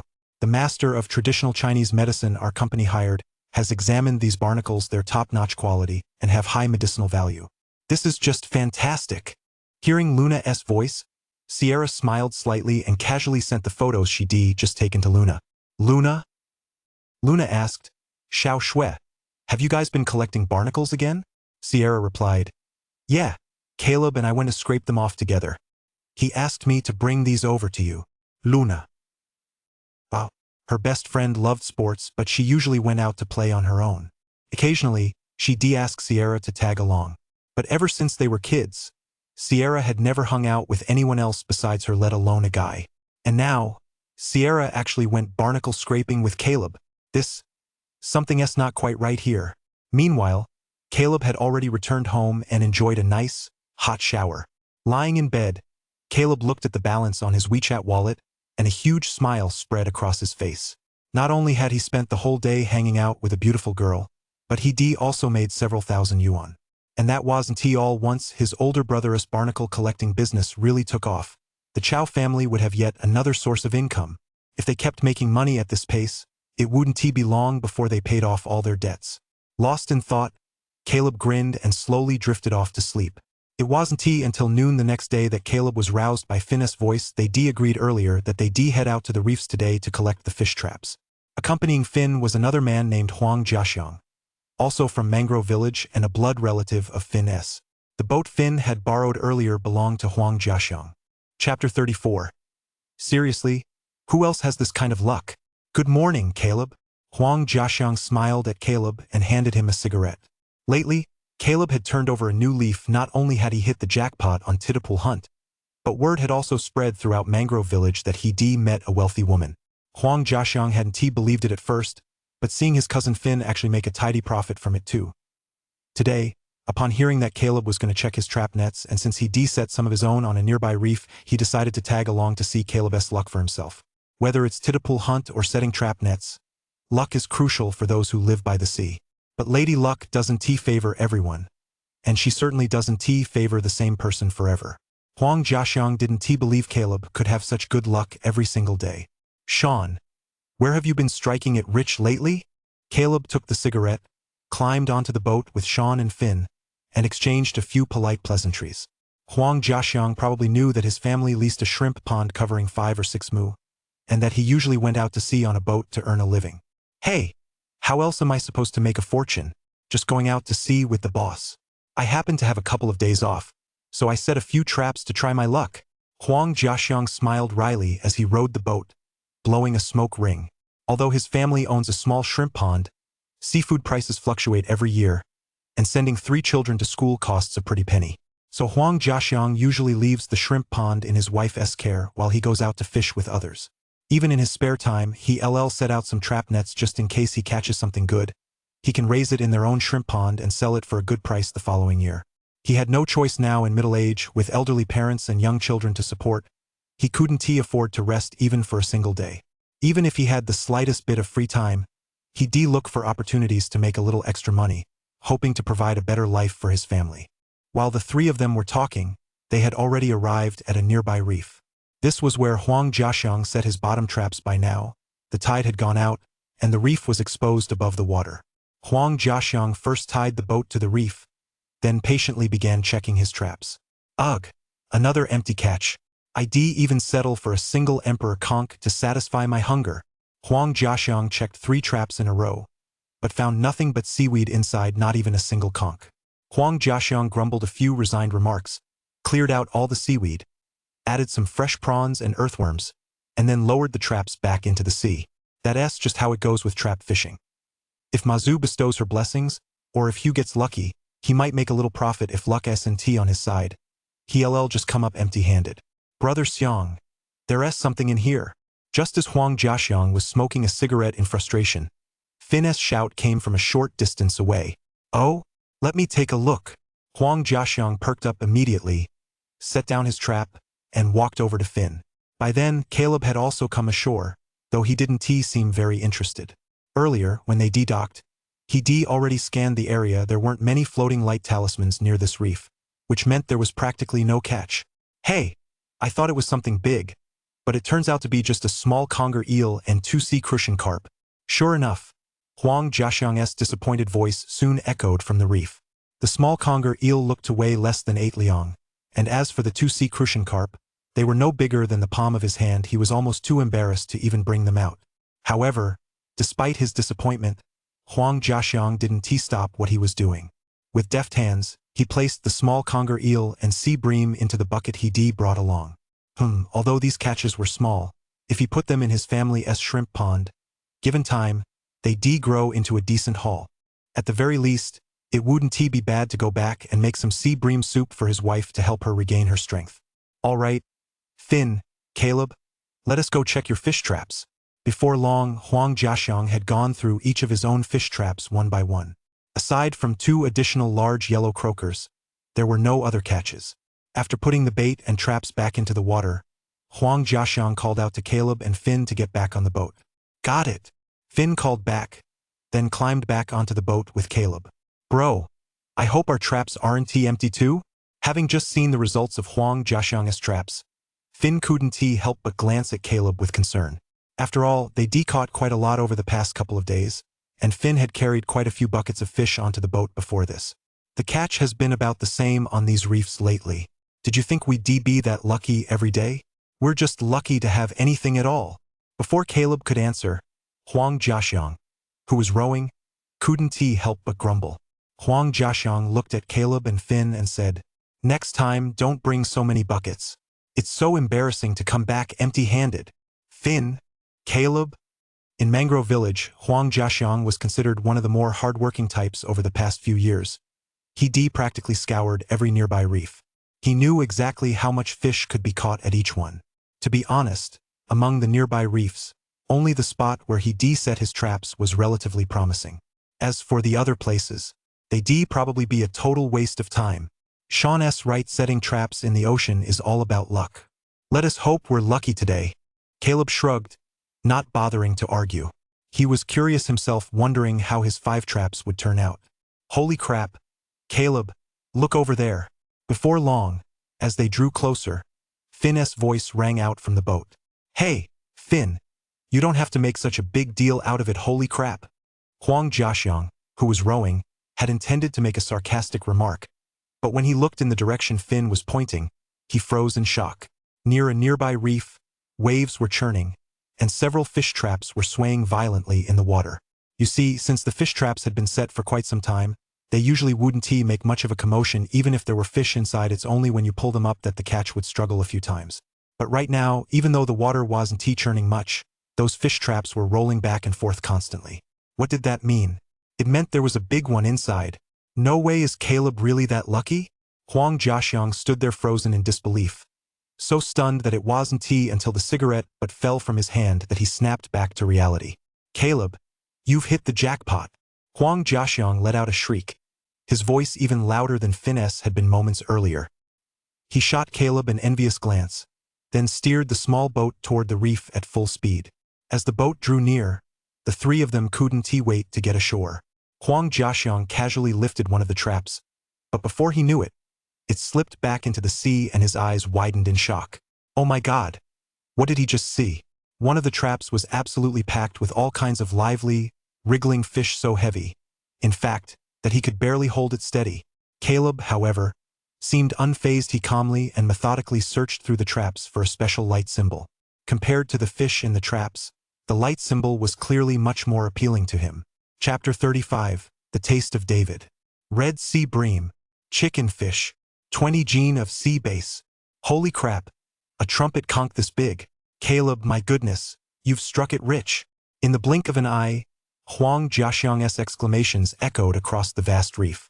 By now, he had already hauled the trap in front of him onto the island. There was no other choice earlier. His traps had yielded so few fish that he could lift them with just one hand. But this time was different. The trap before him was nearly bursting with fish, and even using both hands required a considerable amount of effort. And when he pulled the catch out, Huang Jiaxiang was completely stunned. The catch inside the trap was a veritable assortment of fish, each one leaping and wriggling with remarkable vitality. That alone would have been impressive enough, but not only were there large numbers of each species. Each fish weighed 2 or 3 gene or more. It was safe to say the trap had reached its absolute limit. Huang Jiaxiang scratched his head, suddenly feeling as if he were in a dream. He couldn't figure out why, when they both set out ground traps, Caleb's trap was packed with so many fish. What on earth had been placed inside that trap to exert such a powerful attraction on the fish? Little did he know that ever since Caleb had set the trap and left yesterday, many fish in the nearby waters had been rushing over here one after another. For some unknown reason, it was as if a voice were calling to them, and as they drew closer, this urge grew even stronger. Even as their bodies surged into the trap, they felt an extraordinary warmth and joy, as if they found a home. They come to the right place. The trap is our home, we all love it. It wasn't until Huang Jiaxiang had dumped them all into the bucket that the fish finally realized what was happening, and one by one, they began to struggle in frustration. They had come seeking warmth. How had they ended up in a human-esque bucket? What on earth was going on? However, Huang Jiaxiang, of course, had no idea what was going through the fish's minds. He was still excitedly tossing the catch into the bucket. As a veteran fisherman, nothing is more exhilarating than scooping up fish. Especially with a bountiful catch like this, a stroke of luck straight from the heavens. Even though he knew full well the fish weren't his, the sense of accomplishment as he gathered them up was exceptionally strong. Holy crap! This side-s a total bonanza too. While Huang Jiaxiang was busy, Finn's exclamation of surprise came from not far away. He saw that the trap Finn had just pulled up was also stuffed full of all kinds of fish. Seeing this, Huang Jiaxiang couldn't help but gape in amazement. It was just a trap. How on earth was the catch even better than when casting a net out to sea? He'd been out to sea countless times over the past 2 years, always in charge of setting nets in the open ocean. You'd think the fish stocks out there would be plentiful, right? But if luck wasn't on your side or the net wasn't set properly, you might not haul in much of a catch at all. Unbeatable. Caleb's luck was simply unbeatable. While Huang Jiaxiang and Finn were stunned, Caleb calmly walked over to one of the ground traps. The scene inside this trap was no different from the others. The fish inside were all covered in shimmering, golden renminbi cash sigils. However, among the dense cluster of light sigils, Caleb spotted one bearing a symbol. Caleb clearly remembered that during his last fishing trip, he obtained a light symbol with a pattern, which had granted him the trait talent Please Tell the Truth. However, he never actually met this person named Zhang Yaozong, nor did he know just how powerful this Tell the Truth trait talent really was. Caleb shook his head. No matter what, he couldn't let a light symbol like this slip away. With that in mind, he quickly grabbed the bucket and began sorting through his catch. Boom! Just as he placed a mackerel into the bucket, the luminous symbol with the pattern simultaneously sank into his body. David's scent automatically triggers under the right conditions. Soon, these two lines of text appeared in Caleb's mind. David's flavor? Why is this getting weirder and weirder? Looking at the light symbol's entry reward, Caleb was taken aback. This entry seemed even more bizarre than the last one. He pondered it for a long time but still couldn't figure out what it was for, so he decided not to overthink it. He bent down and continued sorting through the catch.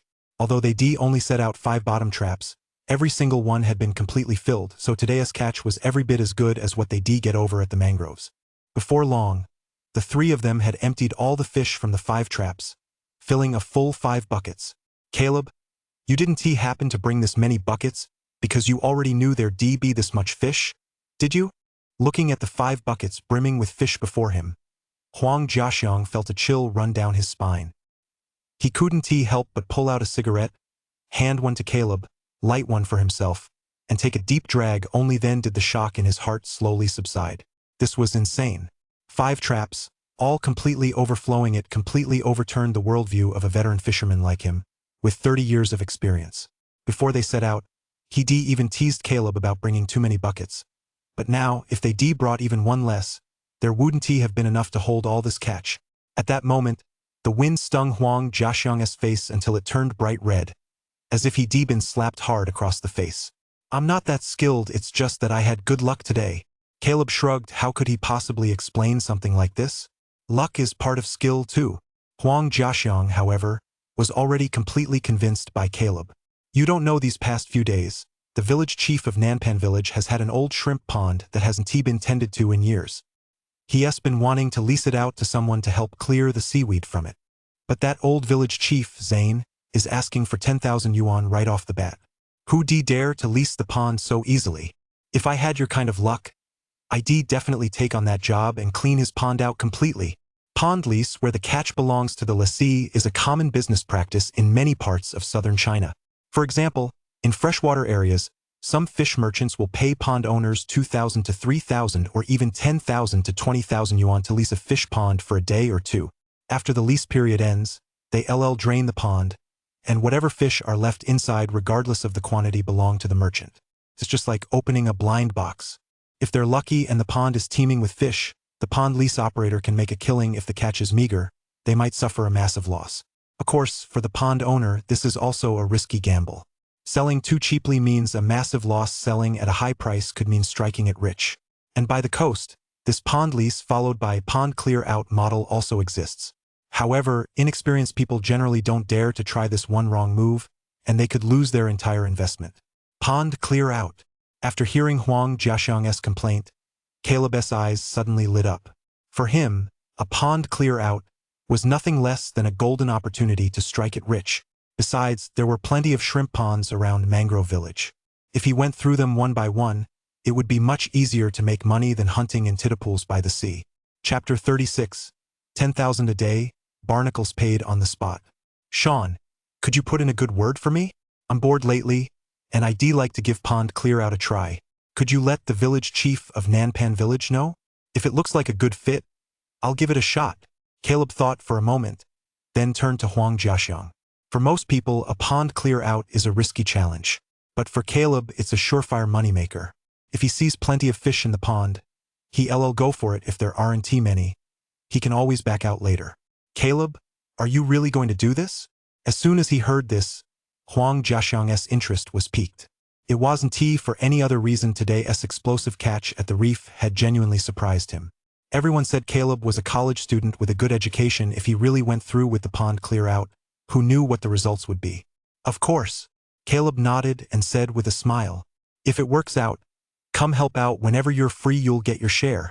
No problem. Huang Jiaxiang laughed.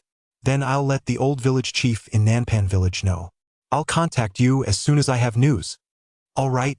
As the three of them talked, the boat had already pulled up to the shore. Huang Jiaxiang took his catch home to throw into the shrimp pond, while Caleb and Finn went straight to the fishmonger and sold all their buckets of fish. After some haggling, they ended up with 6,200. Although the 5 fish traps had yielded a decent catch, due to the limitations of the traps themselves, the quality of the fish that swam into them couldn't compare to those from the mangroves. Even with such a large quantity, the final profit was only just over 6,000. After transferring 2,000 to Finn, the two went their separate ways to rest.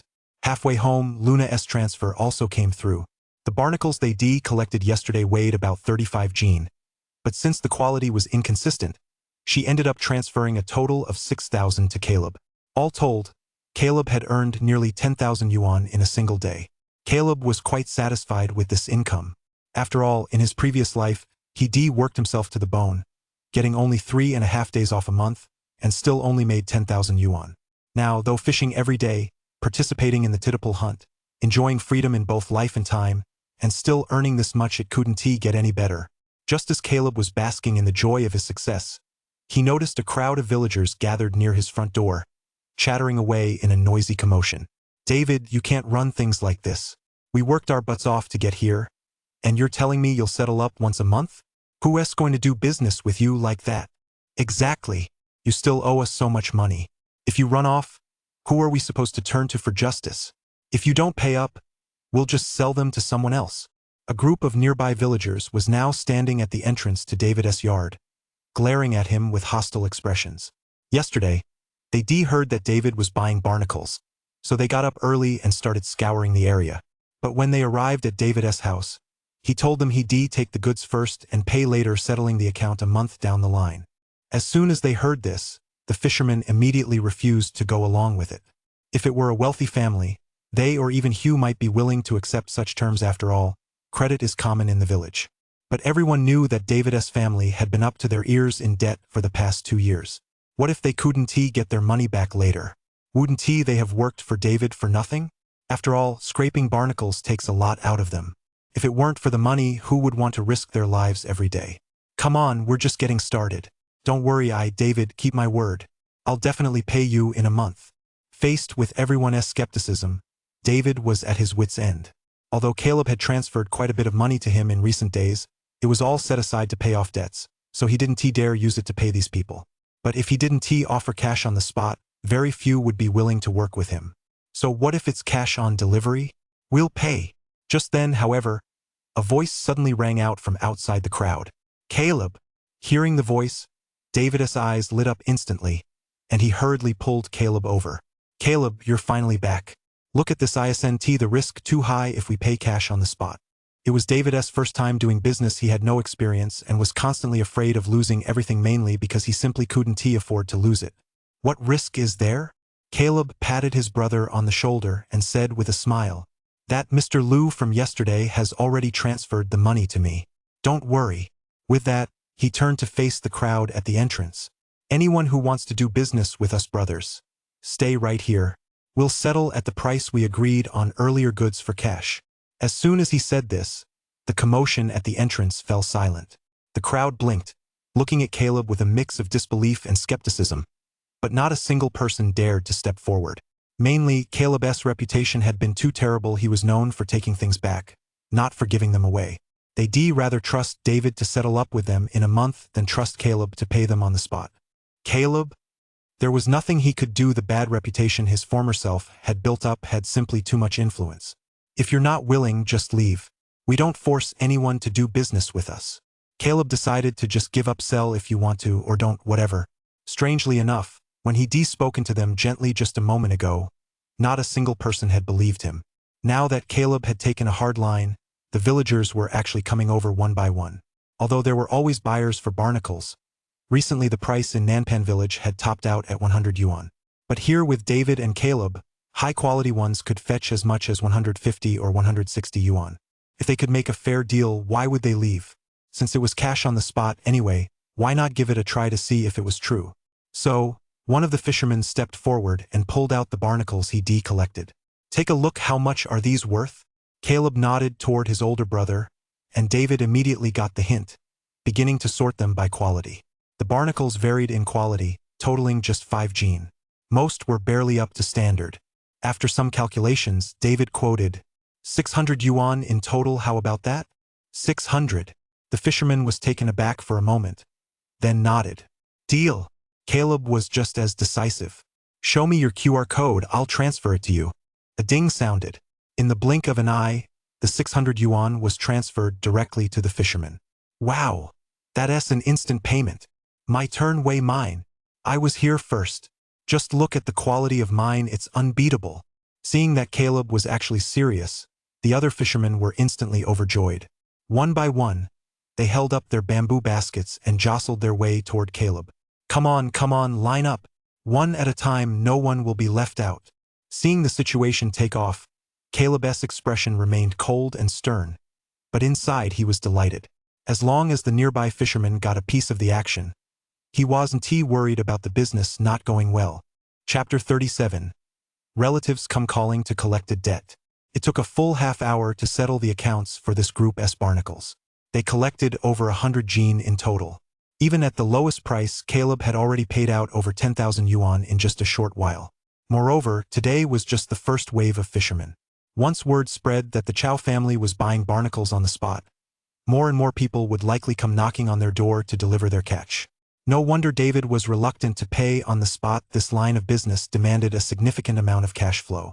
Fortunately, thanks to Titapool Hunt, Caleb had accumulated tens of thousands of yuan in his bank account over the past few days. So he was still just barely able to keep the situation under control. Phew! Watching the fishermen leave one after another, David couldn't help but wipe the sweat from his forehead. Only then did he turn to Caleb and ask with concern, Caleb, ask Mr. Liu again, see if they want more and when they'll need it. For David, who only made a few thousand yuan a month, spending over 10,000 yuan in less than half an hour watching Caleb transfer the money out so rapidly made his heart skip a beat. Alright, it's no big deal. Seeing David's worried expression, Caleb didn't know whether to laugh or cry. To put his older brother's mind at ease so he'd take on the deal, Caleb quickly filmed a short video of the barnacles they just collected and sent it directly to Luna. Mr. Liu, we just picked up a batch of goods. Let me know when you'll come to pick them up. Whoa, that many? Luna's reply came back almost immediately.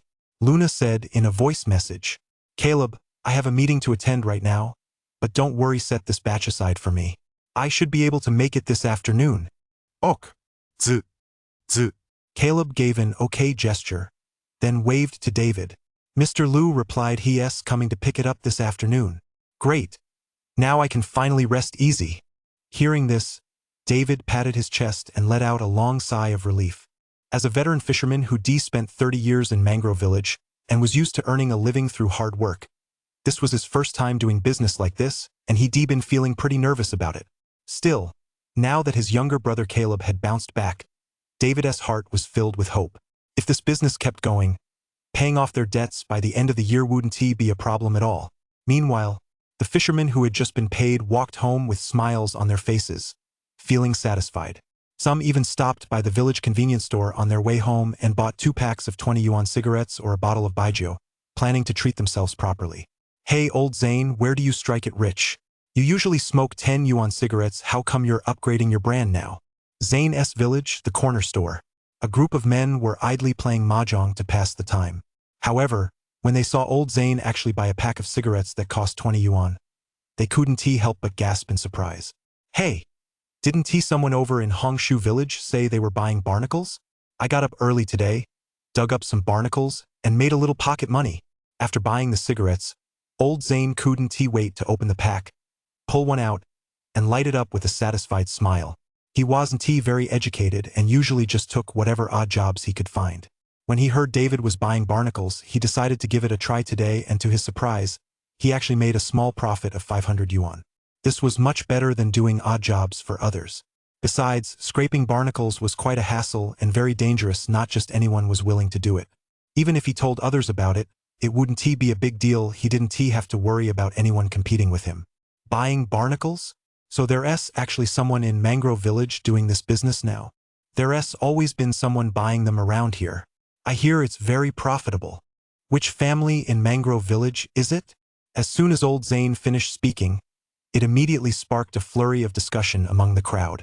That's just how it is in a village wherever people gather. There's no end to the gossip. And when they learned that the ones running the barnacle business weren't just anyone, but none other than the notoriously penniless Chow family, they were utterly shocked.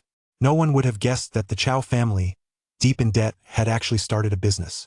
You guys just don't know. I heard there were 2 luxury cars parked outside the Chow family's house yesterday. All rich people. That makes sense. I've heard rich people really love barnacles. The Chow family's second son has been on a roll with Titapul Hunt lately. I heard from people in Nanpan village that he's making several thousand yuan a day. People began chatting back and forth.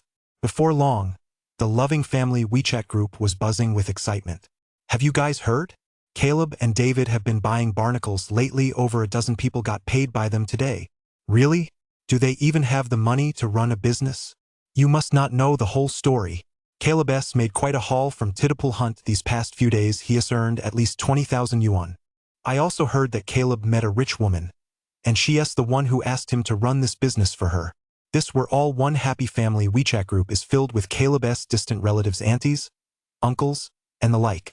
However, Caleb and David, the 2 brothers, aren't in this group. Instead, they've set up a separate group specifically to exclude them. 3 years ago, when Caleb's parents wanted to buy a boat to start a business, most of the funds came from these relatives. After their parents passed away, these relatives had no shortage of arguments with David and Caleb over money. But because Caleb was such a reckless spendthrift, they didn't dare push things too far.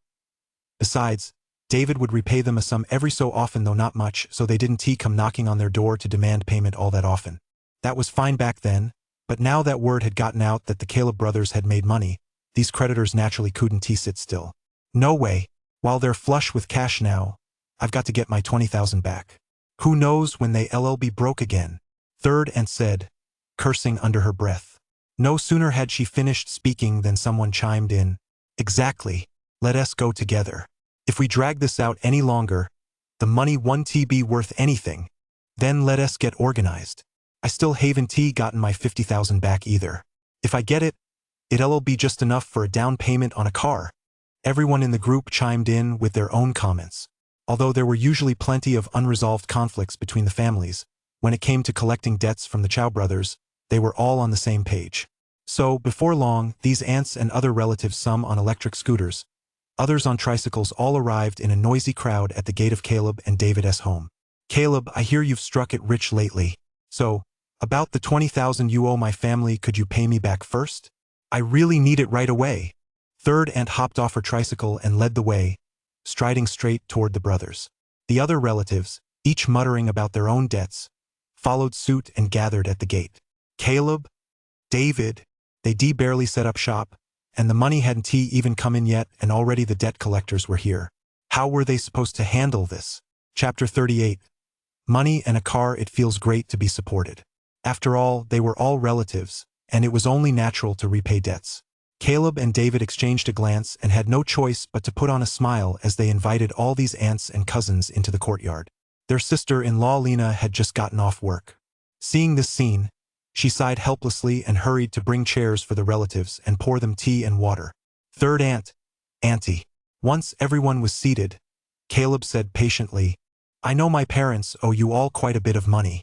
Right now the total should still be over 200,000. Right, bro? David, standing nearby, nodded.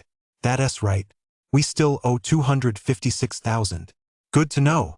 Hearing this, Third aunt rolled her eyes and snorted. We're all family, so let us not beat around the bush. Caleb, David, I hear you've been in the barnacle business lately, and it seems to be quite profitable. We're all poor relatives, it's not easy to make a living. So, you 2 brothers, tell us, when are you going to pay back the money you owe us? As soon as she said this, the other relatives chimed in one after another. That's right. These days, debtors are the ones calling the shots. We didn't hesitate when we lent money to your parents back then. You can't act like this. That S money we worked hard to save, you can't just renege on it. Since everyone S here today, just tell us, when are you going to pay us back?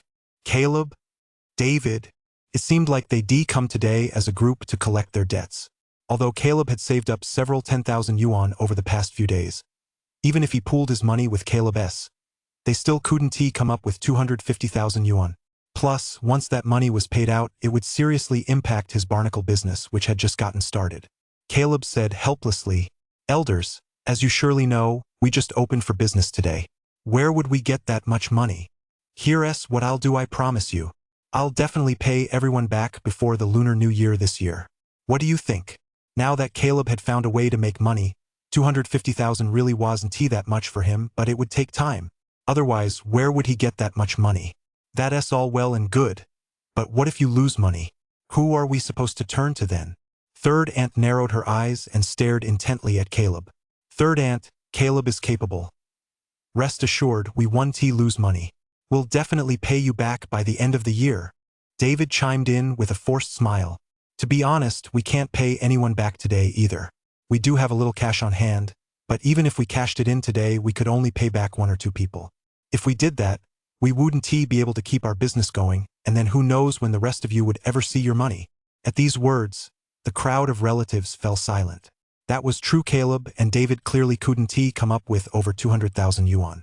If they weren't allowed to run their business, how would they ever pay back what they owed?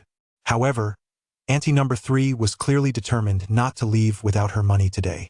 That's not our concern. No matter what you say, you have to pay back the 30,000 yuan you owe my family today. The relatives, who had initially been feeling a bit sympathetic and had planned to let the Chow brothers off the hook, began shouting again one after another upon hearing this. Squeal. Just as the commotion reached its peak, a piercing screech of brakes suddenly rang out from outside the courtyard gate. A black minivan and a very flashy pickup truck suddenly pulled up at the entrance to Caleb's courtyard. In an instant, the commotion inside the courtyard fell silent, and everyone's gaze turned toward the entrance. They saw a young woman in a business suit, accompanied by 2 young men, walking toward them step by step. Caleb, what's going on here?" Seeing so many middle-aged women suddenly sitting in the courtyard, and noticing the various tricycles parked at the gate, Luna, who had just arrived, couldn't help but blink in surprise as she looked at Caleb with a bewildered expression. Something about the atmosphere in this courtyard seemed a bit off, didn't it? "Ms. Lu, you're here." Upon seeing Luna, Caleb quickly stood up with a smile, pulled her outside the gate, and gave her a rough explanation of what had happened. After all, she was his business partner, so Caleb had no intention of keeping it from her. "So that's how it is." Luna realized what was going on, and a hint of sympathy appeared in her gaze as she looked at Caleb. She hadn't expected that Caleb, who always seemed so calm and collected, with a constant smile on his face, had so many stories hidden behind the scenes. Luna asked, "How much do they owe in total?" Caleb scratched his head. "Not much, just a little over 250,000. 250,000. Luna pursed her lips. She thought Caleb's family owed a much larger sum. 250,000 was nothing more than a drop in the bucket to her. She gave Caleb a deep, penetrating look, then said with an air of authority, "It's not easy for others to make money, and they didn't do anything wrong. I can cover this for you for now.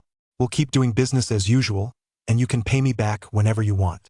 However, as a condition, you'll have to personally handle the delivery of these barnacle shipments from now on." How does that sound? Her company kept her quite busy, so she wouldn't be able to come here every day to pick up the goods. But she didn't quite trust anyone else with the task, so she wanted Caleb to take personal responsibility for the deliveries. "Huh!" Caleb's eyes widened as he stared at Luna in astonishment. Counting this meeting, he and Luna had only met twice, spending no more than 2 days together in total. Caleb never would have imagined that Luna would be willing to put up so much money to help him. Over 200,000, not an enormous sum, but certainly not a small one either. Even the closest of friends might not be willing to lend that much. What's Luna's motive here? Luna looked at Caleb with a serious expression. "I'm Sierra's friend. Since you're her friend too, you're my friend as well. I trust you on that. Just tell me, can you meet this condition or not?" Sierra had come home a bit late yesterday, so the 2 best friends hadn't had a chance to discuss things further.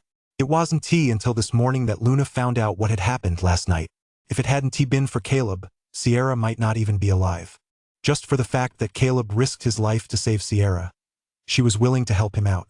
I'd love to do it. Caleb spread his hands in a helpless gesture and said, the problem is I don't even have a car. How am I supposed to make these deliveries? Simple. Luna pointed to the pickup truck not far away. From now on, you can borrow this truck to handle deliveries. Is that okay, Caleb? Wow, first she's paying off his debt, and now she's lending him a car. Caleb a strapping 7 man, why does he suddenly feel like he's being kept? Chapter 39, The Ways of the World. Third aunt, here's the 30,000 I owe you. Let us call it even between our two families. Give me the I owe you. Third aunt, here's the 5,000 I owe your family. That settles it. Here's 50,000, please take it. In the courtyard, Caleb sent WeChat transfers one by one to his various aunts. Every time a transfer went through, he retrieved the IOUs his parents had written earlier and tear them to shreds right on the spot. Less than half an hour ago, the more than 200,000 accumulated over the past few years had all been settled by Caleb on the spot. It happened so fast that these aunts felt as if they were dreaming. 3 years. They had waited a full 3 years. Do you know how they got through those 3 years? They assumed that, given David's honest nature and Caleb's apathetic attitude, it would take at least 10 years for them to pay off the debt. But who could have imagined that, in the blink of an eye, the accumulated debt would be completely settled? Everything went so smoothly that it felt unreal to them. Caleb, she's a really nice girl. You'd better seize this opportunity. She's giving you money and a car. Rich women like that are few and far between. You'd better make the most of this. After receiving their share of the money, Caleb's aunts and other female relatives were in high spirits. Before leaving, as they looked at the pickup truck parked at the gate, their eyes were filled with envy as they gazed at Caleb. They all had sons of their own and knew full well that dowries had become increasingly expensive over the past couple of years. It was no easy task to find a wife. Seeing someone like Caleb, who didn't have to lift a finger and was simply showered with money by a wealthy woman, was truly a source of envy, jealousy, and resentment. I told you we're just regular friends, do you believe me? Caleb said, utterly speechless. Thanks to Luna's help today, otherwise things would have turned into a huge row. He originally planned to cook a sumptuous dinner himself to properly thank Luna for stepping in. But as a career woman, Luna was extremely punctual and always rushed through things. She came and went in a flash. After transferring 250,000 to Caleb on the spot, she grabbed the barnacles and hurriedly left. Couldn't we have a few more women like that who bring in the money without causing any trouble? Oh well, Caleb could only work hard to repay this debt of gratitude in the future. As he was pondering this, he noticed his various aunts and relatives staring at him with strange expressions. Like, we believe you. If you were just ordinary friends, who'd be willing to give you over 200,000 all at once? Caleb, you're not telling the truth, kid. I get it, we all do. Let us go. Amid a chorus of admiring TSKS, the aunts and cousins drove off in their respective vehicles. Back home, the loving family WeChat group was once again in an uproar. Third aunt. It's like getting stabbed in the butt with a green dragon crescent blade. It really opened our eyes. I never would thought that Caleb would hook up with a rich woman. Aunt number 7. That kid's had good luck since he was little. Now that he's got a rich woman like that, the Chow family is bound to strike it rich. Uncle, do you guys think we went too far today? We're getting our money back now. But it'd be a little awkward if we want to ask Caleb for help in the future. Everyone? That's right. When they first went to Caleb's house, they were still skeptical and hadn't planned on getting all the money back. They just hoped to recover whatever they could. But who could have imagined that Caleb really did have a wealthy woman by his side? Looking at it now, it's only a matter of time before Caleb strikes it rich. With a female boss like Luna backing him, how could he possibly fail to make money? Not only would he make money, he'd probably make a fortune. They'd gotten their money back now, but their relationship with him was likely irreparably damaged. If they ever needed Caleb's help in the future, wouldn't that be? At that thought, the WeChat group titled A Loving Family instantly fell silent. Ding, ding, ding. Caleb's home. As the relatives left, Caleb and the Davids both let out a long sigh of relief. The debt that had weighed on them for 3 years had finally come to an end today. However, since the entire debt had now shifted onto Caleb, David and Lena felt a bit guilty. Just as the three of them were chatting and discussing their next steps, Caleb noticed that messages were popping up non-stop on his WeChat. Third aunt. Caleb, I was a bit short with you today. The 30,000 yuan isn't really urgent. If you're short on cash, why not use it for now and pay me back when you make some money later? A money transfer from third aunt. Third aunt's husband. Caleb, I was just going along with them today to see how you'd handle it. I didn't expect you to actually give it to me. If you ever need anything in the future, let me know anytime. We're all family. So let us stay in touch. A money transfer from third aunt's husband. Second uncle. Caleb, running a business ain't easy these days. What happened earlier was just for show. Why don't you just keep the money for now and pay me back once things settle down? I'm not in a rush. Your brother still has plenty of time before his baby is due next year.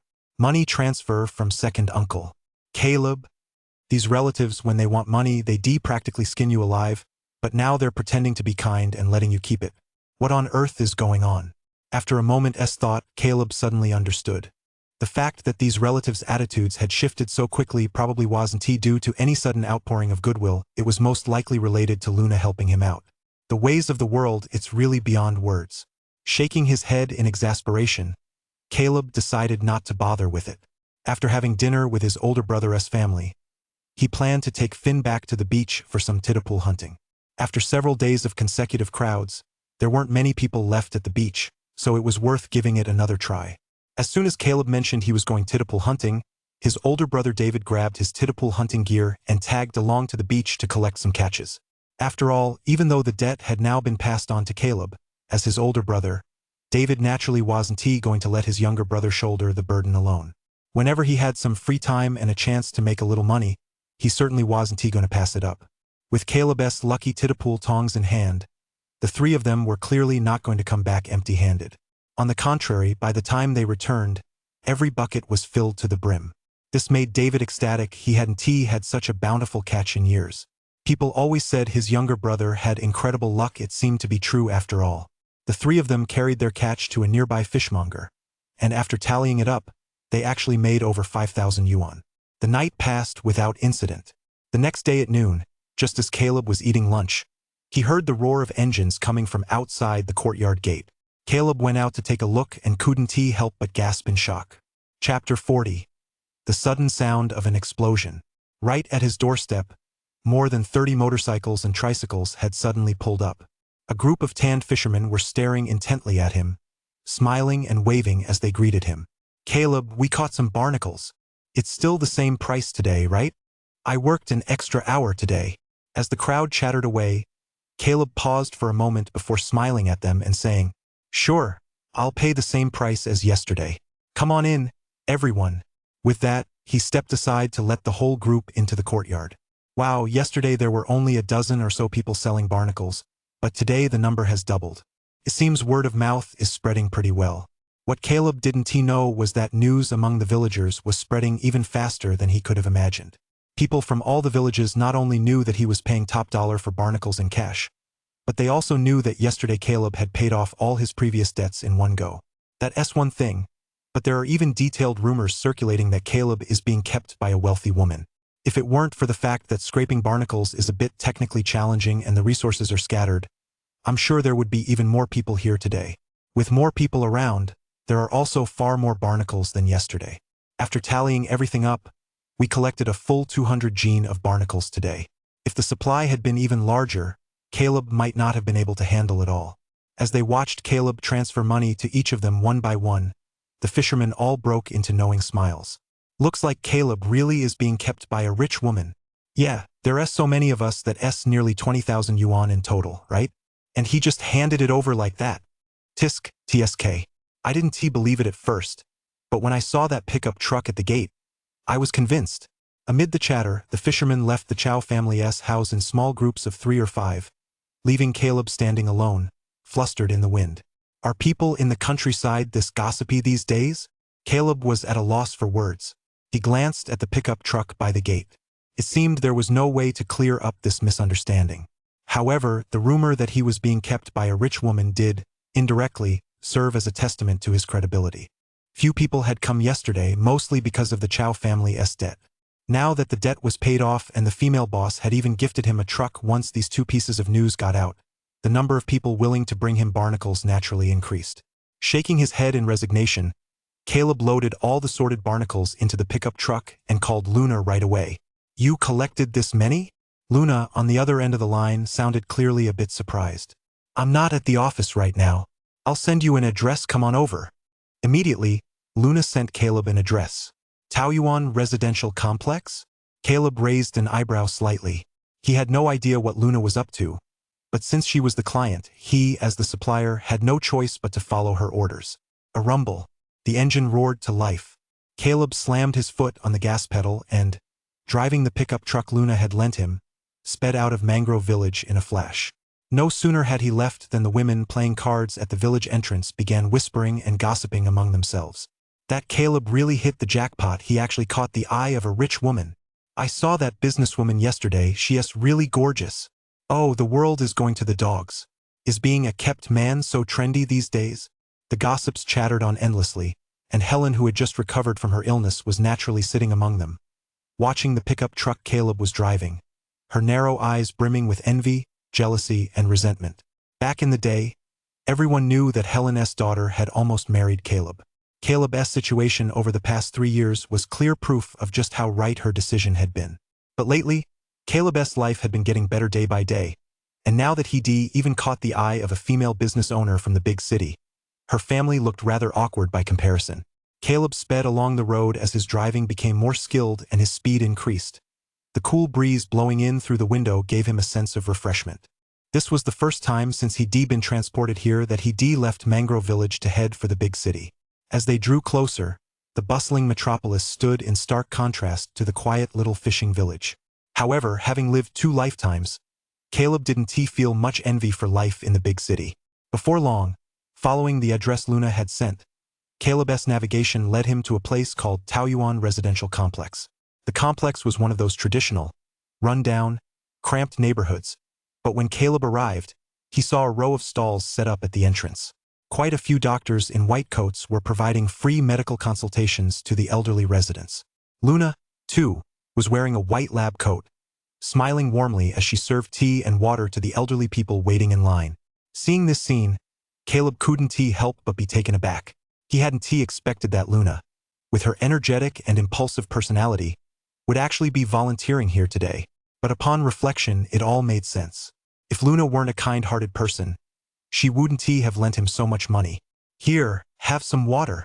Seeing Caleb approach, Luna smiled and poured him a cup of hot water. These are all veteran TCM doctors from the traditional Chinese medicine hospital. After they were laid off, our company hired them as consultants. We hold clinics for residents in the community from time to time. Luna noticed the confusion in Caleb's eyes. It's becoming increasingly difficult for traditional Chinese medicine to survive, while many ordinary people can't afford treatment at Western medicine hospitals. But I don't think it's that TCM can't treat illnesses. Rather, there are fewer and fewer skilled TCM practitioners, and genuine herbal medicines are becoming increasingly scarce. Luna shared her perspective. Through their conversation, Caleb learned that Luna actually came from a family with a long tradition of TCM. Luna's grandfather was a veteran TCM practitioner in Tianan City, but unfortunately the lineage was broken. Although Luna hadn't inherited her grandfather's medical skills, she was still promoting TCM in her own way. Take today's free clinic, for example. Not only does it provide these veteran TCM practitioners with a modest income, but it also allows ordinary people to experience the wonders of TCM. Moreover, it helps promote the proprietary Chinese herbal medicines her company markets and even the TCM hospitals behind them. Caleb nodded in agreement as he listened. TCM isn't valued in his own country, yet it's held in the highest regard abroad, especially in Japan and South Korea, which go on a frenzy every year to purchase Chinese herbs from China. What an irony. Sorry for taking up your time. Luna smiled and stood up. This shipment is good. Just set it down here, and I'll have someone pick it up later. Got it. Caleb nodded. Tianan City was quite a distance from Hongshu Village. If he didn't head back soon, it would be dark before he knew it. Boom! Just then, however, a deafening explosion suddenly rang out from within the residential complex. Caleb looked in the direction of the sound and saw billowing black smoke rising from one of the buildings. Amid the deafening explosion, he could hear the panicked screams of people. Many had already rushed out from the upper floors. Fortunately, there was a free medical clinic event in the complex today, so many elderly residents were all downstairs. Otherwise, in a complex like this without elevators, the elderly wouldn't have been able to escape in time if such a danger had struck. Look, There's a little kid over there. Just then, people suddenly noticed a little girl in a red dress standing on the 5th floor balcony, wailing loudly. Chapter 41. Are you Spider-Man? Quick, call the police. Oh my. This is so stressful, what are we going to do? At that moment, amid the billowing black smoke from the exploding apartment building, numerous flames were already breaking through. Clearly, the situation inside was extremely dangerous. Oh my goodness, it's Yao Yao, it's my Yao Yao. Just then, an elderly woman who had just finished her consultation nearby also noticed the fire. She suddenly realized that the building on fire was her own apartment building, and the little girl standing on the balcony was none other than her precious granddaughter, Yao Yao. Around noon, Yao Yao had been fussing for quite a while. After finally managing to lull her granddaughter to sleep, the elderly woman heard about the free medical clinic downstairs and came over to check it out. But she never could have imagined that a fire would suddenly break out in her own home in that moment. Panic seized her and she began to scream. Grandma, don't panic. Don't panic, we've already called the police. Luna rushed over, helped the elderly woman up from the ground, and spoke soothingly to her. But Luna was anxious herself. She was quite familiar with the area. It was full of old, run-down apartment complexes, and the streets were narrow and congested. Even though the police had been called, she had no idea how long it would take for the firefighters to arrive. But just then, she suddenly sensed a figure flash past her, sprinting rapidly toward the housing complex. Is that him? When Luna saw Caleb sprinting away, she couldn't help but furrow her delicate brows slightly. Although she heard from Sierra that Caleb was an excellent rock climber with great physical strength, the little girl was on the 5th floor, and there was no telling how severe the fire inside had become. At a time like this, if an ordinary person rushed in, not only would they fail to rescue anyone inside, but they might even lose their own life. This Caleb, is he out of his mind? Ha! Just as Luna was about to scold Caleb for acting impulsively, she suddenly noticed that he had already reached the base of the apartment building. Caleb leaped upward suddenly, grabbing the protruding balcony with both hands. Immediately afterward, he clamped his legs tightly against the walls on either side, pushed off hard, and using the rebound force from his legs, began climbing steadily upward. At that moment, Caleb's limbs clung to the wall as if they were suction cups, and with his newfound strength, climbing this high posed no difficulty for him. After a series of leaps, Caleb quickly reached the 5th floor balcony. Thud! Caleb turned sideways and slammed into the balcony glass several times, immediately smashing a hole in it. Immediately afterward, he flipped and leaped, slipping through like an eel, sliding inside with remarkable ease. Cough, cough! A raging fire had already broken out inside the apartment, and thick black smoke was billowing out relentlessly. Caleb, who had just arrived on the scene, couldn't help but cough a few times. With the situation critical, Caleb had no time to think. He rushed into one of the bedrooms, grabbed a quilt, and hurried back to the balcony. There, he saw the little girl who had been crying just moments ago standing there quietly, her big eyes fixed intently on Caleb. Big brother, are you Spider-Man? Tears were still welling up in Yao Yao's eyes, but her gaze betrayed her curiosity. She knew they were on the 5th floor, and this big brother had just jumped in from outside the balcony. If he wasn't Spider-Man, how could he possibly have done that? Well, I'm here to save you. Do you believe me? Caleb wasn't quite sure whether to laugh or cry, but he patiently reassured the little girl. In a moment you'll be in my arms. I'll wrap you up in a blanket. Close your eyes and don't move. Just count to 10 and I'll take you down. How about that? I believe you. Yao Yao blinked and nodded obediently. Good girl. Seeing this, Caleb couldn't help but breathe a silent sigh of relief. Climbing down from the 5th floor wasn't a problem for him, but if the little girl started moving around, there would be too many variables to account for.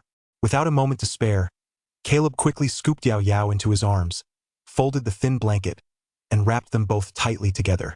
After making sure the blanket wouldn't come loose, Caleb finally leaped off the 5th floor balcony with Yao Yao in his arms. Look, there they go. Wow, what agile moves. Below, in the residential complex, many people were closely watching the situation. As they saw Caleb jump out the window with Yao Yao, they grew increasingly excited. And when they witnessed Caleb's agile movements, they couldn't help but gasp in amazement. Earlier, Caleb had climbed upward so quickly, and with the thick smoke billowing all around, that he hadn't drawn much attention. Now, even with a little girl in his arms, his speed didn't waver. His hands clamped onto the wall like pincers, and his body descended rapidly as he constantly shifted the position of his legs. 10, 9, 8. Yao Yao, cradled in his arms with her eyes tightly shut, was trembling slightly. She clung desperately to Caleb, counting aloud. 3, 2, 1. Thud. Just as Yao Yao uttered the final number, Caleb's feet finally touched the ground. By the time Yao Yao realized what had happened, the blanket covering her had already slipped off, and Caleb had carried her right in front of her grandmother. "Grandma, this is your granddaughter, right? Don't worry, she's fine." Caleb, breathing slightly heavily, safely delivered Yao Yao to the elderly woman. Perhaps because he had been given a second chance at life, Caleb cherished life more than ever. If he hadn't been able to help, that would have been one thing, but since he couldn't just stand by and do nothing. "Oh my Yao Yao, my Yao Yao." The elderly woman, who had nearly fainted moments earlier, finally breathed a sigh of relief upon seeing her precious granddaughter standing before her. She hugged her granddaughter, weeping with joy. Overcome with emotion, she cried for quite a while. When she finally realized she should properly thank her lifesaver, she looked up only to discover that the young man who had just saved her granddaughter had already vanished without a trace. The elderly woman wiped away her tears, looking utterly bewildered. "Where's my Spider-Man brother?" Yao Yao blinked, a look of anxiety on her little face. She hadn't even had a chance to get to know Spider-Man brother properly yet. Just then, the sound of police sirens echoed from outside the community gate. It was the fire department, which had received the emergency call and rushed over from the nearest station. Captain Lin Luxiao hurriedly jumped out of the truck.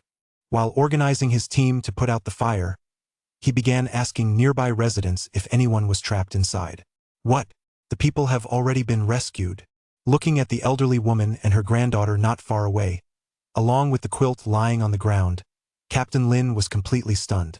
Chapter 42. Declining a beautiful woman's invitation. Lin Luxiao was one of Tiannan City's top 10 outstanding firefighters, having participated in numerous emergency rescue and disaster relief operations over the years. The fire brigade he led had always been renowned for its speed. Upon receiving the emergency call, Lin Luxiao had mobilized all his resources to rush to the scene as quickly as possible, all to race against time to save lives and minimize civilian casualties as much as possible. But Lin Luxiao never imagined that by the time he arrived at the fire scene, the little girl trapped inside had already been rescued by someone else. In over a decade on the job, this was the first time he'd ever seen anything like it. Moreover, in such an old apartment complex with the little girl on the 5th floor, how on earth had someone managed to rescue her? "Captain, Spider-Man was so brave he picked me up and jumped straight down from the balcony." Facing Lin Luxiao's inquiry, Yao Yao replied with a straight face. "Spider-Man." Lin Luxiao was at a loss for words. He turned his head and looked back at the apartment building, which was still billowing with thick smoke. In an old building like this, even professional firefighters like them would need a specialized crane to rescue someone. Even if they were to climb up, wouldn't they at least need ropes? After all, the slightest misstep could be fatal. Yet that so-called Spider-Man had climbed up 5 stories on the exterior wall with his bare hands, then climbed back down carrying the little girl. What incredible arm strength and agility that must have required. With talent like that, it'd be a shame not to be a firefighter. Lin Luxiao thought to himself that if he ever met this Spider-Man, he would definitely recruit him into his fire department. The fire hadn't been completely extinguished yet, so Lin Luxiao had no time to dwell on it. He immediately led the remaining crew members and charged headlong into the affected apartment building. Meanwhile, many bystanders at the scene also posted videos of Caleb's rescue on Douyin, causing quite a stir. "I heard the Shaolin Temple has a martial art called leaping technique. Could this be the long-lost Shaolin secret art? So that's what it means to be as light as a swallow. Amazing. Climbing to the 5th floor with just his bare hands, that's awesome. Spider-Man is just too handsome. I really want a guy like that as my boyfriend." Whether it was the hero saving the day filter or the idea that ugly to the extreme is actually handsome, watching Caleb's agile and nimble movements in the video, netizens completely overlooked his toad-like posture and instead praised him one after another as brave and handsome. Many even asked for more information about Caleb. It couldn't be helped since the fire on the scene was so intense. Many people were only filming from a distance and didn't get a clear shot of Caleb's face. While netizens were curious about who this Spider-Man really was, Caleb had already driven off with Luna, leaving the scene. "Caleb, are you sure you're not hurt? Do you want to come with me to the hospital to get checked out? Recalling what had just happened, Luna still felt as if she were in a dream. That morning, when Sierra had praised Caleb's incredible skills to her, Luna had simply thought Sierra was exaggerating because she'd been saved by Caleb and was seeing him through rose-colored glasses. But it wasn't until she experienced what had just happened that she finally understood.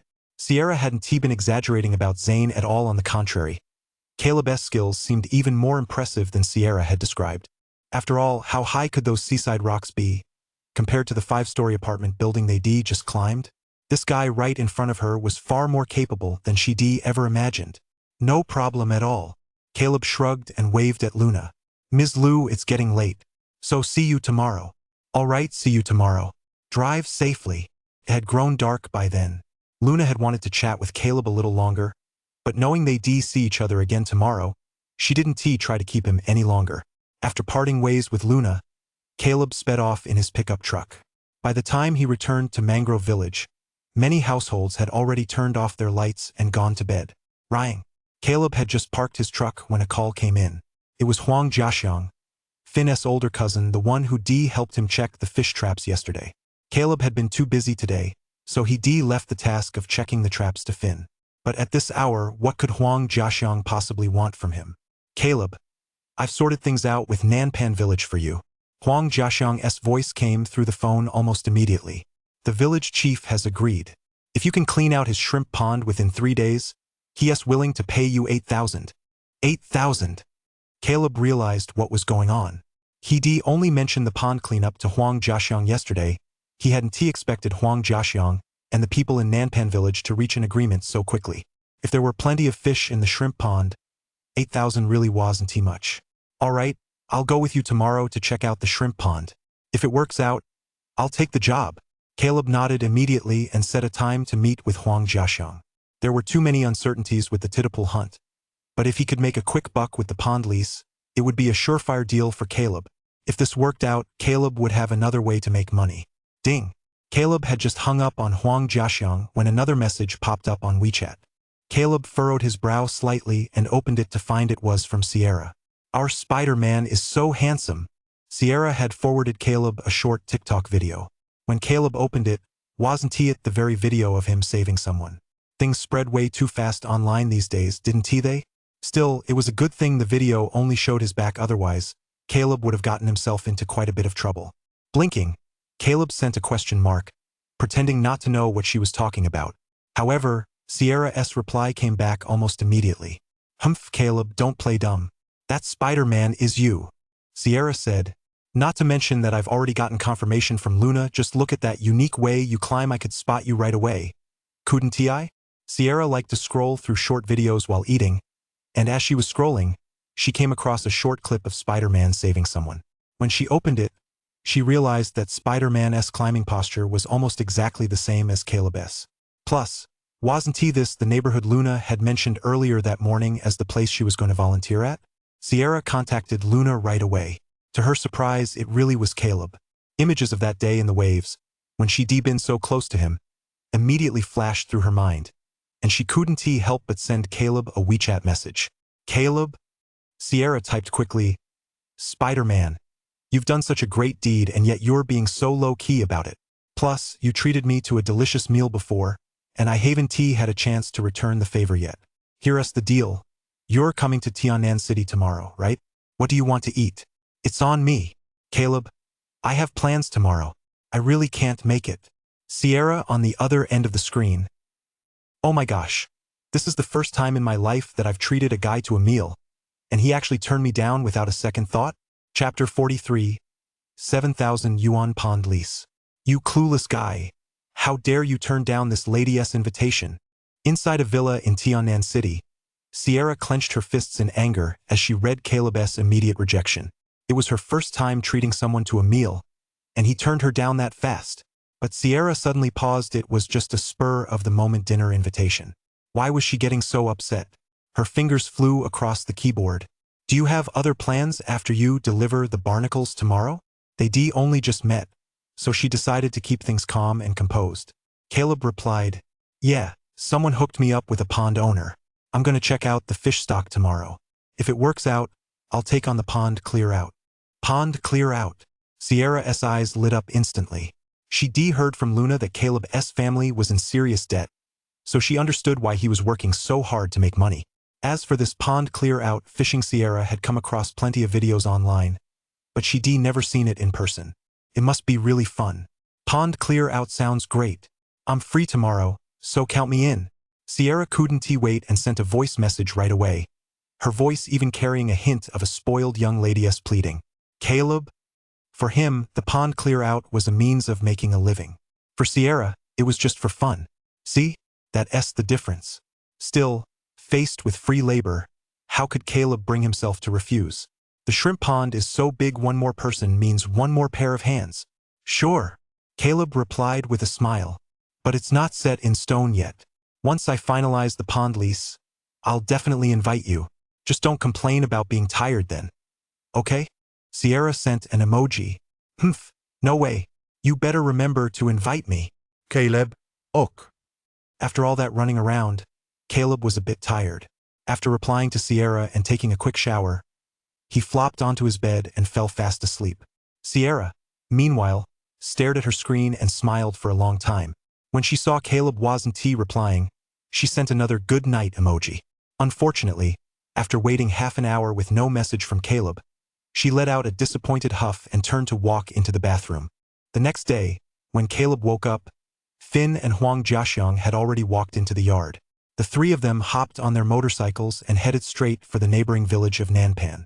Huang Jiaxiang was clearly in a great mood today. After helping Caleb pull in a trap net earlier and witnessing his incredible luck, he had secretly set 2 more trap nets right next to Caleb's. He'd originally done it just on a whim, but who would thought that when he checked the traps last night, they were actually full of fish. Wow, hanging out with Caleb really pays off. And at the thought that Caleb might be draining the pond today, Huang Jiaxiang found himself quietly looking forward to it. Before long, the three of them arrived near a shrimp pond in Nanpan village. The former village chief, Lu Jianming, who had been notified in advance, had already been standing near the shrimp pond, smoking and pacing back and forth for quite some time. Lu Jianming was now in his 60s. In his youth, he had served as the village chief of Nanpan village for many years. Even though the position was now held by his younger brother, Lu Jianchun Lu Hao's father, people still habitually referred to him as the former village chief. He had taken over the lease for this shrimp pond during his time as village chief, but it had been neglected for many years and was now overgrown with seaweed. Recently, he'd been thinking of subleasing the shrimp pond, but because it had been abandoned for so long, it was impossible to assess its value, and no one was willing to take it on. So he came up with the idea of using a pond lease arrangement to have someone clean up the shrimp pond as part of the deal. That way, he could make money selling fish without having to hire anyone specifically to clean it up, and it would be much easier to resell later. It's a win-win situation. Look, this is my family's shrimp pond. 8,000 yuan if you agree. I'll lease it to you.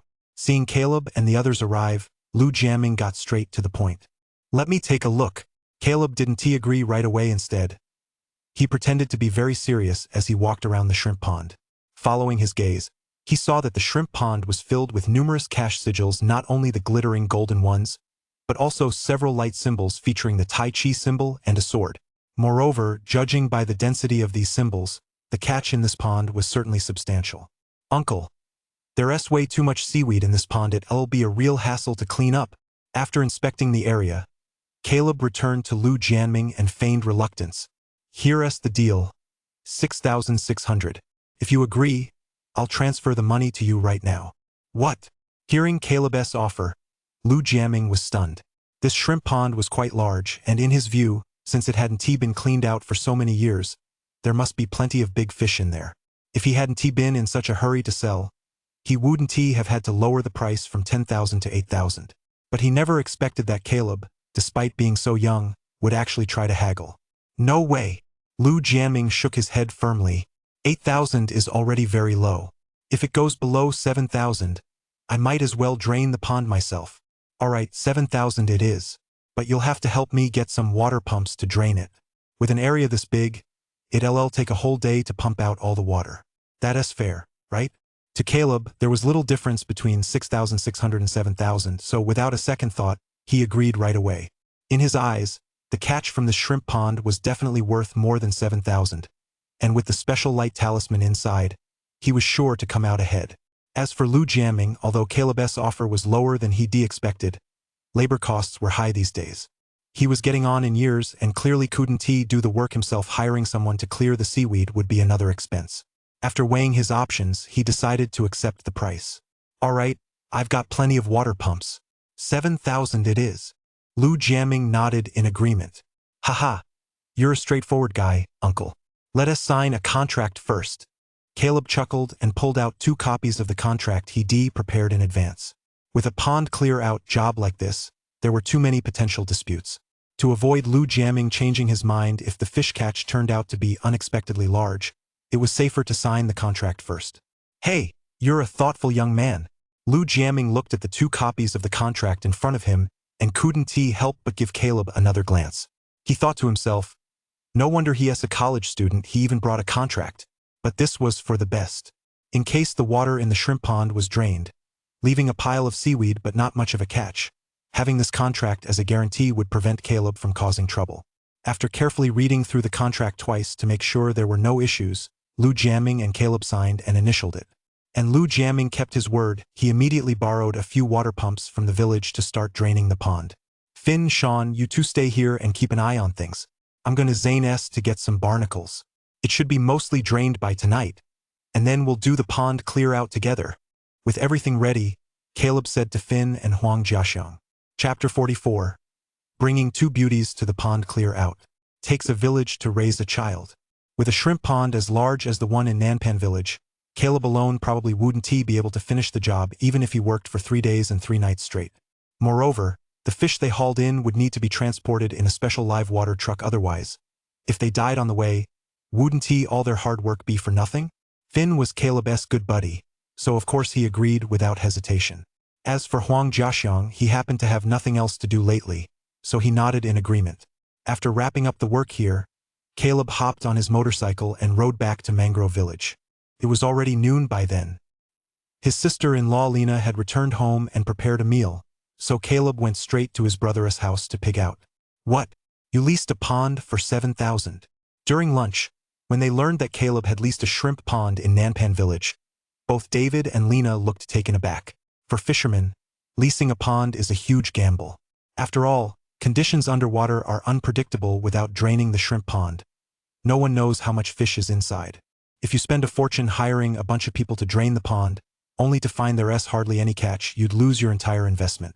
Caleb had only recently managed to save up a little money, so David and Lena never expected their younger brother to be so bold as to go ahead with a pond clear out. Yeah, I think the conditions over there look pretty good. There should be a big haul in there. Caleb shoveled rice into his mouth while looking at David and Lena. Big brother and sister-in-law, if you're free tonight, why don't you come with me? There's strength in numbers. Even with Finn and Sean already on board, it still wasn't quite enough. Although Sierra had promised with great enthusiasm, Caleb wasn't counting on this rich heiress. His older brother and sister-in-law were clearly the most suitable helpers. Sure, we're both free tonight. We'll be there. David and Lena exchanged a glance and nodded in agreement without hesitation. Although they were worried that Caleb's pond lease might end up losing money, the payment had already been made, so they didn't want to say anything that might jinx things.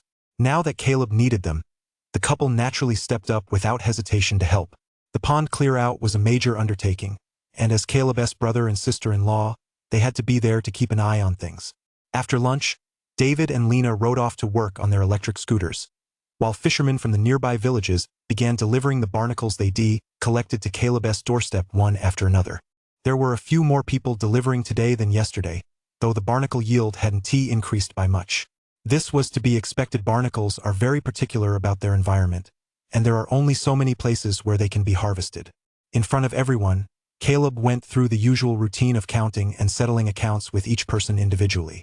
Mr. Chow, congratulations on your good fortune. With a few hundred yuan in hand, the fisherman grinned from ear to ear, exchanged a few pleasantries, and then scampered off. Caleb continued to buy their catch, and since his prices were 10 or 20 yuan higher than that other company's, it was quite tempting for these fishermen. As he watched the fishermen leave, Caleb waited a little longer. Only after making sure no one was left did he close the gate, get behind the wheel of his pickup truck, and head straight for Tiannan City. Today, Caleb went straight to Luna's company.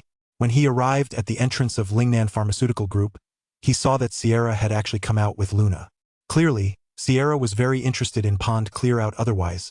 She wouldn't have been there. What puzzled Caleb was this. It was fine for Sierra to wear workout clothes to go with him to Pond Clear Out. But why was Luna also dressed in workout clothes? This was the first time Caleb had ever seen Luna in casual clothes. And let us face it, with Luna's curvaceous figure, even in casual sportswear, she could still attract plenty of men's attention. Caleb, I heard you invited Xiao Shui to Pond Clear Out. Can you count me in too? While Caleb was lost in thought, Luna and Sierra walked up to him, their beautiful eyes sparkling with a smile as they looked at him. Actually, Luna had planned to treat Caleb to a meal yesterday, but due to time constraints, she hadn't brought it up. She intended to invite him today once he arrived. But who would thought Sierra would suddenly say she wanted to go to Pond Clear Out with Caleb? Luna, who'd been busy with work lately, was instantly tempted by Sierra's smooth talk, so she quickly changed into a different outfit and appeared before Caleb. Caleb blinked, staring in astonishment at the two beauties before him. Had he heard correctly? The two women in front of him. One was Sierra, a TikTok influencer and fishing competition contestant. The other was Luna, a career woman and regional manager at Lingnan Pharmaceuticals. Instead of enjoying life in the big city, they were actually going to follow him to a remote fishing village to do manual labor? Times have certainly changed. Caleb sighed to himself. Is there a problem? Seeing Caleb remain silent, Luna looked puzzled. No problem at all. Caleb grinned widely as he looked at the two of them and said, it's just that the Pond Clear Out is hard physical labor. It's not something that can be finished in a short while. I estimate it'll take at least 3 or 4 hours, you guys. The implication was clear. This kind of hard labor wasn't something two princesses like them could handle. What's the big deal? It's all about taking part. Don't worry, we work out every day, we're incredibly fit. Sierra had thought Caleb was worried about something. But upon hearing this, she immediately rolled up her sleeves, ready to show off her biceps. Luna also chimed in with a smile. Let us just treat it as a workout. Just tell us, can we go or not? Although they were urban sophisticates, neither Luna nor Sierra was the type to make a fuss. Once they set their minds on something, no matter how hard or tiring it was, they'd see it through to the end. Otherwise, they wouldn't have risen to where they are today. Sure, of course. I'd be more than happy to.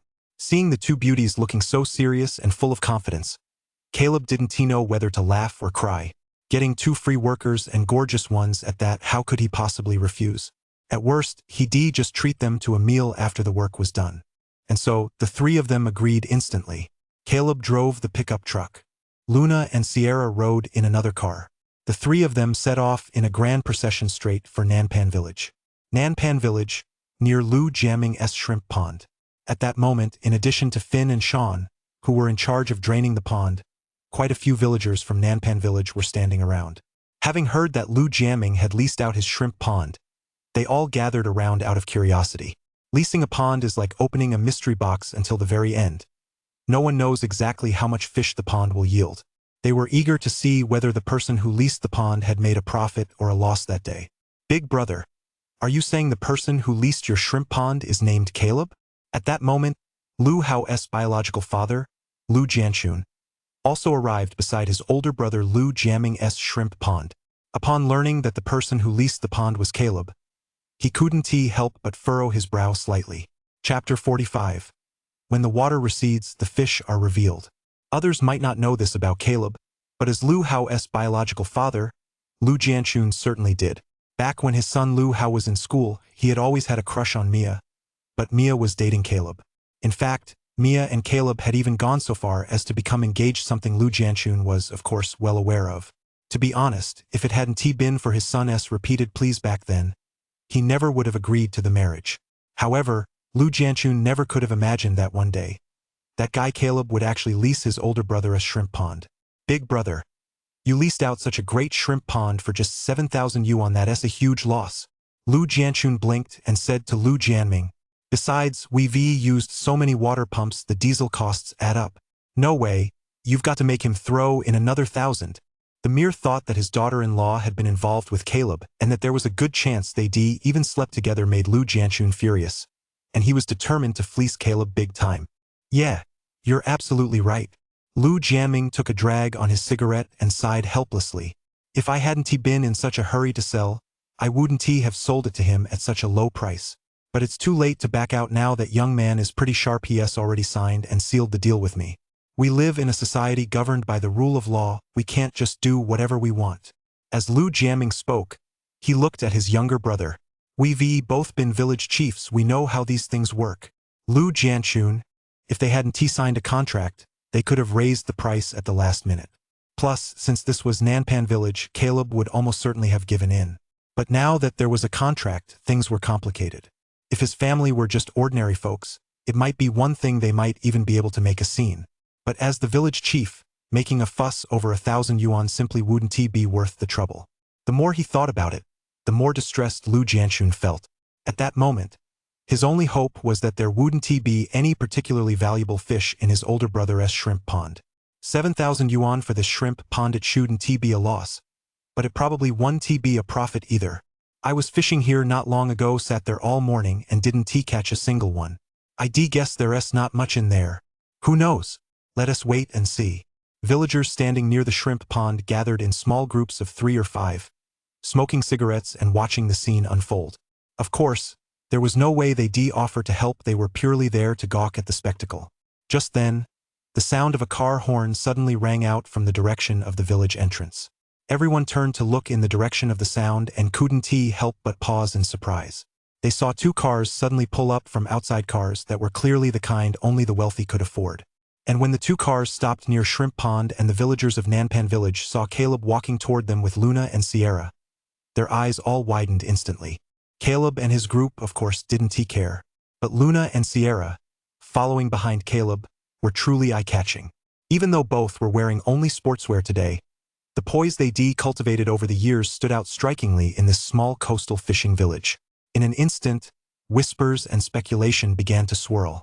Standing not far away, Lu Jianchun's eyes flashed with a hint of jealousy. Way to go, Caleb, now you've even managed to hook up with such beautiful young women. You're really something. As a man, who wouldn't love women in their 20s? Their faces are full of youthful radiance. Every inch of them is a delight to the eye. For most guys, meeting just one would be a stroke of luck. But Caleb? He actually brought 2 at once. This guy is just too lucky. Asantihi? Finn, Sean, how is it going? Amid the curious stares of the crowd, Caleb strolled leisurely onto the construction site, accompanied by the 2 stunning beauties. Caleb! Upon seeing Caleb, Finn immediately broke into a wide grin and scampered over. Out of the corner of his eye, he glanced at Luna and Sierra standing beside him and couldn't help but sigh inwardly. Just as expected of my Caleb, 2 such stunning city beauties are actually willing to follow him all the way out here to this backwater. Finn said with a smile. At the current pace, it'll be just over an hour before the water in Shrimp Pond will be drained. More than an hour, huh? Caleb mused for a moment, glancing at the time. In just over an hour, his older brother and sister-in-law would be getting off work. That worked out perfectly. So, he dialed his older brother David's number right away. Big bro, when you're heading home from work, remember to bring 2 extra pairs of rubber boots. I've got some friends who want to help out. As soon as he said this, the villagers standing around him were left completely dumbfounded. Bring 2 extra pairs of rubber boots? Friends coming to help out? Could Caleb possibly mean that those 2 beautiful women were going to get in the water to catch fish too? Finn was also taken aback. He shot a suspicious glance at Luna and Sierra, then asked Caleb uncertainly, Bro, you're not going to make them get in the water to work too, are you? Caleb hung up the phone and shrugged helplessly. What else can I do? Finn, those 2 beauties fishing in the shrimp pond? Forget fishing. If they could just walk back and forth once in this muddy shrimp pond, he'd give them a thumbs up. Finn's look clearly stung Sierra and Luna. Sierra said, Finn, what else with that look? You look down on us, don't you? Luna said, if you can do it, so can we. Finn. Don't let his usual bossy attitude in Mangrove Village fool you. He is a total wimp around women. At that moment, he didn't dare look at Sierra and Luna anymore. He awkwardly scratched his head and ran over to help Huang Jiaxiang pump out the water. Seeing this, Caleb smiled and didn't make a big deal out of it. He immediately called Old Hugh the fishmonger again. There was quite a catch in the shrimp pond, and they couldn't have it all if there was nowhere to store it once it was hauled in. Since Old Hugh buys fish anyway, I might as well just sell it to him, it'll save him the trouble. What? Great news, you're draining the pond. Soon, old Hugh's exclamation came through the phone. That kid Caleb is really getting bolder and bolder. Lou jamming S shrimp pond, right? Alright, I'll send a truck over to pick it up in a bit. Old Hugh paused to think for a moment, then nodded in agreement. He was originally from Nanpan village himself and ran his fish buying operation over by the dock. It wasn't very far. Before long, old Hugh arrived at the edge of Shrimp Pond in a convoy of trucks specially equipped for transporting fish. By then, most of the water had been pumped out of Shrimp Pond. As the water level dropped significantly, the sea fish hiding in the pond began darting about energetically in the shallow area. Wow! Looks like quite a haul. Based on my 20 years of experience, this catch from Shrimp Pond is worth at least 10,000 yuan. Not just 10,000, it could even reach 20,000. As night slowly fell, the villagers of Nanpan village gathered under the streetlights beside the shrimp pond, watching the fish inside and chattering away as they analyzed and estimated the catch. Caleb, we're here. Just then, David and Lena, riding their electric scooter and carrying all their fishing gear, also arrived at the drained pond. Chapter 46. A massive catch leaves the pond owner stunned. With a thud, David and Lena stopped their scooter and dumped all the fishing gear they brought onto the ground in one go. Waders, empty crates, landing nets, even the trawl nets used for offshore fishing, the couple had brought it all. The Chow family had a long tradition of fishing, and they kept quite a collection of fishing gear at home. Basically, whatever you could think of, they had it. Moreover, before the tragedy struck the Chow family, they owned their own fish pond. So when it came to draining a pond, no one knew the ropes better than David. Seeing all this gear, Caleb couldn't help but give his older brother and sister-in-law a thumbs up. Now that's what you call professional. Jiang Shui, Qingyu, put on those waders.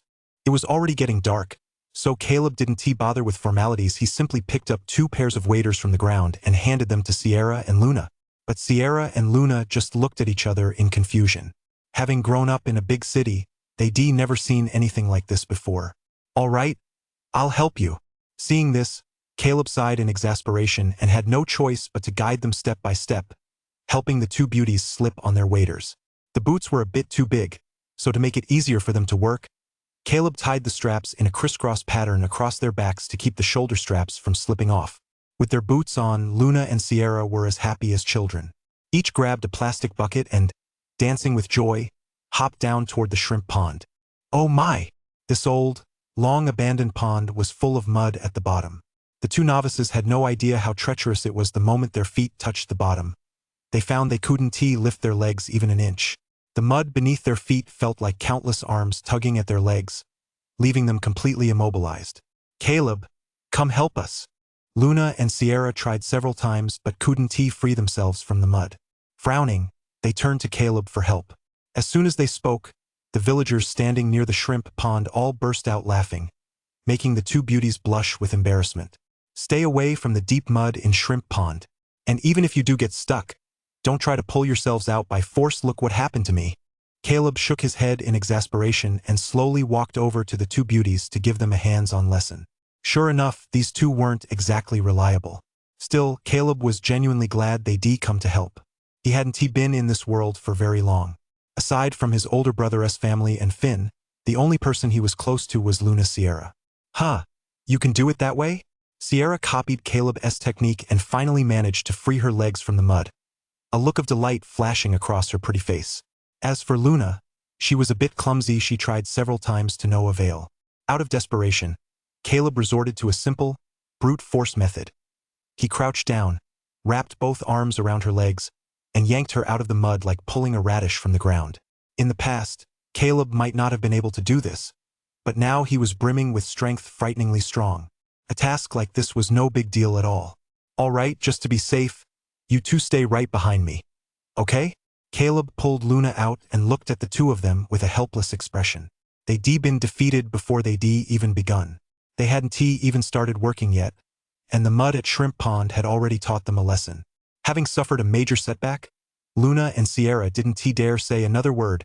They could only nod obediently and silently follow Caleb as he walked forward. Wow, that's quite a catch. Bro Caleb, we've hit the jackpot. Meanwhile, on the other side of Shrimp Pond, the brothers Finn and Sean, working as a team, had already begun hauling in the saltwater fish from the pond. although they were just ordinary sea bass, sea bream, and yellow croaker. As far as they were concerned, as long as they had a catch, they weren't losing out. Honey, I told you my brother is a pro. Looking at this catch, not only are we not losing money, but we might even make a little profit. David and Lena had also waded into the pond. Watching the fish leaping about on the water's surface, David's face was beaming with joy. All right, stop showing off. Let us get to work. Lena shot her husband a glare. She noticed that ever since her brother-in-law had turned his life around, her husband, who used to walk around with his nose in the air, had picked up the habit of bragging and showing off. Still, Lena was very happy deep down. They leased the shrimp pond for 7,000 yuan, and from the looks of it, their family was going to make a nice profit. With that thought in mind, the couple worked even harder. The more money they made, the sooner they could pay off their debts and live a normal, carefree life. Finn and Sean were young, strong, and quick on their feet. David and Lena, who worked full-time jobs every day, were naturally quite efficient at this kind of labor as well. Working in pairs, they swiftly scooped up the fish from the shrimp pond and loaded them into the buckets beside them. Once the buckets were full, the two of them would lift them and carry them out of the shrimp pond. Up on the shore, old Hugh, the fishmonger, had been waiting for quite some time. Seeing them come up, he would pitch in to help carry the buckets. Then, after sorting, weighing, and recording the catch, everything was loaded into the truck. Watching these people bustling about with such fervor, the villagers standing near the shrimp pond began whispering among themselves. That's really quite a catch. The old village chief sold it way too cheap. You're telling me, not only is there a lot of it, but the fish look pretty big too. They're worth a fortune. The old village chief was just too hasty. He sold the shrimp pond at a loss. As these comments flew back and forth, they reached Lu Jiaming's ears, causing his expression to grow increasingly grim. Standing beside him, Lu Jianxun looked downright furious. He originally hoped to make Caleb take a loss, but now no sooner had the draining of the pond begun than the fish kept coming in. At this rate, Caleb would likely recoup his 7,000 yuan cost in no time. Damn it! That guy really has incredible luck. Lu Jianxun clenched his fists in anger. He didn't even bother responding when his wife called him home for dinner. He was determined to see just how much fish that kid Caleb could actually catch from the pond he leased for 7,000 yuan today. Jiang Shui, Qingyu, if you keep this up. As for the onlookers on the shore, Caleb couldn't care less. After all, the contract with Lu Jiaming had already been signed. Now, all he had to do was catch every single fish in shrimp pond, not a single one left behind. He wouldn't even let a single little shrimp slip away. Unfortunately, the two newbies behind him didn't know a thing, so Caleb had to give them a few pointers every now and then. Yeah, we know. At that moment, Sierra and Luna were just like elementary school students, humbly following behind teacher Caleb, nodding constantly as they learned. But some things look simple, easy to learn, but a disaster when put into practice. It looked so effortless when Caleb did it, but in their hands, especially Luna's, after she finally managed to catch a 3-gene mackerel, it flipped over just as she was about to toss it into the bucket and fell right back into the water. Chapter 47. These aren't fish, they're a pond full of gold coins. Ouch! Caleb, I've stepped in the mud again and can't get out. Caleb, I caught a big one. In the pitch-black night, Luna and Sierra, those two little troublemakers, took a few tumbles in a row. After Caleb pulled them out of the mud time and time again, smiles finally broke out on their adorable, mud-speckled faces. After so many attempts, the two beauties finally got the hang of the work. Bank deposit 50 yuan. Bank deposit 125 yuan. Bank deposit 200 yuan. Caleb's phone in his pocket kept vibrating nonstop. You see, the fish in these shrimp ponds all had golden cash sigils floating above them. Every time he touched a fish, the sound of coins clattering to the ground would play in Caleb's mind. The feeling was absolutely exhilarating. Gear sigil, I've finally found you. While Luna and Sierra were happily carrying a bucket of fish out of the shrimp pond, Caleb finally spotted a sea bass with a large gear sigil floating above it. Caleb's eyes lit up with joy, and without hesitation, he grabbed the sea bass and pulled it into his hands. Plop! As the 5-gene sea bass landed in the bucket, the light symbol featuring a sword revealed a line of text, Omniscient Net. Just as Caleb was wondering what the name meant, Big Brother David's voice rang out from the edge of Shrimp Pond. Caleb, catching fish this way is too slow. Let us just use the net. I'll stay here with your sister-in-law, and the rest of you head over there. It'll be faster that way. In the blink of an eye, The light symbol that had been flashing text transformed into a beam of light and vanished directly into the giant Zane trawl net brought by his older brother and sister-in-law. Caleb blinked, his face a picture of astonishment. He glanced around Shrimp Pond. By now, quite a few of the people standing outside had left, but there were indeed still plenty of fish left in such a large mud pit. If they relied solely on catching them by hand, they probably wouldn't finish by dawn. It had to be said that his older brother's method was indeed much more efficient. "Got it," Caleb called out in response and walked over to David. By then, Luna and Sierra had finished carrying their share, and Sean and Finn, seeing this, came over as well. Working together, the group unfurled the Zane trawl net, which was over 10 meters long. David and Lena took one end, while Caleb, accompanied by the two beautiful women, grabbed the other end and began pulling it in the opposite direction. As a result, the massive Zane net instantly stretched out in an east-west direction. As for the brothers Sean and Finn, they were in the middle of the net, dragging its bottom as they walked southward. As the two moved forward, the fish hiding quietly in the water began to flounder incessantly. However, Finn and Sean didn't rush to tend to their catch. Instead, they kept moving forward. By the time they had fully spread out the entire net, the waters within a radius of 5 or 6 meters had been completely encircled by Caleb and the others. "Are you ready?" Caleb shouted to the group. "Grab hold tight." No sooner had he finished speaking than David's voice rang out from the darkness. "Ready." On the other side, Finn and Sean nodded in unison. "Ready." "All right," Caleb shouted. "Haul it in." As soon as he finished speaking, the people standing at the three corners simultaneously hauled in the net, all moving toward the center. With every step they took, large schools of fish leaped out of the water covered by the net. However, no matter how much they struggled, it was all in vain. By now, the fish were all trapped in the net, reduced to pieces of pork on a cutting board, helpless to resist their fate. After advancing just 2 meters, they could go no further. There were simply too many fish inside. The net was incredibly heavy. Seeing this, Caleb quickly called out to Luna and Sierra. "You two hold the net tight here, I'll go inside and haul out the catch."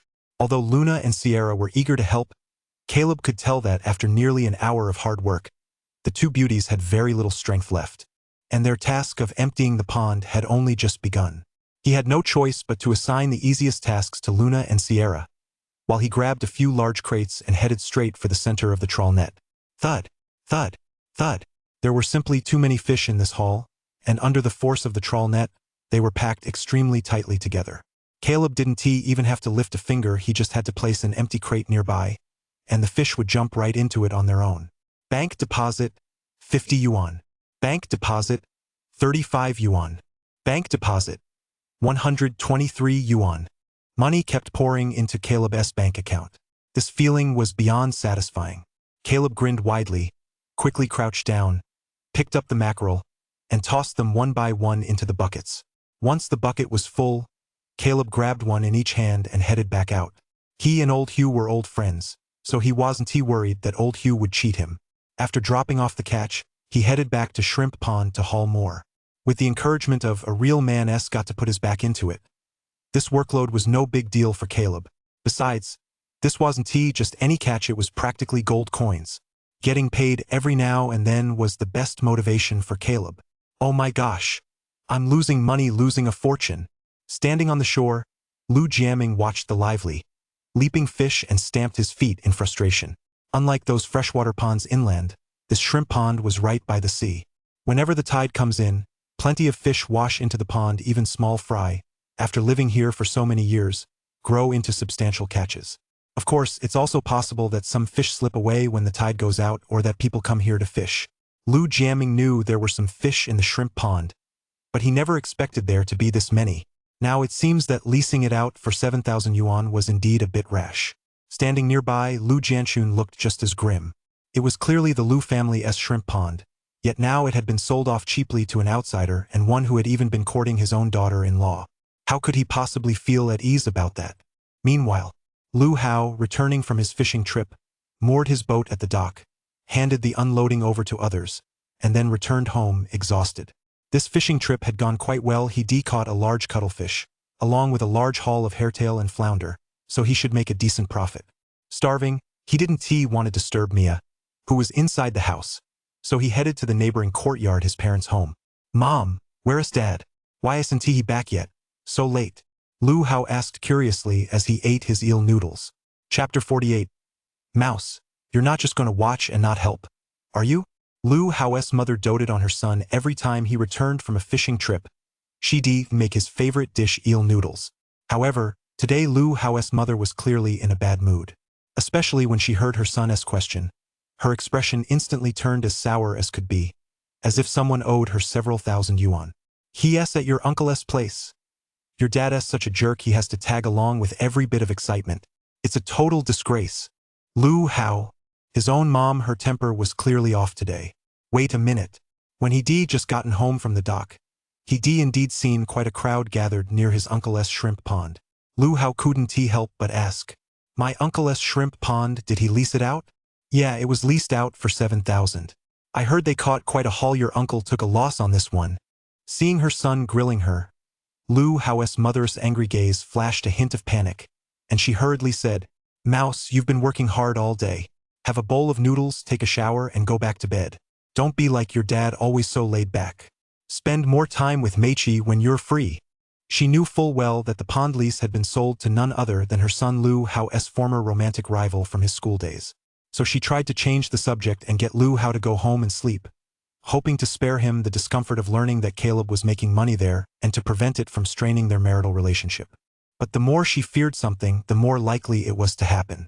7,000 yuan, that's not a bad price for my uncle. Looks like they caught quite a haul. As soon as Lu Hao heard that his uncle had leased out the shrimp pond for a mere 7,000, he instantly lost his appetite for noodles. He picked at his food a few times before heading for the door. I'm going to see if I can get my uncle a better deal. Wait, don't go. Lu Hao's mom hurriedly grabbed her son, her face full of anxiety. It's my uncle's shrimp pond, why shouldn't I go? Lu Hao furrowed his brow and looked at his mom in confusion. I told you not to go, so don't go. Lu Hao's mom glared at her son and said worriedly, you're already exhausted from being out at sea, why go and worry about that? Lu Hao shrugged. Mom, I'll be fine. With that, he started to walk out the door. Lu Hao's mom, it's Caleb who's in charge of your uncle's shrimp pond. As Lu Hao stepped out of his parents' yard, his mom's voice called out from behind him. Lu Hao? Caleb? Wasn't he that guy just slacking off at the titterpool hunt lately? How come he suddenly decided to do a pond clear out?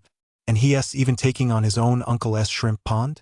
In an instant, countless question marks popped into Lu Hao's mind. He finally understood why his mom had looked so flustered just now. Mia had been engaged to someone else before. Marrying a woman like that in the village was indeed a bit of an embarrassment. Back when he married Mia, Lu Hao had faced a lot of pressure.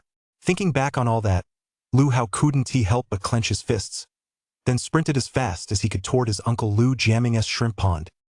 He was going to see for himself what kind of trouble this Caleb was stirring up. Sai, I told you not to go, but you had to go anyway.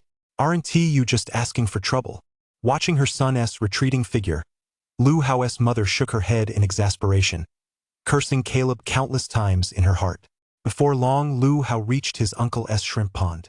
By then, aside from a few nosy villagers, there weren't many people left in the area. A truck specially equipped for transporting fish was parked there. Watching as bucket after bucket of catch was weighed and loaded onto the truck, Lu Hao's expression darkened. Judging by the scene before him, it seemed his uncle's shrimp pond had yielded quite a bountiful catch. Glancing into the shrimp pond, he saw several people using a large dragnet to round up the fish. Standing right in the center, busy collecting the catch, who else could it be but Caleb? Mouse? What are you doing here? Seeing his son, Lu Jianchun's brow furrowed. Caleb was, after all, his son's romantic rival. The two of them running into each other here was just asking for an awkward situation. Dad! Lu Hao called out to his father, then turned his gaze to his uncle Lu Jianming. Uncle, you leased out such a great shrimp pond for just 7,000 yuan? You should leased it to me instead. Lu Jianming? That's easy for you to say. Didn't you turn me down when I offered to lease it to you before? It's already been leased out. It's too late to say anything now. It's in black and white. And we've both signed it, I just have to accept my loss. Lu Jianming shrugged. Although it stung a bit, he consoled himself. Even though the catch is plentiful, he invited so many people. After deducting labor costs, he won't make much profit. I'll just think of it as hiring someone to help me clean up the shrimp pond. Lu Hao. Just then, Caleb emerged from the shrimp pond carrying 2 large buckets of catch. It had to be said that with the all-encompassing evolution fishing net, the haul was truly massive. After hauling the net twice in a row, it contained not only all kinds of saltwater fish but also plenty of swimming crabs and caddis-eye snails. You could say that as long as it was in the shrimp pond, even a single blade of grass it would get caught in the net. However, Caleb didn't mind. Even a tiny mosquito is still meat, and besides, when you add up all these snails, crabs, and other creatures, they could fetch a decent sum. Just as Caleb was grinning to himself, he spotted Lu Hao approaching and his eyes lit up. "Hey, I sent that mouse? What are you doing here?" Caleb didn't feel the slightest bit awkward around Lu Hao after all. He wasn't the same Caleb as his predecessor. "Lu Hao, this is my uncle's shrimp pond." Lu Hao struggled for a while before finally managing to squeeze out that one sentence. "So that's how it is." Hearing this, it suddenly clicked for Caleb. No wonder he felt a sense of familiarity when he saw Lu jamming earlier that day. It turned out to be Lu Hao's uncle. "No wonder, Mouse. Your uncle's a really honest guy. 7,000 for the pond lease? That's a bargain." Having gotten such a good deal, Caleb naturally wanted to say something nice. Right then, in front of Lu Hao, he gave Lu jamming a thumbs up. "Lu jamming? Lu Hao." Caleb set down the 2 buckets, handed Lu Hao a cigarette, and said with a smile, "Mouse, this is quite a big job. You're just sitting around anyway, we're old classmates, and this is my uncle's shrimp pond. You can't just stand there and not help. Can you? Come on, have a smoke and give me a hand." He had no choice, there were just too many shrimp in this pond. Actually, if it were an ordinary pond cleanup, it wouldn't be this exhausting. But ever since they'd gotten that all-encompassing net, anything in the shrimp pond, no matter how small, would get caught in it, which had significantly increased the workload. Caleb was a man who believed in being practical. With an old classmate right in front of him, if he didn't speak up now, when would he? "Lu Hao?" He'd just taken the cigarette from Caleb and was lighting it with his lighter when he heard those words. He froze in his tracks. Caleb, you paid 7,000 yuan to lease my uncle's pond. Raked in a huge profit from all that fish, and now you want me to help you haul it in? Have some decency." Chapter 49, The Single Speedster. Huh? Huh? Oh my god. What did you say? The eel noodles are ready? Okay. I'm heading home right now. Faced with Caleb's incredibly earnest and shameless gaze, Lu Hao turned away, casually pulled his phone out of his pocket, gave a perfunctory reply, then turned back to Caleb with a smile. "Caleb, I'm really sorry. I just got back from the sea, and my mom's calling me home for dinner. Anyway, you guys go ahead and keep working." With that, he paid no further attention to Caleb and turned to walk briskly toward his home. Caleb? His phone screen wasn't even lit up. What's he playing at? Immediately, he turned back to Lu Jianming and Lu Jianchun and said with a smile, "Uncles, I'm an old classmate of Caleb's. You see." Lu Jianming waved his hand. "I broke my leg half a year ago, and I'm still not quite steady on my feet." Lu Jianchun chimed in, "It's getting late. I've got to go home for some noodles, or my wife's going to start nagging again." With that, the 2 brothers, hands clasped behind their backs, left Shrimp Pond looking quite disheveled. You'd think that, having served as village chiefs themselves, they'd have enough shamelessness already. But who would thought Caleb was even more shameless than they were. He'd clearly taken a huge advantage of them, yet he still wanted them to help him poach fish. Didn't his conscience bother him at all? Watching the Lu family members scurry away, Caleb snorted disdainfully. Only then did he turn around and rejoin his older brother, sister-in-law, and the others, throwing himself into the new battle. Shrimp Pond was quite large even with their dragnet. They'd only reached the middle of the pond so far, and there was still plenty of fish waiting for him to harvest. Bank deposit, 50 yuan. Bank deposit, 80 yuan. As Caleb worked diligently, one deposit after another flowed into his bank card like a stream. It took a full hour before Caleb and the group had combed through the entire shrimp pond using the trawl net. However, while they covered the main areas, the nooks and crannies of the shrimp pond, especially the spots overgrown with seaweed, still remained untouched. Luna and Sierra, drenched in sweat from exhaustion, emerged from the shrimp pond and sat there, completely drained of energy. Given their small frames, it was no small feat that they managed to keep going this long. Come on, have something to eat and take a break. You two have worked so hard." Lena, David's older sister-in-law, grinned widely as she took a plastic bag off her motorcycle. Inside were not only fruit and bottled water, but also her homemade sun-dried squid strips. A project as massive as the pond clear-out takes a huge toll on one's stamina, so David and Lena had naturally prepared thoroughly. Seeing the dried squid strips Lena handed them, Luna and Sierra's eyes lit up. They each took a piece, popped it into their mouths, and began chewing. After just one bite, Luna gave Lena a thumbs up. "Lena, where did you get these dried squid strips? They're so delicious." Sierra was also eating with great relish. "You're right, it's way better than anything I've had before." For a foodie like Sierra, it's no small feat to earn her praise when it comes to food. "Hey, we're from the coast, we don't need to buy anything like this. I just make it myself in my spare time." A smile spread across Lena's face. She was thrilled that the squid strips she carefully sun-dried herself had earned praise from these city girls. At the same time, her gaze wandered over the two beauties, and she secretly wondered to herself, "Both girls are quite attractive and down-to-earth. I wonder which one Caleb actually likes." Back then, Caleb spent all day loafing around and was notorious in the village for being a good-for-nothing. Even she, as his older sister-in-law, couldn't stand the sight of him. Things were different now. Whatever Caleb set his mind to, he succeeded at, and his life was getting better and better. As his older sister-in-law, Lena couldn't help but start worrying about Caleb's marriage prospects. Caleb was getting on in years now. If it were anyone else, they'd already have a child or two aged 3 or 5. It just wasn't right for him to remain single like this. "Did you make these yourself?" While Lena was pondering this, Luna and Sierra exchanged glances, both recognizing the surprise in each other's eyes. These squid strips tasted even better than the ones they bought. They never would have guessed that Caleb's older sister-in-law had such culinary skills. "Sister-in-law, how much do you have left at home? I'd like to buy some to take home."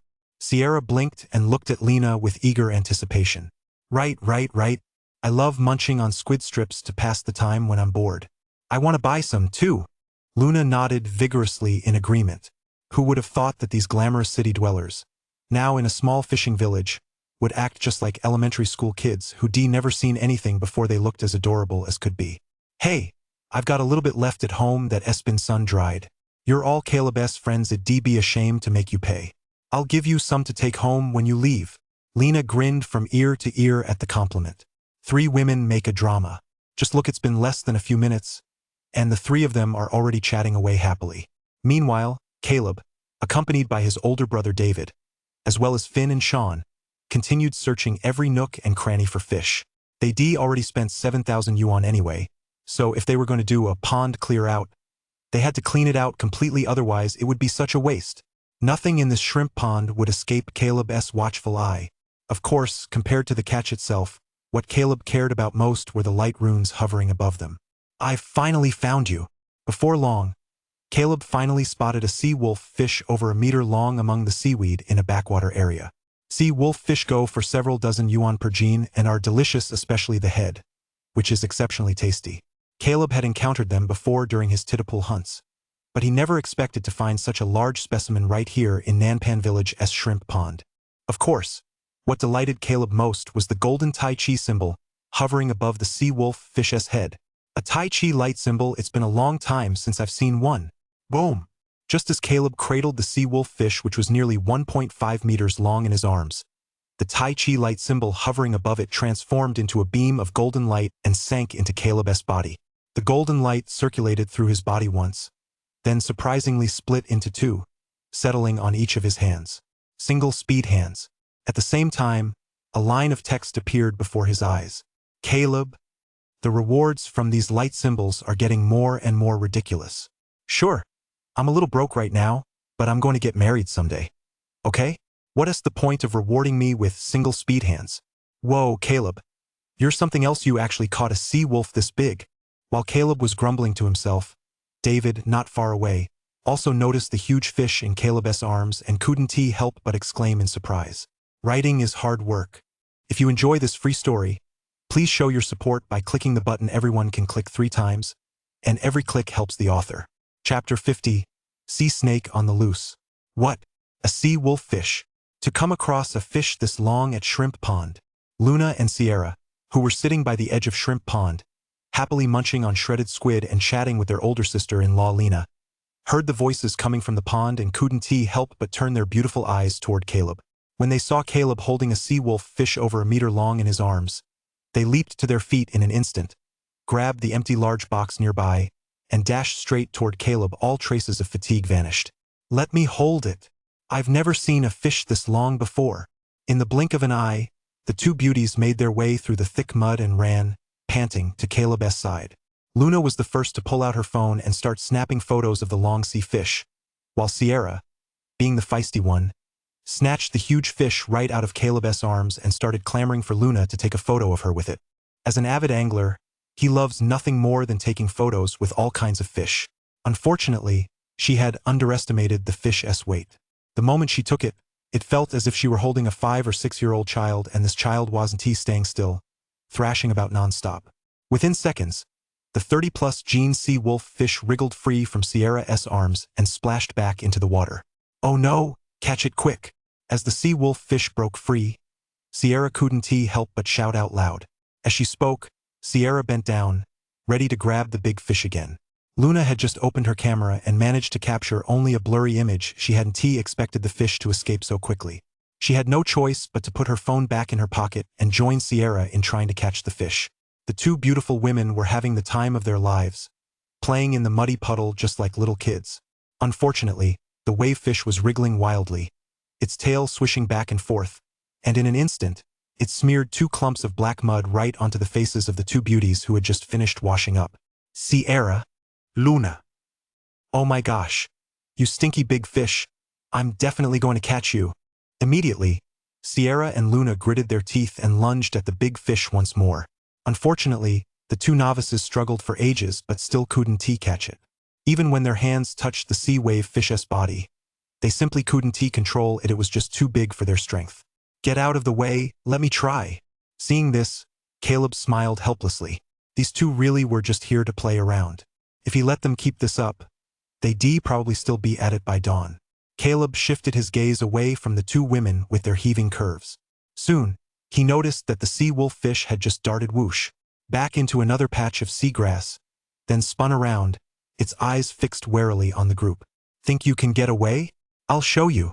In the next second, Caleb was already rushing toward that patch of seagrass. Seeing this, the sea wolf fish tried to sidestep and change its escape route. But it was no match for Caleb.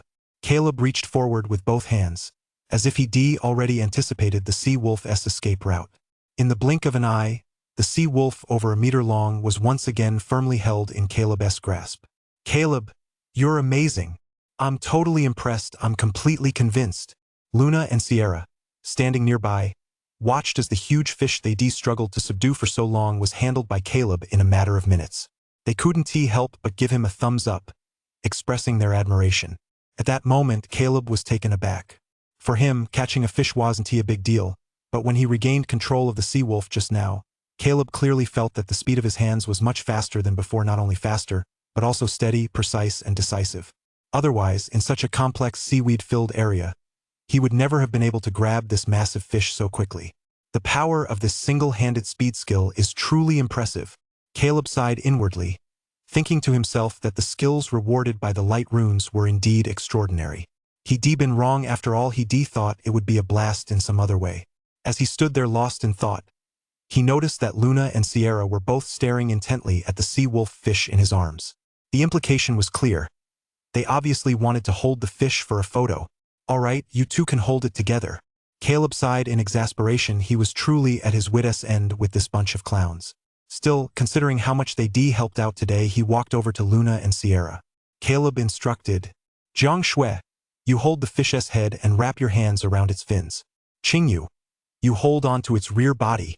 Under Caleb's guidance, Sierra and Luna, one holding the head and the other the midsection, finally managed to hold the over 1 meter long sea wolf fish firmly in their arms. As for Caleb, he used his headlamp to take a group photo of the two beauties and the sea wolf fish that everyone envied. "Not bad, right?" Caleb handed the photo to the two women to look at. "Wow, it's really great. Caleb, I didn't expect you to be such a good photographer." Looking at the photo Caleb had taken, Sierra and Luna couldn't help but nod in approval repeatedly, and the look in their eyes as they gazed at Caleb took on a special sparkle. Who would have thought that a villager from a remote little fishing village would have such excellent photography skills? Little did they know that in his previous life, Caleb hadn't known how to take photos either. It was only after dating his girlfriend for several years, under his ex-girlfriend's mentorship, that he made some progress. A man who knows how to take photos always has no shortage of female admirers. Now that the photos are done, let us get back to work. There is still plenty left. Caleb shrugged and shot the two women an exasperated glance. Sierra and Luna giggled and let go of the huge fish. It was just too heavy. They hurriedly placed the sea wolf fish into the largest empty crate, letting the massive creature thrash about as they carried it toward the shore without a second thought. Before long, the two beauties returned, empty crates in hand, and followed Caleb, mimicking his actions as they searched the nearby seaweed beds. Although the sea wolf fish they just caught was impressive, it was, after all, Caleb who found it. They wanted to rely on their own skills to catch a great catch themselves. Xiao Shui. Look quick, there is a sea eel here. Before long, Luna stopped in her tracks, pointing at a long, wriggling creature in the seaweed and exclaiming excitedly to Sierra, "Wow!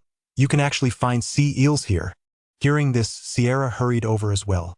But as she got closer, she couldn't help but gasp and shout, "Qingyu, watch out! This wasn't a sea eel at all, it was clearly a venomous sea snake. A bite from a sea snake could be life-threatening." Chapter 51. Immune to all poisons. No sooner said than done. As soon as she confirmed that what was hiding in the seaweed wasn't a conger eel but a venomous sea snake, Sierra immediately tried to pull Luna away. They had come to Nanpan village to experience fishing. If they were bitten by a sea snake, it simply wouldn't be worth the risk. Whoosh! However, the sea snake had clearly been watching Luna for quite some time. Seeing its prey about to escape, it couldn't stand idly by. Zane opened its jaws wide and transformed into a streak of light, hurtling straight toward Luna's face. Ah! At that moment, Luna's mind went completely blank. She had thought she'd encountered a sea eel, and was even planning to take a photo to commemorate the moment to make the trip worthwhile. Little did she expect it to be a sea snake, and one that was lunging right at her. What am I supposed to do? Luna had never seen anything like this before. In her panic, her 2 feet, stuck in the mud, felt as if they were shackled. She couldn't move an inch. Watch out! But just then, a figure suddenly darted forward. Just as the sea snake lunged at her, a hand reached out and snatched it mid-air. The next second, Luna saw that the ferocious sea snake, measuring a full 60 to 70 centimeters, had actually been grabbed bare-handed by Caleb. For a single-handed speedmaster, it all comes down to one word: speed. Under the stunned gazes of Luna and Sierra, Caleb gripped the sea snake's vital spot with one hand and held its body in check with the other. Then, with a slight twist of both hands, immense force instantly forced the snake's gallbladder out. The sea snake, which had been so ferocious just moments ago, instantly turned into a lifeless corpse, completely losing its threat. Although sea snakes are venomous, one with its gallbladder removed is a real energy booster for men. After a busy day, Caleb never expected to snag such a potent tonic, just as the day was drawing to a close. Uncle Lu Hao's shrimp pond really does yield plenty of big catches.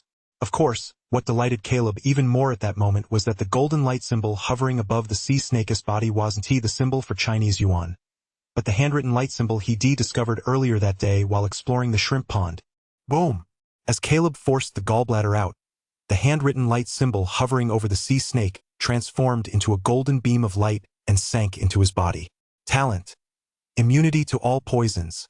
Those who possess this talent are immune to any toxin and remain in perfect health. As he looked at the talent that appeared in his mind, Caleb was momentarily taken aback, but his face quickly lit up with relief. Catching a sea snake not only meant he could eat its meat but also granted him the talent of immunity to all poisons. This was a tremendous windfall for him. As the talent entry fused with him, Caleb felt his blood boil, and even layers of impurities seeped out from beneath his skin. Catching a snake with your bare hands. Caleb, you're incredible. Tell me, what other skills have you been keeping from me? Just as Caleb was basking in the joy of acquiring the talent, Sierra had already rushed over to his side, looking at him with admiration.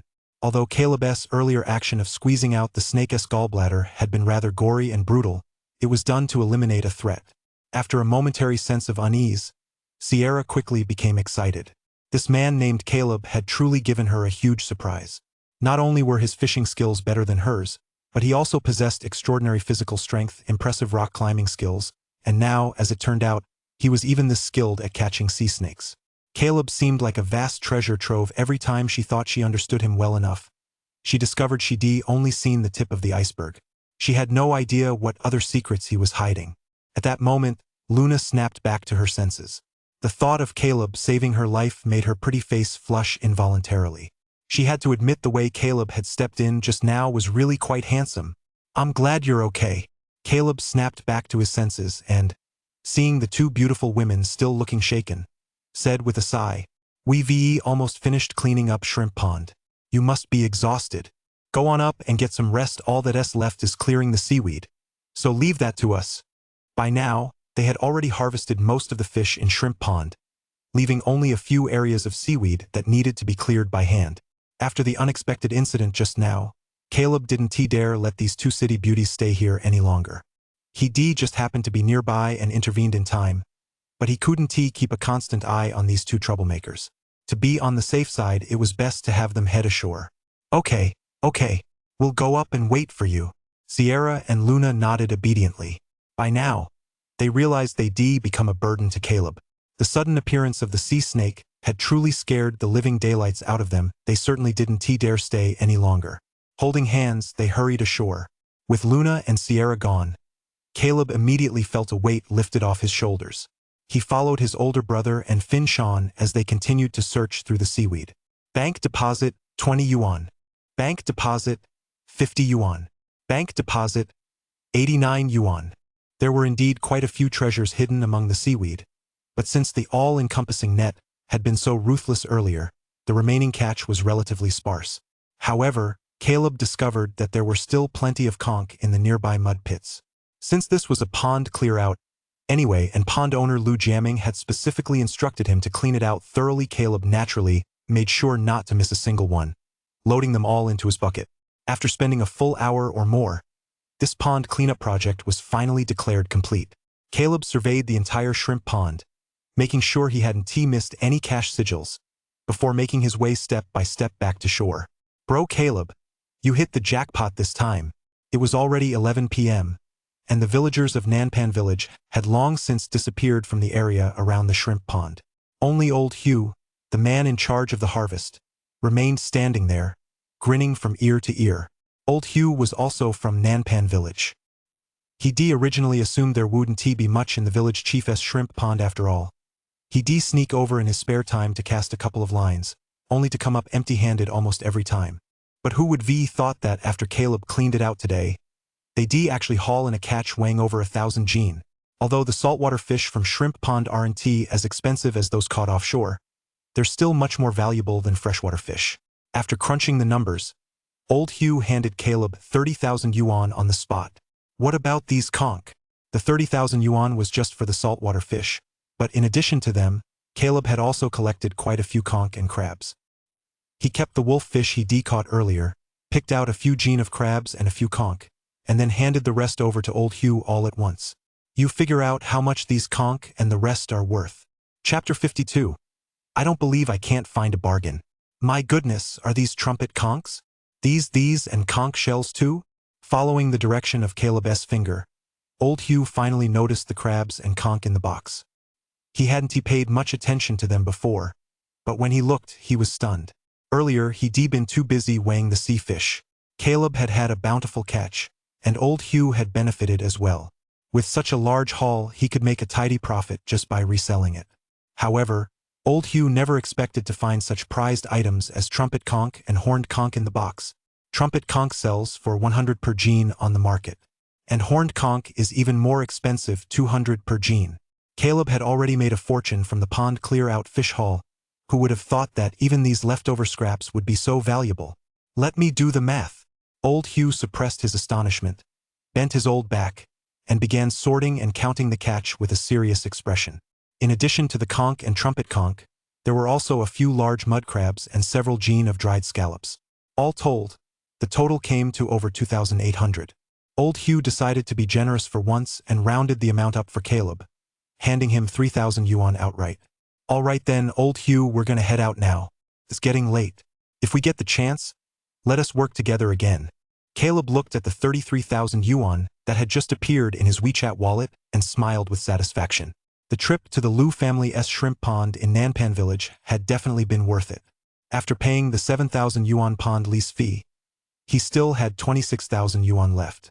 He immediately transferred 1,000 yuan each to Finn and Huang Jiaxiang on the spot. They helped out and worked hard all night, so of course he had to pay them. As for his older brother and sister-in-law, his own family, he had to pay them what was due, so Caleb transferred 1,000 each to the couple. As for Sierra and Luna, the two young ladies, they refused before Caleb even had a chance to speak up, insisting they just wanted to eat the meals Caleb had cooked. Neither of them was short on money. They come to Nanpan village mainly for fun. Compared to Caleb's 1,000 yuan in wages, they were far more interested in his cooking.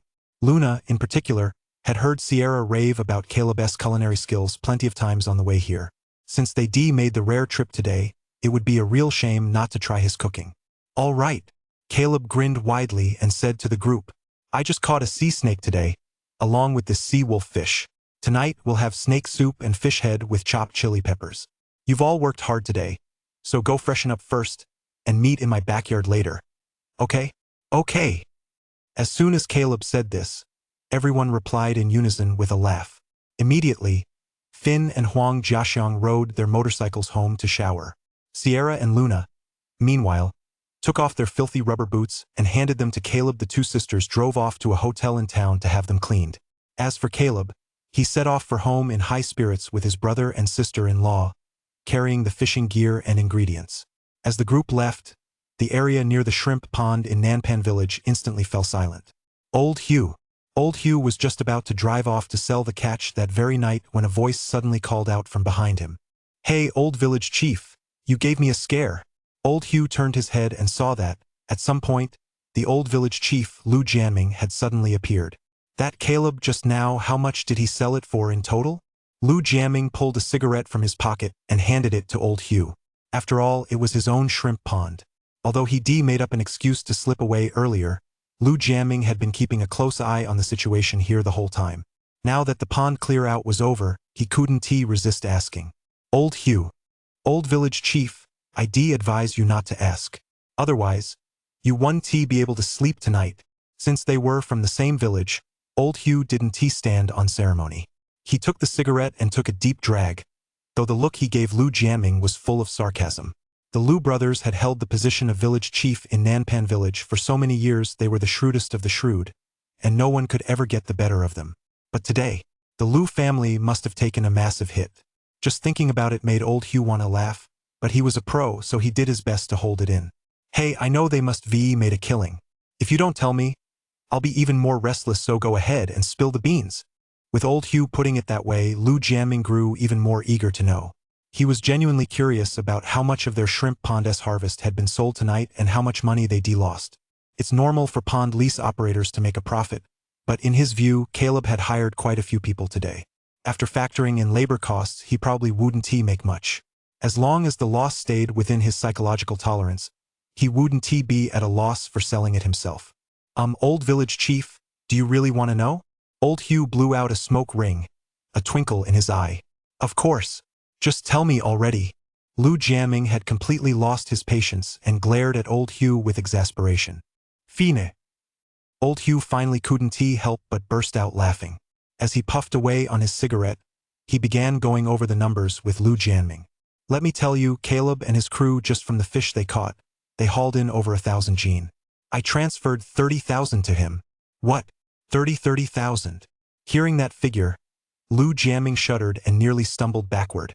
Wow, he paid Caleb 7,000 yuan, and in just a few hours, Caleb had raked in 30,000 yuan worth of fish. Even after deducting labor costs, that's a net profit of 20,000 yuan. He really gotten the short end of the stick. And that's not all. Old Hugh continued to pour fuel on the fire, pointing to the box of crabs and conch that hadn't been packed away yet. Take a look, he brought up quite a few crabs and conch, all top-notch stuff. Just these byproducts alone sold for 3,000 yuan. And that's not even counting his sea wolf and sea snake. Otherwise, we could sold those for at least another 1,000 or 2,000. Liu Jianming. Damn it. All these years at Shrimp Pond, everyone else has come back empty-handed every single time they went fishing. I figured there might be some fish, but not much. Who would V thought Caleb would pull off such a massive haul over 30,000? Just these conch alone sold for 3,000. What a total loss.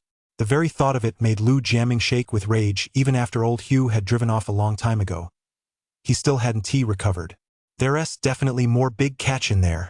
Lu Jiaming stood there in a daze for a very, very long time before finally snapping back to reality. His gaze turning once more toward his own shrimp pond. Although Caleb and his crew had worked for several hours, clearing out all the seaweed, a pond cleanup is never completely thorough, especially when done at night. There were bound to be plenty of things they missed. If he searched through it one more time, he might just stumble upon a hidden treasure. With that thought, Lu Jiaming couldn't wait to get back home. He slipped on his rubber boots, strapped on his headlamp, grabbed 2 buckets, and hurried over to his own shrimp pond. He refused to believe he wouldn't find anything tonight. Even though he'd already taken a huge loss, he was determined to salvage whatever he could otherwise. It would just break his heart. Chapter 53, Running into a Sycophant. At that moment, Lu Jiaming had no idea that his shrimp pond had already been completely swept clean by Caleb's all-encompassing net. Forget about crabs and large shrimp, anything with a floating light rune on it.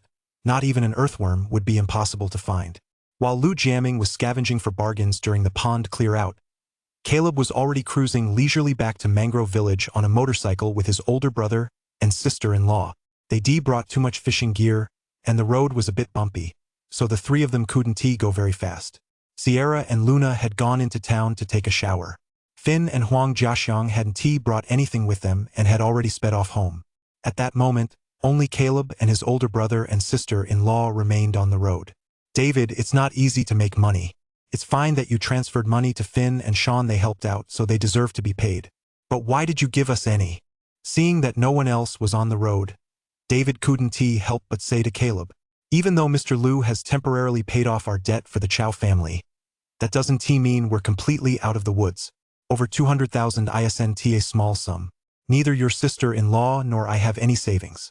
Keep those 2,000 yuan. Once we've saved up enough, we'll pay Mr. Liu back together. As soon as David finished speaking, Lena chimed in.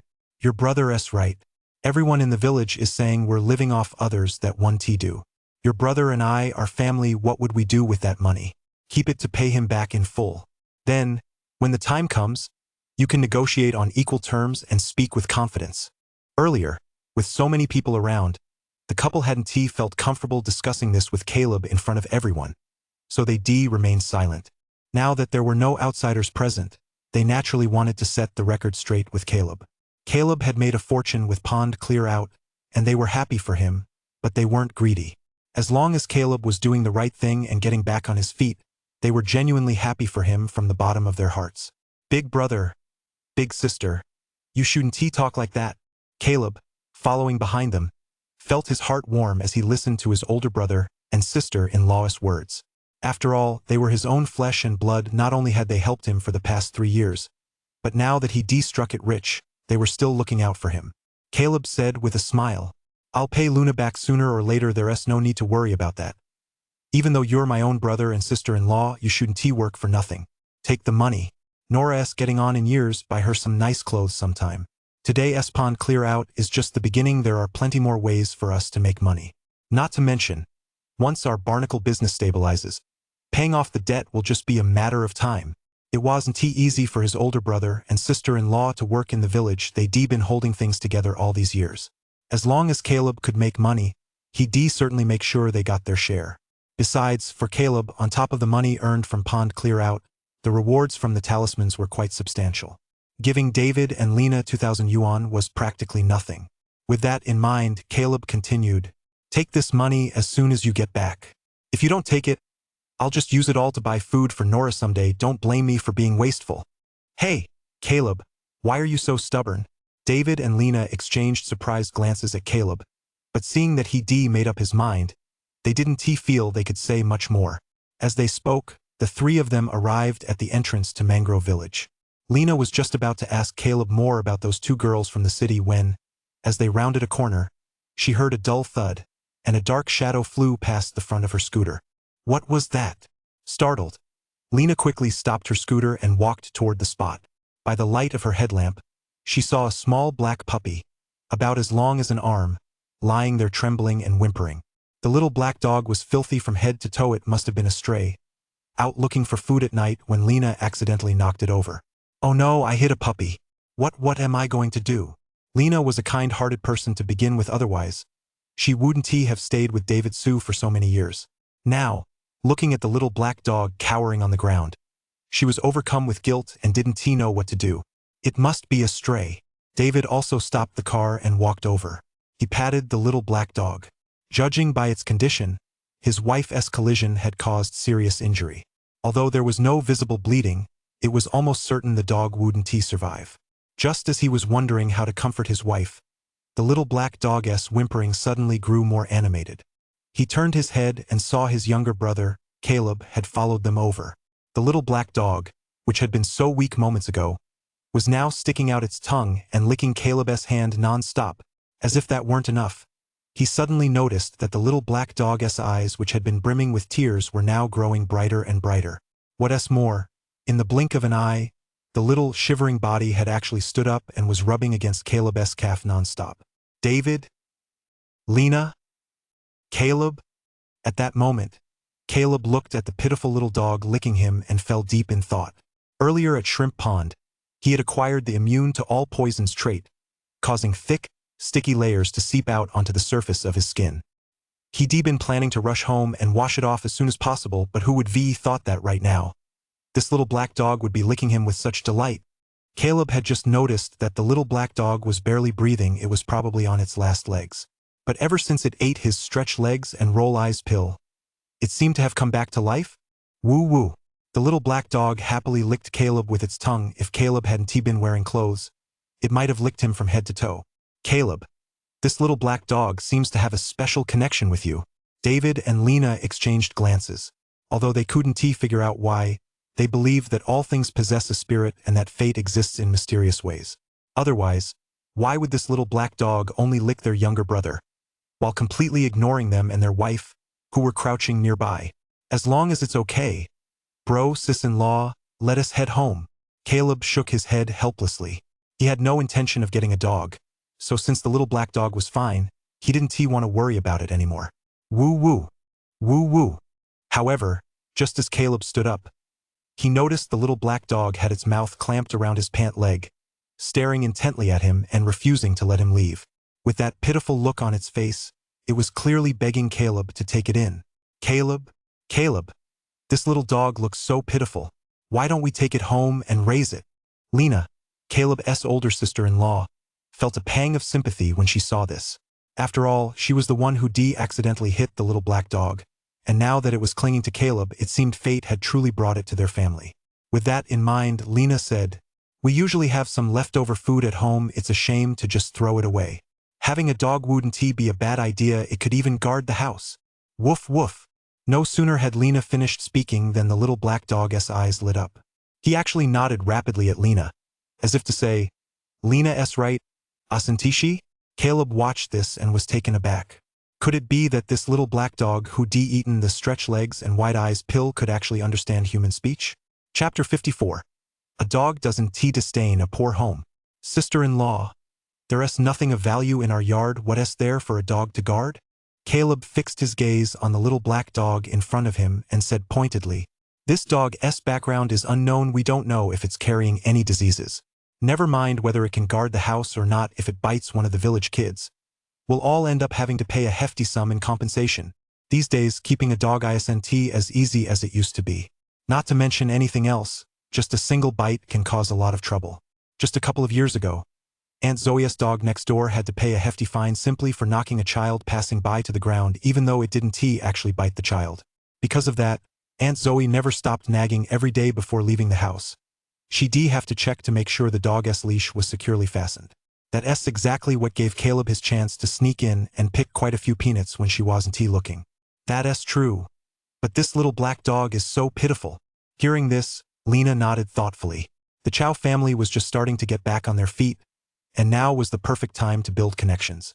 If the dog were to bite any of the villagers who came by to deliver barnacles, it wouldn't reflect well on them. Besides, the adults wouldn't mind so much, but they had Nora at home. It would be terrible if the child were to get hurt. Woo-woo. The little black dog was standing between Caleb and Lena, glancing from Caleb to Lena.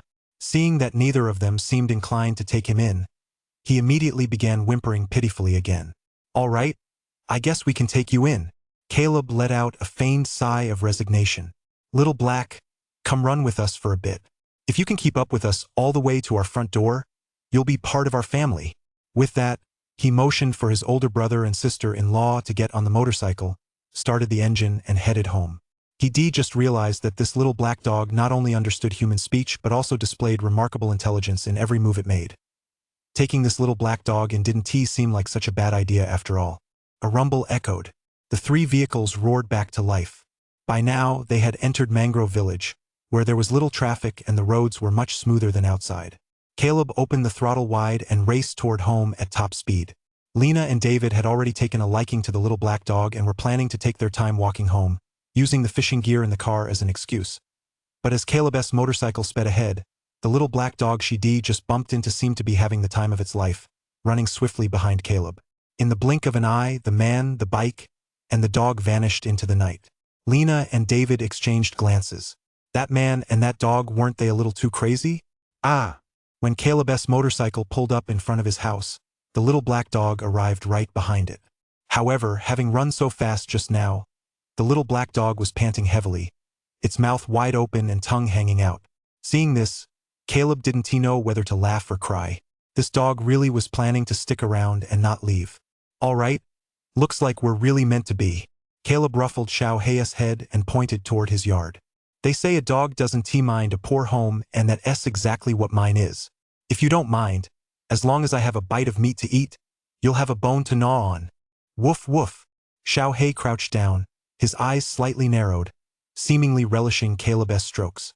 He didn't seem to mind Caleb's dilapidated, desolate yard in the slightest. And when he heard that Caleb was willing to take him in, he immediately leaped for joy, circling around Caleb gleefully. All right, go play somewhere else. I've been on my feet all day, I need to take a shower." Caleb waved his hand, rode his motorcycle into the yard, and headed for the bathroom. He just acquired the talisman that made him immune to all poisons, and his whole body was sticky. He needed to wash up quickly, or he'd be miserable. But once he entered the bathroom, he realized that he'd been so busy at noon that he'd completely forgotten to stock up on water. Hongshu Village was relatively underdeveloped and still lacked round-the-clock running water. Every day around noon, the village would open the valves to let water flow for an hour, and the villagers would use that time to fill up their solar water heaters and water barrels in preparation for emergencies. If you didn't fill up at this time, you'd have to wait until the next day. Caleb was feeling utterly miserable if he didn't take a shower. He'd feel like he was pickling. Fortunately, there was a well in the courtyard. Caleb took off his shirt, drew a bucket of water from the well, and began vigorously hosing down his body. As bucket after bucket of well water washed over him, Caleb rubbed the stretched legs and wide-eyes pills all over his body, feeling his whole body lighten considerably. "Ah, that feels great." Caleb let out a long sigh. Woof, woof, woof. But just then, a dark shadow darted toward him. It was Little Black, who had just finished patrolling Caleb's yard to mark his territory. Wagging his tail, he scampered over to Caleb. Before Caleb could even react, the black dog stuck out his tongue and began licking the gravel-paved ground frantically. As it licked, it let out little woof-woof sounds as if it tasted even better than gnawing on a bone. Caleb? Man, this sycophant is really taking it too far. He wouldn't even spare his own bathwater. Right after that, Caleb noticed that the little black dog's coat had become smoother and shinier, and his entire body seemed much more muscular than before. Wait, are my stretch legs and wide eyes pills really that effective? Shaking his head in exasperation, Caleb finished up his shower. He quickly dried off with a towel and went back inside to change into clean clothes. He promised to treat everyone to dinner earlier, so while Luna and the others weren't there yet, Caleb needed to prep the ingredients in advance so they could dig right in when they arrived. He took out the sea snake he brought back from Shrimp Pond earlier, peeled it, cut it into small pieces, and stir-fried them briefly in water. As it happened, there was half a chicken left in the fridge, so Caleb decided to take it out and put it in the pot with the snake pieces to simmer. A nourishing ingredient like snake tastes even better when paired with chicken. Caleb, I still have some pork ribs at home. Let us make some pork rib soup too. Just as Caleb was about to prepare the over 1 meter long sea wolf fish, He heard his sister-in-law Lena's voice from outside the courtyard gate. Caleb was about to entertain quite a few people, so Lena, having returned home and given the ribs a quick rinse, grabbed 2 jeans of pork ribs and headed over to help. When Lena walked into the yard and saw the lively little black dog, a look of relief flashed across her face. Sure thing. Seeing his sister-in-law walk in, Caleb grinned widely. Preparing so many dishes at once was indeed a bit too much for him to handle alone. Caleb chopped off the sea wolf fish's head with a single stroke and handed the 1-meter-long body to Lena. Sister-in-law, I'll make chili chopped fish head. Don't waste the rest of the fish meat, mix it with some starch and make some fish meatballs.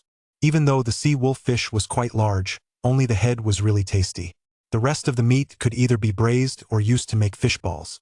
Chapter 55. The idea of leasing a shrimp pond. Woof, woof, woof. Caleb and Lena were busy preparing dinner in the kitchen when, shortly after, their older brother David came over to help tidy up. Nora had already fallen asleep, so they didn't need to worry about her. Just as the family was bustling about, the sound of brakes screeching came from outside the door. Immediately afterward, they heard Xiao Hei barking non-stop. Caleb poked his head out to take a look and saw that Luna and Sierra had arrived. Little Black, who had just joined the family, was standing at the yard gate, looking serious and ready for action. It seemed as if, the moment Luna and Sierra took another step forward, he would charge at them without hesitation. He really is good at guarding the house. Seeing this, Caleb nodded to himself and called out to Little Black at the gate. Xiao Hei, stop barking, they're my good friends. As soon as he finished speaking, Xiao Hei, who had looked fierce just a moment ago, immediately stopped barking. After letting out a soft whimper, he paid no further attention to Luna and Sierra. He plopped down on his hind legs, narrowed his eyes slightly, and continued to guard the gate with a calm and composed air. Caleb, when did you get a dog? What's this dog's name? He is so cute. Standing at the doorway, Luna and Sierra were a bit taken aback by Xiao Hei's sudden change in behavior. The 2 beauties bent down slightly and tentatively stroked Xiao Hei's head. Once he realized they were Caleb's good friends, Xiao Hei not only showed no resistance but even wagged his tail, seeming to thoroughly enjoy their strokes. Hey, he is so well behaved. Seeing this, Luna and Sierra exchanged glances, both spotting the astonishment in each other's eyes. Just a moment ago, he'd been howling at them as if they were thieves, but after Caleb said just one sentence, he'd become so docile toward them? Wasn't he that a bit too drastic a change? We found him on the road on our way back to the village. I thought he seemed pretty smart, so I brought him back. Caleb smiled as he brought out a plate of fruit and hurriedly gestured for the 2 to sit down. Come on, you 2 beauties. You've worked hard today, have some pomelo to quench your thirst. Sure thing. Luna and Sierra nodded, grabbed a stool at random, and sat down. Now that they were back at Caleb's house, they weren't as reserved as they'd been before. After a busy evening, Luna and Sierra were indeed a bit thirsty. They picked up a slice of pomelo and began eating it with relish. As for Little Black, who was under their watchful gaze, he stood with his back to them, still motionless at the doorway like a door god. It seemed he'd taken Caleb and Lena's words to heart and was truly acting as a guard dog. A little while later, Huang Jiaxiang and Finn arrived on their motorcycles. Unsurprisingly, the 2 were once again fiercely blocked at the door by Xiao Hei. Only after receiving Caleb's command were Huang Jiaxiang and Finn finally allowed inside. Hey, this dog is amazing. So loyal right from the start. Huang Jiaxiang and Finn were equally amazed. It's normal for a pet dog to guard the door, but for Xiao Hei to be so dedicated on his very first day at Caleb's house was truly rare. Come on, everyone, take a seat. Let us dig in. Caleb waved his hand, gesturing for everyone to sit down. Meanwhile, David and Lena, husband and wife, had already begun serving up the dishes Caleb had prepared, one by one. There was fish head with chopped chili peppers made from sea wolf fish, a large platter of steamed crabs of various kinds, snail meat stir-fried with aged sour bamboo shoots, and a plate of deep-fried fish balls, almost all of which were caught during the pond clear-out earlier. Lena, Caleb's sister-in-law, had brought some pork ribs, which Caleb used to make a pot of cooling pork rib and kelp soup. As for the very center of the table, a large bowl of dragon and phoenix bringing good fortune, chicken and snake soup, took pride of place. If the spread were served at a restaurant, it would easily cost over 1,000 yuan. Wow, it smells so good. Seeing such a sumptuous spread before her, Luna, who had been ravenous for quite some time, couldn't help but exclaim in admiration. Qingyu, You're in for a real treat today. Caleb's cooking is absolutely top-notch. Sierra, sitting nearby, shot a smug glance at her best friend, as if showing off her good fortune. Ever since she tasted Caleb's cooking and barbecue last time, Sierra had been craving more, and today her wish had finally come true. She could enjoy it all over again. You must all be starving. Don't hold back, dig in. Caleb smiled as he urged everyone to eat. If it weren't for so many people pitching in today, taking over Lou Jamming's shrimp pond would have been incredibly difficult. Caleb's master chef level cooking skills were truly unmatched. Combined with the fact that everyone had been working all night and was starving, they couldn't help but wolf down their food the moment they picked up their chopsticks. Finn and Sean were used to manual labor, so this kind of eating style was nothing new to them. As for Luna and Sierra, the two city girls who were usually regarded as goddesses by many, they were now both digging in with gusto, as if they hadn't eaten in days. Watching this scene, Lena, sitting nearby, couldn't help but feel both amused and exasperated. She thought to herself that although these two girls were city girls, they were down-to-earth people. Otherwise, they wouldn't have come all this way to help Caleb drain the pond. No matter who it is, they're a million times better than that Mia. Still, she had no idea which one her younger brother actually liked. With that thought, Lena couldn't help but glance at a certain someone next to her. But he was completely oblivious, still clinking glasses with Sean and Finn. Sean, how much does it cost to lease a shrimp pond these days? Caleb looked at Huang Jiaxiang and couldn't help but ask. His trip to Nanpan village today had actually given Caleb quite a bit of inspiration. Although clearing out a pond was a blast, he was, after all, working on someone else's pond. It would be great to have a shrimp pond of his own. In the future, when he went titipole hunting or setting traps, if he came across fish he couldn't sell right away, he could just put them in his own shrimp pond to raise. That would make things a lot easier. Leasing, well, that depends on how big a pond you're leasing and for how many years. Huang Jiaxiang said as he sipped the delicious dragon and phoenix auspicious soup. The longer the lease, the cheaper it works out. If we're talking a 10-year lease, for a pond like mine, it averages out to about 800 yuan per mu per year. As he spoke, he took another hearty sip of soup. He is getting on in years lately and feels a bit worn out. His wife usually wouldn't let him go out for social engagements after he gets home. But as soon as she heard there was snake soup, a powerful tonic, she let him go without a second thought. He had to fortify himself, otherwise, how would he deliver the goods when he got back? 800 per mu per year, that's not bad. Caleb heard this and fell deep in thought. 800 per mu per year leasing a 10 mu shrimp pond would bring in 8,000 a year. Judging by how tonight's pond clear out went, he could make a decent profit. Making money shouldn't be a problem. The problem now is that he has no money. In fact, he is in debt by over 200,000 doghead. Caleb happened to be eating a piece of spare rib. He casually tossed the bone aside. Xiao He, who had been waiting by the door the whole time, instantly darted forward like a black shadow, snatched up the bone, and returned to his post. Chapter 56. Empty as ever Lu Jianming. The moonlight, like water, was scattered by the evening breeze into countless ripples. Xiao He gnawed on a bone, standing guard at the door, dutiful and dedicated. In the courtyard, Caleb and his crew were enjoying a feast, drinking beer, and chatting idly, having a wonderful time. I can't take it anymore. I can't take it anymore. Caleb, let us call it a night here. If I don't head home soon, my wife won't even let me into bed. About half an hour later, Huang Jiaxiang, feeling invigorated after drinking the snake soup, half-heartedly clinked glasses with Caleb twice before dragging a reluctant Finn out of Caleb's house in a hurry. Having been kept in check by his wife for over half a year, he finally found his mojo today and had to go home to give that stinking woman a good thrashing. Today he had to be on top. Bro Sean, Caleb's food was so good I haven't had enough to drink yet. What's the rush? Finn followed them out, looking thoroughly frustrated. Caleb's cooking had really hit the spot today, and he'd just been getting into the swing of things with the drinking when Huang Jiaxiang cut him off, leaving him in a state of limbo that was incredibly uncomfortable. You don't know a thing. Huang Jiaxiang snorted and said with a pout. I didn't realize those two city girls had a thing for Caleb. We can't keep playing the third wheel forever. You don't want to see your Caleb never get married, do you? Oh, those two girls like Caleb? Upon hearing this, Finn's eyes widened instantly, his face a picture of disbelief. Immediately afterward, he nodded thoughtfully, realizing that Huang Jiaxiang had a point. After all, if Luna and Sierra didn't like Caleb, why would they have come all this way to help with the pond clear out? Plus, They'd been a huge help to Caleb these past few days. Just as you'd expect from Caleb to have two city girls into him at the same time, he's got some serious charm. Shortly after Finn and Sean left, Lena, Caleb's wife, dragged David, who still wanted to keep drinking, back to the neighboring yard, staggering as they went. For a moment, the dilapidated yard bathed in moonlight was left with only Caleb and the two beautiful women. Sierra had to drive, so she hadn't had any drinks earlier. It was Luna's first time at Pond Clear Out, and she had a wonderful time. After enjoying Caleb's delicious food, she ended up drinking quite a bit.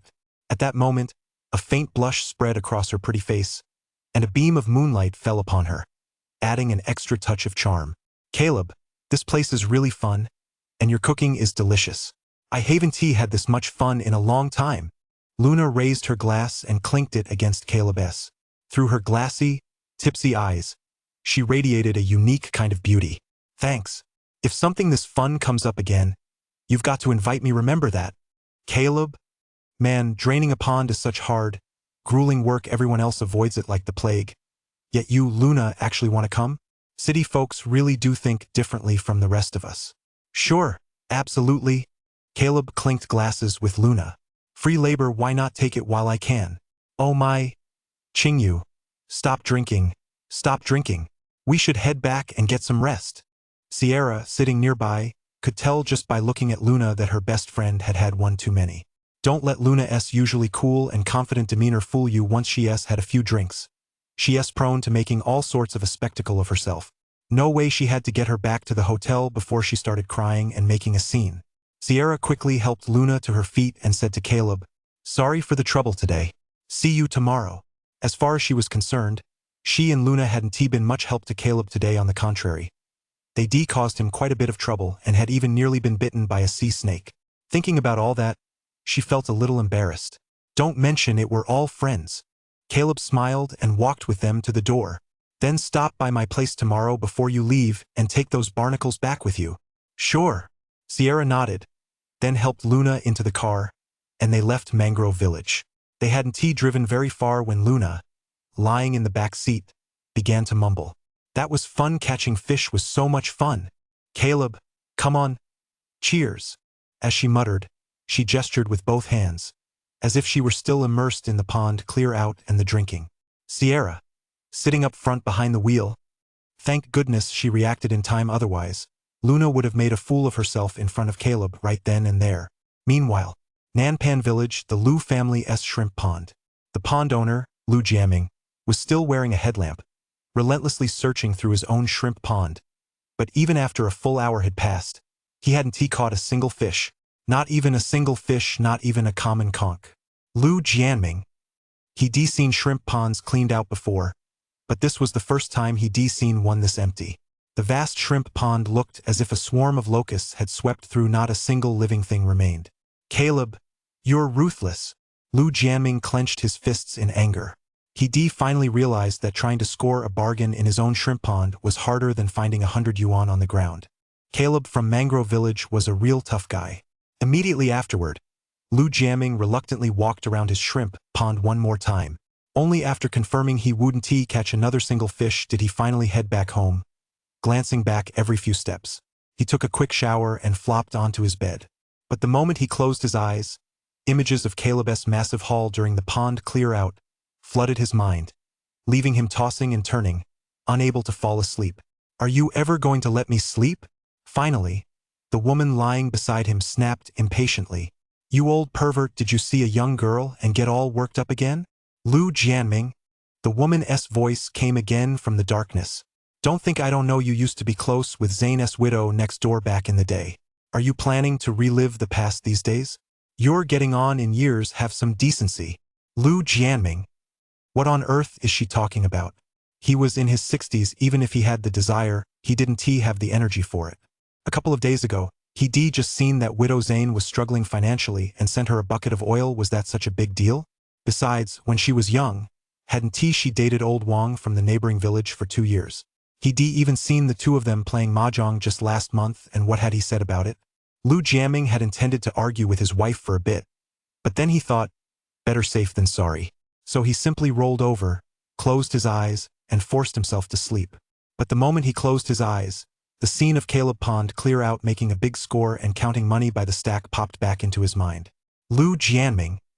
Tell me, who did you run into at the mahjong parlor in town last month? Lu Jianming sat bolt upright, his gaze fixed on his wife lying on her side. Since he couldn't sleep anyway and was seething with frustration, he might as well have an argument to let off some steam. The moonlight flowed like water. No one was asleep. At that moment, it wasn't just Lu Jianming from Nanpan village who was struggling to sleep. Zhang Yaozong, hiding in a hotel somewhere, was also tossing and turning. For the past few days, he'd been on the run from his boss, Mr. Niu. After sleeping with his boss's wife, he could no longer continue in his old job. He had to find a new employer. Fortunately, luck was on his side. The owner of a small company was very impressed by his sincerity and had commissioned him to purchase a large quantity of barnacles. As long as the barnacles he delivered met the client's expectations, he had nothing to fear from Mr. Niu. Hey Xiao Wang. Zhang Yaozong paused briefly to think, then dialed a number. Chapter 57. Nothing happened. Luna. Zhang Yaozong said with a smile. Xiao Wang. How is the barnacle procurement going lately? I just landed a new order, and the price is significantly higher than before. Want to team up with me? I'll give you an extra percentage point on top of what you were getting before. What do you say? Although Zhang Yaozong had previously been in charge of barnacle procurement in many areas, he had to admit that the quality of barnacles from the Nanpan village area was second to none. Plus, he always had a good relationship with Xiao Wang, so he reached out to him first. But no sooner had he finished speaking than Xiao Wang's complaints came through the phone. Don't even mention it, Boss Zane. Ever since you made me lower the price that day, no one has been delivering to me anymore. Now there's another barnacle buyer in town, and the villagers are all sending their shipments there. Their prices are way higher than ours. Upon hearing this, Zhang Yaozong's expression immediately darkened. What's going on? That's all our territory. Someone's actually competing with us? Xiao Wang replied helplessly. I did some digging. It seems to be a guy named Caleb from Mangrove Village. He's recently started buying up barnacles in bulk. He'll take any amount, and he pays cash on the spot every day. What? Caleb? Zhang Yaozong sat bolt upright in bed. He knew that name Caleb all too well. Wasn't it just because I was in a spat with Caleb that day, wanting to use the opportunity to put him in his place and make him beg for mercy? But who would be thought that Caleb would come out unscathed, while I'd end up facing one misfortune after another? What Zhang Yaozong never expected was that in just a few days, that kid Caleb had gone from being a barnacle picker to a barnacle buyer. That's a pretty drastic change. I sent it. Damn it. That kid's trying to cut off my income. Zhang Yaozong clenched his fists in anger. He'd just agreed to partner with Jiro Fuji, and now Caleb had snatched the supply source right from under his nose. How could he possibly tolerate that? Wang, round up a bunch of my guys tomorrow. I'm going to settle the score with this Caleb, Zhang Yaozong said coldly. The reason Zhang Yaozong, had been able to monopolize the barnacle business in this area wasn't solely because of President Niu's company. Without some ruthless tactics, it would have been impossible to maintain that monopoly for so many years. The next day, when Luna and Sierra drove up to the gate of Caleb's house, villagers from the surrounding area had already delivered a large quantity of barnacles. President Lu, that's all of it. Caleb loaded the sorted barnacles onto Luna's car. A few more people had come to deliver barnacles today, adding another 30 gene to the total. Luna nodded, but she seemed a bit off today, completely lacking her usual decisiveness. Even though she'd already transferred the money to Caleb, she didn't seem ready to leave. Caleb? Yesterday I didn't do anything strange, did I? Luna furrowed her brow and looked at Caleb with embarrassment. Although Luna was the regional manager at Lingnan Pharmaceuticals, she rarely drank alcohol during business dinners. That's because she had an embarrassing habit. Whenever she drank too much, she'd lose all inhibitions, sometimes shouting loudly, sometimes crying. In short, she was capable of doing all sorts of shameful things. Work had been pretty stressful lately, and it had been a long time since she'd let her guard down like that. So in the heat of the moment yesterday, she'd had a few drinks. But when she woke up today, she realized she couldn't remember a thing. Luna realized she must have done something shameful last night, but when she asked Sierra, Sierra kept insisting nothing had happened. With no other choice, Luna finally plucked up the courage to ask. Unusual? Caleb looked at Luna in astonishment, puzzled. Nothing was out of the ordinary. As he spoke, he turned to Sierra with a questioning look. Jiang Shui, was there anything unusual about her last night? Sierra pursed her lips, almost laughing out loud, but but she shook her head with a straight face. No, everything was perfectly normal. Luna. Oh no, oh no. Even though these two were acting completely normal, it had to be Sierra who told Caleb about her. So Caleb was playing along with Sierra, deliberately putting on a show with her as if nothing had happened. Damn it, I definitely can't drink next time, Luna thought to herself, gave Caleb an awkward smile, then turned and got into the car. Caleb? He was completely baffled. Caleb, see you next time. Sierra covered her mouth and giggled softly as she followed Luna into the car. Last night, after dragging Luna into the car, everything had been fine at first, but halfway there, Luna had started crying and throwing a tantrum. Sierra had barely managed to restrain her. If it hadn't been for the help from the hotel front desk, they might not even have made it into the room. On the way, the atmosphere inside the car was at one point very quiet and stifling. Xiao Shui. Tell me the truth, did he see me acting like a fool last night? After a moment of silence, Luna finally couldn't help but ask. No way. Sierra let out a helpless sigh. I'm your best friend, there is no way I'd let you make a fool of yourself out in the countryside. I got you out of there before you even had a chance to go on a drunken rampage. I'm really not lying. All right. Luna nodded slightly, thinking to herself that Sierra had been her best friend for many years and wouldn't lie to her. With that thought, Luna finally felt a little better. Screech. However, just then, the moving car suddenly came to a halt, jolting Luna violently. What's going on? Luna furrowed her brow and couldn't help but look ahead. She saw that, at some point, the road ahead had suddenly been blocked by two vans parked across it. And right in front of their car, more than a dozen young men armed with clubs had suddenly appeared, each covered in tattoos, clearly street thugs. Luna and Sierra exchanged glances, both filled with confusion.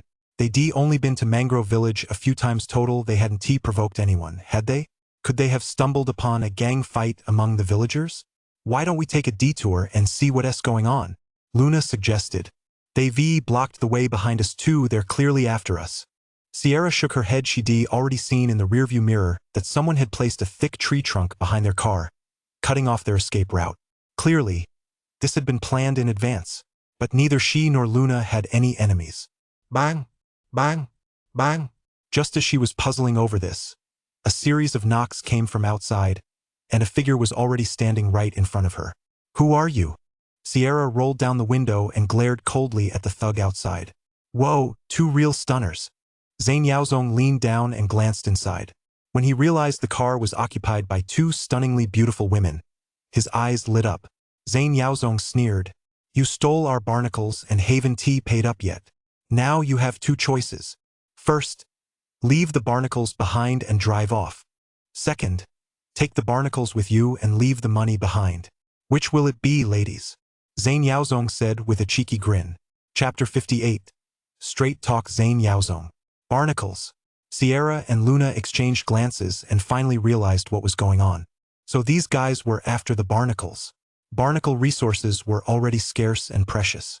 Over the past few days, Luna had been buying up large quantities of barnacles through Caleb, which had clearly offended local competitors.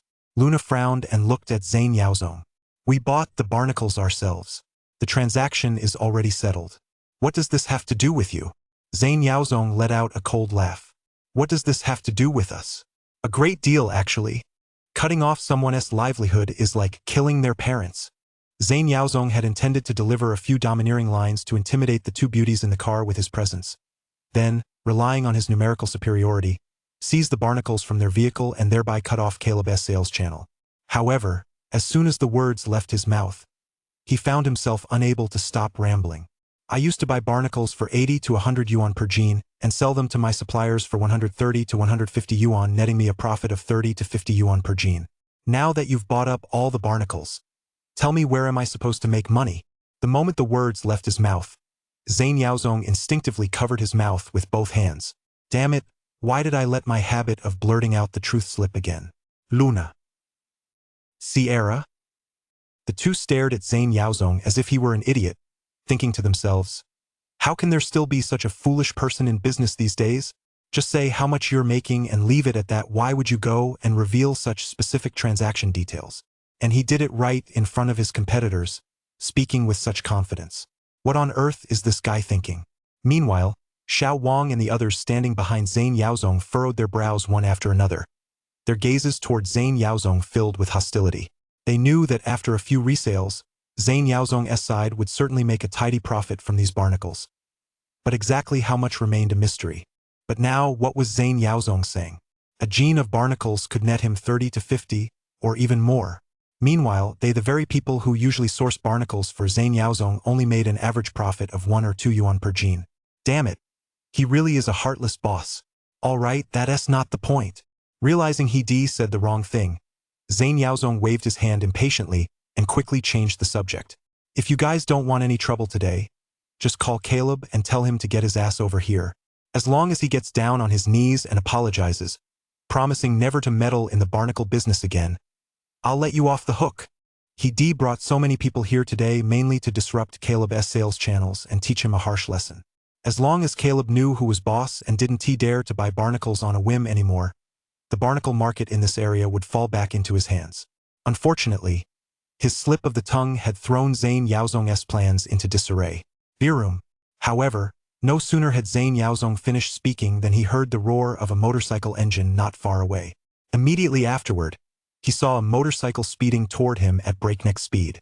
Even with a thick tree trunk blocking the middle of the road, the motorcycle leaped over it with ease and came to a smooth stop right in front of him. Zhang Yaozong, right? I heard you were looking for me? Caleb stopped the motorcycle and looked at Zhang Yaozong with composure. An air of authority radiated from his brow without a trace of anger.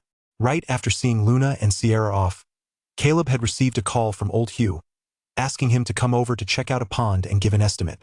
Caleb was also planning to continue his search for a suitable shrimp pond, so he rode his motorcycle out of the village.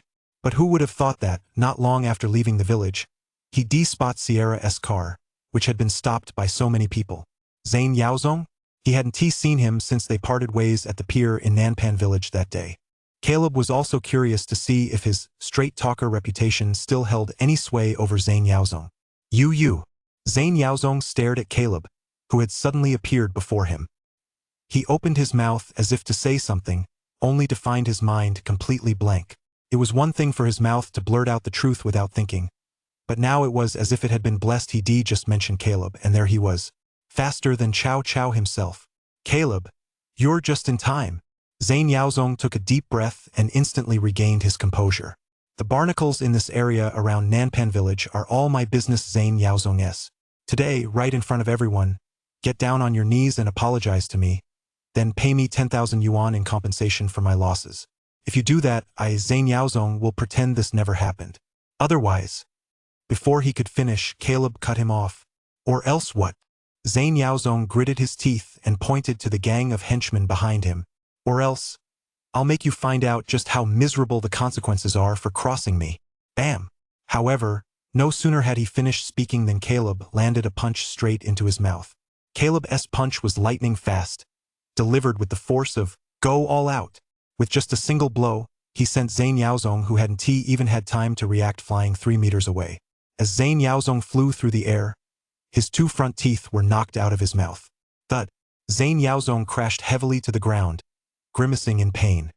His mouth was a mess, blood gushed out in a torrent, and the cold wind rushed into his mouth, making him suddenly realize something was missing. He reached up to touch his mouth and found that his 2 upper front teeth had vanished without a trace. Fuck! A string of expletives, accompanied by a whoosh of cold air, burst from Zhang Yaozong's mouth. Pointing at Caleb, he roared at his henchmen standing nearby. What are you standing there for? Take him down. Smack! However, no sooner had Zhang Yaozong finished speaking than he saw Xiao Wang and the others standing around him. The men who come with him not only failed to lunge at Caleb, but instead take a step back in unison. Zhang Yaozong? Xiao Wang, what's your deal? Go get him. Zhang Yaozong glared at Xiao Wang. Xiao Wang, however, crossed his arms and said nonchalantly, Boss Zhang, the money you paid me was just to bring people along to bolster your presence. It didn't include beating anyone up. We live in a society governed by the rule of law now, and we're law-abiding citizens. Zhang Yaozong's eyes widened as he roared. Xiao Wang, are you messing with me? Xiao Wang shrugged. Not at all. You're joking, Boss Zhang. We run our legs off and we only make 1 or 2 yuan per gene of barnacles. You just show up and rake it in making 30 to 50 yuan. It's clearly you who's playing us. Boss Zane. Zane Yaozong. It's over. Those were his own words. He de-offended someone. These past few days, he de-offended plenty of people just by speaking his mind. The only one who de-approved of him was the boss at Little Days. And wasn't he the reason the boss at Little Days approved of him precisely because he been honest and straight up told him the bottom line for buying barnacles? Xiao Wang. As long as you help me today, we can work something out on the business end. Zane Yaozong gritted his teeth. He was now in a no-win situation and had no choice but to let Xiao Wang blackmail him into raising the price. Bowing his head and backing down. 10 yuan. From now on, I'll pay you 10 yuan per gene as a service fee. Plus, I'll give you an extra 10,000 as a bonus. How about that? Not good enough. Xiao Wang spread his hands, his gaze fixed on the car approaching in the distance. He couldn't be bothered with Zane Yaozong lying on the ground instead. He led his henchmen, all of them scampering excitedly to greet the arriving vehicle. A middle-aged man stepped out of the Mercedes-Benz, wearing a pale green baseball cap. Hello, President Niu. Xiao Wang and his crew all bowed in unison. Zane Yaozong? Chapter 59. A man who sticks to his word. Mr. Niu? Staring at the man in the baseball cap stepping out of the Mercedes, Zane Yaozong's eyes widened in disbelief so much so that he momentarily forgot the pain of his missing front tooth. Over the past few days, President Niu had been sending people everywhere to search for him, and Zane Yaozong had been on the run the whole time. But he never expected President Niu to track him all the way to this godforsaken place. Wait a minute. Zane Yaozong suddenly glanced at Xiao Wang and the others, and instantly realized what was going on. Xiao Wang. I've always treated you well, and yet you've betrayed me. He had told only Xiao Wang that he was coming to Mangrove Village, and judging by the scene before him, it was clearly Xiao Wang who had tipped him off. No wonder he brought so many people along yet chose to stand by and watch. It turned out he betrayed him all along. I'm just a worker, not your dog. What's this nonsense about betrayal? Xiao Wang turned his head, cast a dismissive glance at Zane Yaozong, and said coldly, We've always been working with Mr. Niu. He offered a high price for you, so we're just making a deal. What's so unreasonable about that? With that, he ignored Zane Yaozong and turned to Mr. Niu with a fawning expression. Mr. Niu, I found the man for you. See, collecting barnacles for Zane Yaozong meant working his ass off all day for next to nothing. But Mr. Niu had made it clear. A 100,000 reward for finding Zane Yaozong. That was enough to cover a whole year's income. Even if he split some of it with the henchmen here, he'd still come out ahead, so why should he work his ass off for that scumbag Zane Yaozong, who cheated on his wife? No ruse. I'll need your help with something else in a bit. We'll settle the final score all at once. Mr. Niu nodded, casting a cold glance at Zane Yaozong lying on the ground, then walked to the back of the car and opened the trunk. First, he pulled a pair of disposable gloves from the trunk and put them on, then tore open the packaging of a pair of boxing gloves and slipped them onto his hands. He clapped his hands together and felt the impact wasn't quite strong enough. Immediately, he grabbed a baseball bat from the trunk and walked step by step toward Zane Yaozong. You piece of trash! Did you hit him? Mr. Niu glanced at Zane Yaozong, who was missing 2 front teeth, then turned to look at Caleb. That's right. Caleb nodded, a look of confusion in his eyes. He thought to himself, does this Mr. Niu seem to have a grudge against Zane Yaozong? Good job, Mr. Niu said to Caleb. Trash like this deserves to be beaten to a pulp. I'm handing over the barnacle market in this area to you. With that, he ignored Caleb, crouched down, and wearing his boxing gloves pummeled Zane Yaozong's head with one punch after another. Damn it all to hell. I helped you get rich and you took kickbacks from me. You falsified my accounts. Bam. Punch landed. Taking kickbacks is one thing, but you actually dared to sleep with my woman? Bam. Bam. 2 punches landed in quick succession. Zane Yaozong, you should never, ever have crossed my line. Bam. Bam. Bam. As he threw punch after punch, President Niu raged on. By the end, he couldn't be bothered with words. He just unleashed a frenzied barrage of blows. Before long, Zane Yaozong was reduced to a battered, swollen mess, his face a bloody mess. Even his 2 front teeth had been knocked out by President Niu. President Niu, I was wrong. I really was wrong. Zane Yaozong clutched his head with both hands, wailing incessantly. However, Mr. Niu couldn't be bothered to pay him any attention and continued to rain down punches. When his fists grew tired, he picked up a baseball bat and began whipping Zhang Yaozong all over his body. Only when Zhang Yaozong, lying on the ground, was too pained to speak did Mr. Niu finally stop, panting heavily. Damn it! That wore me out.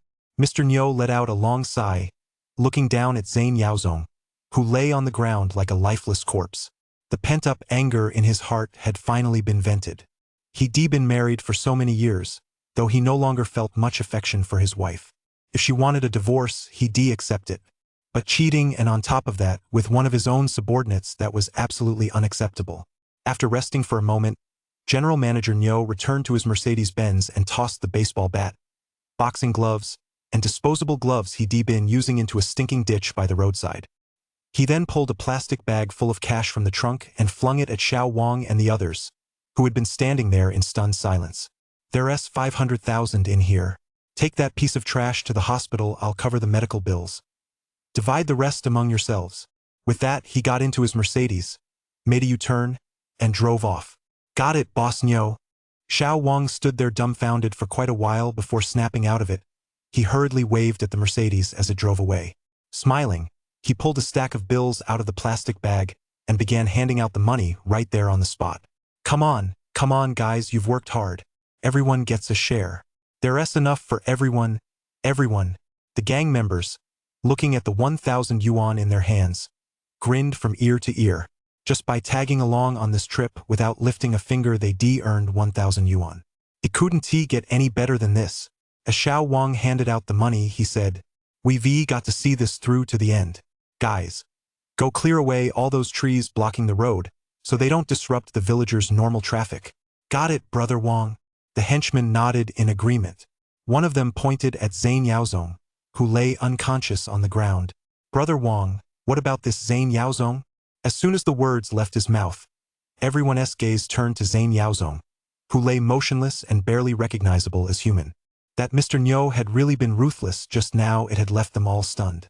However, when they thought about how Zhang Yaozong had slept with someone else's wife, they couldn't muster even a shred of sympathy for him. "Zhang Yaozong?" Xiao Wang lit a cigarette, narrowed his eyes as he looked at the figure on the ground, and said indifferently, "If General Manager Niu gives an order, we'll naturally follow it. But does a scumbag like this even deserve to be sent to a big hospital? Let us just take him straight to the town clinic, guys. At worst, it'll cost us a little money, just give him a quick, slapdash treatment." Boss Niu had given them a total of 500,000. City hospitals were known to bleed patients dry. If they were to give the scumbag proper treatment, there wouldn't be much money left. Besides, he knew people at the town clinic. It was just superficial injuries, a quick bandage would do the trick. "Got it, Brother Wang." Seeing the logic in it, the henchmen immediately tossed Zhang Yaozong into the van. Together, they moved the thick tree that had blocked the road earlier to the side. They even pulled out some water they prepared in advance to wash away the bloodstains on the ground. Only after making sure the road was clean did they all climb into the van. With a cheer, they left the scene. In an instant, the once dangerous stretch of back road was left with only Caleb and his two companions, staring at one another in silence. "So, that Zhang Yaozong, he cheated on his boss's wife?" After a moment of silence, Sierra finally snapped out of it and looked at Caleb with a gossipy expression. The scene had been so brutal that her mind had gone blank. Only now did she finally let out a sigh of relief. "That's probably it." Caleb rubbed his nose, a faint smile playing on his face. Affairs are usually kept secret, but clearly, the fact that Mr. Niu was able to discover his wife's infidelity was most likely related to that truth-telling clause. Chapter 60. The Confident Pond Leaseholder. Although there had been a minor hiccup, it turned out to be a false alarm. Caleb and Luna's barnacle business wasn't affected either. After reassuring Luna and Sierra a few more times, the two beauties finally left, though reluctantly. Caleb rode his motorcycle all the way to the location Old Hugh had sent him Li Jiabei. Old Hugh had brought in a massive catch yesterday. He resold it and made a hefty profit. Thinking about how profitable Caleb Pond Clear Out had been, he couldn't be bothered to sit around at the dock today waiting for customers. Instead, he hopped on his motorcycle and started cruising around the nearby villages to see if he could secure a contract directly. After all, he'd been in the fish trading business for years and had run Pond Clear Out several times before.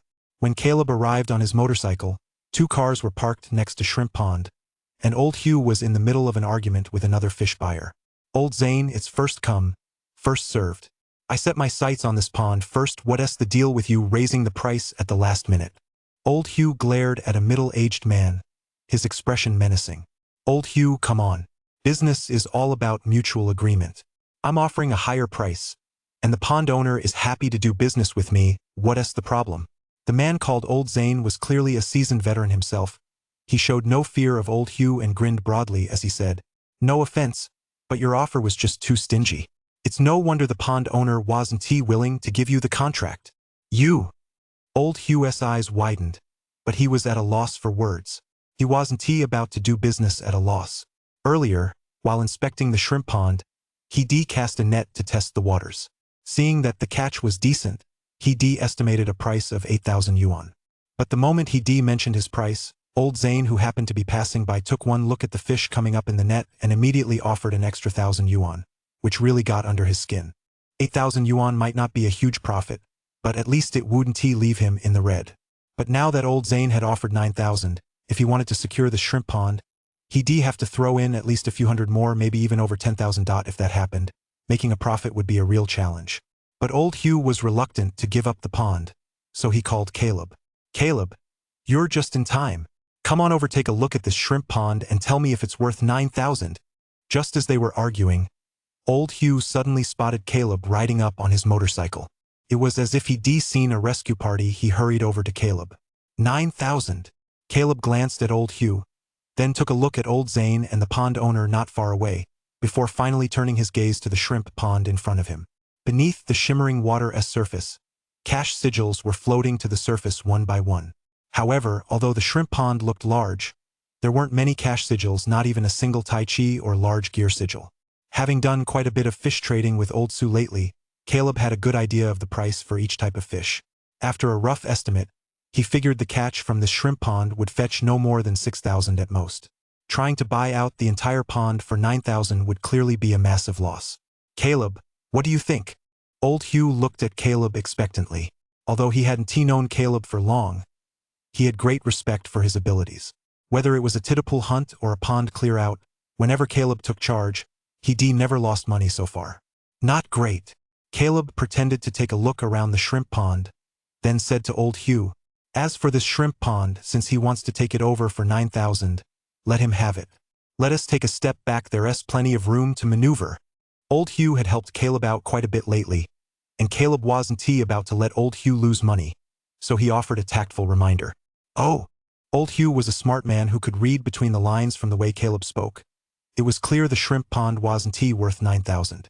He'd been a bit reluctant to let it go, but now that Caleb had spoken up, he gave up on the idea.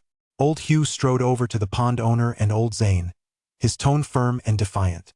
"This pond isn't worth 9,000 at all. I'm out. Old Zane, if you want to take it, go ahead." As soon as those words left his mouth, the pond owner's face darkened instantly. "Old Hugh, if you can't afford it, just say so. But how can my shrimp pond not be worth 9,000?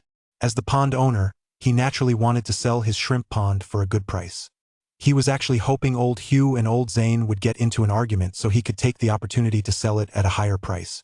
But who would have thought that, halfway through the negotiation, a young man would suddenly show up and old Hugh would actually give up on bidding? "Exactly."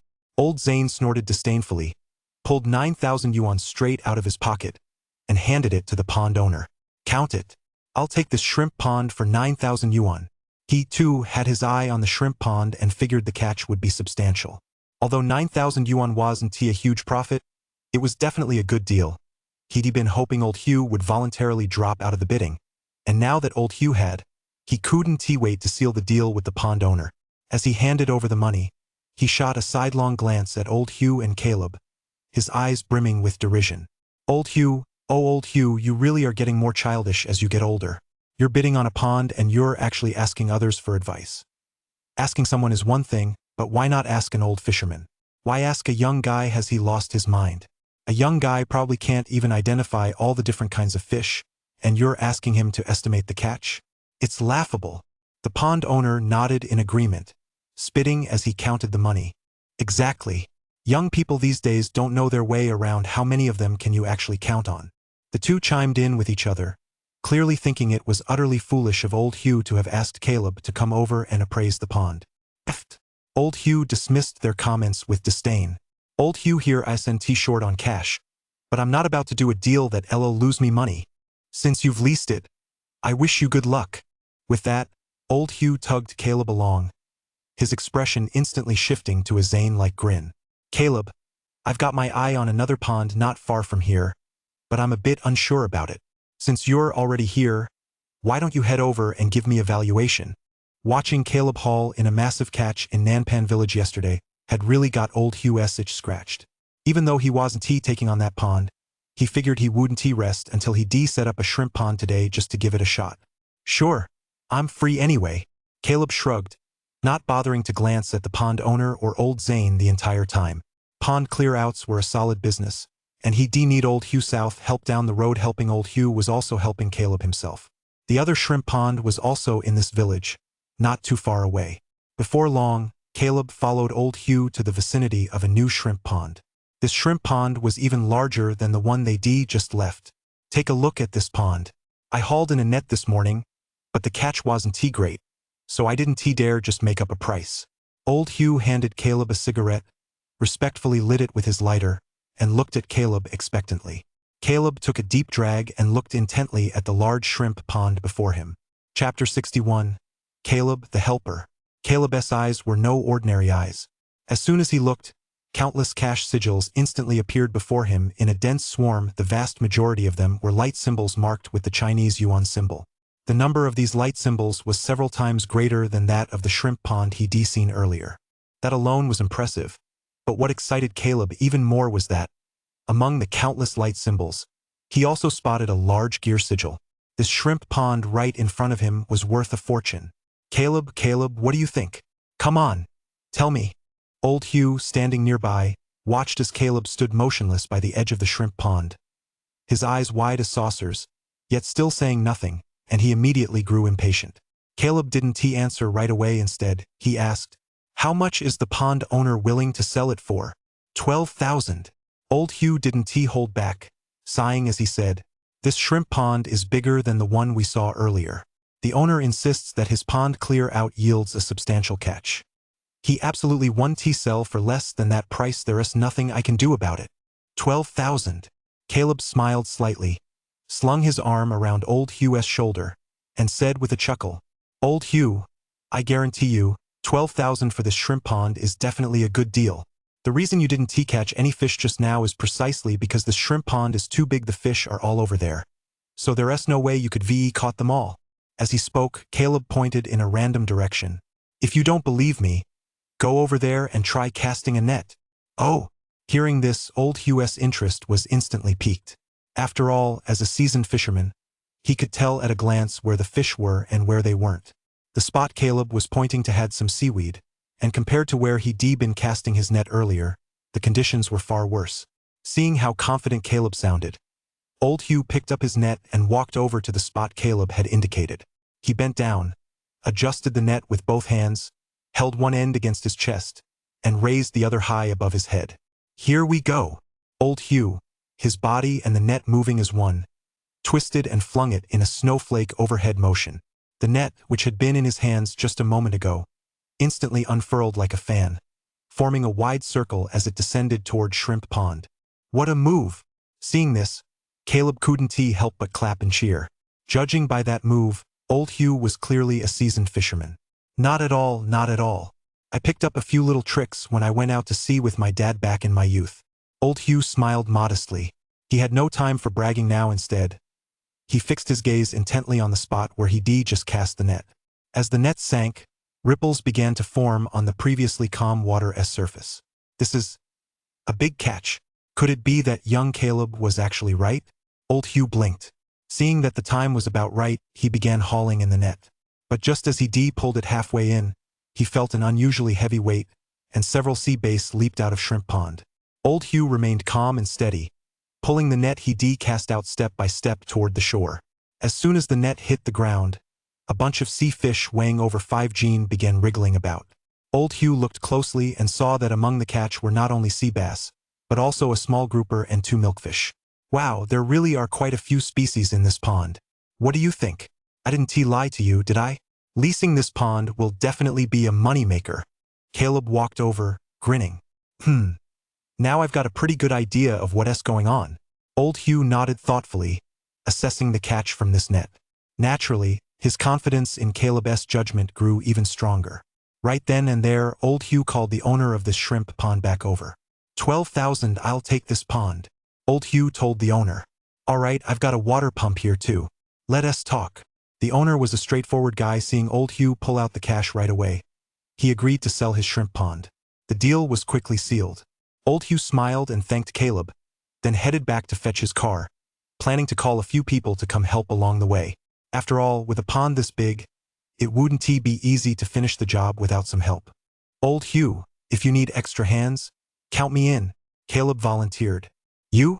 Well, I feel bad accepting that.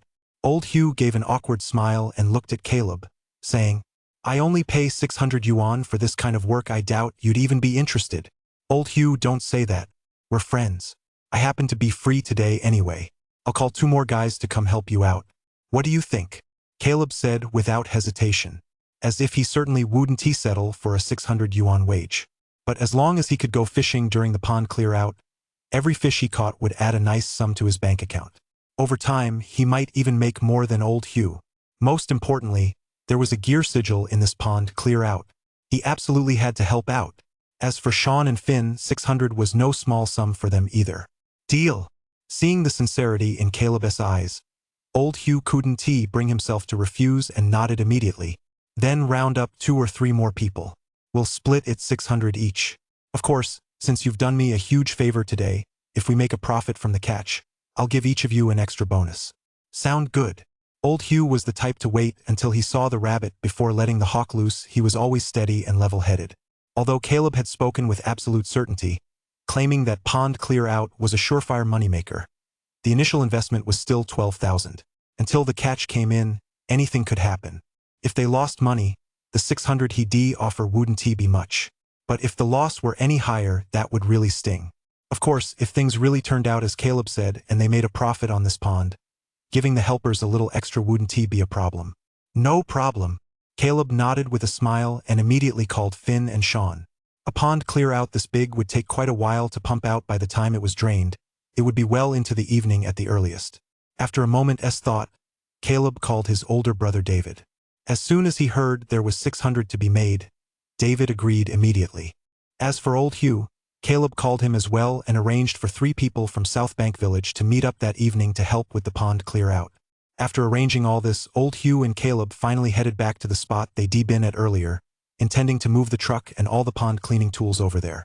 But when the 2 of them returned, Old Zane, the same man from earlier, had already borrowed several high-powered water pumps and was already pumping away with a loud roar. Hey, isn't that Old Hugh? Upon seeing Old Hugh, a smug look flashed across Old Zane's face. What's that look on your face? Did you take over a new pond? Having snatched a shrimp pond from Old Hugh's men, Old Zane was in high spirits, and his words were brimming with arrogance. Yep. I took over the Lee family's second son's shrimp pond. Old Hugh gave Old Zane a casual glance and said in a deep voice. Chapter 62. Old Zane is going to open Zane. What? You took over the second son of the Lee family's pond? Good grief. How much did you pay for it? Old Zane's eyes widened as he stared at Old Hugh in disbelief. Old Hugh took a drag on his cigarette. I leased it for 12,000. What's the matter? 12,000. Old Zane's mouth dropped open, and he immediately burst out laughing. The second son of the Lee family's pond? I wouldn't dare lease it even if they offered me 10,000. Never mind me, I doubt even the second son of the Lee family himself would dare guarantee that his shrimp pond could yield a catch worth 10,000. Unlike Old Hugh, he specialized in leasing ponds and buying the catch over the years. He made a tidy profit from this business. Naturally, he inspected the second son of the Lee family's pond as well. Don't let the size of the shrimp pond fool you. You really can't tell how many fish are in there. The pond owner standing nearby burst out laughing too. Lee's second son never takes care of it. I remember half a year ago, there were quite a few dead fish floating on the surface. Old Hugh, look at this. You turned down 9,000 for my pond, yet you insisted on taking on that more expensive one. Just to prove a point, isn't that just throwing good money after bad? Clearly, In their eyes, old Hugh spending 12,000 to lease the second son of the Lee family's pond was a clear money-losing deal. They grinned from ear to ear, waiting to see old Hugh make a fool of himself. Fortunately, old Hugh had just hauled in a netful and already believed Caleb's words. He didn't take the two men's sarcasm to heart instead. He smiled at old Zane and said, "Old Zane, if I break even on this pond, what do you say?" Old Hugh still had faith in Caleb's pond management skills. Of course, he couldn't say how much profit he'd make, but breaking even shouldn't be a problem. Break even? Old Zane snorted dismissively. "If that pond you leased for 12,000 breaks even, I'll stand on my head and eat shit.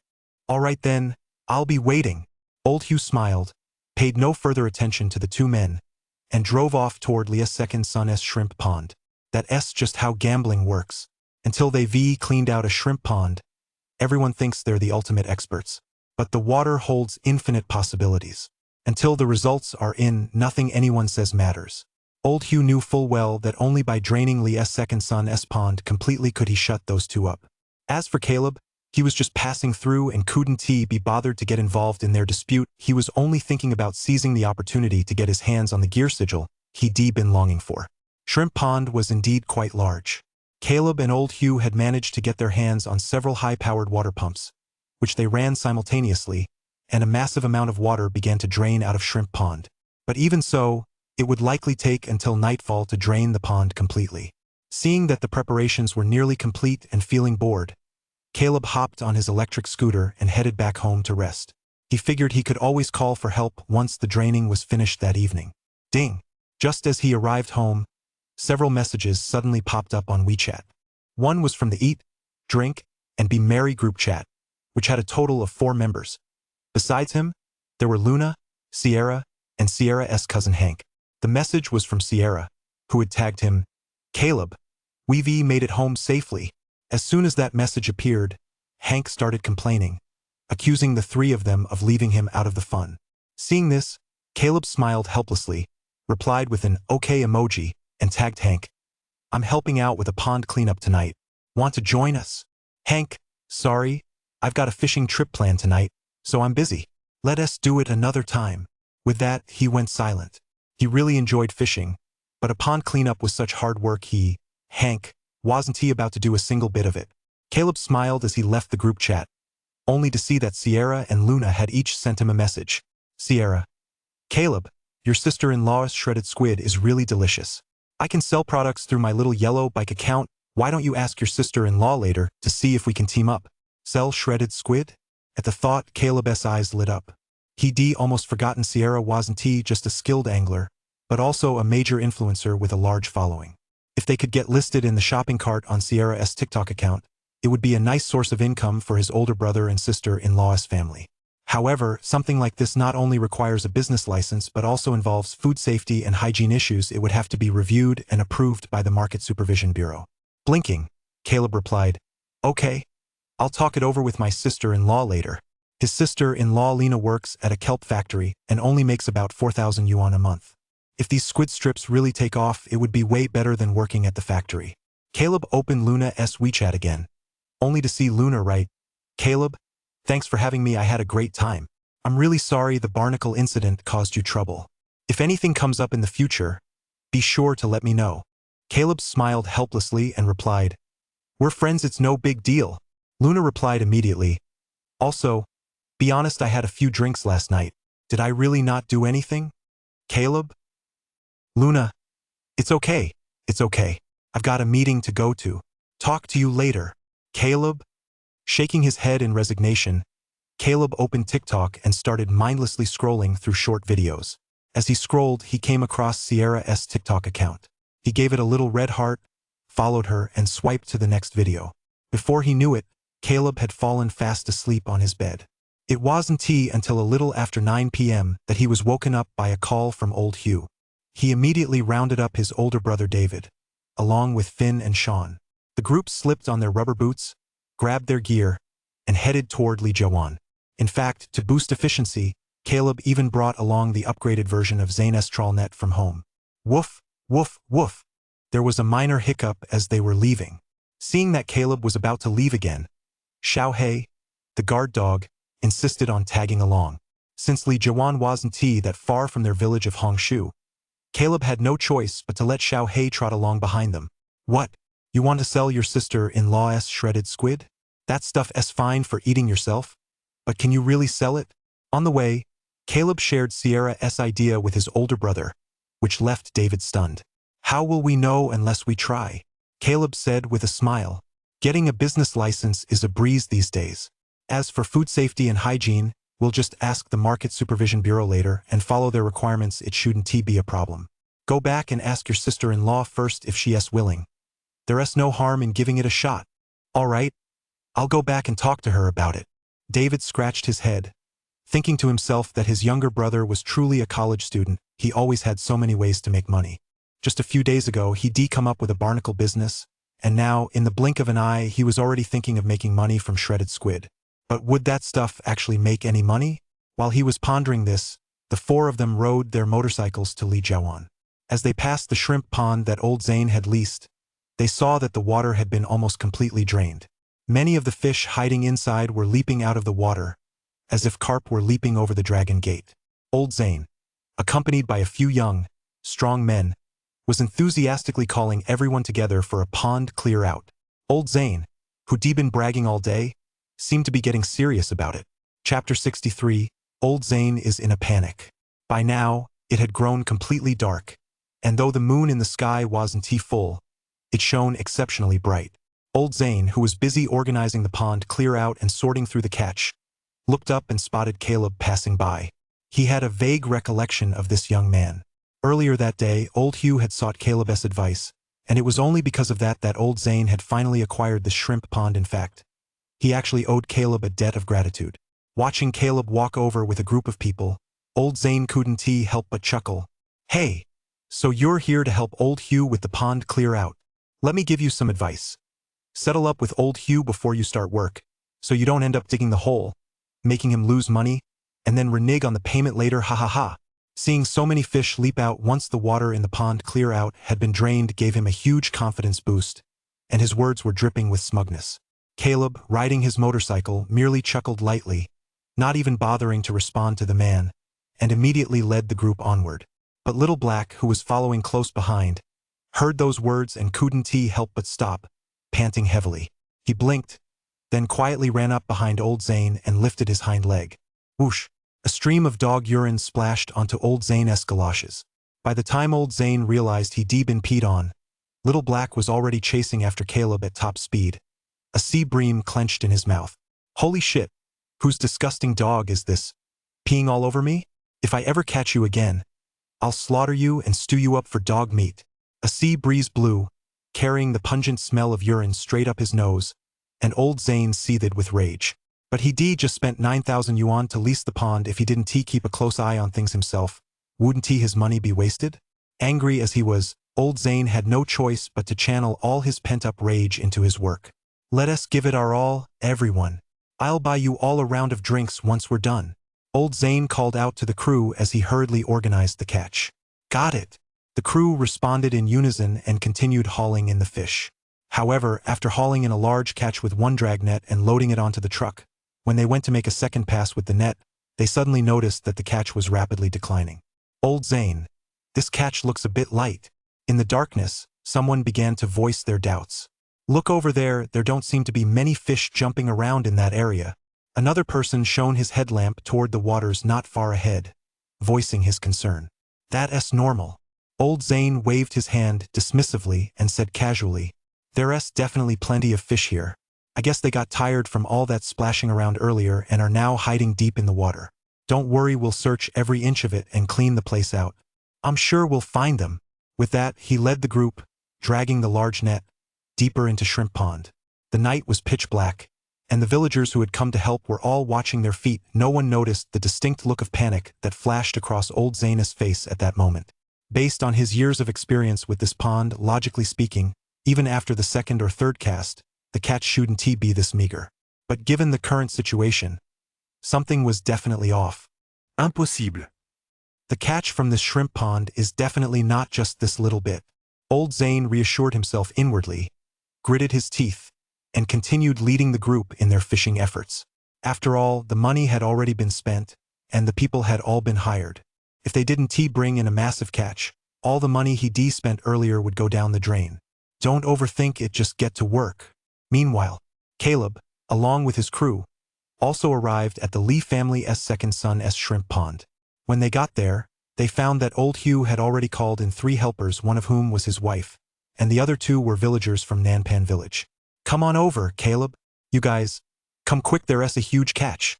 Seeing Caleb arrive, old Hugh hurried over, handing out a pack of cigarettes to each person and getting right to it. Although old Hugh was usually a bit stingy, he was genuinely generous with Caleb. After Caleb left, old Hugh stayed on guard there, watching as the water level in the shrimp pond dropped layer by layer. As the water level dropped, all the saltwater fish that had been hidden beneath the surface leaped out. Just a moment ago, he cast a net at random and reeled in at least 100 gene of fish. The key point was that, as far as the eye could see, there were still plenty of fish flopping about. What did that mean? It meant the catch in this pond was even greater than he imagined. Never mind how much money he make given the current situation, this pond was definitely not going to be a loss. All right, let us get to work. Caleb took the cigarette, puffing on it as he scanned the shrimp pond before him.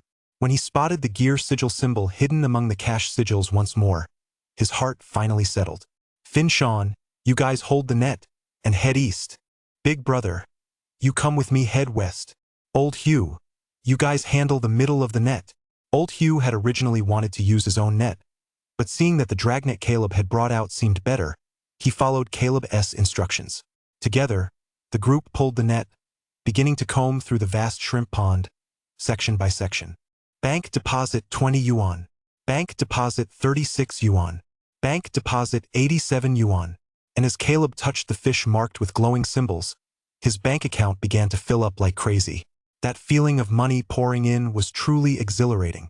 Of course, watching the endless stream of fish pouring into the net, old Hugh's smile stretched from ear to ear. Damn it, old Hugh even told me there were no fish in this shrimp pond. Is he blind? This catch is way higher than I expected. 12,000 was no small investment for him if he lost money. He'd be in for a scolding from his wife when he got home. But now, watching these fish darting and leaping about, he was completely put at ease. As time went on, thanks to everyone's teamwork, they basically combed through the entire vast shrimp pond with their wide mesh net. They weighed all the massive catch and loaded it into the fish truck. The fish in this shrimp pond were mostly common varieties, but there were certainly a lot of them. After going through the entire pond like this, they had completely filled the fish truck that old Hugh had driven over. While old Hugh was weighing the catch, he already made a rough estimate in his head. So far, this meager haul was worth at least 28,000. And if he resold it himself, he'd make even more. Even the labor costs were practically negligible. The key was that there were still some corners of the shrimp pond that hadn't been thoroughly cleared yet. Even the scraps could bring in a decent amount of money. Here's what we'll do. Old Hugh looked at Caleb and said with a smile, Caleb, you guys go ahead and put the remaining fish into buckets. I've already lined up a buyer to purchase this entire truckload. Wait for me to get back. Okay? The fish tanker was already full to the brim. It had to be taken away and emptied first. Although there weren't many fish left. Chapter 64. The Spiky Guy. With a roar, old Hugh stepped on the gas, and the fish truck lurching forward, meandering along the road. In a moment, the truck passed the shrimp pond that old Zane had leased. Hey, old Zane. Haven't you finished draining the pond yet? How's the harvest going? Old Hugh deliberately stopped the truck, stuck his head out, and looked at old Zane with a teasing expression. If, in old Hugh's view, Caleb's previous tidapule hunt and pond clear out had been nothing more than a stroke of luck, then after witnessing Caleb's mastery over the catch with his own eyes today, old Hugh was convinced. Caleb truly understood fish better even than he, an old fisherman. Since Caleb had been right about the Lee family's second son's shrimp pond, this one right in front of him was probably no different. Just look at it, the shrimp pond was much smaller than his own, and old Zane had started his pond clear out much earlier. Logically, he should be finished by now, so why was he still scattered all over the place, patching things up here and there? Clearly, he hasn't gotten the results he wanted. Standing in the shrimp pond, old Zane's face had turned as black as charcoal. Hearing this, he couldn't help but look up at old Hugh Zane. Such a huge pond, and you're already calling it a day? Looks like you're operating at a loss. Haha. Old Zane felt a pang of frustration. Ever since the first haul, the catch had been getting smaller and smaller. Even after he and his crew had turned the shrimp pond upside down, there wasn't a single extra fish to be found. So far, they barely managed to haul in a few hundred gene of fish, and they were all just ordinary sea fish. If they could sell them for 5,000 or 6,000, they'd be counting their blessings. But he leased this pond for 9,000, and with labor costs on top of that, he was taking a massive loss. He probably have to eat the entire profit from the past half-month to cover the loss. However, when he spotted old Hugh's truck, a glimmer of hope suddenly flickered in his heart. He was taking a massive loss. But if old Hugh was taking a massive loss too, it would make him feel a little better. At that thought, the look in his eyes as he gazed at old Hugh turned expectant. "Haha, sorry to let you down." Old Hugh grinned broadly and boasted, "I thought that fish pond wouldn't have much in it either, but it turns out I was thinking too small. My fish tanker couldn't even hold it all. I just hauled off a load to sell, and now I've got to make another trip. Can you believe it, Old Zane?" "What? A fish tanker that big? And one load isn't even enough?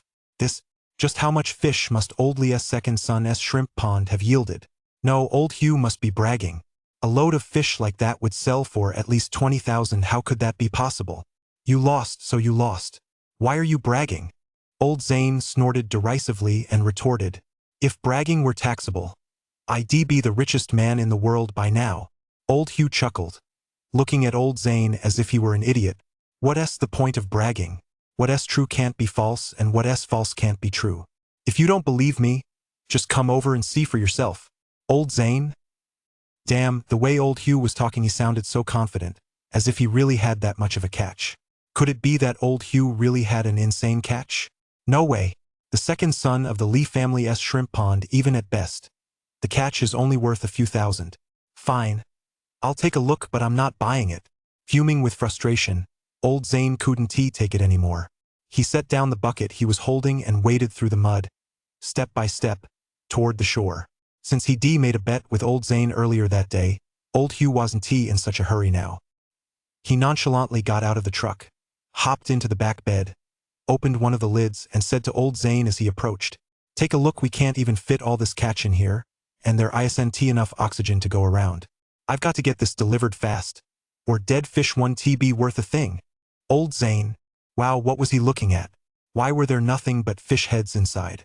Although the species were similar to the ones he delivered, all common fish, these were noticeably much larger. Most importantly, there were so many of them. The fish tanker was actually completely full. As he stood there dumbfounded, old Hugh's voice rang in his ears. "Haha, we're in luck today. Thank goodness I listened to Caleb and chose Leah's second son's pond. You have no idea, Leah's second son is kicking himself so hard. He insisted on charging me for the electricity. Do you think I'm short on that kind of money? I just transferred him an extra $200. Old Zane," old Hugh continued. "But speaking of which, old Zane, didn't you say this pond had a great catch? Just how many fish did you actually haul in? And how much did you make?" Old Zane. Old Hugh sighed helplessly. "Fine. I'm not going to argue with you. I'm in a hurry to deliver the fish. See you later." Judging by old Zane's ashen face, old Hugh could already tell that Caleb's assessment had been spot on. This shrimp pond clearly hadn't yielded much of a catch. Otherwise, knowing old Zane's personality, he would been bragging and showing off to him long ago. As it stood, the guy had probably lost a fortune. Not bothering to deal with old Zane any further, he jumped out of the truck, hopped into the driver's seat, and drove the fish truck forward amid a roar of the engine. He had no choice. He intended to keep showing off, but time wasn't on Hugh's side. If he kept dithering with old Zane any longer, a lot of the fish in there would died, and then it really would been a false alarm. Fuck! Watching old Hugh's fish truck gradually disappear into the night, old Zane stood frozen in place for quite a while before finally letting out a classic Chinese curse through gritted teeth. He was afraid his buddy would be broke, but he was also afraid his buddy would be driving a Land Rover. He originally thought that taking a loss on his own would be pretty rough, but if he teamed up with old Hugh, he'd feel a little better about it. But who could imagine that old Hugh would have such a massive catch? One truck wasn't even enough to fill it all up. That's a huge windfall. In comparison, he felt even worse. In the end, he was the only one who came out the loser. "Old Zane, we've already searched this place 3 times. There's really nothing left. I even counted the river clams for you. Why don't we just call it a day? As he stood there dazed, a voice from the direction of Shrimp Pond belonging to one of the laborers rang out. They, too, were incredibly frustrated. If they were told to work, they'd do it. But the problem was, there simply weren't any fish in Shrimp Pond. Continuing to search, there was a complete waste of time. We can't just call it quits like this. Old Zane clenched his teeth and said coldly, you guys definitely didn't search thoroughly enough. Check those seaweeds again, there might still be some big catches. I'm coming with you. With that, he flicked away his cigarette butt and strode purposefully toward Shrimp Pond. Meanwhile, at Leah's second son's Shrimp Pond, with old Hugh's departure, Caleb and the others had all found a spot to rest. Although their buckets could hold quite a bit, it might still not be enough, and after working for so long, a short break wouldn't hurt. Only Caleb seemed to have boundless energy even after several hours. He was still full of vigor. At that moment, Caleb made his way around a muddy patch and finally came to a stop. In the diving zone ahead of him, a creature with blue-green eyes and a body covered in spines was staring at him warily. And floating above this creature was a light rune bearing the gear sigil. Chapter 65. The Evolution of the Tide Table. The spiky creature before him, resembling a hedgehog, floated motionless in the diving zone, staring intently at him with wide eyes. Its back was yellowish-brown while its belly was white. It had a tiny mouth that occasionally revealed two large, flat teeth, and to be honest, it was adorably ugly. That's right, this creature bearing the large gear sigil was none other than the infamous pufferfish, also known as the bubblefish or blowfish. When stressed, its belly swells up like a ball, but pufferfish contain highly toxic venom. If it bursts, the entire fish becomes unusable. That's precisely why pufferfish have become a delicacy that many both crave and fear. Caleb never expected to run into this creature right here in Shrimp Pond. Too bad he didn't bring his "come bite my hook" gadget, otherwise he wouldn't have had to lift a finger. That little goofball would taken the bait in a heartbeat. Still, Caleb wasn't fazed. The very next second, with lightning-fast reflexes, he reached out and grabbed the adorably clueless pufferfish. Caleb was as fast as lightning. Before the pufferfish even had time to get angry, it found itself hurled into another dimension by a mysterious force. Fortunately, it was surrounded by water, so it wasn't quite as upset. Phew! Watching the pufferfish land in the bucket, Caleb let out a quiet sigh of relief. Catching creatures like this really isn't easy. At the same time, a light symbol bearing the gear sigil quickly sank into his body, circled around once, and finally settled on his hand. No, to be precise, it settled on the tide watch on his wrist.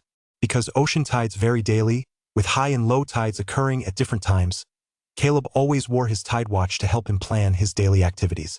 He just never expected that this time, the gear sigil would attach itself to this very watch. Boom! In the next second, the tide watch flashed with golden light. Caleb discovered that, on top of its original design, the tide watch had been overlaid with a golden halo. Although this halo wasn't part of the watch's physical structure, it took on the same shape as the watch itself. However, instead of time markings, the outer rim was inscribed with various symbols. For example, the Chinese yuan symbol he'd encountered before, the gear sigil, the Tai Chi symbol, and a handwritten symbol. In addition to these, there were musical notes, plus and minus signs, plus a horse head-shaped symbol followed by an ellipsis. It seems there are quite a few new symbols as well. In the center of the dial, there are also two hands, one indicating distance and the other indicating direction. Wow! This is basically a compass for treasure symbols. Seeing this, Caleb couldn't help but gasp in astonishment. Previously, searching for special symbols had been purely a matter of luck. If you stumbled upon one, great. If not, there was nothing you could do. Take today, for example, if old Hugh hadn't come over to help, he never would have found the gear sigil in Shrimp Pond. But with this upgraded compass, finding special symbols will be so much easier from now on. Rumble, rumble. Before long, the sound of the fish truck came from not far away at Shrimp Pond. It was old Hugh, the delivery man, returning. Caleb, how is it going? Old Hugh's voice came from the shore. Not bad, I just caught a pufferfish. Caleb smiled faintly, having obtained the treasure-hunting compass. He was in high spirits. Of course, he wanted to share his joy with everyone. What? You even caught a pufferfish? Wow, just the other day, a restaurant owner was asking me for one. Now we've got just the thing. Sure enough, as soon as Caleb finished speaking, old Hugh's delighted voice rang out from the shore, and the others, filled with curiosity, came running over. When they saw the pufferfish in Caleb's bucket, They all couldn't stop grinning from ear to ear. Rich people just love this stuff, what can you do? Even though it's poisonous, if prepared properly, the meat is absolutely delicious. Laughing and joking, the group began another round of harvesting. After going through every corner of Shrimp Pond, Old Hugh finally declared today's pond clear out over. Come on, everyone. You've all worked hard today. Old Hugh grinned widely, slipping a pack of cigarettes into each person's hand one by one. And while he was at it, handed out $1,000 to everyone. We had a good haul today, $1,000 each. Thanks, everyone, Old Hugh said with a smile. The original plan was 600 per person, but with such a large catch, Old Hugh naturally couldn't shortchange them. He rounded it up to 1,000 per person. As for Caleb, Old Hugh handed him 2,000 yuan outright. If it hadn't been for Caleb's guidance, he probably would have missed out on such a great spot, let alone made any money. Come on, I've booked a restaurant in town. Let us have a barbecue. Old Hugh called out to the group, brimming with enthusiasm. People are in high spirits when good things happen, and after hitting such a big jackpot today, they naturally had to celebrate in style. That's right. Let us eat our fill today. Old Hugh's wife was grinning from ear to ear as well. Before they came, she'd worried that her husband's gambler's mentality might lead him to bet too big. Little did she know that Leah's second son's shrimp pond would yield such a bountiful catch. Today, their family had really struck it rich. So, some drove cars, others rode motorcycles after saying goodbye to the dejected Leah's second son. They left Shrimp Pond with all their fishing gear and the catch. As they passed Old Zane's shrimp pond, they noticed there weren't as many people there anymore. Only Old Zane remained, still pacing back and forth around the pond, seemingly still a bit reluctant to give up. Hey, Old Zane. It's already noon, aren't you going to call it a day? Old Hugh couldn't help but call out. No way, I'm busy. Old Zane, with his back to the group, waved his hand impatiently. He'd heard the sound of the fish truck long ago and had even caught every word Caleb and the others were saying. Clearly, Old Hugh had made a killing during this pond clear out, while he himself, after several hours, hadn't caught a single thing. Woof, woof, woof. Just then, however, a black shadow suddenly pounced toward him. It quietly crouched beside him, dropped a pile of dog poop, and only then began barking loudly as it strutted over toward Caleb. Old Hugh and the others stared wide-eyed at the scene. Holy crap, Caleb, your dog is way too smart. Does it actually understand human speech? Old Hugh looked at Caleb in disbelief. Earlier that day, he'd made a bet with Old Zane. Old Zane had personally promised that if Caleb's pond clear out, project broke even, he'd eat shit while standing on his head. And now, Caleb's dog had just dropped a fresh pile right on Old Zane. This dog is way too savvy, isn't he? Haha. My little black doesn't usually do this. Maybe he just couldn't stand it today and couldn't hold it in. Caleb couldn't help but chuckle. Ouch! Just as everyone was joking around, Old Zane in the shrimp pond suddenly let out a blood-curdling scream and instinctively took a step back. Caleb, with his sharp eyes, clearly saw that Old Zane's foot had just stepped right on that pile of poop. Chapter 66. Hey, kid. You're not trying to dig for pearls, are you? Ha ha ha, as the old saying goes, when you're down on your luck, even cold water gets stuck in your teeth. Old Zane's had such a run of bad luck, it's like bad luck opened the door for more bad luck, he's hit rock bottom. Seeing Old Zane's disheveled state, Old Hugh, who was driving the fish truck, couldn't help but burst out laughing. Even Caleb couldn't help but grin from ear to ear at that moment. He was a professional, he usually didn't laugh, but just now, he simply couldn't hold it in. This little black guy of his really knew how to handle himself. Amid the laughter, Old Hugh led the group to a barbecue joint in town. He first asked his wife to stay behind and look after Caleb and the others, while he hopped in the truck, ready to sell the catch from the fish truck that very night. Boss, start us off with 2 cases of beer, 30 skewers of beef, 30 skewers of lamb, and then some. Old Hugh's wife looked at the menu and began ordering item by item.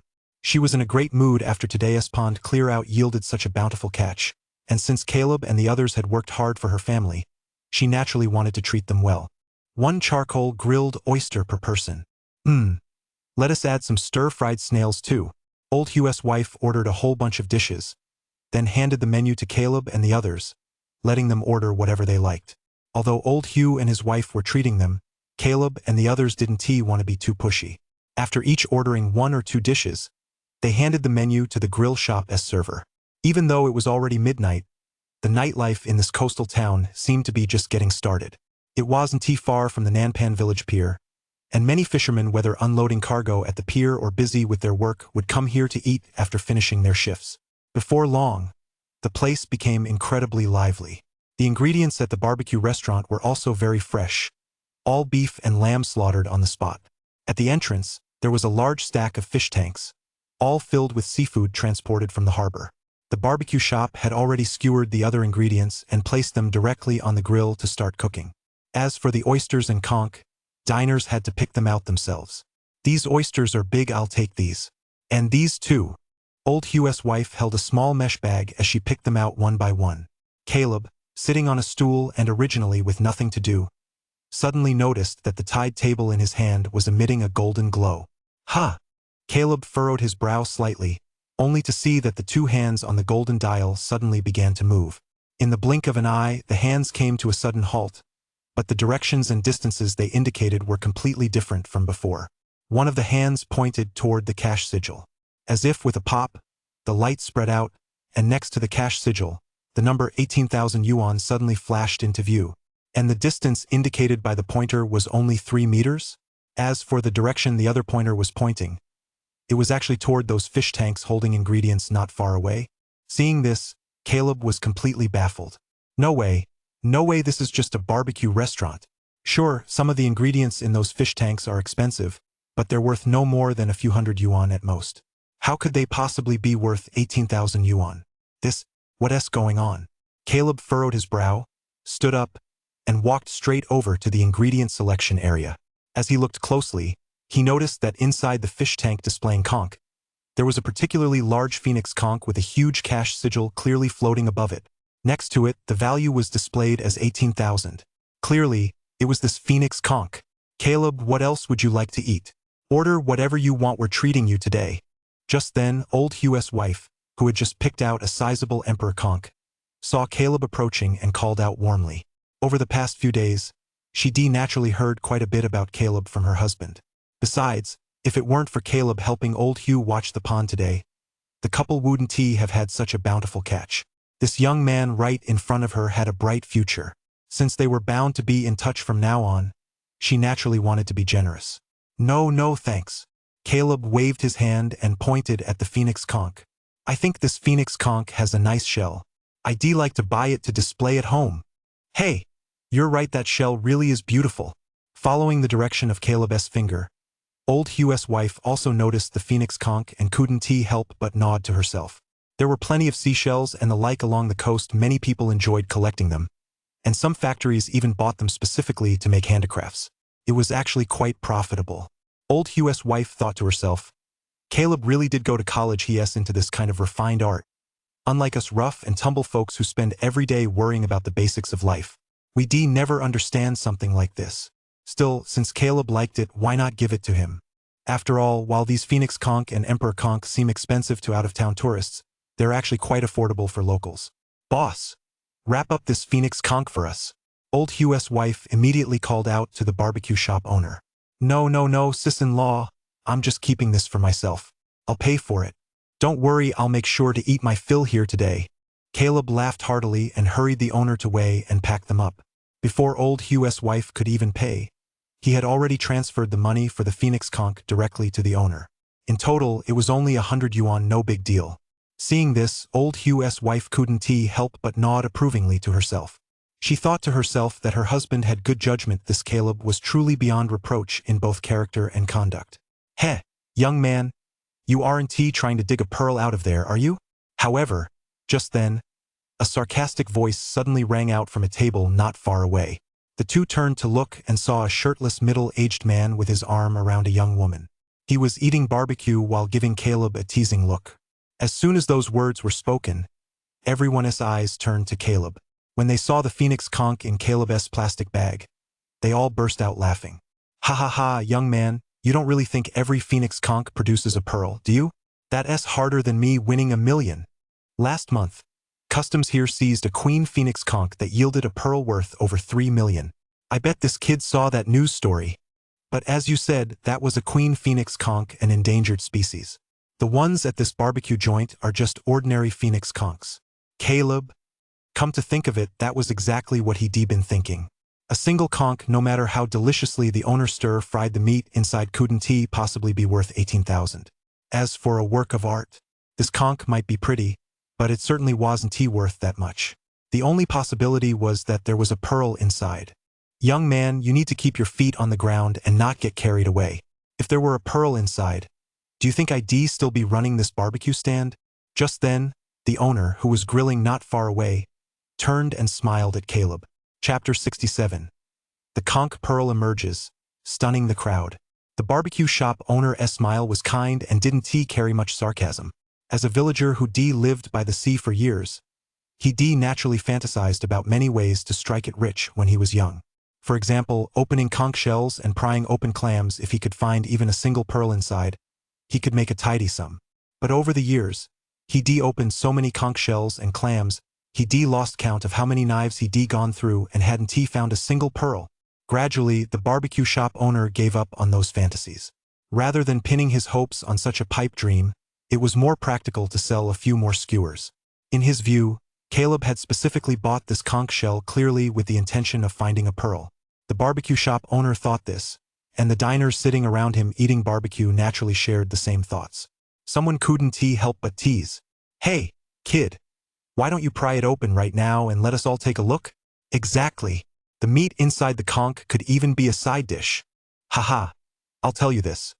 If there's a pearl inside that conch, I'll stand on my head and eat shit.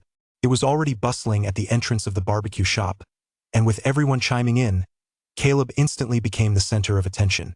As for the middle-aged man hugging the beautiful woman who was clearly a man of some standing after downing a few bottles of horse piss, he couldn't resist continuing to taunt Caleb. Woof, woof, woof. As if sensing the shirtless man's hostility toward Caleb, Xiaohei, who had been sitting by the small dining table, couldn't help but stand up and growl angrily at the man a few times. "Hey, you stinking dog!" Seeing Xiaohei's fierce demeanor, the shirtless man's expression immediately turned pale. "Xiaohei!" Caleb waved his hand, signaling Xiaohei to be quiet, and smiled wryly to himself. Are people these days really that extreme? Always doing things like standing on their heads and eating shit at the drop of a hat. But with everyone staring at him like that, Caleb knew that if he didn't make a move, he probably wouldn't be able to enjoy this barbecue today. "Boss, do you have a knife?" Caleb turned to look at the barbecue shop owner. "Caleb, you're not really going to open that conch for a pearl, are you?" Seeing this, old Hugh's wife also widened her eyes, staring at Caleb in disbelief. She thought Caleb just wanted to take it home as a decorative piece, but seeing how serious he looked now, could he really believe there was a pearl inside? That's just ridiculous. "I senti it. It is possible to find pearls inside conch shells, but compared to other shellfish like clams, the probability is much lower. That's precisely why conch pearls command such high prices. Take the well-known Malay pearls, for example. They're extracted from the phoenix conch, and a single carat can fetch anywhere from several thousand to over 10,000. However, this is such a rare occurrence, harder than winning the lottery. Caleb really does have a wild imagination. "Sure," the barbecue shop owner replied with a smile and called out to a server inside. "Here, give this guy a knife. Who knows, he might just find a big pearl." As soon as the words left his mouth, the area in front of the barbecue restaurant erupted in laughter. Caleb didn't bother to take it to heart. Seeing that the server had actually brought over a fruit knife, he took the phoenix conch in his hand and returned to his seat. "Caleb, are you serious?" David blinked, his face full of curiosity. "Just for fun, what if I hit the jackpot?" Caleb shrugged. Under the watchful eyes of the other diners, he slowly slid the fruit knife into the opening of the phoenix conch, then slammed it hard against the concrete floor. In an instant, the massive phoenix conch split in two like a log of firewood. A fair amount of water gushed out from inside. The tender, white conch meat was now exposed before Caleb. Caleb used the blade to carefully scoop out the meat. When he lifted one of the conch meat pieces, he was stunned to see a pale pink pearl fall onto the half shell. "Oh my God! There really is a pearl!" Seeing this, David, who was sitting nearby, couldn't help but let out a gasp of surprise. "What? There really was one inside? Wow! Doesn't this mean we're going to strike it rich? No way, how could we be this lucky?" Seeing the tiny pearl Caleb had picked up, the diners sitting all around him stared in astonishment. Their eyes wide with surprise, quite a few of them even stood up. "Oh my!" The shirtless middle-aged man, who had been wrapping his arm around the beautiful woman's waist, let go of his girlfriend's slender waist and hurried over to Caleb's side. Staring at the pearl in Caleb's hand, he couldn't help but gape in astonishment. Although this pearl wasn't a high-end variety like a Miley pearl, it was still far superior to an ordinary pearl. This was a conch pearl. A pearl this big is worth at least 20,000. Honey, I want it. The man's girlfriend, who had been watching Caleb open the conch the whole time, now saw the pinkish-white pearl and immediately tugged at the shirtless man's arm, shaking it and pouting. Get lost, Xiao Mei. Do you even know how much this pearl costs? The shirtless man shook off his girlfriend and glared at her, saying, This is a conch pearl. A single one like this could easily fetch at least 20,000. What? 20,000? The woman named Xiao Mei's eyes widened even more at that price, and the look in her eyes made it clear she wanted it even more. The diners standing around Caleb now looked at him with envy. They all come to enjoy the barbecue. They spent a few hundred yuan just to enjoy the lively atmosphere. But Caleb? He spent just 100 yuan on a phoenix conch and immediately unearthed a pearl worth 20,000? Why is the gap between people so huge? Wow! I've been cracking open shells for all these years and never once come across one like this. Did this kid just get lucky? The barbecue shop owner was stunned into silence. A phoenix conch worth 20,000 just snatched right out from under him. It's heartbreaking. Who can relate? 20,000? Good grief, how many catches would old Hugh have to make to earn that much? Old Hugh's wife stared at Caleb, equally dumbfounded. Their old Hugh had been hustling for all these years, earning every penny through hard work. Today, with a stroke of incredible luck, they hit the jackpot and made a small profit. Wasn't that enough? But now, Caleb had just bought a phoenix conch on a whim and stumbled upon a treasure worth 20,000. What a killing. Young man, could you sell me that pearl? I'll give you 22,000. Amid the crowd's stunned silence, a beautiful, captivating voice suddenly rang out from nearby. Everyone turned to look in the direction of the voice and saw a young woman dressed in vibrant colors, striding toward them in high heels. Isn't that Jiang Wanqing, the owner of Wanghai Lu? Someone recognized the woman and couldn't help but exclaim in surprise. Under everyone's gaze, Jiang Wanqing walked up to Caleb, her beautiful eyes resting on the pinkish-white pearl in his hand. Chapter 68. Spending gone wild. Jiang Wanqing's beautiful eyes fluttered slightly. It was as if time had instantly transported her back 10 years. Back then, her fiancé had given her a conch pearl just like this one. They had already set a wedding date, but tragically, her fiancé encountered a storm while at sea and never returned. The past was like smoke. Jiang Wanqing had thought everything had faded away with the wind, but she never expected to come across such a pinkish-white conch pearl today in this small barbecue restaurant. 22,000. Will you sell it? Jiang Wanqing pulled her gaze away and looked back at Caleb. I'm sorry. Caleb looked a bit conflicted.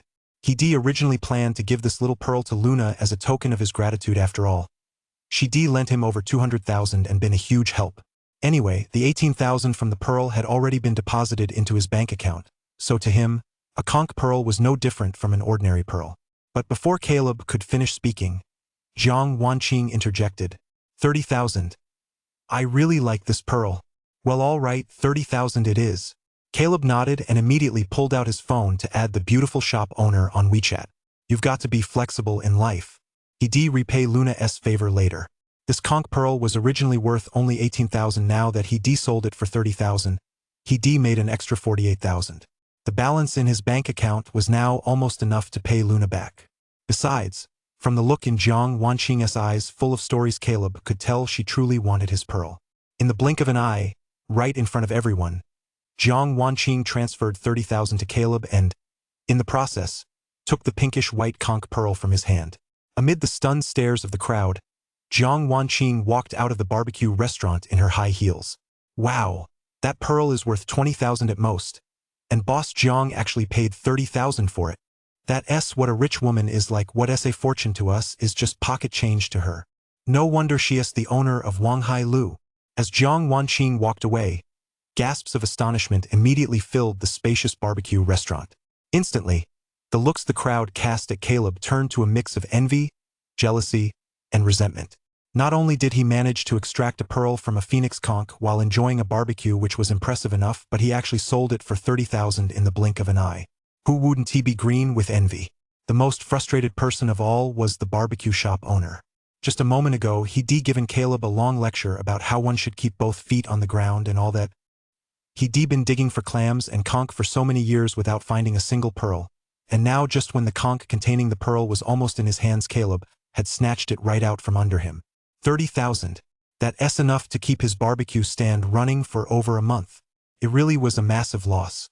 However, the very next second, the barbecue stand owner thought he must have misheard. He saw the shirtless man from earlier walk up to him and call out loudly, "Boss, how much are those conch shells? Give me 3 to check them out." The barbecue shop owner? No sooner had the shirtless man finished speaking than the quick-witted diners all realized what was going on, and one by one, they crowded around. "Boss, give me 2 phoenix conch as well. Don't just stand there. I'll take 3 phoenix conch too. Open them up right now so I can see." "What? The phoenix conch is sold out? These emperor conch will do. Give me 2. In an instant, nearly all the diners in the barbecue restaurant stood up, scrambling to buy the conch on offer. Clearly, in their eyes, since Caleb had managed to extract a pearl worth 30,000 from a phoenix conch, maybe they could get a piece of the action too. The barbecue shop owner stood there speechless. He'd actually been a bit hesitant at first. What if there were more pearls in these conch shells? Wouldn't he strike it rich? But the diners were so enthusiastic that before the owner could even refuse, they'd already grabbed small nets and were scooping up the conch shells one by one. The barbecue shop owner was at a loss for words. Normally, it would take 2 or 3 days to sell all these conch, but today, in less than a few minutes, they were completely snapped up. What's more, the customers, fearing he might change his mind, were scooping them up themselves, weighing them themselves, and even transferring the payment themselves. Everything was done automatically, without the owner even having to remind them. Oh well, he'd better just stick to running his barbecue shop. The barbecue shop owner shook his head in resignation, picked up his knife, and began splitting the conch and clams for the customers one by one. Snap! Snap! The barbecue shop owner had been wielding a knife for over a decade, and was highly experienced. He didn't even blink. One by one, under everyone's watchful eyes, the conch shells and clams were split in half. Every time he opened one, the customers would rush over and start searching through them carefully. Unfortunately, not everyone was as lucky as Caleb. By the time the very last conch was split in half, not a single pearl had fallen out. Ugh! I knew it. There's no such thing as a free lunch. What a rip-off! I wasted 200 yuan. No way, we can't let this meat go to waste. Boss, please stir-fry the conch meat for me. These diners had come in just to give it a try, but faced with an empty result, they were still a bit disappointed. To make the best of a bad situation, they had no choice but to make use of what was left and ask the barbecue shop owner to stir-fry the conch meat into a dish. The barbecue shop owner? With this much snail meat, how long would it take him to stir-fry it all? He swore that in all the years since opening, his stir-fried conch with sour bamboo shoots and perilla had never been this popular. Of course, he never imagined this dish would become a hit in this way. Sure thing. The barbecue shop owner let out a wry smile and, with a heavy heart, accepted the customer's order. He divided the snail meat into separate bowls and began stir-frying. Before long, plate after plate of stir-fried conch with sour bamboo shoots and perilla appeared in front of every customer. As they gazed at the fragrant conch meat, their eyes inevitably drifted to Caleb not far away, and one by one, they let out sighs of regret. Sigh. They all bought conch. Others had sold theirs for 30,000 yuan. But here he was, forced to settle for just a plate of stir-fried conch. Slap! Amid the crowd's mixed expressions, the barbecue shop owner personally carried a plate of grilled fish over and placed it on Caleb and his friend's table. Boss, we didn't order this dish, did we? Old Hugh's wife blinked and looked at the barbecue shop owner in confusion. But the owner wiped the sweat from his forehead with the white towel around his neck, grinned widely and said, "This young man is my lucky charm. Consider this dish a gift from me. Go ahead and dig in." With that, he returned to his workstation. If Caleb hadn't extracted the pearl from that conch today, his conch probably wouldn't have sold so well. Although he hadn't made as big a profit as Caleb, the barbecue shop owner had still benefited quite a bit, so naturally he wanted to thank Caleb properly. Hey, what a feast! So, when old Hugh drove back to the barbecue restaurant, he saw a table overflowing with delicious food. Especially when he spotted that huge platter of grilled fish in the middle, he couldn't help but glance at his wife. He thought to himself, This woman is usually so tight-fisted, yet today she's being so generous. This is going to cost a pretty penny. Chapter 69. Is Jiang Wanqing losing her mind? Old Hugh, you're back. Sit down and eat. The owner gave us a plate of grilled fish. You're just in time. Seeing her husband return, old Hugh's wife hurriedly said with a smile. They gave us grilled fish? Is there such a good thing in this world? It's not just expired ingredients being sold off at a discount, is it? Old Hugh blinked, looking completely taken aback. All day long, he felt as if he were in a dream. First, with Caleb's help, he made a killing by taking over Shrimp Pond. Now, while having dinner, the owner had even given them such a huge platter of grilled fish. Could it be that all those years of praying to Mazu had finally paid off? Why had all this good luck come crashing down on him today? As soon as he said this, everyone at the table burst into laughter. Leaving old Hugh even more baffled, he felt like he missed some important moment. Old Hugh's wife nodded toward the surrounding tables. Look at what everyone else is eating. Huh. Old Hugh furrowed his brow slightly and followed the direction of his wife's finger. He saw that on the tables by the entrance of the barbecue restaurant, almost every table had a plate of stir-fried conch with sour bamboo shoots and perilla leaves. Could stir-fried conch with sour bamboo shoots and shiso be this barbecue restaurant's signature dish? That can't be right.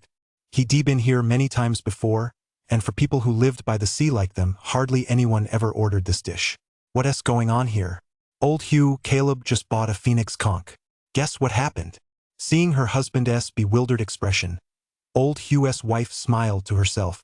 Caleb opened a phoenix conch and found a pearl worth 30,000. Old Hugh's eyes widened instantly, and he stammered, "What? A pearl worth 30,000? Old Hugh's wife nodded, her expression brimming with pride, as if she were even happier than if she'd found the pearl herself. That's right. The owner of Wanghai Lu just bought it outright for 30,000. Everyone saw it. Then he bought up every last conch and clam in the barbecue shop. Otherwise, everyone would be eating stir-fried conch. The diners sitting around them. Don't rub it in, our pride has already taken a huge hit. Doesn't your conscience hurt when you mock us so brazenly? Old Hugh. Man, he worked his butt off all day, finally managed to secure an exclusive contract, and after deducting all the costs, he barely made 20,000. And in just a short while, Caleb had already gotten a pearl worth 30,000? That's just unbelievable. Isn't it? Old Hugh took another look around. Sure enough, every table had a plate of stir-fried conch with pickled bamboo shoots, and every single one of these customers had a strange look on their face. Clearly, his wife hadn't been wrong. Caleb, you really are on a lucky streak. Old Hugh's gaze finally returned to Caleb, and he quickly grabbed a beer glass to fill Caleb's. Here, Caleb, let me toast to you. If we work together from now on, who knows, we might even strike it rich together. A stroke of luck once or twice could be a coincidence. But he'd seen Caleb blessed with so much good fortune, this wasn't coincidence, but genuine ability. Old Hugh was convinced that as long as he kept working with Caleb, he'd reap plenty of benefits himself. Not at all, not at all. I just had a lucky day today. If there are any pitfalls ahead, we'll tackle them together. Caleb smiled modestly, keeping a low profile. However, old Hugh was a seasoned veteran of the area. He knew exactly which village had the best catches at the shrimp pond and where the best spots for titipule hunt were. If he continued working with old Hugh and tackled a few more shrimp ponds with him, he might even come across those catches marked with special symbols. After spending several hours fishing at the shrimp ponds, everyone was starving. They ate for a full hour, and only after they were well fed and satisfied did they head home. Caleb lay back comfortably on his bed and checked his bank account. Thanks to his hard work over the past few days, he now had 240,000 in savings, not far from the amount he owed Luna. However, Caleb didn't like being in debt. After a moment's thought, Caleb transferred 100,000 to Luna right away. Luna had lent him a helping hand when he was at his lowest point. If he hadn't been able to pay her back then, that would have been one thing, but now that he had the means to repay her, it was only natural to pay back a portion first. As for the remaining 150,000, he could always pay that back later once he saved up enough and was in a more comfortable financial situation. Ding! Soon, a message from Luna popped up on WeChat. Luna. Luna. You're giving me this much money? How are you going to get by? Luna. Take it back and use it yourself, I'm not short on money. At that moment, Luna had just finished an overtime shift. She was soaking naked in her own bathtub, leisurely sipping red wine, when she saw that Caleb had transferred 100,000 to her. 100,000 yuan was nothing to her. But she knew that for Caleb, who grew up in a fishing village, it was no small sum. How long had it been since Caleb had earned so much money? As she stood there in a daze, she saw that the guy with the nickname Lifesaver, who didn't see my embarrassing moment, had replied to her message. Don't worry, I hit the jackpot today. I'll pay you back a portion first. I've still got some working capital. So it won't hold up our business. Right after that, the guy sent another good night 3 emoji. Luna. Could it be that her relationship with him was nothing more than a business partnership? Luna clenched her teeth, typed out a long message, then deleted it all. Finally, she sent, "Congratulations. Make sure to bring me along when you strike it rich in the future. It's getting late, you should get some sleep. I'm taking a bath right now. Good night." Accompanying the message was an incredibly cute and sweet good night emoji. Unfortunately, after waiting several minutes, Luna still didn't receive a reply from him. Such a clueless guy. Luna huffed, then opened TikTok and started scrolling through short videos. Meanwhile, lying in bed, Caleb had finished chatting with Luna and was scrolling through his WeChat moments. It had been years since graduation, and his old classmates hardly ever posted updates anymore. Caleb opened his moments and found that almost all the posts were ads. But there was a red dot on one post, and he felt restless until he tapped it. Swipe. As Caleb swiped down, a post popped up right in front of him. It was a post by Jiang Wanqing, the owner of Wanghai Tower. Jiang Wanqing had posted 2 photos of Zane. One showed moonlight glinting off the waves, with a pair of feet visible beneath the water. In the other photo, Zane was holding a pinkish-white pearl, the very conch pearl Caleb had sold to her. Above the 2 photos was a caption, "Darling, come join me on another trip to the beach, Caleb." Earlier during dinner, he overheard quite a bit of gossip from others about Jiang Wanqing, the beautiful owner of the restaurant. Rumor had it that Jiang Wanqing's fiancée, even before they were married, had met with an accident while out at sea. Ever since then, Jiang Wanqing had been devastated and had never remarried. And now, Jiang Wanqing had spent 30,000 to buy his pearl, gone to the beach alone in the middle of the night, and posted a caption like that. Could it be that Jiang Wanqing was thinking of doing something reckless? Chapter 70. Accompanying sister Wanqing on a titapool hunt.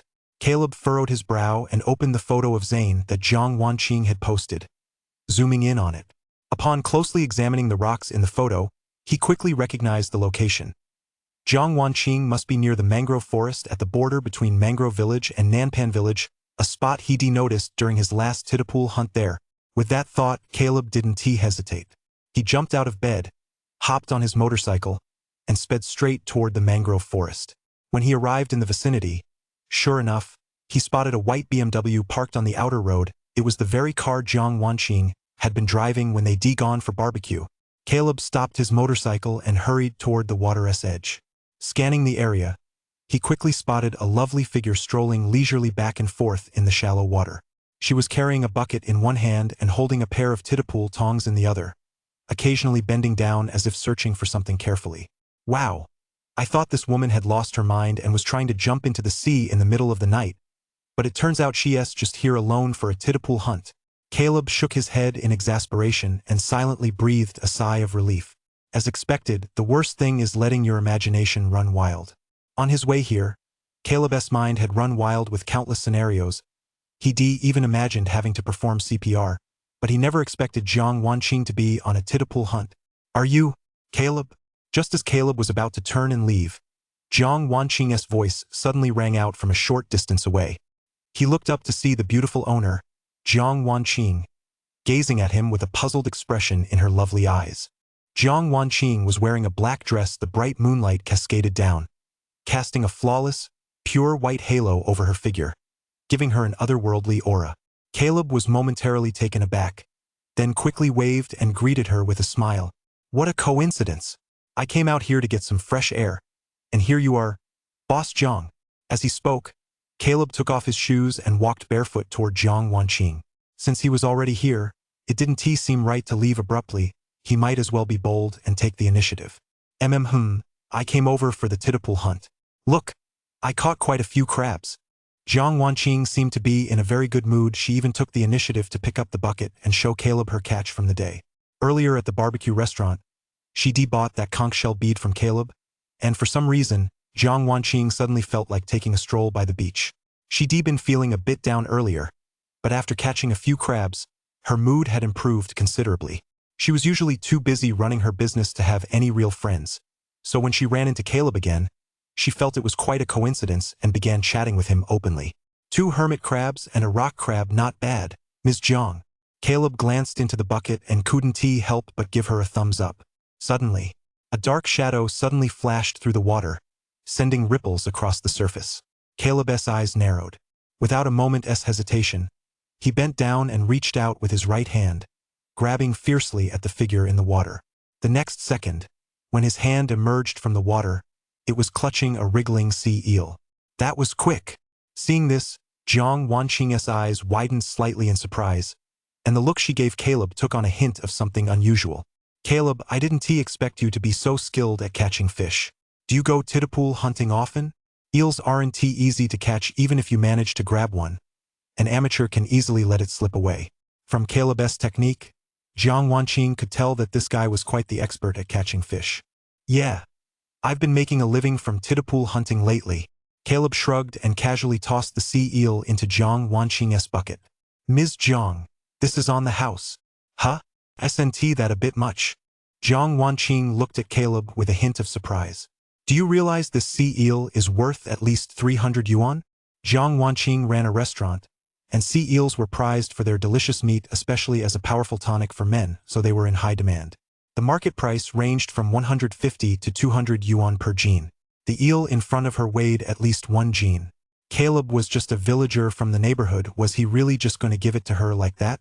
It's fate that I got to know Ms. Jiang. It's just a sea eel after all. Besides, Ms. Jiang paid a high price for my pearls today. Giving her a sea eel is no big deal. Caleb waved his hand and said with a smile. Just a moment ago, Jiang Wanqing had spent a full 30,000 to buy his pearls. Giving her a 300 yuan sea eel was nothing. It's all about making friends. All right, then I'll keep this sea eel. Jiang Wanqing wasn't one to beat around the bush. She nodded with a smile. But I can't just take your stuff for free.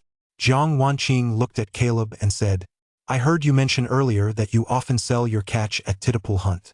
Instead of selling it to others, why not sell it directly to my Wang Hailu? My prices are definitely much higher than those fishmongers. What do you think? Sometimes, fate works in mysterious ways. Although she hadn't known Caleb for long, her gut feeling told her that this man was completely trustworthy, so she decided to give partnering with him a try. After all, for her, Wang Hailu purchased a considerable amount of fish from fishermen every day. Whether she bought it from others or from Caleb, it made no difference. Upon hearing this, a smile spread across Caleb's face. He usually went fishing with Fin tidal hunt. Their catch varied in size, and selling it to nearby fishmongers barely covered their costs. But if he sold it directly to Wang Hailu, he could make a nice profit over time. Stop calling me Boss Jiang all the time. Jiang Wanqing shot Caleb a playful glare with her beautiful eyes. I can tell we're meant to be. Since I'm a few years older than you, just call me Sister Wanqing. Caleb readily agreed. Sure thing, Sister Wanqing. Jiang Wanqing gave the bucket in her hand a little shake, her smile growing even broader. All right, I'll take you on as my little brother. It's still early. Want to join me for another tidal hunt? Although hunting alone had been fun earlier, it had been a bit too lonely. Now that Caleb, a tidal hunt expert, was around, Jiang Wanqing was in high spirits and wasn't about to miss this opportunity. Sure, I couldn't sleep anyway. Sister, let us head over there. Suddenly having a rich woman as his sister put Caleb in a great mood. Too bad he hadn't brought any gear with him today. Still, he was no slouch. After a quick scan of the surrounding shallow waters, he led Jiang Wanqing toward the area teeming with fish. If they were going to play, they might as well go all out. Nothing is more satisfying than filling a bucket during a tidal hunt. Chapter 71. Musical Notes, The Charm of Sound. Wow, what a huge octopus. Caleb, hurry up and help me catch it. Over here, over here. So many little crabs, quick. Get them in the bucket. I'll catch this little fish. Caleb led Jiang Wanqing to the shallow waters teeming with fish. As one catch after another landed in the bucket, Jiang Wanqing, the usually aloof and elegant boss, suddenly transformed into an adorable little girl, happily playing with her tidal tongs. Smiles are contagious. Seeing Jiang Wanqing so happy, Caleb felt an inexplicable joy as well. He led her to catch a few more big ones, which made Jiang Wanqing absolutely ecstatic. On the vast beach, the sound of a woman's pleasant, soft laughter could be heard from time to time. "Huh, is that a conch?" Before long, the two arrived at an area dotted with rocks. Jiang Wanqing's eyes suddenly lit up as she noticed a rather large conch shell hidden in the crevice between two rocks. "Sis, let me handle this." Seeing the conch shell, Caleb's eyes lit up instantly. That's because, on top of this conch shell, he actually spotted a new symbol. That's right, a musical note was currently hovering above the conch shell, and this was the first time he'd ever seen such a thing. Out of the corner of his eye, Caleb couldn't help but glance at the tidal evolution watch on his wrist.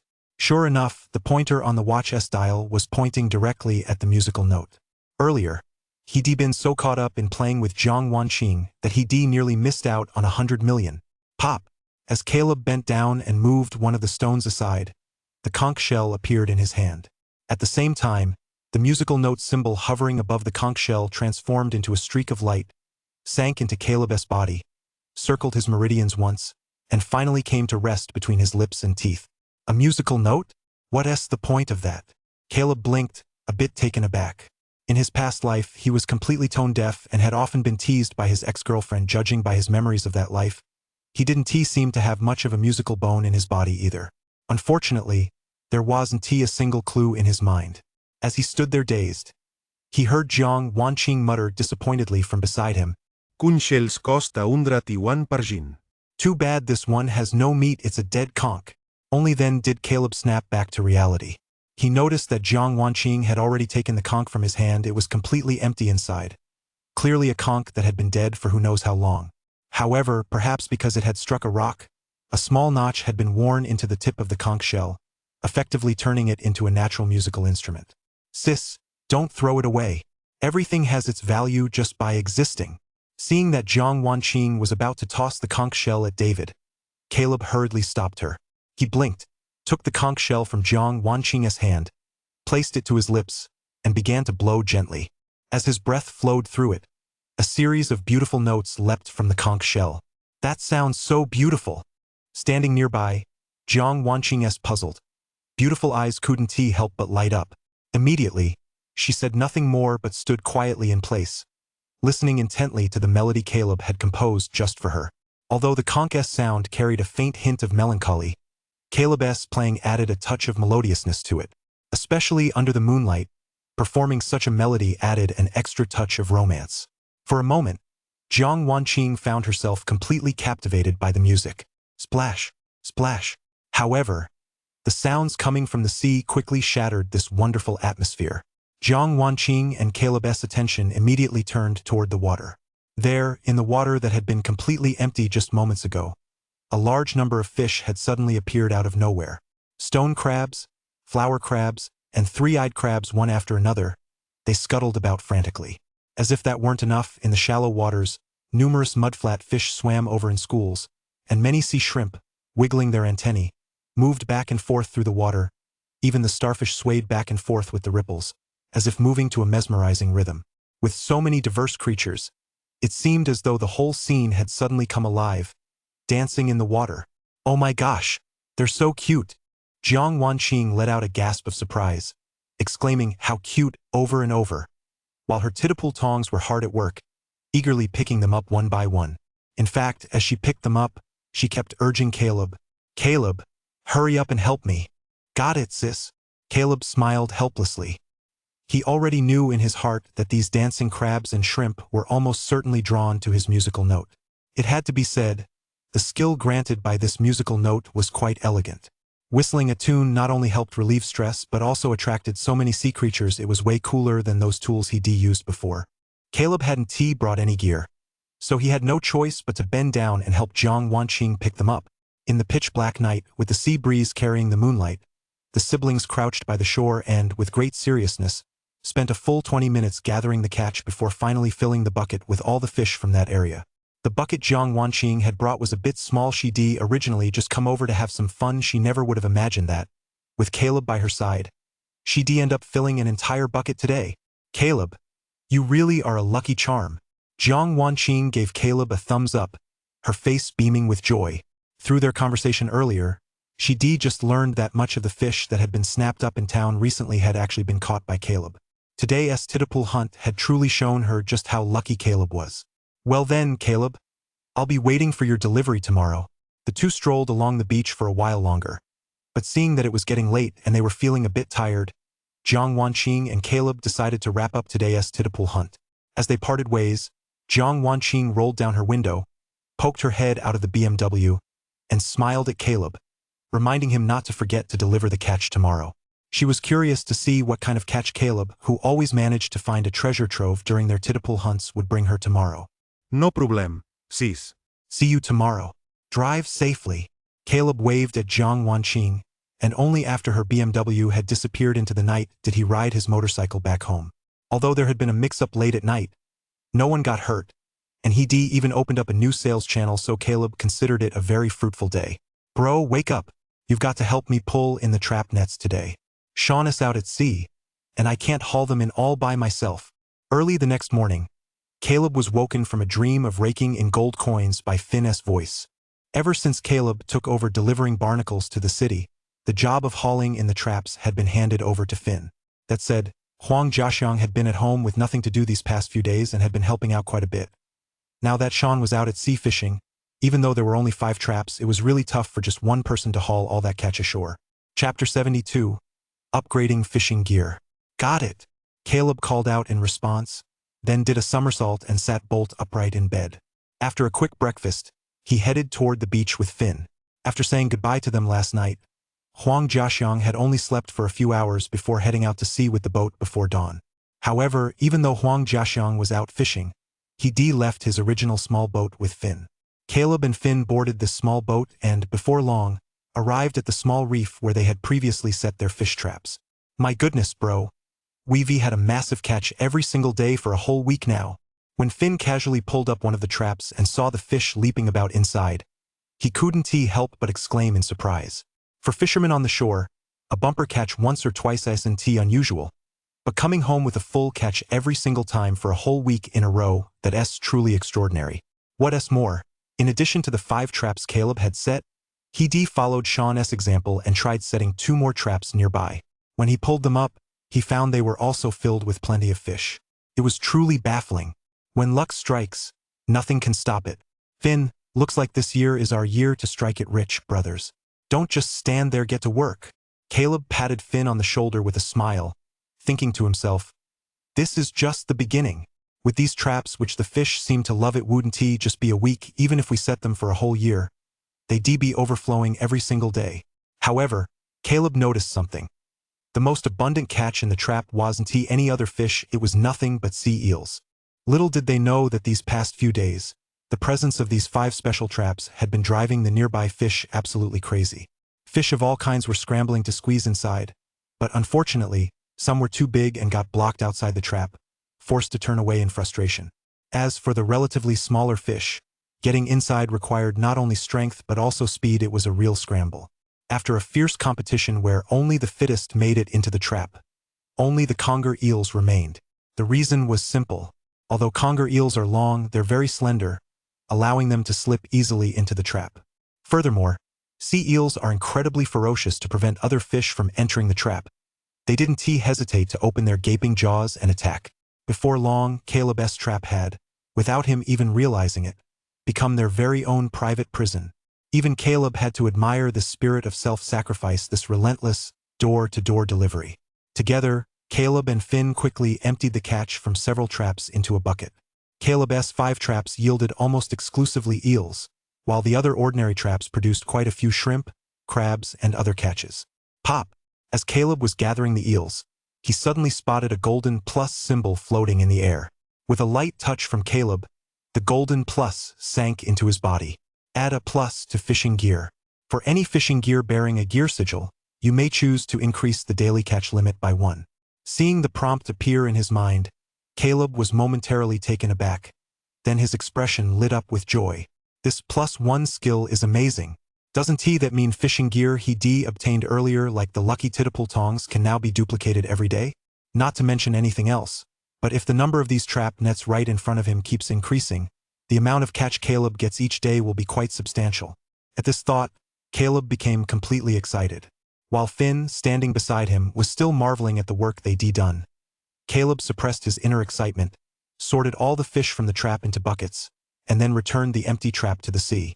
Only after finishing all this did he lead Finn away from the small reef, ready to sell the catch to pay off their debt. "Bro, shouldn't we go sell them over there?" However, when the two reached shore and saw that Caleb, carrying the buckets, wasn't heading toward the fishmongers, Finn couldn't help but let out a surprised "Huh. Finn, from now on, we're not going to sell our catch to these fishmongers anymore, we're going to sell it directly to Wang Hai Lu." Caleb shrugged and gave a faint smile. For the same catch, he could make several hundred yuan more by selling it to Wang Hai Lu. Why would he sell to these middlemen and let them pocket the markup? "Wow, Wang Hai Lu? That Mr. Jiang who paid 30,000 yuan for your pearls yesterday." As soon as those words came out, Finn, who had been standing nearby, gaped in surprise and looked at Caleb in disbelief. Instantly, Finn's eyes filled with admiration. Just as he'd expected from his boss, Caleb. Selling the pearls for 30,000 yesterday was one thing, but to actually use that opportunity to connect with Wang Hai Lu and open up a new market, that was something else entirely. Could it be that Boss Jiang also has a thing for his Caleb? Finn scratched his head, thinking to himself, Caleb really is popular with the ladies. Still, he didn't bother to dwell on it. No matter what happened, Finn knew one thing for sure. Following Caleb meant there'd be plenty to eat. And so, the two of them hopped on their motorcycle, loaded with their fresh catch, and headed straight for Wang Hai Lu in town. Meanwhile, Wang Hai Lu, ever since she started running this seafood restaurant, Zhang Wanqing had developed the habit of inspecting the entire Wang Hai Lu every morning. Only by keeping track of every detail could she run the business with peace of mind at night. However, when she reached the storage room, she found Zane, the manager in charge of procurement, standing there with a worried look on his face. Seeing Zhang Wanqing approach, Manager Zane hurried to meet her. "Ms. Zhang, we've got a major problem," Manager Zane said anxiously. "When I went to buy fish today, I found that the people from Guanlang had bought up all the conger eels. They're trying to monopolize the market and cut us off from supplies." "What?" Hearing this, Zhang Wanqing's lovely face couldn't help but darken. Guolan Pavilion was a new seafood restaurant that had recently opened in town, and in every respect, it was directly competing with their Wang Hai Lu. And panlong eel and shredded eel noodles were precisely Wang Hai Lu's signature dishes, selling out almost every night. Now that Guanlan Pavilion had effectively monopolized the entire supply of sea eels, it was clear they intended to ruin Wang Hai Lu's reputation. "Manager Zane, before dark, go check the nearby villages again and see if you can buy some sea eels from the villagers." Zhang Wanqing frowned as she addressed Manager Zane. Manager Zane, however, kept shaking his head. "I've already asked around one by one. I don't know what's going on, but they say sea eels have been getting harder and harder to come by lately." Zhang Wanqing. Sea eels generally live in shallow waters, inhabiting crevices in rocky reefs, and catching them is no easy task. Restaurants like Wang Hai Lu and Guanlan Gu usually purchase sea eels from local fishermen, and the daily supply is very limited. In a way, they're much harder to come by than barnacles. If they can't even get sea eels from the local fishermen, then Wang Hai Lu is really in big trouble. Just then, a waiter came running over, panting heavily. "Manager Zhang, there's a man outside named Caleb who says he wants to sell you some fish." Chapter 73. Boss, bring me a plate of coiled dragon eels. Caleb. Zhang Wanqing, who had been frowning with worry, gradually relaxed her brow upon hearing that name, and a faint smile even tugged at the corners of her mouth. Last night, the two of them had caught quite a haul by the sea. Moreover, she still vividly remembered Caleb's technique for catching sea eels. She just wondered if her new younger brother had caught any sea eels to bring over today. At that thought, a glimmer of hope suddenly welled up in Zhang Wanqing's heart. For some reason, she always felt that Caleb could bring her good luck, just like last night. "Ms. Zhang, we've already bought up most of today's catch. If we keep buying more, we might not be able to sell it all. Unless it's sea eels, we really don't need anything else." Standing nearby, Manager Zane couldn't help but furrow his brow slightly upon hearing that someone was trying to sell fish to Zhang Wanqing. As the person in charge of procurement at Wang Hai Lu, wouldn't it be a breach of protocol if everyone, like Caleb, bypassed him to supply the restaurant directly?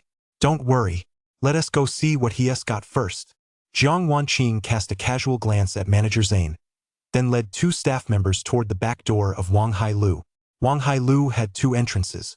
The front door was for welcoming guests, while the back door led directly to the storage room and kitchen and was used exclusively for transporting fish.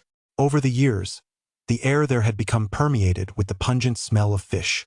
Enduring the foul odor, Jiang Wanqing quickly reached the back door of Wang Hai Lu, only to find Caleb and his brother already standing there, having been waiting for quite some time, each carrying a full bucket in total.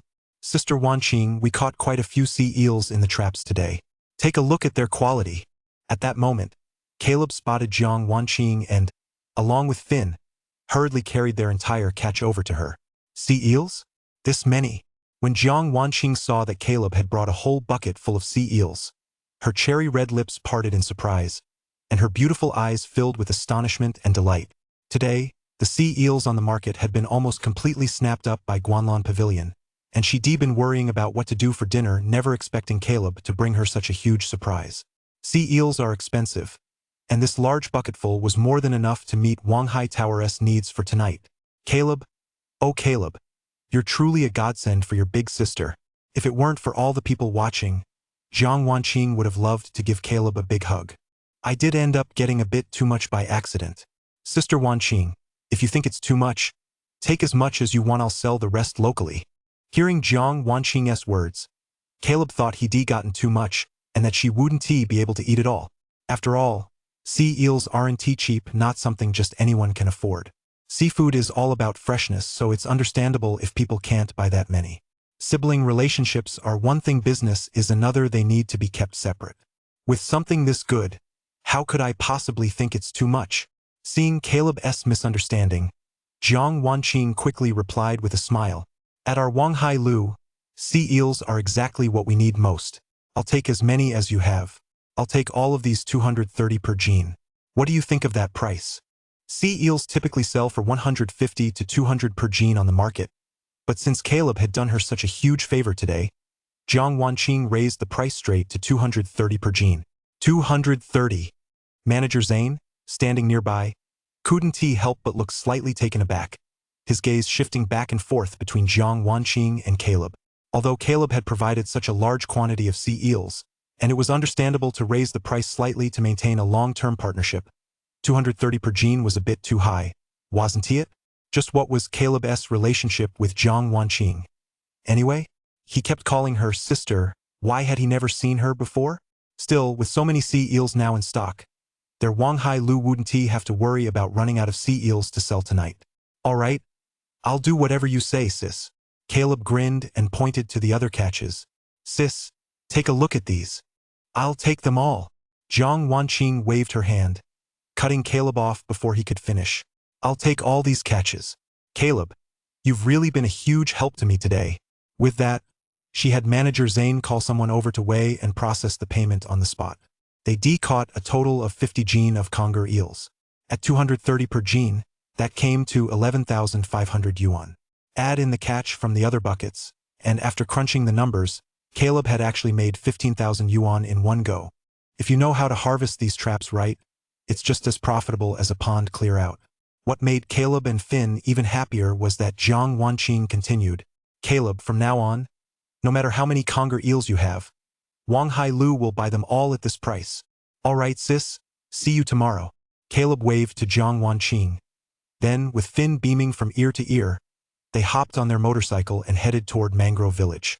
Watching Caleb and Finn's receding figures, and glancing at the large pile of conger eels before her, Jiang Wanqing finally let out a sigh of relief. Their Wang Hai Lu was saved tonight. Manager Zane, Caleb is my brother. From now on, whenever he comes, no matter what the catch, you'll buy it at today's price. Got it. Jiang Wanqing turned her head and said to Manager Zane. There were times when she was too busy to handle everything herself, so if she didn't make her instructions clear, misunderstandings were bound to happen. Yes, President Jiang. Manager Zane gave an awkward smile and nodded hurriedly. He'd been hounding Zane since early this morning and had only managed to buy a few gene of conger eels. But Jiang Wanqing had secured 50 gene with a single move. How could he possibly have the nerve to argue? The day passed quickly. As night fell, the area in front of Wang Hai Lu began to buzz with activity. Zoe Guanlan pulled up her car, folded her arms behind her back, and strolled leisurely into Wang Hailu, looking at the lively scenes at each table. A cold smile involuntarily appeared on the corners of her lips. Tourism in this coastal town had only recently taken off, and the market for mid to high-end restaurants like Wang Hailu and Guanlan Pavilion was limited. If Guanlan Pavilion wanted to turn a profit, they'd have to either take down Wang Hailu or merge with it, otherwise, they wouldn't be able to gain a foothold here. After pondering for a while, Zoe Guanlan decided to start with the sea eel dish, gradually driving Wang Hailu into the ground. That way, Guanlan Pavilion would become the most popular restaurant in the area. Once the local tourism industry took off, Guanlan Pavilion would rake in even more profits. Welcome. Here is our menu. Please place your order, sir. Led by the waitress, Zoe Guanlan found a prominent table and sat down. Glancing at the menu the waitress handed her, Zoe Guanlan waved it away and said directly, "I just love eating sea eel. First, bring me a bowl of shredded sea eel noodles, followed by a plate of dragon-style sea eel. I won't need anything else." He bought up every last sea eel on the local market first thing this morning. Now he was curious to see what Wang Hailu would use to make their coiled dragon eel. Without any sea eels, Wang Hailu's signature dish was the coiled dragon eel. Without it, how could Wang Hailu possibly compete with their Guanlan Pavilion? Chapter 74. Delicious and nutritious, even Zoe Guanlan is impressed. Zoe Guanlan shot the waiter a teasing look, hoping the waiter would say, "I'm sorry, but Wang Hailu has sold out of coiled dragon eel today." Then he'd argue, "We just opened, how could we possibly be sold out already?" Unfortunately, Zoe Guanlan didn't get an apology from the waiter. Instead, the waiter smiled at him and said, "Sir, we've upgraded our set menus.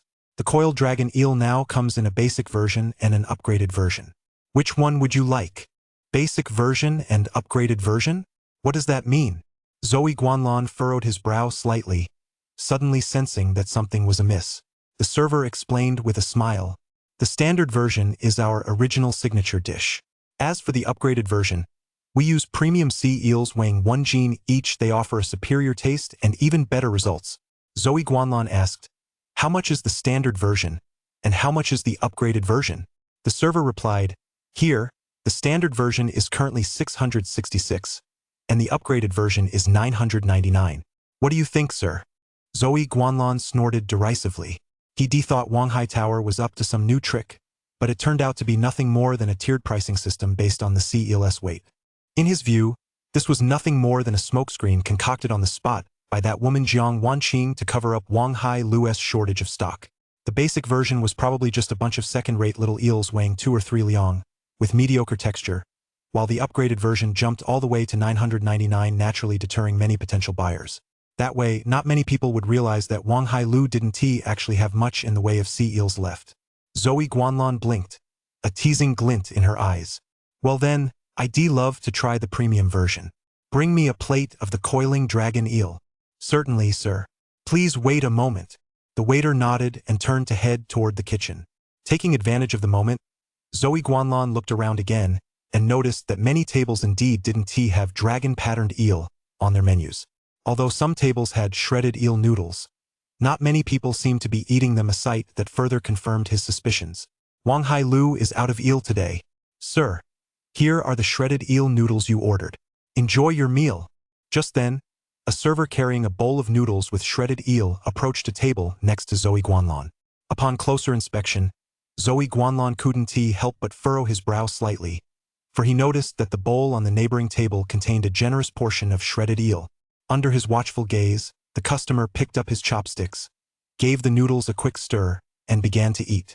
After just one bite of noodles mixed with eel strips, the man couldn't help but exclaim in surprise, "No wonder it's Wang Hailu, these eel noodles are truly delicious." The man had been checking his phone while eating, but after that first bite, his attention completely shifted away from his phone, and he began slurping up the noodles in big mouthfuls. In less than 2 minutes, he had polished off that huge bowl of eel noodles. Zoe Guanlan? Damn, it's just a bowl of eel noodles, is it really worth getting this excited? Zane? He.s. acting like a starving ghost reincarnated.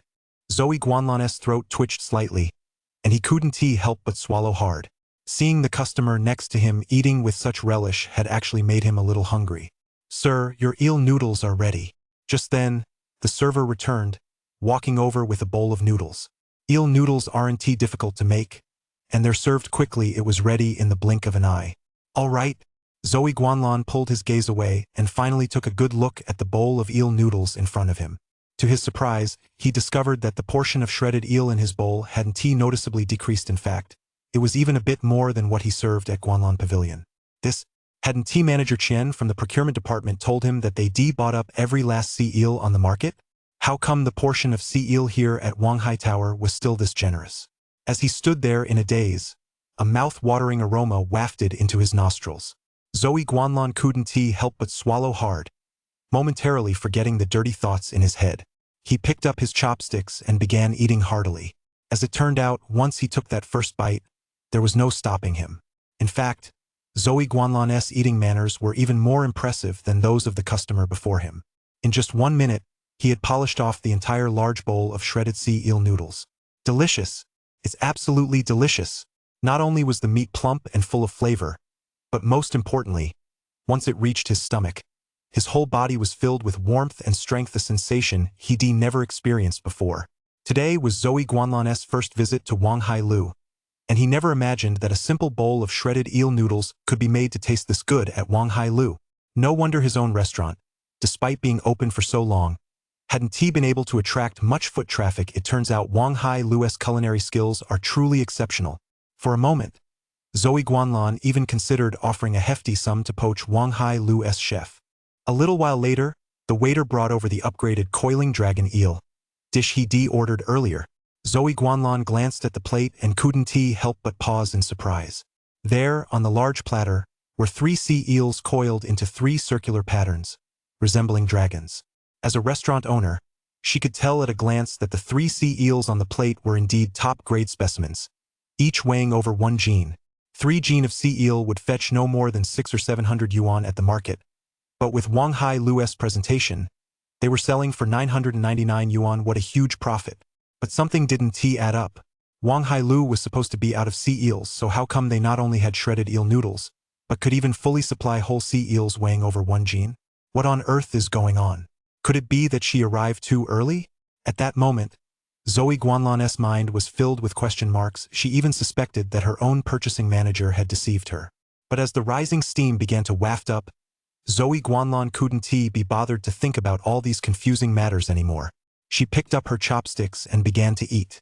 The firm, succulent texture and the rich, aromatic flavor instantly conquered Zoe Guanlan's taste buds. This dish of whole eel was even more exquisite than the eel shredded noodles she had earlier. In fact, deep down, Zoe Guanlan felt that at 999, this dish wasn't expensive at all. It was actually a great deal. Burp! She didn't know how much time had passed. But with an involuntary belch, Zoe Guanlan's meal finally came to an end. Oh, isn't this Mr. Zoe? How come you have time to grace our Wanghai Lu with your presence? Just then, accompanied by the click-clack of high heels, a figure with a graceful silhouette appeared before Zoe Guanlan. Zoe Guanlan? At that moment, he felt as if he'd been caught red-handed in the act. He wanted nothing more than to find a crack in the ground to crawl into. It was utterly humiliating. Hee, Ms. Zhang. It's a pleasure to meet you.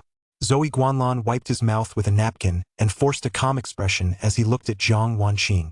Chapter 75. Premium Panlong Eel. I'm raising the price for you. They say competitors are natural enemies. Those who resent your success the most are often your peers in the industry. This is especially true for restaurant owners. Walking into a competitor's establishment unannounced is practically the same as challenging them to a showdown. But to Zoe Guanlan's embarrassment, he originally intended to watch Wanghai Lu make a fool of itself today. Never in his wildest dreams did he expect that, in the end, he'd be the one making a fool of himself. Not only was Wanghai Lu's eel in ample supply, but its quality had actually improved even further. At that moment, he finally understood why his Guanlan Pavilion had always been overshadowed by Wanghai Lu in terms of popularity. This flavor is truly unparalleled. Zoe Guanlan stood up and said with a smile, I've long heard that Wanghai Lu's sea eel is second to none. I'm a foodie, and today I just couldn't resist coming to try it. I have to say, Manager Jiang, your panlong eel is truly something else. As he spoke, he gave a thumbs up. Is that so? Then I must thank you, Zoe, for your kind praise. Zhang Wanqing crossed her arms, her gaze toward Zoe Guanlan brimming with mockery. If the earlier shortage of sea eels might have been a coincidence, then Zoe Guanlan's appearance here now was definitely no coincidence. Zoe Guanlan was indeed stirring up trouble behind the scenes. If Caleb hadn't delivered so many sea eels just in time today, she really wouldn't have known how to handle Zoe Guanlan. Thankfully, it was a close call, but everything turned out fine. Jiang Wanqing blinked, a smile playing in her beautiful eyes. Since you, Zoe, love eating our Wanghai Lewis eel so much, you'll have to come by more often to support my business from now on. Zoe Guanlan nodded awkwardly. I will. With that, he went to pay and leave. After suffering such a huge loss of face today, he truly didn't want to stay here a moment longer. He had to return to Guanlan Pavilion and ask Manager Chen exactly what had happened. Wait a moment. However, just as Zoe Guanlan had paid and was about to leave, a voice suddenly called out from behind him. President Jiang, is there something you need? Zoe Guanlan furrowed his brow and looked at Jiang Wanqing in confusion. But Jiang Wanqing gave a faint smile, casually picked up a pack of tissues from the counter, handed it to Zoe Guanlan, and said softly, Mr. Zoe, wipe your nose. As business people, we must maintain our integrity and not indulge in excess. The conger eel at my restaurant is exceptionally nourishing, but if your body is too weak, it won't be able to absorb the nourishment. You'd better take care of your health. Jiang Wanqing's voice was neither too loud nor too soft, and in an instant, many eyes in the restaurant turned toward Zoe Guanlan with meaningful glances. Zoe Guanlan?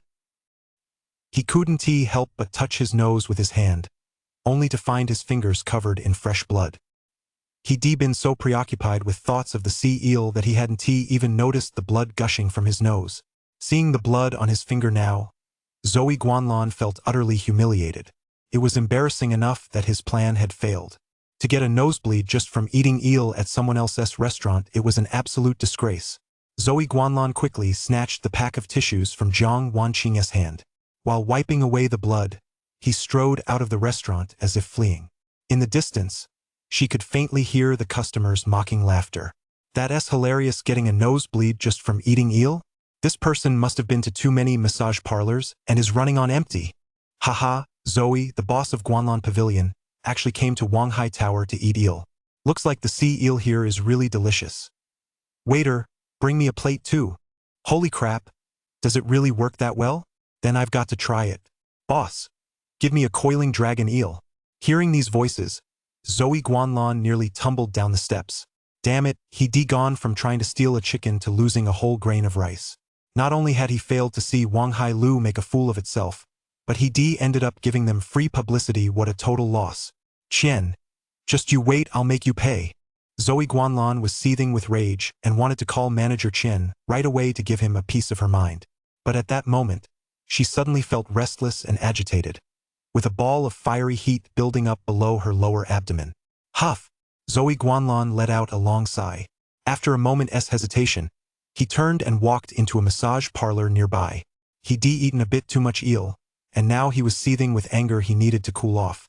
Although Zoe Guanlan's embarrassment had tarnished his own image, it had indeed served as excellent advertising for Wanghai Lu's coiled dragon eel. After Zoe Guanlan left, quite a few customers at Wanghai Lu actually ordered the panlong eel. Even Jiang Wanqing was taken aback by this scene. She knew her restaurant's signature dish inside and out. While it was delicious, it wasn't so good that it would make someone's nose bleed, let alone so good that people would lose themselves in the moment and clap in delight. But today's scene was indeed a bit strange. Not only did Zoe Guanlan get a nosebleed from eating eel, but virtually everyone in the restaurant who ordered eel noodles or panlong eel was raving about it. As a result, when Jiang Wanqing opened Meituan, she found that the number of positive reviews had increased significantly. Blinking in surprise, Jiang Wanqing couldn't resist asking the kitchen to make her a bowl of eel noodles as well. After quickly polishing off the bowl of eel noodles in front of her, she finally understood why those customers had reacted the way they did. Delicious. It was simply so delicious that it was impossible to stop eating. The chef in the kitchen was still the same veteran master, and his culinary skills clearly hadn't changed.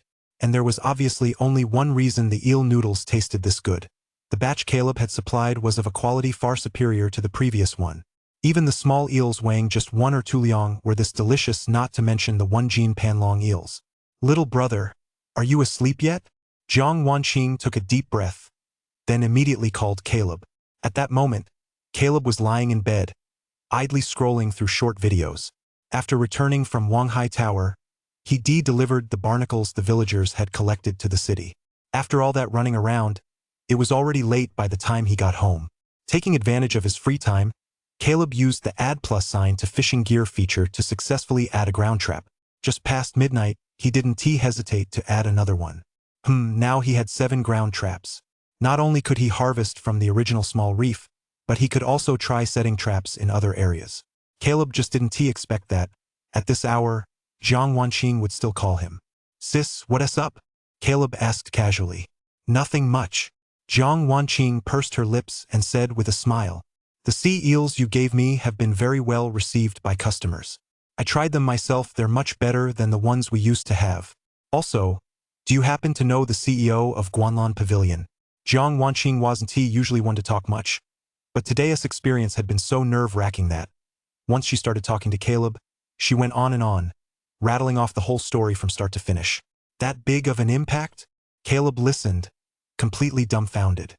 He hadn't expected that the eels he supplied would make such a noticeable difference, both in terms of taste and their nourishing benefits. Could it be because of the trap?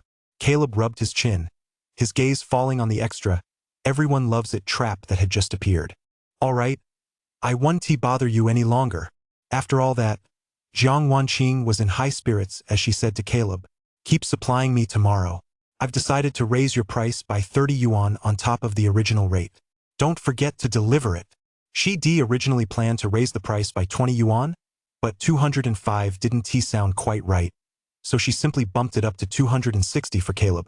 After all, with the eels being such high quality, once word spreads among tonight's customers, it wouldn't be too late for Panlong eels to raise their prices again. Chapter 76. "Mr. Jiang, I don't want to do this job anymore. 260 per gene, I'm going to make a killing." Caleb was so excited by this price that it took him a long time to fall asleep. With just a few of his own trap nets, he could easily catch 30 to 50 gene of sea eels in a single day. That meant he could make 7 or 8,000 to over 10,000 a day, and even after splitting a portion with Finn, he'd still be raking in several thousand without lifting a finger. The key was that all he had to do each day was set the trap nets and come back the next day to collect the catch. There were practically no costs involved. This business was literally a no-investment, high-profit venture. Over the next few days, all Caleb had to do was tap the plus sign to upgrade the "Everyone Loves It" version of the traps. After several days of this, his trap count increased from 5 to 12. In addition to setting traps at the original reef, Caleb took Finn with him to find 2 more spots with relatively dense reef formations, places where sea eels were likely to be found, and set 4 traps at each location. As the number of traps increased, the sea eel catch also rose from the original 30 to 50 gene to 80 gene. There was nothing to be done about it. Although sea eels are delicious, their numbers are truly limited.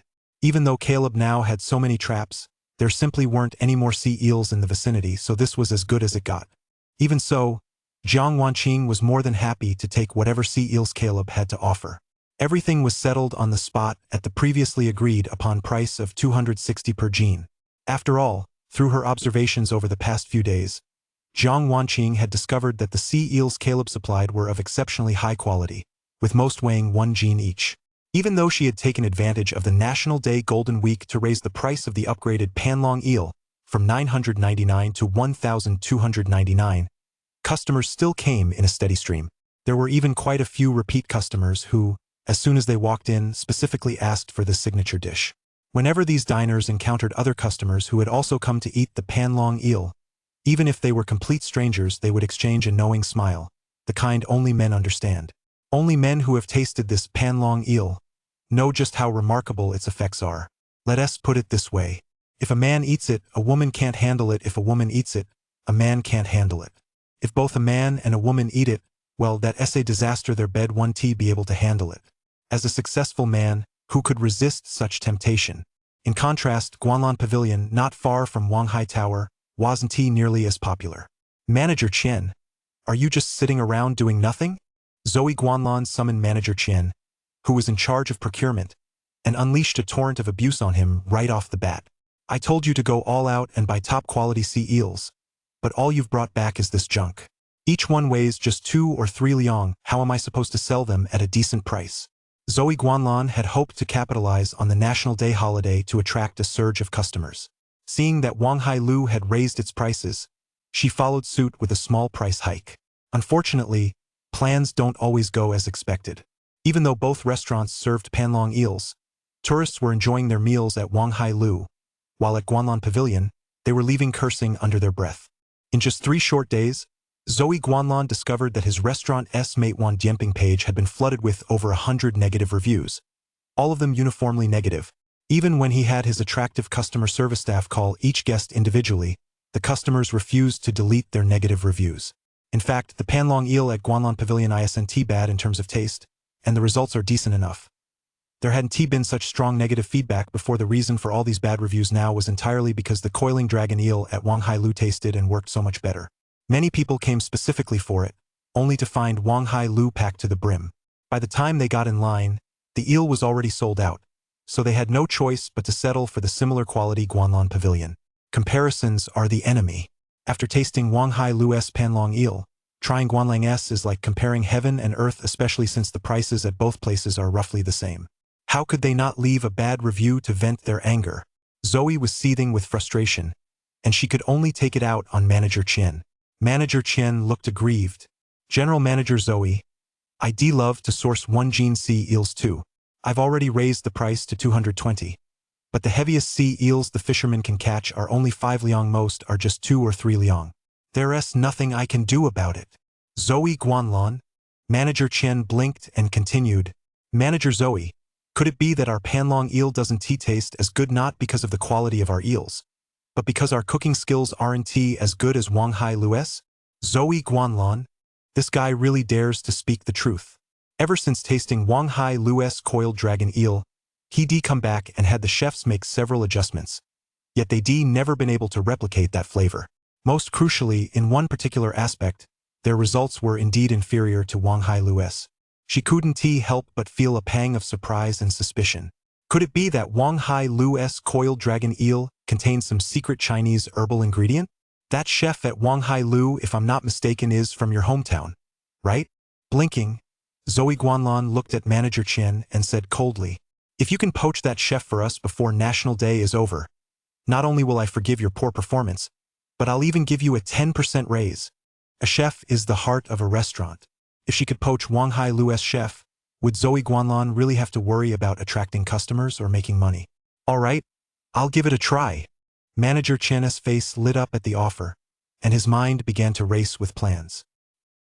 The 4th day of the National Day holiday.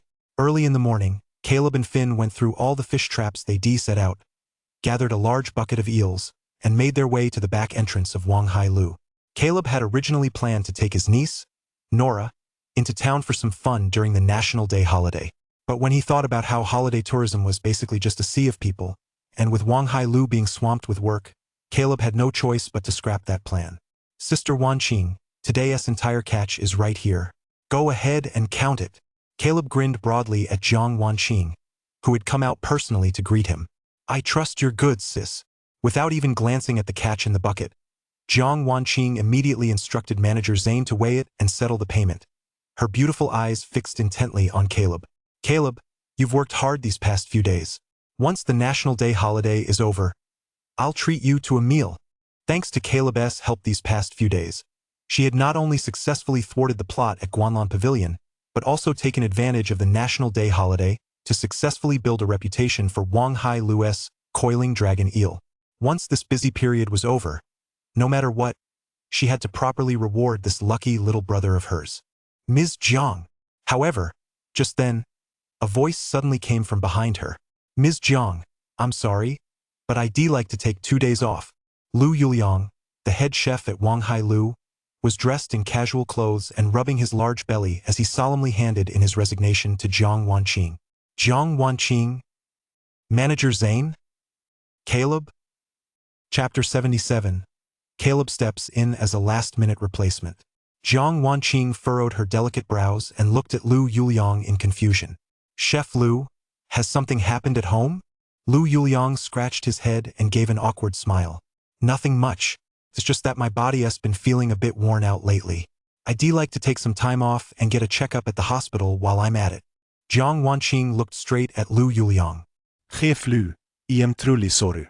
I understand that you want to rest. But Wang Hailu is at its busiest right now, we really can't do without you. How about this? Help me out for 3 days first. Once National Day is over, you can go to the hospital for a full checkup, and I'll cover all your medical expenses. What do you think? Lu Yuliang felt extremely uncomfortable under Jiang Wanqing's gaze. His eyes even shifted nervously. Ms. Jiang, please don't be so formal with me. You should just let me go. I've already made an appointment at the hospital. Well, I'll be heading out now. With that, he said no more and walked straight out of Wang Hailu. To work as a chef, you need a health certificate. Besides, Wang Hailu's benefits are actually pretty good. They offer employees free annual physicals. Lu Yuliang didn't have any real health issues at most. He had a bit of fatty liver. The reason he was slipping away now was entirely due to the offer from Guanlang 1. He simply couldn't refuse. Manager Qian, his fellow villager, had made it clear. If he joined Guanlan Pavilion, he'd get a guaranteed monthly salary of 30,000, plus extra commissions every quarter for good performance. Lu Yuliang wasn't getting any younger. Staying at Wang Hailu wouldn't offer much more. But if he seized this opportunity to switch jobs, his income could take another big leap. Right now, Panlong Il was all the rage. If he didn't make the move now, it would be too late to switch jobs later. Besides, Manager Chen was a fellow villager. If he went to Guanlong Pavilion with Manager Chen handling procurement and him running the kitchen, the two of them working together would bring in quite a bit of extra income. With that in mind, Lu Yuliang decisively handed in his resignation to Jiang Wanqing.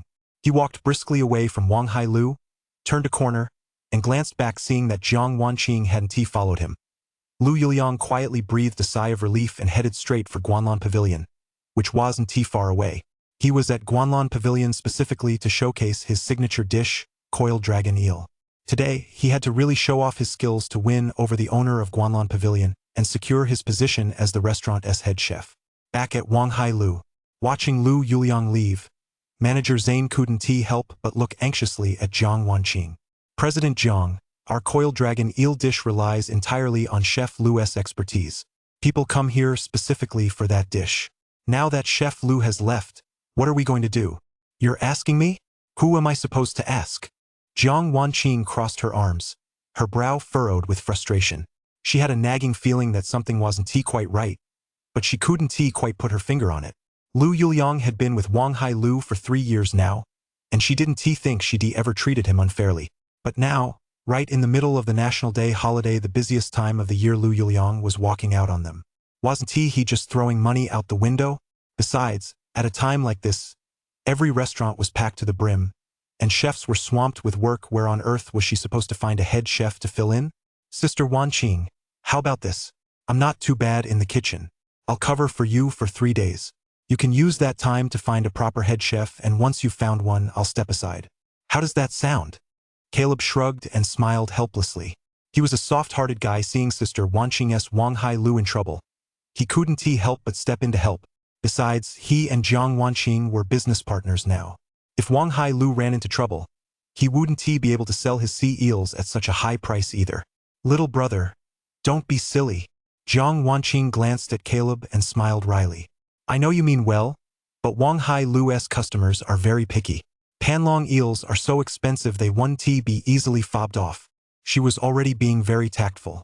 A single dish costing over 1,000 yuan must be perfect in appearance, aroma, and taste. If even one aspect falls short, it won't make it to the table. That meant a professional chef was essential. No matter how well Caleb could cook, in her eyes, he was still an amateur. How could he possibly meet Wang Hailu's standards? You won't know unless you try. Sister Wanqing, you haven't tasted my cooking yet. Have you? I happen to have some free time today, so let me show you what I can do. Caleb didn't mind at all. Since they had fresh conger eels on hand, he picked out a few of the best ones and, led by Manager Zhane, headed straight into Wang Hailu's kitchen. Caleb was already a familiar face at Wang Hailu. Everyone knew he was close with Jiang Wanqing, so no one dared to stop him. Ms. Jiang, what do you think? Is this okay? Manager Zhane glanced at Caleb walking into the kitchen, then at Jiang Wanqing, his face full of resignation. Never mind. Caleb's just trying to help me. Besides, we can't find a chef right now anyway. Let him give it a try. Seeing that Caleb was determined to do it, Jiang Wanqing had no choice but to nod in agreement. Wang Hailu was set to officially open that evening, and with less than a day to go, there was simply no way to find a suitable head chef. Given the circumstances, they had no choice but to try this last-ditch solution. If Caleb couldn't pull off the coiled dragon eel, she'd have no choice but to leave that dish off the menu. In Jiang Wanqing's view, reputation was the most important aspect of running a business. If they couldn't achieve the desired flavor, it would be better not to serve the dish at all. Never cutting corners with customers, that was precisely why Wang Hailu had remained so successful all these years. Huh? What's that smell? It smells so good. However, before long, as wave after wave of an enticing aroma wafted out, Jiang Wanqing and manager Zane, standing at the kitchen doorway, both raised their eyebrows in surprise. A hint of astonishment flashed across their faces. Regardless of how good Caleb's cooking actually is, just the aroma alone was enough to make anyone's mouth water. Jiang Wanqing and manager Zane exchanged glances, both seeing hope in each other's eyes. Could it be that Caleb's culinary skills might truly help Wang Hailu get through this crisis? Here, Sister Wanqing, manager Zane. My coiled dragon eel is ready. Go ahead and give it a try. While they were still in a daze, Caleb had already emerged from the kitchen carrying the coiled dragon eels and placed them in front of everyone. When Jiang Wanqing's gaze fell upon the dish of coiled dragon eels on the table, her beautiful eyes widened in surprise. Inside the round bowl, the 3 sea eels which had been wriggling and leaping just moments ago had now transformed into a dragon, coiled there with majestic grandeur. The dragoness body, formed by segments of sea eel, coiled in layer upon layer, while the dragoness head, crafted from a sea eel's head, stood upright in the center, seemingly roaring toward the heavens. Surrounding this coiled dragon was a pool of milky white broth, with other garnishes arranged to resemble rocks, creating the vivid image of a dragon lurking in the depths, poised to soar into the heavens. The entire scene was lifelike and vibrantly colored, as if a real dragon had appeared right before her eyes. This plating was nothing short of a work of art. Jiang Wanqing looked at Caleb in disbelief. She never would have imagined that her godbrother had such a talent. Chapter 78, Zoe, just you wait and see. Freshwater eels can be placed directly into a pot of hot oil to braise. When fried at high temperatures, they quickly curl up into the shape of a crouching dragon, which is why this dish is called coiled dragon eel. In contrast, sea eels are best enjoyed steamed or braised in a red sauce, and they're even more nourishing when simmered in soup. Jiang Wanqing stared in awe for quite a while before finally picking up her chopsticks and popping a piece of eel into her mouth. The texture was similar to that of soft-shelled turtle, but less chewy. It was smoother, more delicate, and more flavorful. After just one bite, Jiang Wanqing found herself unable to stop eating. Caleb, tell me the truth, did you graduate from New Oriental? How did you make this so delicious?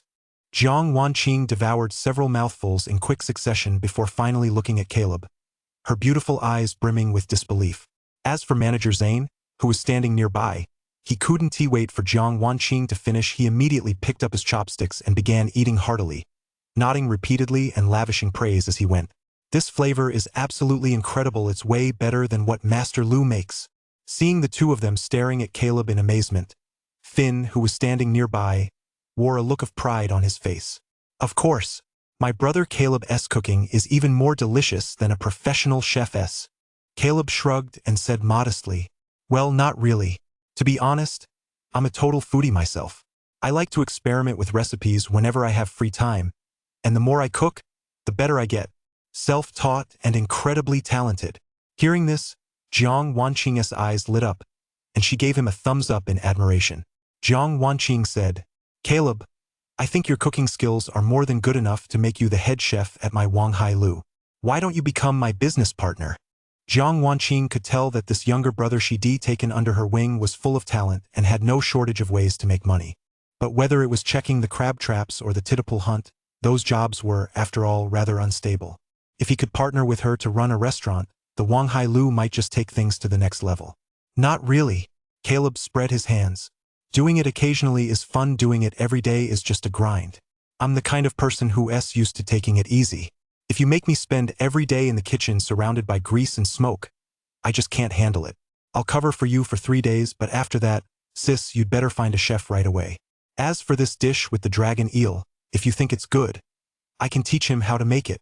If Caleb had wanted stability, He probably would have gone to work in the city long ago. Why would he be holed up in Mangrove Village every day? Besides, now that he's fishing for titipule hunt and occasionally tackling pond clear out, he makes a decent profit by the end of the day. Most importantly, he has the freedom to manage his own time. He's not about to become a pot-bellied chef, breathing in cooking fumes day in and day out. All right, then cover for me for now. I need to find a reliable head chef. Hearing this, Jiang Wanqing gave a resigned smile and had no choice but to agree with Caleb. In any case, with Caleb's skills, their Wang Hai Lu should be able to weather the storm for the last 3 days of the National Day holiday. Well, she owed Caleb another huge favor. As for Caleb, he casually pulled a set of car keys from his pocket and tossed them to Finn standing nearby. So, Finn, I'm leaving the barnacle deliveries to you for the next few days. Although Wang Hai Lu mainly operates at night, it's peak season right now, and after a hard day's work, everyone's pretty worn out. If Caleb had to make deliveries to Luna during the day as well, he'd really be working like a beast of burden. Got it, bro. Leave it to me. Finn took the car keys and nodded with a smile. Finn had wanted to drive the pickup truck Luna had given Caleb for a long time, and now that he finally had the chance, he was naturally eager to go. Meanwhile, inside Guanlan Pavilion, introduced by Manager Chen, Lu Yuliang had already arrived in the kitchen of Guanlan Pavilion and met Zoe Guanlan. Master Lu, welcome, welcome. Zoe Guanlan shook Lu Yuliang's hand warmly and said with a smile, Master Lu, I've tasted your cooking. That coiled dragon eel is truly a masterpiece. Having you here at Guanlan Pavilion is like adding wings to a tiger. Rest assured, as long as we work together in good faith, your earnings will continue to rise. General Manager Zoe, you flatter me. Lu Yuliang was overjoyed to hear this. He hadn't expected the CEO of the prestigious Guanlan Pavilion to be so courteous to him. Lu Yuliang said confidently, the coiled dragon eel is my specialty. Rest assured, General Manager Zoe with me here. Guanlan Pavilion is bound to become more and more prosperous. That's wonderful. Upon hearing this, Zoe Guanlan was instantly overjoyed. However, he still led Lu Yuliang to the storage room, pointed to the sea eels in the bucket, and said with a hint of resignation, Master Lu, this is all the stock we have. They're a bit on the small side. Do you think that will affect the taste? Even though he had Manager Chen raise the price by another 10 yuan, the weight of the sea eels they purchased hadn't increased much. The heaviest ones weighed only 5 or 6 liang, and most were still in the 2 or 3 liang range. Lu Yuliang glanced at the sea eels in the bucket and said with a smile, Don't worry, General Manager Zoe. The reason Wang Hai Lu's coiling dragon eels taste so good isn't because the sea eels are big. It's mainly thanks to my exclusive secret recipe. With my secret recipe, even these small sea eels will taste just as delicious. Hearing this, Zoe Guanlan's heart finally settled. With Master Lu's assurance, I'm put at ease. Zoe Guanlan smiled and said to Lu Yuliang, Master Lu will be busy tonight. Since we still have some time, why don't we head next door for a massage to recharge our energy? Lu Yuliang was the Buddha she'd paid a fortune to bring in. Whether Guanlan Pavilion could ride the wave of popularity during this National Day holiday hinged entirely on him. So Zoe Guanlan had to treat Lu Yuliang well. Only by keeping him on board could Guanlan Pavilion truly defeat Wang Hai Tower. Well, I'm so embarrassed. As soon as Lu Yuliang heard the word massage, his face lit up. After feigning refusal once, he let Zoe Guanlan and Manager Chen lead him into a high-end massage parlor next door. It wasn't until dusk had fallen that Lu Yuliang emerged from the massage parlor. He solemnly put on his chef's uniform and addressed the group of kitchen assistants standing nearby. Let us get to work. It was his first day working at Guanlan Pavilion, so he had to really show off his skills to command respect in the kitchen and live up to Zoe Guanlan's high expectations. As the server handed over the customer's orders and seeing that one of the dishes was coiled dragon eel, Lu Yuliang gave a sweeping gesture of his hand. He placed the eel, which the kitchen assistants had already prepared, into the pot and began cooking.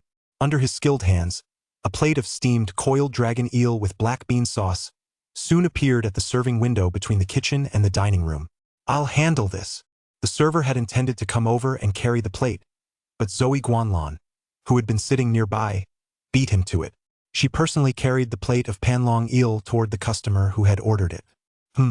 Apart from being a bit smaller, this panlong eel looked exactly the same as the one she'd eaten at Wang Hai Tower. She was also eager to see how the customers would react after tasting it. Chapter 79, Master Lu, did you not perform to the best of your ability? Sir, this coiled dragon eel was prepared by our restaurant's newly hired head chef. Please enjoy your meal. If you find it delicious, please give us a 5-star review. Thank you. Zoe Guanlan personally carried the coiled dragon eel to the customer and said with great enthusiasm. The customer nodded slightly, his expression calm. However, seeing Zoe Guanlan standing motionless beside him with no intention of leaving, he couldn't help but furrow his brow slightly. Excuse me, is there anything else? He thought to himself, the service at Guanlan Pavilion is actually quite good. This person in front of me looks like the owner. He's actually serving me personally. But I'm just trying to have a meal. How am I supposed to enjoy it when you're standing here staring at me like a statue? Oh, that's all. Please enjoy your meal. Zoe Guanlan was dying to see how the customer enjoyed the meal, but he knew this wasn't appropriate, so he could only offer a helpless smile and quickly step back. However, he chose a relatively secluded spot to secretly observe the first customer's dining experience. He watched as the customer picked up his chopsticks and began to savor the coiled dragon eel. He ate slowly and methodically, with steady, measured movements from start to finish. His facial expression remained completely unchanged. This scene made Zoe Guanlan furrow his brow. He detasted Lu Yuliang's coiled dragon eel before the flavor was simply unparalleled. In his opinion, even the most elegant aristocrat would be wolfing it down in the face of this dish. Yet this customer before him didn't seem quite as impressed as he imagined. In fact, his expression didn't even flicker. Could it be that he had a facial paralysis? Zoe Guanlan was filled with doubt. Before long, the customer had finished his meal, scanned the QR code to pay, and left Guanlan Pavilion. Ding! Just then, Zoe Guanlan's phone vibrated. A message popped up on Matewan Dianping. Zoe Guanlan opened it and her face immediately darkened. She saw that a user with the ID cousin who likes his cousin had given Guanlan Pavilion a 1-star review. The comment read, "Folks, be sure to check the reviews before ordering. The sea eel at Guanlan Pavilion tastes just okay. It's definitely not worth the price. Be careful. Be careful." Zoe Guanlan? He had thought that by paying a hefty sum to poach Lu Yuliang from Wanghai Tower, customers' impressions of Guanlan Pavilion would improve dramatically after tasting the panlong eel, and that the negative review on Matewan would soon be overshadowed by 5-star ratings. But Zoe Guanlan never imagined that instead of positive reviews, she'd still be getting negative ones. This can't be. She clearly tasted Lu Yuliang's panlong eel herself. It was absolutely exquisite. How could it possibly get bad reviews? What on earth was going on? While Zoe Guanlan stood there dumbfounded, the sounds of customers complaining drifted over from nearby. Good thing I ordered the eel noodles. This tastes just like something from a fly-infested joint. And it's not even as tasty as what you'd get there. Ugh. I knew it. You shouldn't eat out when traveling. I'm paying good money just to suffer. What a load of crap. Guanlan Pavilion. I paid 1,000 yuan for this garbage? Don't even mention a gene. The sea eel doesn't even weigh 8 liang. What a rip-off. At that moment, many others who had also ordered eel noodles and panlong eel began to complain one after another. Since Guanlan Pavilion was a newly built restaurant, its decor was much more upscale than that of Wanghai Tower. Some had booked online, while other tourists had come over purely because there were no seats left at Wanghai Tower. They'd come to give it a try. They assumed that with such luxurious decor, the food would be good, but they didn't expect the taste to be just so-so. Watching these tourists leave the restaurant with furrowed brows, Zoe Guanlan began to feel restless. If there were just 1 or 2 bad reviews, it could be a matter of personal taste. That's always a possibility. But with so many people in a row giving lukewarm feedback, and even complaining about the high prices, that's a major problem. Geef Lu, hungry. Give me a panlong eel dish too. Zoe Guanlan walked into the kitchen and addressed Lu Yuliang directly. No way. He had to taste it himself today to figure out where the problem lay. Sure thing, Manager Zoe. Just a moment. It'll be ready right away. Seeing Zoe Guanlan come in personally to order, Lu Yuliang's face grew even more smug. Just look at that. My cooking really is top-notch. Even someone like Manager Zoe is craving this dish. So Lu Yuliang rolled up his sleeves, gave a shout to his kitchen staff, and got back to cooking. Before long, Lu Yuliang personally brought his signature dish to Zoe Guanlan. Manager Zoe, please enjoy your meal, Lu Yuliang said with a smile. Master Lu? Thank you for your hard work. Zoe Guanlan nodded, though his reaction wasn't as enthusiastic as it had been earlier that day. He picked up his chopsticks and couldn't wait to take a bite. However, the moment the eel segment touched his tongue, Zoe Guanlon froze. Although it was indeed sea eel, the texture was nothing like what he had the day before. While the flavor was similar and quite good, compared to yesterday's dish, it was like night and day. Master Lu, did you slip up? The one I ate yesterday didn't have this texture. Zoe Guanlon furrowed his brow and looked at Lu Yuliang in confusion. Earlier that day, she'd taken Lu Yuliang to a massage parlor, and the guy had shamelessly booked the parlor's top therapist, letting her pamper him for a full 2 hours. Zoe Guanlon had assumed he was particularly skilled in a certain area, but when she saw the bill, it all clicked. The guy had actually gone 3 times in a row. Now that the dish tasted so mediocre, could it be that he overindulged earlier in the day and wasn't performing at his best? No way. I've been making this coiled dragon eel for 20 years, it's always tasted exactly like this. Lu Yuliang blinked, looking thoroughly puzzled. As a chef with years of experience, he rarely needed to taste his dishes after cooking them. Besides, having eaten so much over the years, even the most fragrant dishes held little appeal for him after spending so much time in the kitchen. So, even though sales at Wanghai Lu had been booming these past few days, he hadn't touched a single bite. He'd simply grown tired of it. But judging by Zoe Guanlon's expression, did she seem dissatisfied with his cooking? Lu Yuliang paused briefly, then picked up his chopsticks, took a piece, and began to eat. It's perfectly fine, Lu Yuliang said. I've been making it this way for all these years. The only difference is that the conger eels here are a bit small, but that doesn't affect the taste at all. Zoe Guanlon, they're both chefs using the same ingredients. Why is the result so completely different? That's one thing, but why does Wanghai Lu get nothing but rave reviews, while her own restaurant gets nothing but bad reviews?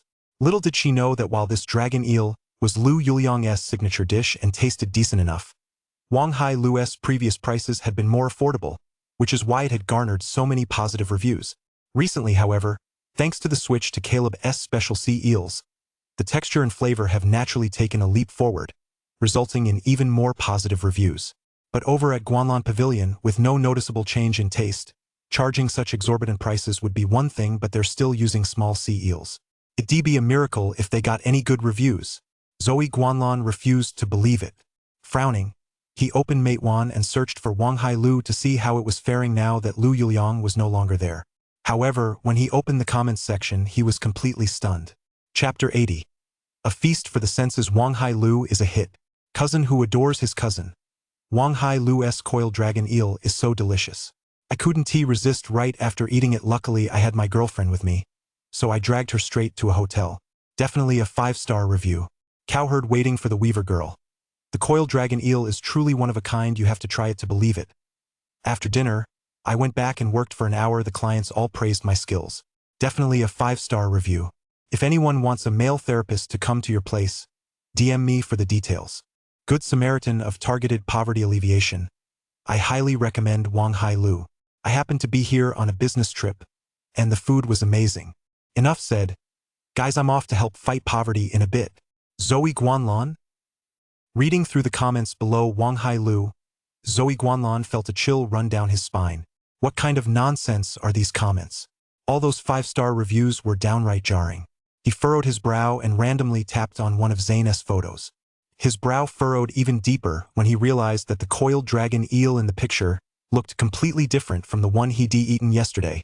He'd just poached Lu Yuliang this morning. Had that woman Jiang Wanqing already found a replacement chef so quickly? And judging by the presentation alone, this chef's skills seemed to surpass even Lu Yuliang's. Master Lu, tell me the truth. Is there another chef at Wanghai Lu who's even better than you? And that dragon eel dish, it wasn't actually made by you, was it? Zoe Guanlon glared at Lu Yuliang with a grim expression. He felt he'd been duped. If Lu Yuliang really was the mastermind behind that coiled dragon eel dish, why had he come to his own restaurant only to attract a slew of bad reviews? The key point was that, even with Lu Yuliang here, Wanghai Lu hadn't been affected in the slightest. Just looking at the number of comments, he knew that Wanghai Lu was absolutely packed tonight. Manager Zoe, what do you mean by that? Lu Yuliang's expression darkened, filled with confusion. Just a moment ago, he was calling him Master Lu. At every turn now, he'd suddenly switched to Chef Lu. These restaurant owners sure can change their tune in a flash. Take a look. Zoe Guanlan didn't bother with small talk, she simply handed her phone to Lu Yuliang. Wang Hai Lu has launched a new dish, coiled dragon eel, and it's flying off the menu. Now take a look at the dishes you just made, almost all of them have negative reviews. Lu Yuliang.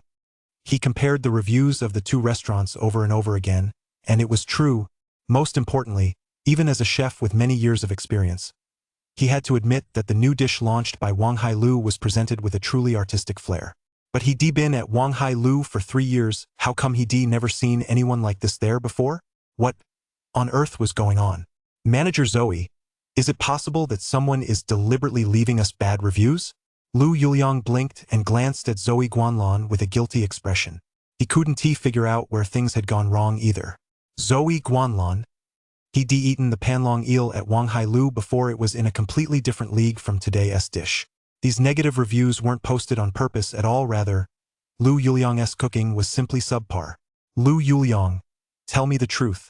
Did Jiang Wanqing find out that I paid to poach your staff, so she deliberately had you play along with the plan to set me up? Have you even used your secret recipe yet? Zoe Guanlan glared at Lu Yuliang with a grim expression. What? Lu Yuliang looked completely bewildered. It's just cooking a dish. Why is she bringing the 36 stratagems into this? Manager Zoe, don't joke around. Lu Yuliang smiled helplessly. Do you think I'm joking with you? Zoe Guanlan's expression grew even colder. Judging by the current situation, it seemed his plan had failed yet again. With only 2 days left until National Day, how could his Guanlan Pavilion possibly surpass that Wang Hai Tower if things continued like this? If you're done eating, come back for more. We look forward to seeing you again. Meanwhile, the entrance to Wang Hai Tower was teeming with people. There had already been plenty of tourists these past 2 days, but word must have spread through some channel. The number of customers flocking to Wang Hai Tower out of curiosity was growing by the minute.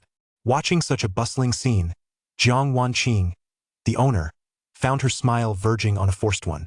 There was nothing she could do about it.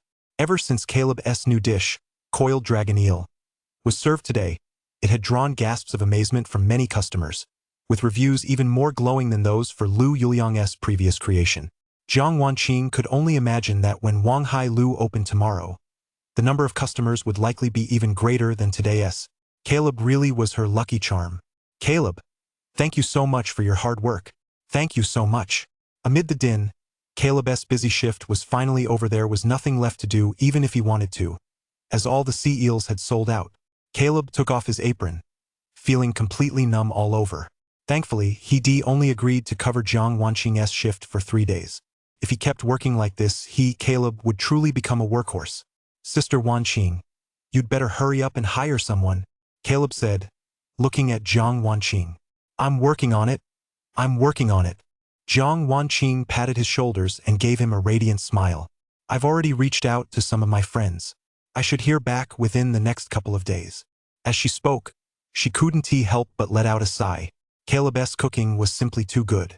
If Wang Hai Lu had a chef like him, she wouldn't have to worry about Guanlan Pavilion at all. She wouldn't have to worry about losing customers.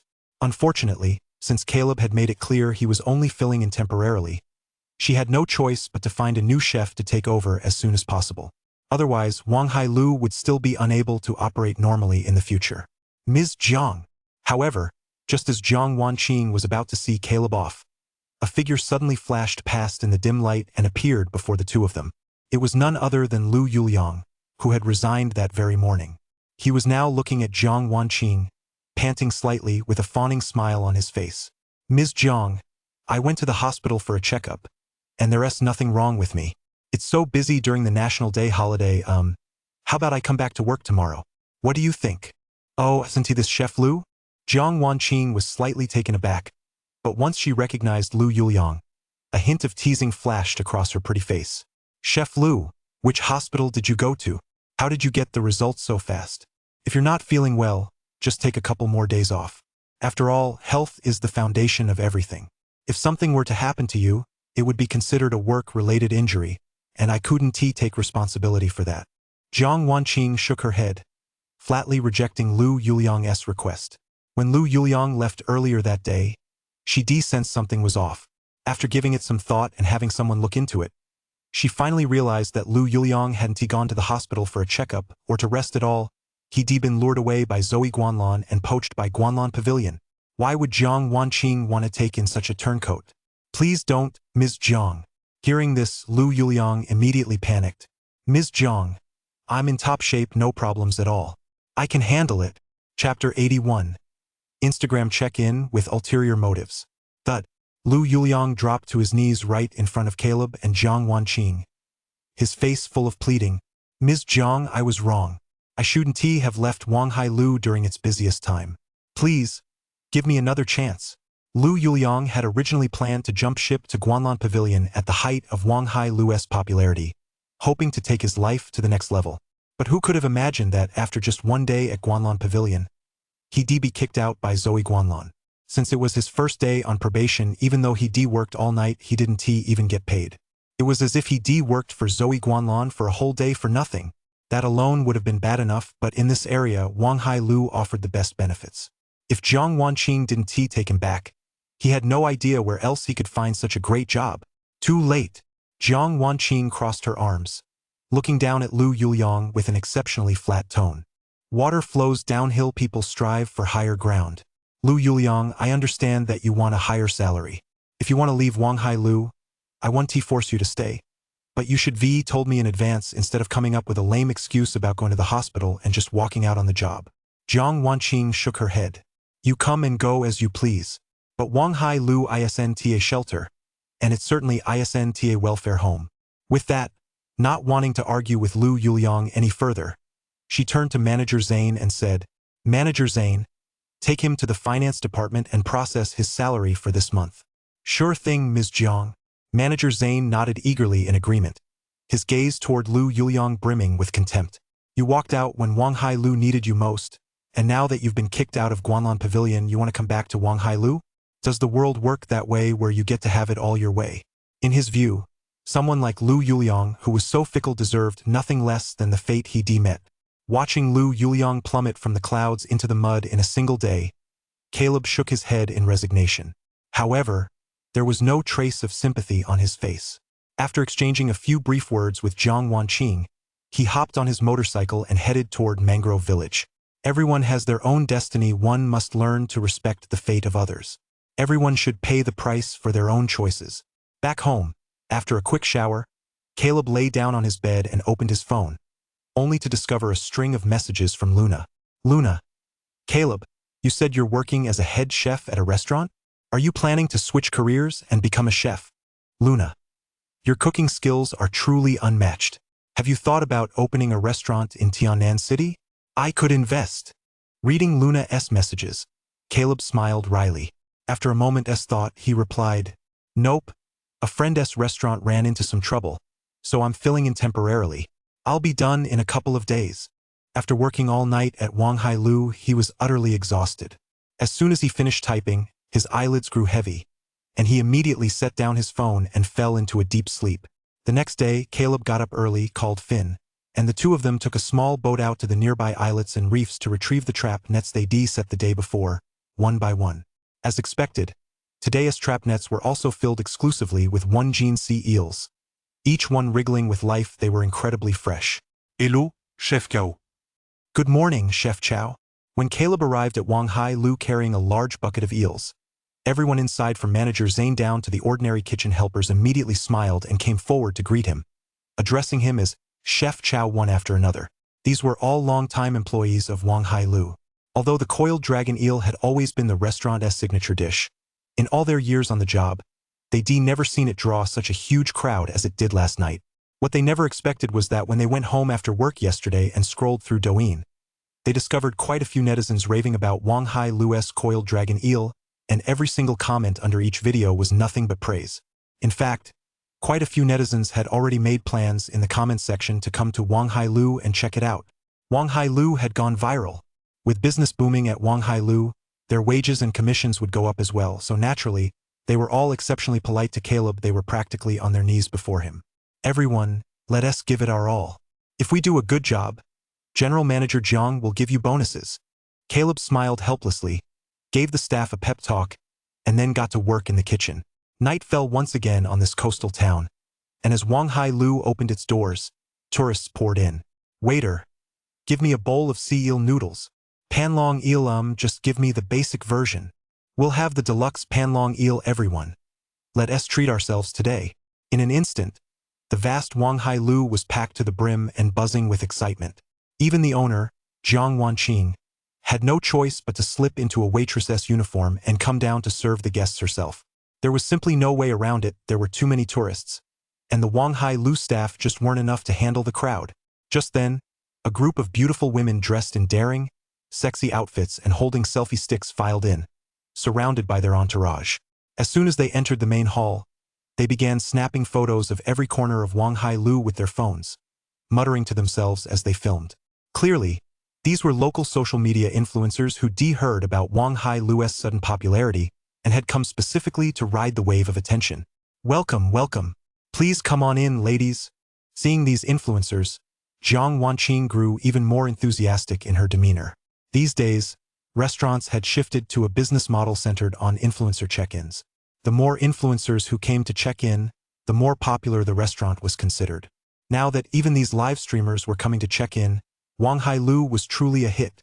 With that in mind, Jiang Wanqing hurried to the kitchen and instructed the waitstaff to serve these influencers an extra dish or two later on. Meanwhile, a girl with twin ponytails who clearly had double eyelid surgery and a classic influencer face chose a corner where no one was paying attention and sat down. Xiao Yuan Zoe is the big boss. If I can keep him happy, he'll guarantee I win every PK in my live stream for the next month. Just read my cues later, got it. The influencer-faced beauty said earnestly to her assistant sitting across from her. Don't worry, sis. I know exactly what to do. Hearing this, the assistant, Xiao Yuan, smiled softly and casually made an okay gesture. Seeing this, the beauty with the internet celebrity look nodded, took out her phone mount, placed her iPhone on it, and started the live stream.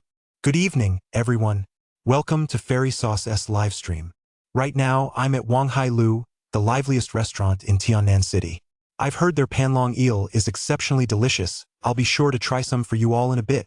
Xian Zhang, the beauty with the internet celebrity look, waved at the viewers in the live stream with a classic, adorable smile on her face. Chapter 82. Playing the part to the fullest. Wow! Xian Zhang is actually live streaming. Wanghai Tower, I've heard their panlong eel is really nourishing. I wonder if that's true. I'm so jealous. A friend of mine went there yesterday. That couple argues all the time, but today they were surprisingly harmonious. Is panlong eel really that magical? Xian Zhang used to be a hugely popular food vlogger on Douyin. With her sweet, cute looks and a slightly nasal voice, she attracted a large following. Unfortunately, last year she dated the second-ranked big spender for a while, but he eventually got bored and dumped her. Left with no other choice, Xian Zhang decided to return to live streaming. But after being off the air for so long, her live stream's popularity had taken a major hit. By a stroke of luck, she met Zoe Guanlan. As long as she followed Zoe Guanlan's instructions to ruin the reputation of Wanghai Tower, Zoe Guanlan promised to boost her rankings. With the right promotion, she could still return to the ranks of the top influencers. With that in mind, Fairy Sauce kept her smile on as she shifted the camera to focus on the menu handed to her by the server. I'll have the steamed swimming crab, curry chicken with bread, 2 servings of eel noodles, and 1 the upgraded panlong eel. In front of countless viewers, Fairy Sauce placed her order live. Sure thing, beautiful. The server took the menu and headed to the kitchen to place the order. Before long, dish after dish was brought to the table. Looking at these dishes that were a feast for the eyes, nose, and palate, Xian Zhang couldn't help but swallow hard. However, remembering the mission of her visit, she forced herself to stay calm. Xian Zhang smiled slightly. First, she picked up her camera and captured every dish on the table from the most perfect angles, prompting viewers in the live stream to shower her with likes. I have to say, the food at this restaurant looks great. No wonder it's so popular. I want to check this place out too. I'm so jealous just watching this made me order takeout. Tempting us late at night, who can resist, my family? Reading these comments, Fairy Sauce couldn't help but sneer inwardly. However, her pretty face still maintained that innocent, sweet smile. She winked at her young assistant sitting across from her, then turned the camera toward herself. All right, my family. Fairy Sauce is about to start eating. Her voice was exceptionally sweet, and paired with her fresh, radiant smile, It was a delight to the eyes of the viewers in the live stream. While Fairy Sauce was interacting with the viewers, her assistant Xiao Yuan, having caught the hint, glanced around. Seeing that no one was paying attention to their side and that there were no cameras nearby, she carefully pulled a tiny box out of her purse. While no one was looking, she opened the box and dropped the 3 sea cockroaches right into the plate of coiled eel in the center. To make it look less suspicious, she even stirred the dish with a spoon. Phew!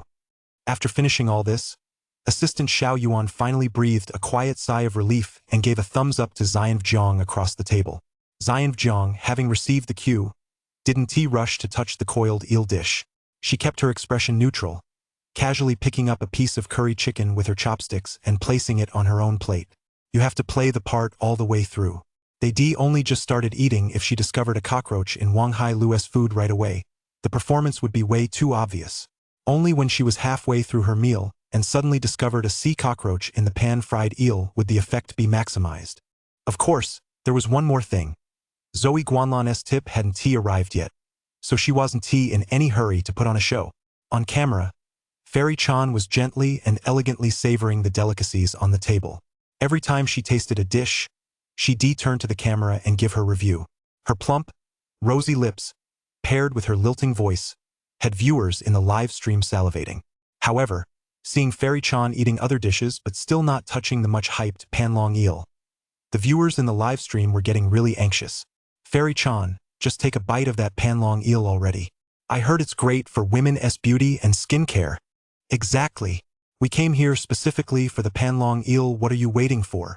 Stop spamming what to do to get panlong eel. I want to know what it's really like to eat it. The viewers in the live stream urged her one after another. The time had come. Seeing these comments, Fairy Sauce chuckled inwardly. But on the surface, she continued to play the innocent, sweet girl, saying in a soft, sweet voice, I've heard this panlong eel is incredibly potent, so I'm a little afraid to eat it. Here's what we'll do. If you want Fairy Sauce to eat it, that's not out of the question, but could you send me a radish or some huazi? Then Fairy Sauce will eat them for you. That soft, sweet voice was almost too much to bear. Boom! The next second, the live stream was suddenly bathed in a blinding light. A golden rocket shot straight out from the bottom of the screen. Where did this beauty learn to play the flute? Here is a TikTok #1 for the host. As this gift effect appeared, viewers in the live stream instantly flooded the chat with a flurry of grand comments. Meanwhile, Xian Zhang, who was in the middle of eating, couldn't help but let a glint of excitement flash in her eyes. She gave the live stream a sweet smile and said, Well then, brother Yuren, Xian Zhang is going to eat this panlong eel for you. As she spoke, the camera zoomed in on the coiled dragon eel dish sitting right in the center of the table. The viewer with the ID, Where did the Jade Beauty learn to play the flute? Was none other than Zoe Guanlan, the owner of Guanlan Pavilion. At that moment, Zoe Guanlan was sitting inside his Guanlan Pavilion, watching Xian Zhang's livestream. Although he racked his brain trying to figure out why Wang Hai Lu's coiled dragon eel was so delicious and had no idea who the chef at Wang Hai Lu actually was, none of that mattered anymore. Since their Guanlan Pavilion's coiled dragon eel wasn't popular, Wang Hai Lu's coiled dragon eel had to be ruined as well. Once sea cockroaches turned up in Wang Hai Lu's coiled dragon eel, who would dare to eat that signature dish anymore? And without that signature dish, how could Wang Hai Lu possibly compete with his Guanlan Pavilion? Jiang Wanqing. The show is about to begin. Zoe Guanlan wore a sinister smirk. Reputation is hard to build, but destroying it takes only a matter of minutes. Under the gaze of countless onlookers, Xian Zhang picked up a piece of coiled eel with her chopsticks and placed it on her plate. Right in front of everyone, Fairy Sauce began to pretend to savor it. Even though her assistant had already slipped a sea cockroach into the coiled dragon eel, the cockroach was buried in the soup, and she only picked up a piece from the very top layer, so it wouldn't interfere with her tasting at all. As a professional actress, she naturally had to strive for authenticity. First eat a piece of sea eel, rave about how delicious it was to her online fans, and then, when she went to take another bite, suddenly discover a cockroach inside. That kind of script would be much more believable. However, after Fairy Sauce took a tiny bite of the sea eel, her eyes widened in surprise. The texture, the flavor, this is way too delicious. Chapter 83. This wasn't supposed to happen. Xian Chan couldn't help but smack her lips. As a professional food vlogger, Shi traveled far and wide over the years, sampling dishes from all 8 major Chinese culinary traditions. With her exceptionally keen palate, this was the first time Shi ever tasted such a delicious panlong eel. Shi originally planned to just go through the motions, take a quick bite, and be done with it, but once the piece of eel in her mouth was gone, Jiang couldn't help but pick up another piece. This time, she didn't put it on her plate. Instead, she popped it straight into her mouth.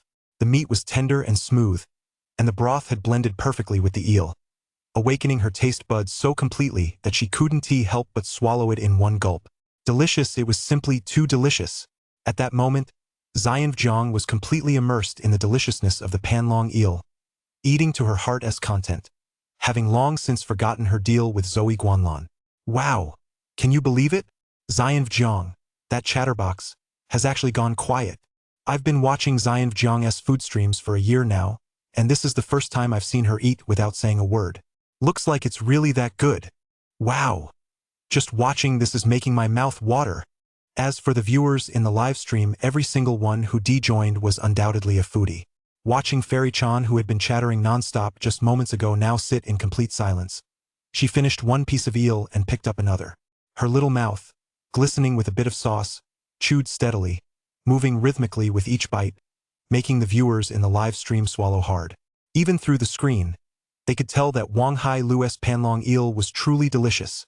If the flavor were just average, Jiang might have taken a small bite, offered a perfunctory comment, and moved on to the next dish.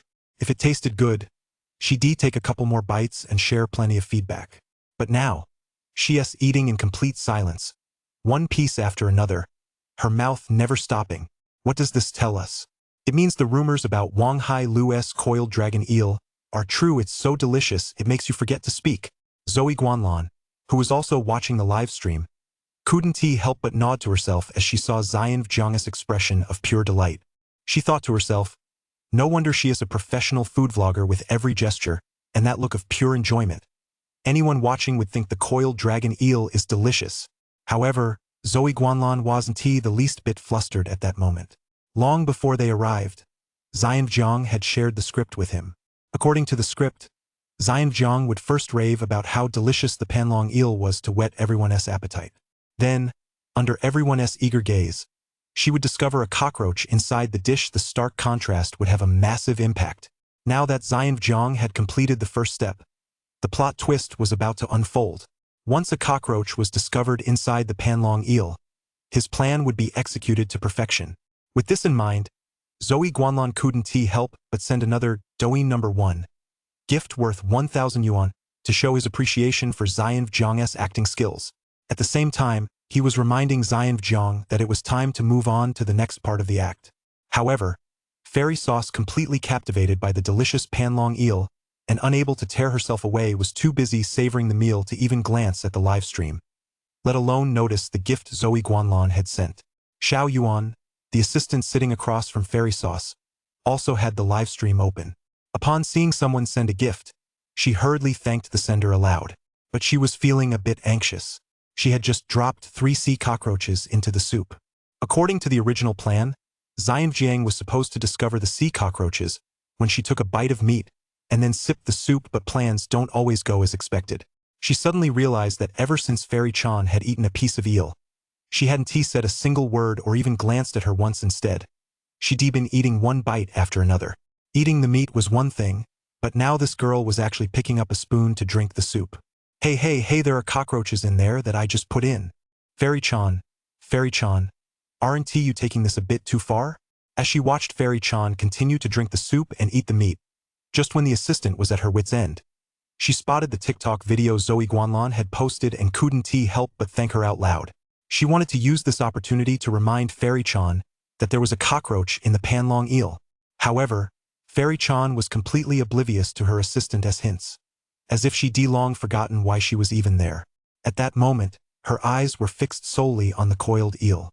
At first, she ate like a lady, chewing slowly and carefully. But gradually, she realized this was too much of a hassle. So she simply pulled the plate of coiled eel right in front of her and began devouring the meat and slurping the soup in huge mouthfuls. It was absolutely blissful. As a food vlogger, Fairy Sauce had an insatiable appetite. This small meal was nothing to her. Under the stunned gazes of countless netizens, the massive plate of coiled eel soup and all was quickly devoured by fairy sauce. Phew! That was so satisfying. Xian Jiang licked her lips with satisfaction, her face radiating pure enjoyment. Then, she panned the camera to the empty plate and said with a smile, "Brothers and sisters, I only have a junior high education, so I don't know how to describe it, but in a nutshell, the panlong eel at Wanghai Lu is absolutely delicious. You guys should definitely come try it." Having been a food vlogger for many years, Shidi said her fair share of insincere things on camera, but at this very moment, her eyes were filled with genuine enthusiasm. "This is the first time I've seen fairy sauce eat like this. It must really be that good. There's still one day left of National Day. I don't believe it. I've got to go try it. I can't stand it anymore. Wow." She even cleaned her plate on her own. "Looks like the flavor is unbeatable." Viewers in the live stream, seeing the completely empty plate, flooded the chat with comments. But Zoe Guanlan, who was watching the stream, stared wide-eyed, completely dumbfounded. "Wait a minute, Xian Jiang, according to the script we agreed on, weren't you supposed to find a cockroach and then rage about Wanghai Lu's hygiene issues? Why are you now polishing off every last bite right in front of all these netizens? Are you sure you're not setting me up?" After a moment of stunned silence, Zoe Guanlan's expression instantly darkened.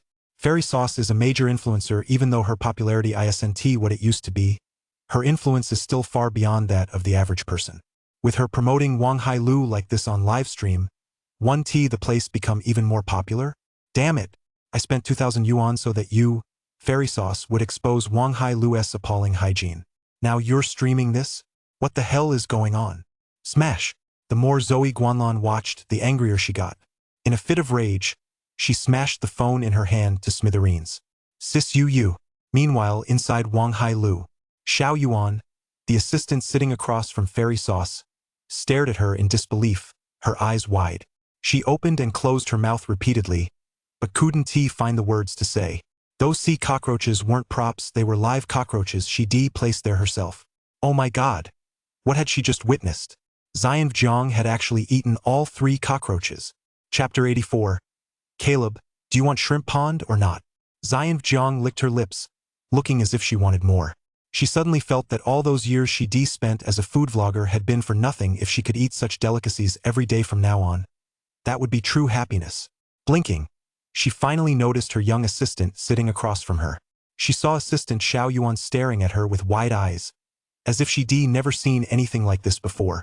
Fairy Chan couldn't help but furrow her delicate brows slightly. "Xiao Yuan, what's wrong? The food is so good, eat some more." "Assistant Xiao Yuan. Oh my gosh, sis, you just swallowed 3 cockroaches whole, and you're actually saying it's delicious?" But since the live stream was still going, Xiao Yuan didn't dare say anything outright. She could only point to the empty box that had held the cockroaches and give Xian Jiang a meaningful look. "Sis, is it good?" "It's good." Xian Jiang instinctively wanted to nod in approval, but when her gaze fell on the transparent box in Xiao Yuan's hand, something suddenly clicked in her mind, and her eyes widened even wider than Xiao Yuan's. Wait a minute. She'd come to Wanghai Lu to collaborate with that Zoe Guanlan, intending to use the opportunity to frame Wanghai Lu for food safety issues. If she remembered correctly, long before they started eating, her assistant Xiao Yuan had already placed the cockroaches into that plate of dragon eel, and just now, oh my god, I ate the whole thing, soup and all? So that means those cockroaches ended up in my stomach? Once she realized what had happened, Xian Chan was completely dumbfounded. She's a food vlogger, but she doesn't eat just anything. Oh my god. Those disgusting sea cockroaches, she actually swallowed them all. Plus, she was supposed to go live to show everyone that there were cockroaches in Wanghai Lu's coiled eel dish. Now that the cockroaches were inside her, how was she supposed to demonstrate that to everyone? This Xian Jiang's mind was in turmoil. The more she thought about it, the more nauseated she felt. But her live stream was still running. She dared not say anything out of the blue. She hurriedly waved at the camera with a smile, though at that moment her smile was a bit forced. "Hey, everyone, I'm full now. That's it for today's food segment. I'm going to the bathroom for a bit. Bye." With that, she quickly ended the live stream and rushed straight to the bathroom. As she sprinted, she frantically shoved her fingers roughly down her throat. As a professional food vlogger, inducing vomiting was an essential skill.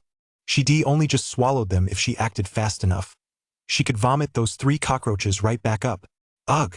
After repeatedly jabbing at her throat, the moment Xianjiang burst into the bathroom and caught the stench, the urge to vomit hit her instantly. She bent over and began vomiting violently into the toilet. As she vomited, Xianjiang kept a close eye on the vomit, but she realized that even after vomiting for quite a while, she hadn't seen a single cockroach. "Sis, are you okay?" Her assistant, Xiao Yuan, ran over holding a bottle of mineral water, her face full of concern. I'm fine." Xianjiang took the water, rinsed her mouth, and spat it all out. Phew! Xianjiang let out a long sigh, flushed the toilet, and said to her assistant Xiao Yuan, "I've thrown it all up, it's no big deal." As a professional food vlogger, there was no way she could admit she'd eaten 3 cockroaches. Impressive. Her assistant, Xiao Yuan, immediately gave her a thumbs up. "Sis, you're really tough. But now, how are we going to explain this to CEO Zoe?" "CEO Zoe?" Xian Jiang was slightly taken aback, then couldn't help but slap her forehead, her face full of regret. She previously agreed with Zoe Guanlan that as long as she successfully smeared Wanghai Tower, Zoe Guanlan would become her #1 patron. But now, not only had she failed to smear them, but she ended up with a belly full of cockroaches. What kind of mess was this? It was like bad luck knocking on the door of bad luck, so bad it reached her hometown. Plus, National Day was about to end. She just enjoyed eating panlong eel so much during the live stream. If she did anything else shady now, it would inevitably seem too contrived. This was a massive loss. Fairy Sauce felt like crying but had no tears to shed. Yet she still couldn't help but call Zoe Guanlan. To her dismay, all she heard was the busy tone no one was picking up. She opened her fan group chat and saw that her fans were in an uproar over her sudden logout. The fan group was buzzing with activity. Why did Fairy Sauce suddenly go to the bathroom? Did she have diarrhea? Is the hygiene at Wanghai Lu okay? Of course not. I just saw several influencers eating there. Judging by their expressions, that pan-fried eel dish must be really delicious. They're all fine. So Fairy Sauce will definitely be fine too. You guys are obviously new fans. Longtime fans all know that Fairy Sauce has a short colon basically. As soon as she eats, she has to go. It's totally normal. Fairy Sauce. Every single word of the fans' chat felt like a sharp knife, stabbing viciously into her heart. "Sis, what should we do now?" While she was lost in thought, her assistant Xiao Yuan's voice came from beside her. "What else can we do?" "Back to the hotel." Fairy Sauce's face turned icy as she snorted coldly. Without bothering to acknowledge her assistant, she clacked her high heels and strode toward the exit. The collaboration with Zoe Guanlan was officially off. Some rejoiced while others grieved. Zoe Guanlan and Fairy Sauce were in such a foul mood. It was as if they'd eaten a sea cockroach. Caleb and Jiang Wanqing, on the other hand, were as happy as if they'd eaten king crab. In this age of information, the influence that social media influencers bring to restaurants is still enormous. Thanks to these female influencers' live stream promotions, more and more people learned about Wanghai Lu's signature dish. As a result, even after National Day had ended, Wanghai Lu remained bustling for many days in a row. The coiled dragon eel, priced at over 1,000 yuan, is out of reach for many people. But eel noodles at just a few dozen yuan a bowl are affordable for most. And even when it comes to eel noodles, Wanghai Lu's version tastes better than what other restaurants serve. Thanks to all this publicity, Wanghai Lu's reputation has been firmly established. As for Jiang Wanqing, she kept her word. After several twists and turns, she finally managed to poach a chef who had previously worked at a high-end restaurant from her friend at a high price. With this top chef on board, Caleb, the temporary stand-in chef, could finally step down. However, before he left, Jiang Wanqing made a point of slipping him a red envelope containing 6,600 yuan as a token of gratitude for his help over the past few days. Leaving Wanghai Lu in high spirits, Caleb returned home, took a relaxing shower, and slept soundly until noon the next day. Only then did he leisurely get out of bed, walk out into the courtyard, and stretch contentedly. Being a head chef isn't easy, especially at a bustling restaurant like Wanghai Lu, where the work is absolutely exhausting. Thankfully, he was free again. Gazing at the azure blue David 100 meters away and basking in the warm sunlight streaming down from the sky, he realized just how wonderful the world of freedom was. However, before long, a hoarse voice interrupted Caleb's daydreaming. "Caleb, do you want shrimp pond or not?" Chapter 85 Chow Yulin who's always a step behind. Do I want a shrimp pond? Upon hearing this, Caleb froze for a moment, then instinctively blurted out, "Sure." Owning a shrimp pond had always been his heart's desire. He caught quite a few fish during the titpool hunt, but many were too small to fetch a good price. If he had his own shrimp pond, he could simply put the small ones in there and wait until they grew bigger to sell them for a good price. In fact, he recently saved up quite a bit of money. The reason he hadn't paid Luna back right away was that he was planning to lease a shrimp pond first once he made some money. It wouldn't be too late to pay off his debt. However, when he got a clear look at the visitor, he couldn't help but be slightly taken aback. Uncle Yulin? Standing at the entrance to Caleb's yard was none other than Chow Yulin, a neighbor living near the Caleb family. Chow Yulin's shrimp pond covered a full 20 mu and was right next to the one that used to belong to the Caleb family. Unfortunately, when the Caleb family fell on hard times, they were forced to sell their 10 mu shrimp pond at a low price. "Hey Caleb, I'm thinking of selling my shrimp pond. I heard you've been looking to lease one lately, so I thought of you.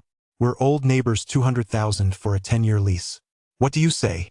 Chow Yulin walked in with a cheerful smile and handed Caleb a cigarette. A 20 mu shrimp pond was no small operation in the whole of Mangrove Village. Chow Yulin had been thinking about selling the shrimp pond since before the new year, but unfortunately, after asking around the entire Mangrove Village, no one was willing to take it over. Recently, he heard that Caleb had made a fortune with his titpool hunt and had even hooked up with a rich woman, so he wondered if he could sell the shrimp pond to Caleb. His grandson was about to start elementary school, and if he could sell it for 200,000, it would help his son scrape together some money to buy a house in the city, making their future lives a little better. 200,000? Caleb furrowed his brow slightly. For a 20 mu shrimp pond, that price was actually within a reasonable range. "That's right," Chow Yulin said with a smile. "The pond and all the fish in it, they're all yours. Does that work for you?" 200,000 was no small sum for villagers. Many simply couldn't come up with that much money all at once. Moreover, shrimp farming actually carried significant risks. If he ended up losing money, the villagers of Mangrove Village might not be able to afford the consequences. Chow Yulin had considered this possibility as well, so he decided to include the fish in the pond as a bonus, transferring them to Caleb along with the pond. A 20 mu shrimp pond, plus the fish inside, for a total of 200,000. That was certainly a tempting offer for Caleb. "Sure, Uncle Yulin. Let us go check it out first." Caleb nodded and replied to Chow Yulin. Chow Yulin was an honest and down-to-earth man. He often come to help when Caleb's parents passed away. It was just that his previous self had been such a jerk these past 2 years, causing the relationship between the two families to gradually grow distant. Now, the terms Chow Yulin was offering showed genuine goodwill, and if possible, Caleb was indeed willing to take over the shrimp pond. "All right, let us go check it out." Seeing that Caleb seemed willing to take over his family's shrimp pond, a smile finally appeared on Chow Yulin's tanned face. So the two walked side by side and soon arrived near Chow Yulin's family's shrimp pond. Next to Chow Yulin's family's shrimp pond, separated by a dirt path less than 2 meters wide, lay what used to be Caleb's family's shrimp pond. No sooner had the two come to a stop than Caleb spotted Huang Zhiping, the new owner of his family's shrimp pond, standing there with his hands on his hips. Water was being continuously pumped out of Huang Zhiping's shrimp pond, and parked beside him was a fish tanker. Caleb recognized the driver. It was old Zane, the fishmonger he met earlier while helping old Hugh with the pond cleanup in the neighboring village. Clearly, Huang Zhiping intended to sell the catch from the shrimp pond. However, since old Zane had taken a big loss last time, he wasn't about to gamble on the pond today. Instead, he made a deal with Huang Zhiping to pay based on the actual volume of fish harvested. In other words, whatever catch was hauled out of the shrimp pond would be purchased at the agreed-upon price. This way, he wouldn't have to take on any risk. As for Huang Zhiping's family, they're among the wealthiest in Mangrove Village. They're usually very thrifty and shrewd. Otherwise, they wouldn't have taken over the shrimp pond at such a low price while the Caleb family was in trouble. Huang Zhiping was also worried that his family might sell too few fish, so he agreed to old Zane's plan. But to ensure nothing went wrong, he had to personally oversee the entire pond clear-out process. When he saw Caleb and Chow Yulin appear, Huang Zhiping blinked, suddenly realizing something, and couldn't help but exclaim in surprise, "Hey, Yulin, you aren't planning to lease the shrimp pond to Caleb, are you?" As fellow residents of Mangrove Village, Huang Zhiping had naturally heard that Chao Yulin had been looking for someone to take over the pond for the past half-year. He'd been thinking that once Chao Yulin lowered the price a bit more, he'd snap it up himself. But he never expected Chao Yulin to bring in Caleb. That guy Caleb, he'd heard Caleb had been raking in the cash lately. The Wanghai Lu in town was a huge hit, and Caleb was actually delivering eels there every single day clearly. He'd struck it rich too. Caleb, old Zane, who had been sizing up Shrimp Pond and wondering how much fish these 10 mu of ponds could yield, instinctively furrowed his brow upon hearing that name. When he turned his head and saw that it was indeed that brat he'd run into a while back, his expression immediately darkened. Last time they went head-to-head over a pond, not only did he lose his entire investment, but he also ended up in a real mess. Even now, just thinking about it made old Zane so angry he wanted to curse. Old Zane never expected to run into Caleb here. Haha, old Zane, Uncle Zhiping, you're both here. Caleb didn't seem to care and admitted it openly. I've actually been thinking about leasing a pond lately, and Uncle Yulin wanted to sell, so I came over to take a look. Heh, Caleb, everyone has been saying you've struck it rich lately, looks like it's true. Hearing this, Huang Zhiping wore a teasing expression and quipped, but having money doesn't mean you have to give it away. Don't you know that the Chao Yulin family's shrimp pond has terrible feng shui? Ask him if he's made any money these past 2 years. Huang Zhiping, it's none of your business if I'm selling my fish pond. What nonsense are you spouting? As soon as those words came out, Chao Yulin, who was standing nearby, immediately turned pale, because what Huang Zhiping said was the truth. Chao Yulin had been having terrible luck these past few years. The harvest from his shrimp pond never seemed to coincide with the right market conditions. When market prices were high, he didn't have many shrimp in his pond, so he planned to buy more fry, hoping to make a big profit. But when the catch exploded the following year, the market price plummeted to a terrifying low.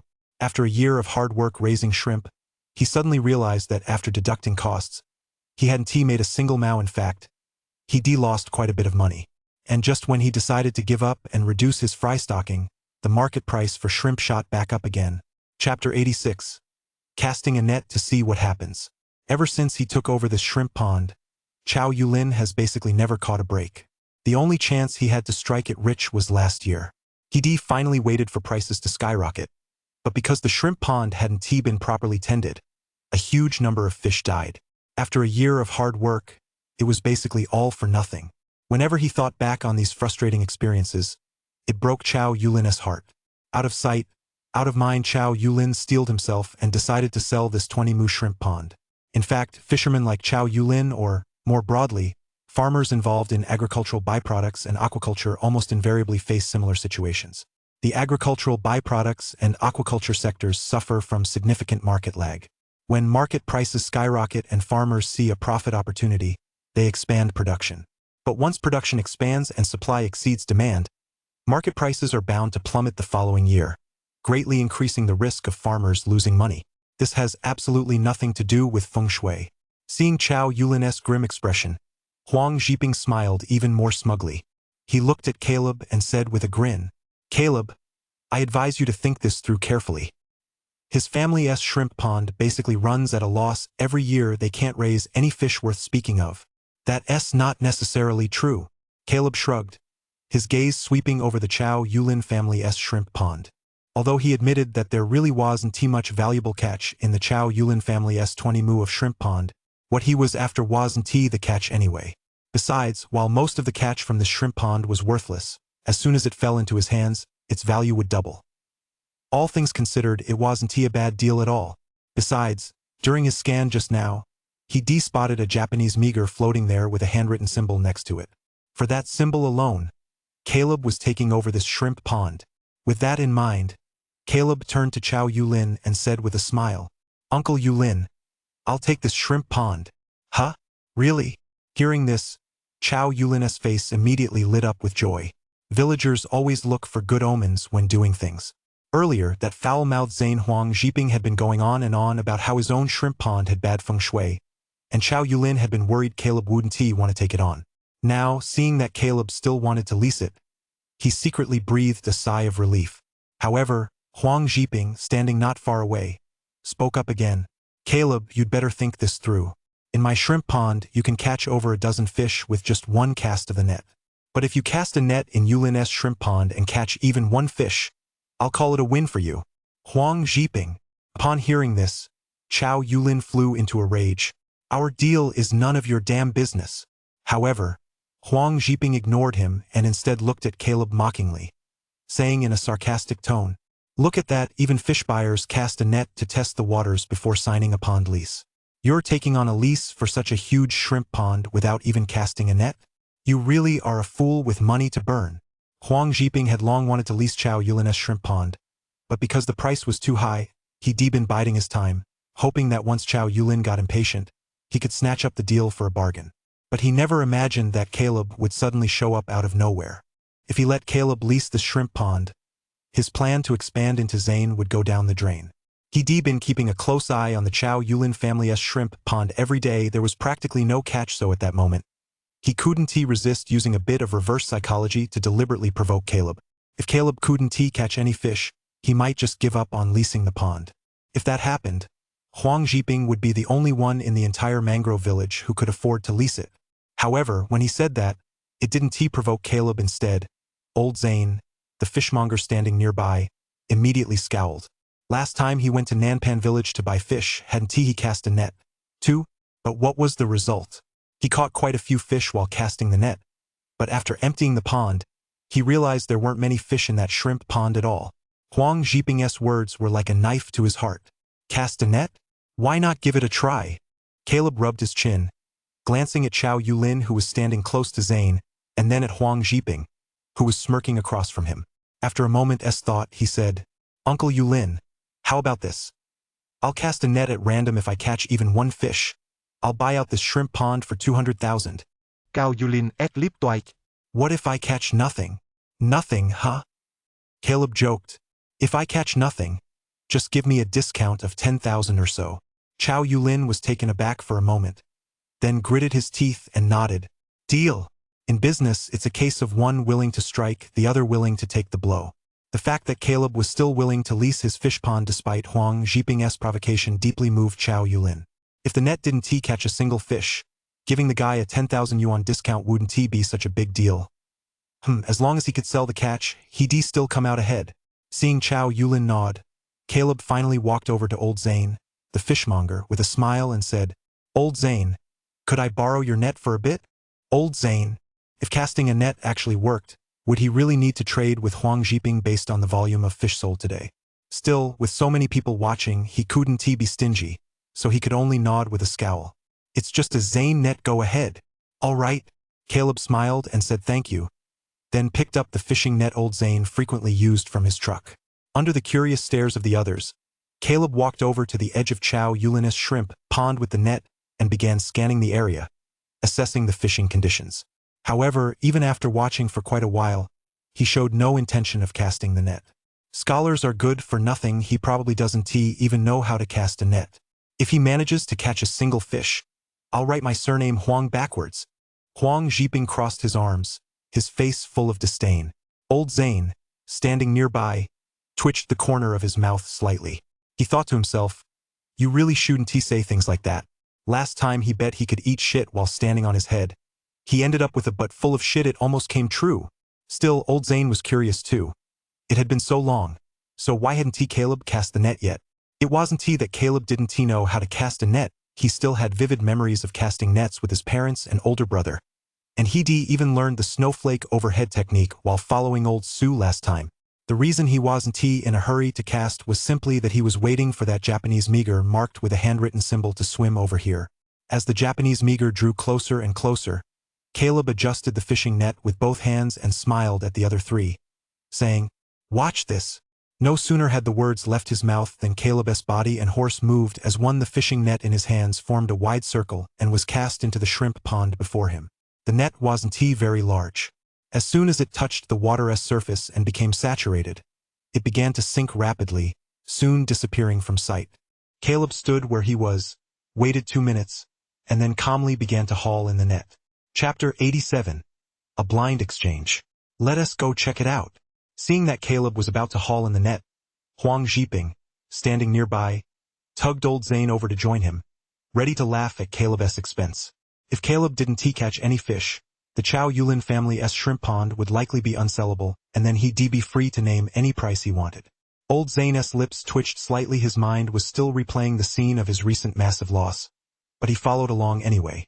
As for Chow Yulin, his expression was a bit tense if Caleb came up empty-handed. He'd be in an awkward spot. Under the watchful eyes of the three men, Caleb slowly hauled in the net. Just as the net was about to break the surface, the previously calm water suddenly stirred. "We've got a catch." Seeing this, Chow Yulin's face lit up with joy. How is that possible? Huang Zhiping, standing nearby, was dumbfounded. Caleb actually managed to catch something. Before he could recover from his shock, Caleb's movements quickened. In the blink of an eye, the net was hauled ashore, with two fish neither too big nor too small flopping about inside. One of them was precisely the Japanese meager. Caleb had his eye on the one marked with a handwritten symbol. Japanese meager has delicious, tender flesh and is rich in nutrients. In particular, the fish maw is believed to have beauty-enhancing properties for women. A Japanese meager with its fish maw intact can fetch anywhere from tens to hundreds of yuan. If the fish maw is of exceptional quality, a price exceeding 10,000 yuan isn't out of the question. However, the Japanese meager before him was clearly an ordinary specimen, weighing only about 2 jin. As Caleb touched it, the golden symbol hovering above the Japanese meager instantly transformed into a beam of golden light and sank into his body. Entry: indiscriminate exchange. Description: within a radius of 10,000 li, fish catches can be exchanged indiscriminately. Limited to once a year. Skills marked with a handwritten symbol are almost always trait-based. Indiscriminate exchange? That trait is pretty powerful. Seeing the text notification pop up in his mind, Caleb's eyes lit up, and a smile spread across his face. Just as he was lost in thought, Huang Zhiping's voice came from beside him. "Everyone says you're lucky, kid, but today I've really seen it for myself." Huang Zhiping looked at Caleb with mixed emotions. Just moments ago, he boasted that Caleb wouldn't be able to catch a single fish, but in the blink of an eye, Caleb had not only caught fish, he caught two, and one of them was a Japanese meager. A sea breeze swept by, and Huang Zhiping felt as if he'd been slapped in the face. "Haha! I told you there'd be a catch, you were just talking nonsense." Chow Yulin, standing nearby, beamed with delight and secretly breathed a sigh of relief. Thank goodness Caleb had caught some fish, otherwise he would lost another 10,000 yuan. With that thought, he quickly turned to Caleb. "Caleb, now that we've caught the fish, what do you think about this shrimp pond?" He wanted to cut through the red tape. All he cared about now was getting rid of his family's shrimp pond. Let whoever wanted to take it on, he really didn't want to raise fish anymore. "We caught 2 fish plus a Japanese meager. That's a good omen." Caleb grinned and glanced at Huang Zhiping before turning to Chow Yulin and saying, "Uncle Yulin, I keep my word, I'll take your family's shrimp pond." "All right." Hearing this, Chow Yulin finally let out a sigh of relief. "Then I'll go find the village chief, so we can sign the contract." With that, he turned and headed straight for the village chief's house. In the village, whenever land or property transactions were involved, people would almost always turn to the village chief or some other respected figure to act as an intermediary or guarantor, as this was the only way to ensure credibility. Besides, since ownership of this shrimp pond essentially belonged to the village collective, it was only natural for the village chief to be involved. "Caleb, I'm not trying to criticize you." Watching Chow Yulin walk away, Huang Zhiping felt resentful and snapped at Caleb. "Yulin's shrimp pond, don't be fooled by its size, it doesn't produce much." As he spoke, he pointed to his own shrimp pond. "Go ahead and drain his pond dry if you want. A 20-mu pond might not even yield as much as my 10-mu pond. Let me put it this way, my pond guarantees a minimum yield of 2,000 jin. If it doesn't, I'll take your last name." "Uncle Zhiping, you've been talking so much, you're not trying to get your hands on this shrimp pond too, are you?" Caleb furrowed his brow and gave Huang Zhiping a cool look. He'd put up with this guy for far too long. Back when the Chow family fell on hard times, Huang Zhiping had taken advantage of their misfortune to snap up their shrimp pond at a bargain price. Now, right in front of him, he kept bragging nonstop about how great his own shrimp pond wasn't he just trying to rub it in? Besides, in the entire mangrove village, there were only a handful of people capable of taking over the Chow Yulin family's shrimp pond. Now, between the lines, Huang Zhiping clearly didn't want him to take on the lease. Given Huang Zhiping's character, this obviously wasn't for his own good, so there was only one reason. Huang Zhiping wanted to lease that shrimp pond himself. It was just that the price hadn't met his expectations. Me? Take over that lousy shrimp pond of theirs? Upon hearing this, Huang Zhiping's gaze flickered with evasion. Then he shook his head firmly. Am I out of my mind? My own shrimp pond is very profitable. Why would I want this money-losing thing? Is that so? Caleb gave a mocking smile, cast a casual glance at Huang Zhiping's shrimp pond, and quipped, I'm not so sure. Your shrimp pond probably won't even yield 2,000 jin this year. Huang Zhiping's shrimp pond had originally belonged to Caleb's parents, who had tended to it with great care in years past. They even handed over all the equipment inside to Huang Zhiping in one go. Without those, Huang Zhiping wouldn't have been able to make nearly as much money these past 2 years. Caleb didn't want to engage with this guy at first, but since the guy kept bringing him bad luck, Caleb finally lost his patience and immediately used the term he just learned. Boom! The next second, space seemed to warp for a split second between the two shrimp ponds not far apart. In the blink of an eye, the catch in both ponds underwent a massive swap, forcibly shifting from one place to the other. However, only Caleb could see this. Huang Zhiping and old Zane, standing nearby, were completely oblivious. Huang Zhiping was still bragging. Caleb, you're way off base. For the past 3 years, my shrimp ponds have yielded at least 2,000 jin every year. This year will be no exception. Old Zane, standing nearby, nodded. I can guarantee that. I've been the one collecting the catch myself. The shrimp from these ponds are truly top-notch. Is that so? Well, we'll see. Caleb shrugged, neither confirming nor denying it after all. He already swapped out the fish from shrimp pond. Just as the three were talking, Chao Yulin returned, accompanied by Huang Zhizhong, the village chief of Mangrove Village, who was a distant relative of Huang Zhiping. The two men walked up to Caleb, holding the printed contract, a pen, and a seal pad. Huang Zhizhong nodded at Huang Zhiping and old Zane before turning to Caleb. Caleb, once you put your fingerprint on this, there's no turning back. Are you sure you've thought this through? You're certain you want to take over the Chao family's shrimp pond? Chapter 88. The Taste of the Sea. I'm sure. I'll take this shrimp pond. Caleb nodded with a smile. In front of everyone, he carefully read through the contract. After confirming there were no issues, he signed his full name in all the designated spaces, and then pressed his thumbprint on each signature. Chao Yulin followed suit, signing and affixing his thumbprint as well. With the 2 copies of the contract officially signed, Caleb asked for Chao Yulin's bank account number and immediately transferred 200,000 directly to him via the mobile banking app. This scene left everyone present filled with envy. They all knew exactly what the Chao family had been like before. It had only been 2 months, and Caleb's account had already grown by 200,000 yuan. It seemed that the rumors of Caleb hooking up with a rich woman were true after all. Back in the day, my ex-girlfriend wanted me to move into her family's home as a son-in-law. I stubbornly refused otherwise. I'd be living in a big mansion by now. Village Chief Huang Zhizhong sighed quietly, a look of regret crossing his face. When he was young, he'd once been in love with a girl, but the relationship fell apart because he refused to become a son-in-law who moves into his wife's family home. Later, he found out that her family had been compensated with several apartments during a property demolition project. What a pity he'd missed out on a chance to strike it rich. That's settled. I'm off.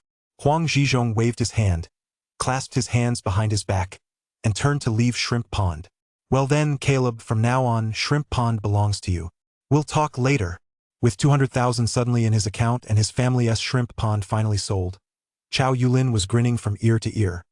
He waved at Caleb and jogged off toward the gate of his own courtyard. He had to share this good news with his wife. Boom! No sooner had the two left than a golden glow appeared in Caleb's mind. David's scent, use it. David's scent? Seeing those words, Caleb froze in surprise. Only then did he remember that while collecting the traps earlier, he'd acquired a skill called David's scent but hadn't used it yet.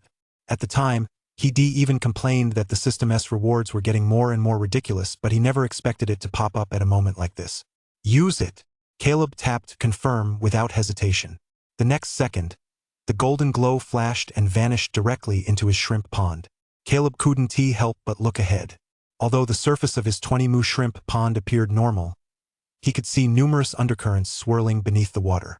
Even more remarkable was that the fish, which had been looking half dead after being moved to their new environment now, with the David's scent, seemed to have been revived from the dead, bursting with new vitality. I get it. This scent of the sea must allow the shrimp pond to mimic an ocean environment. This will make aquaculture so much easier in the future. Seeing this, Caleb's heart leapt with joy. Marine fish farming is far more complicated than freshwater fish farming. Not only must you control the salinity of the water, but also the water temperature and other factors. If these aren't managed properly, fish deaths are likely to occur. The fact that Chow Yulin had been operating at a loss all this time was most likely due to his failure to manage these aspects effectively. Ignore the advice of your elders, and you'll suffer the consequences. Just as Caleb was basking in the joy of his new skill, Huang Zhiping's sarcastic voice drifted over from nearby. Huang Zhiping was looking at him mockingly. I told you, the feng shui at Chow Yulin's shrimp pond is terrible. You're just asking for a loss, kid. Hee. Caleb just chuckled at this, not bothering to respond. He nodded toward the shrimp pond across from them and said with a smile, Uncle Zhiping, looks like you've drained enough water. It's time to dry out the pond. Hey, if you hadn't mentioned it, I almost forgot. Only then did Huang Zhiping and old Zane remember that they'd come here today to dry out the pond. They'd been so preoccupied watching Caleb and Chow Yulin take over shrimp pond that they'd nearly forgotten their main task. The two turned to look and saw that the water in shrimp pond had already receded to the bottom, and many of the fish hiding inside were leaping out of the water one after another, creating quite a spectacle. Caleb, I'll show you what a bumper harvest really looks like. Seeing this, Huang Zhiping smiled smugly and quickly asked old Zane to call some people over to help with the pond clear out. Before long, old Zane had rounded up a few young men to lend a hand. At first, the fish were being hauled ashore bucket by bucket, and the catch looked pretty good. But it wasn't long before old Zane and Huang Zhiping noticed that the yield was getting smaller and smaller. Old Zane frowned and said, That doesn't make sense, Zhiping. The catch from your shrimp pond seems a bit low. Impossible. Huang Zhiping's face darkened. There's no way my shrimp pond has such a small catch. I'll go get the big net and we'll comb through the whole thing thoroughly. I refuse to believe it. With that, he hopped on his electric motorcycle, rode home to grab a large trawl net, and the group joined hands to comb through the entire shrimp pond from end to end. But what did they find? Nothing but small fish and shrimp barely worth anything. Huang Zhiping was completely dumbfounded. Owning this shrimp pond had always been a source of pride for him. In his view, this year's shrimp pond should have yielded at least 2,000 jin of fish. But now, after old Zane weighed and tallied the catch, the total was just over 1,000. That's exactly half of last year's yield. How could there be so little? Oh my, Uncle Zhiping. Looks like the harvest isn't so great this year. Caleb's laughter came from nearby. Don't you love feng shui? I think you should find a feng shui master to take a good look at the feng shui. And by the way, don't even think about changing your last name. Our Chow family isn't short on people. With that, ignoring the two men who stood there frozen in shock, Caleb picked up the two fish he'd caught and walked step by step toward his own home. Huang Zhiping had taken advantage of the situation earlier and was playing mind games all day today, which had really annoyed Caleb. Now, seeing Huang Zhiping's expression as dejected as a frost-bitten eggplant, he finally felt a bit better. Divine justice is clear, and retribution is inevitable. It's not that it won't come, but that the time hasn't come yet. Just as Caleb was walking home, David and Lena happened to be returning from work. The couple immediately rushed over to Caleb's yard. Caleb, I heard you bought Uncle Yulin's shrimp pond for 200,000? David looked at his younger brother with concern. Do you realize that whatever they raise in that shrimp pond ends up losing money? How could you make such a big decision without consulting me first? Standing nearby, Lena also wore a worried expression. We still owe that Miss Lu money. If we lose money on this, when are we ever going to pay her back? News travels fast in the village. On their way home from work, the couple had already heard rumors that Caleb had spent 200,000 to buy Chow Yulin's fish pond. Chapter 89. Fish every day. Ever since their family had accumulated a mountain of debt, David and Lena had been treading carefully in everything they did over the past 3 years. There was no other way without money in their pockets. They lacked the confidence to do anything. A while back, Caleb had even told his older brother and sister-in-law that Sierra was willing to help them distribute the shredded squid. But the couple hesitated for several days and simply didn't dare to go through with it. So Caleb had no choice but to give up on persuading them. Now, hearing that Caleb had actually spent 200,000 to buy the Chow Yulin family's shrimp pond, David and Lena were deeply worried. After all, They were all from the same village. Everyone knew that the Chow Yulin family's shrimp pond was practically cursed, running at a massive loss year after year. Their own family had finally started to turn things around. They couldn't just stand by and watch Caleb fall back into that pit of trouble. Seeing how worried his older brother and sister-in-law looked, Caleb felt a warm glow in his heart and said with a smile, "Brother, sister-in-law, I went to check out that shrimp pond. It's not a big problem, it's just that Uncle Yulin doesn't know how to manage it. It's all about how you handle things. I believe that as long as I manage it properly, this shrimp pond will turn a profit in no time." "Wow, you actually bought it." Hearing this, David and Lena both widened their eyes in surprise. "Yeah, not only did I buy it, but I also caught 2 fish from the shrimp pond." Caleb chuckled and immediately took the 2 fish out of the bucket, handing them directly to his sister-in-law, Lena. "Sis, let us steam this Japanese meager tonight. The fish collagen in Japanese meager is great for women. It's good for beauty and skincare." "Japanese meager, huh? That's a real treat." Looking at the Japanese meager wriggling in her hands, Lena couldn't help but nod, a hint of a smile flitting across her face. She used to be the belle of the village, but ever since giving birth to her daughter Nora, she spent all these years working under the sun and wind to support her family, and she aged considerably. If she could eat some Japanese meager to nourish her body, that wouldn't be bad at all. Wait a minute. Lena suddenly realized something was off and couldn't help but glare at Caleb. Her younger brother-in-law was deliberately changing the subject. She let her guard down and fallen for his trick. Still, since they already taken over the shrimp pond lease, even if she and David wanted to talk them out of it, there seemed to be nothing they could do. With a resigned sigh, she said, "All right, you 2 brothers go ahead and chat. I'm going to cook." With that, she picked up 2 sea fish and headed toward the kitchen. "Caleb, what kind of fish are you planning to raise at Shrimp Pond?" Seeing Lena leave, David furrowed his brow and looked at Caleb with concern. An older brother is like a father as the eldest. He couldn't help but worry about this matter. "I haven't decided yet." Caleb rubbed his nose and said with a smile, "There's still some fish left in the shrimp pond, right? By the end of the year, I'll start by clearing out the fish in there. Once I've figured it out, it won't be too late to stock it with fingerlings next year." Having just moved 2,000 gene of fish from Huang Jiping's shrimp pond next door today, Caleb wasn't in such a rush to move on to the next step. Besides, he was eager to see what changes would occur to the fish in the shrimp pond under the influence of David's flavor. Once he confirmed the effects of this skill, it wouldn't be too late to decide what kind of fish to raise. "All right, since you've taken over the shrimp pond, take good care of it. If you have any questions, just let me know." David nodded. His younger brother was independent-minded and capable. Since he'd taken over the shrimp pond, he'd do a good job of it, and David would help out whenever he had time.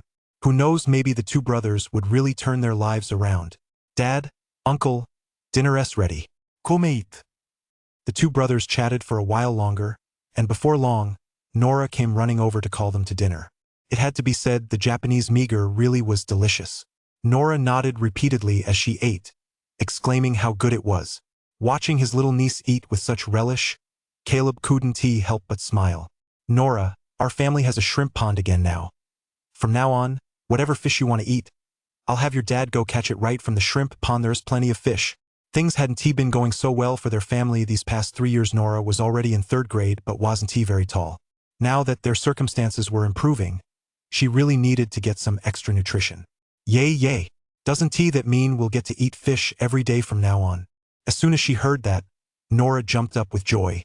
Although they lived by the sea for years and could usually afford ordinary seafood, they certainly couldn't always afford something a bit more upscale, like Japanese meager. David and Lena, sitting nearby, were left not knowing whether to laugh or cry. David said, "Your shrimp pond hasn't even started making money yet, and you're already thinking about feeding your own family. If we eat from it every day, how are we going to make a profit? We can't do that." Lena nodded and said to Caleb, "Your brother's right. Even though things are looking up for us now, we're still just getting started. Don't even think about eating it, let us break even first." Clearly, the couple was still worried that the shrimp pond might end up losing money. Okay. I'll listen to my older brother and sister-in-law." Caleb sighed in resignation, not bothering to argue. He glanced at his little niece beside him and couldn't help but ruffle her hair. "Nora, are you full? Do you want to go take a walk around the shrimp pond with your uncle? Yes, yes, I want to go. I want to take Xiao Hei with me. Nora immediately nodded in agreement. Woof, woof, woof. As soon as Nora finished speaking, Xiao Hei, who had been waiting outside the gate, barked twice, then wagged his tail and scampered over to the two of them. Let us go check it out too. Seeing this, David and Lena both stood up, ready to follow along to the shrimp pond. Despite their worries, the fact that Caleb had spent 200,000 to lease 20 mu of shrimp pond all at once made them feel quite proud, to be honest. 3 years ago, after their parents' accident, their family's shrimp pond had to be sold off at a low price. Now, their younger brother Caleb had spent another 200,000 to buy back an even larger shrimp pond, which meant the Chow family could hold their heads high again in Mangrove Village. With that in mind, they simply had to take a good look at the shrimp pond Caleb had bought.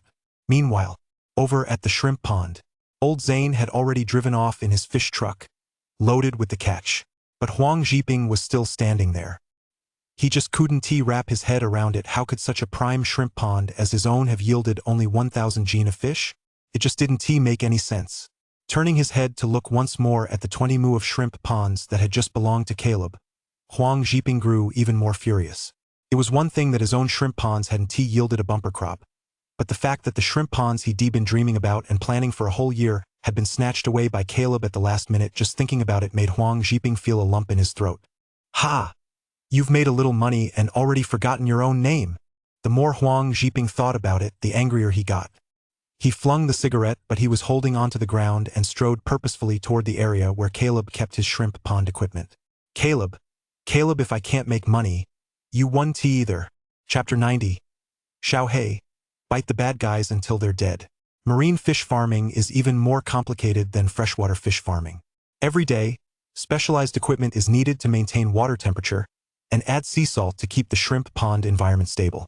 Over the past year, in an effort to acquire this 20 mu shrimp pond at a low price, Huang Zhiping had been secretly tampering with this equipment from time to time. Otherwise, Chow Yulin wouldn't have lost so many fish. Having lost so much money selling fish today, Huang Zhiping planned to take his frustration out on the fish in the shrimp pond. He didn't believe that Caleb would be willing to keep farming here if the shrimp pond continued to lose money. Woof, woof, woof. However, just as Huang Zhiping was sneaking up to the edge of the shrimp pond, ready to make his move, a dark shadow suddenly darted out of the darkness and lunged straight at him. Whoa! Caught off guard, Huang Zhiping stumbled, instantly losing his balance, and fell headfirst into Caleb's shrimp pond. Splash! A splash of water went up. Fortunately, having grown up by the sea, Huang Zhiping was an excellent swimmer. After a couple of strokes in the shrimp pond, he popped his head back up. Spit! Spit! Spit! Dragging his soaking wet body, Huang Zhiping crawled out of the water onto the bank and spat out all the water in his mouth. But not far away, a black dog was still standing there, glaring at him as if it were about to pounce on him again at any moment. Damn it! Whose dog is this? Running loose and biting people? Do you think I'd actually stew you up and eat you as dog meat? Huang Zhiping picked up a rock from the ground and was about to get into a fight with Xiao Hei. However, Xiao Hei stood his ground, still glaring at Huang Zhiping without a trace of fear. Xiao Hei! Just then, a familiar voice rang out from a short distance away. Caleb, accompanied by his older brother, sister-in-law, and their child, a family of 3, was rushing over. A moment ago, he'd been discussing the shrimp pond with his brother and sister-in-law, and had taken the opportunity to remind Xiao Hei that this area of the shrimp pond was now their territory, and that he needed to patrol it thoroughly. Little did he expect that. No sooner had the words left his mouth than Xiao Hei darted off like a bolt of lightning. It wasn't until the whole group reached the scene that they noticed Zhiping, who looked like a drowned rat. Hey, I sent this Uncle Zhiping? You've already drained your own shrimp pond, what are you doing at mine? Caleb eyed the bedraggled Huang Zhiping from head to toe, looking pensive. Huang Zhiping's shrimp pond had been drained that afternoon. Instead of staying home late at night, this guy had come to Caleb's shrimp pond, and right next to it were those pieces of equipment. That old guy was up to no good. Caleb, is this your dog? Huang Zhiping, however, was still fuming. Pointing at Xiao Hei, he said, It's late at night, why aren't you keeping an eye on him? What if he bites someone? Can you take responsibility for that? Heh!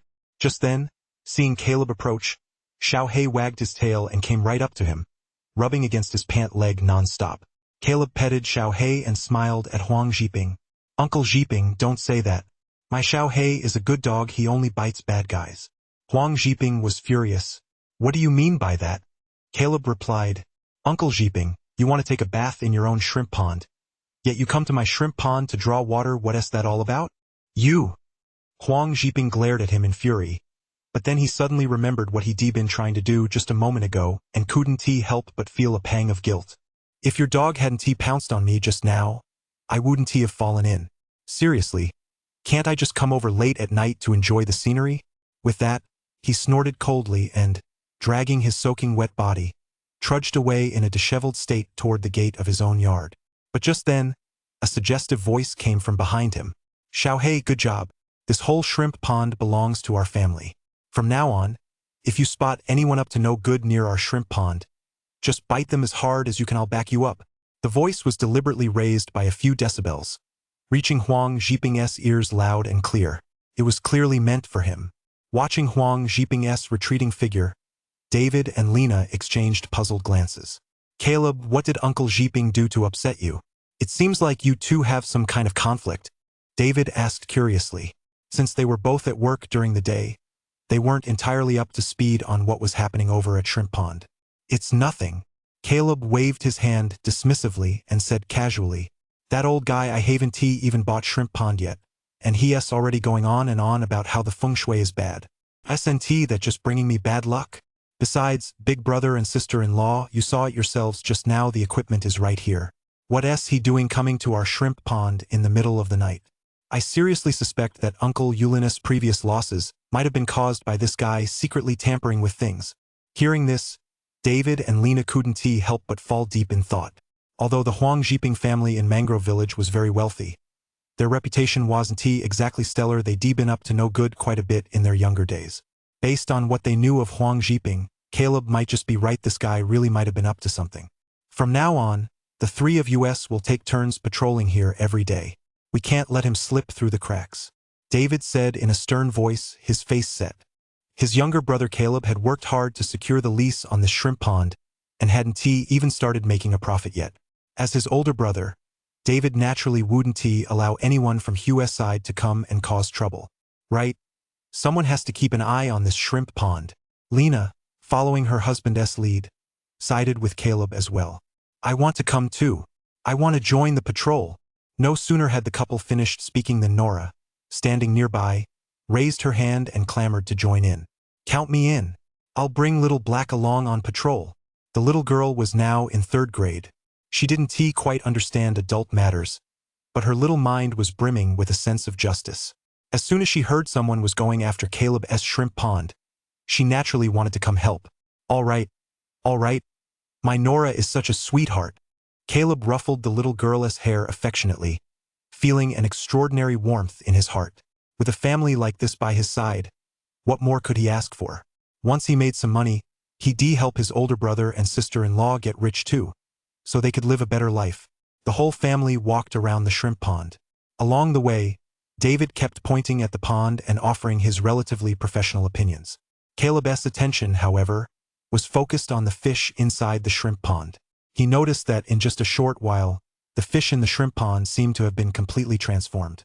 Although they hadn't grown any larger, they all appeared lively and energetic, as if they were no different from the wild fish David had caught.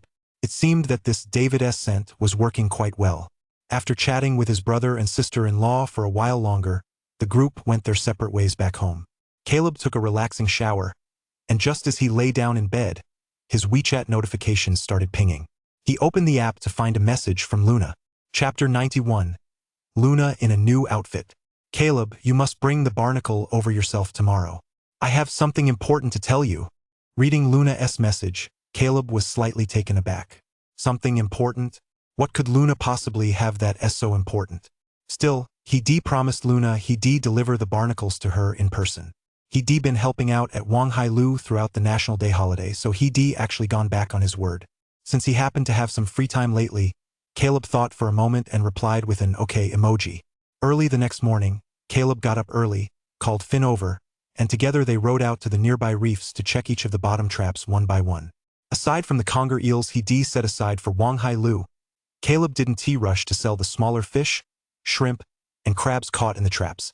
Instead, He put them in a bucket and transferred them directly to his family's shrimp pond. After a night of feeding, Caleb took another look at the fish in the shrimp pond. He noticed that they were looking more and more lively, and as for their size, they seemed to have grown a bit. Caleb shook his head, unsure if it was just his imagination. Bro, with a shrimp pond this big, are you sure we won't lose money? Looking at the shrimp pond Caleb had just bought, Finn voiced his concern. After all, the Chow Yulin family's shrimp pond was notorious in the village. The reason it hadn't sold over the past year was that many people believed it had bad feng shui. Don't worry, it's just that Uncle Yulin doesn't know how to manage a shrimp pond. In my hands, this place is bound to yield a bumper harvest. Caleb patted Finn on the shoulder and said with a smile, from now on, whenever we're hauling in our traps or hunting in the tide pools and come across any small fish or shrimp, we'll toss them all into the shrimp pond. Then at the end of the year, we'll drain the pond and harvest them all at once. Sounds good, Caleb. Hearing this, Finn broke into a silly grin too. No matter what gossip others spread, he still trusted Caleb unconditionally. Not to mention, over the past 2 months since he started working with Caleb, Finn had made a lot of money on the side. His income was significantly higher than that of many people in the village. Others might lose money if they took over the shrimp pond, but in his eyes, Caleb was different. He was sure to have a way. Just look at how quickly things have changed. At first, when he started working with Caleb, they were just trying their luck by the sea, picking up whatever fish they could find. Now, not only does he deliver sea eels to Wanghai Lu every day, but he even makes a decent profit just from barnacles alone. And now, Caleb has even taken on a shrimp pond as large as 20 mu without a second thought. As long as he sticks with Caleb, Finn's life will only get better and better. The two chatted for a while longer. Then Finn hopped on his motorcycle and delivered the sorted conger eels to Wanghai Lu. As for Caleb, he headed back home. By noon, fishermen from all the nearby villages had delivered the barnacles they collected to Caleb's house. Ever since he given that Zane Yao a stern talking to a while back, Caleb had essentially cornered the barnacle market in the mangrove village area. On top of that, Caleb paid in cash every day, never delayed payments, and offered fair prices, so naturally, more and more fishermen came to deliver their cargo. Although the quantity hadn't increased much, Caleb noticed that the quality of these barnacles was getting better and better. Come back anytime, everyone. Thanks for your hard work.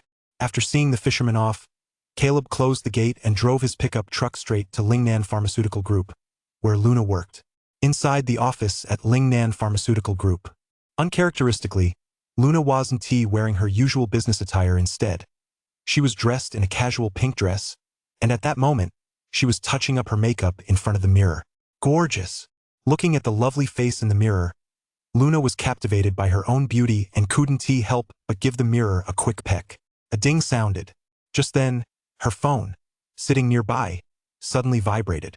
It was a voice message from a contact labeled, "Lifesaver. Long time no see.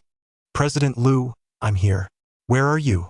Luna listened to the message 3 times before beaming and replying with a voice message of her own. Right away. I'll be there in a flash."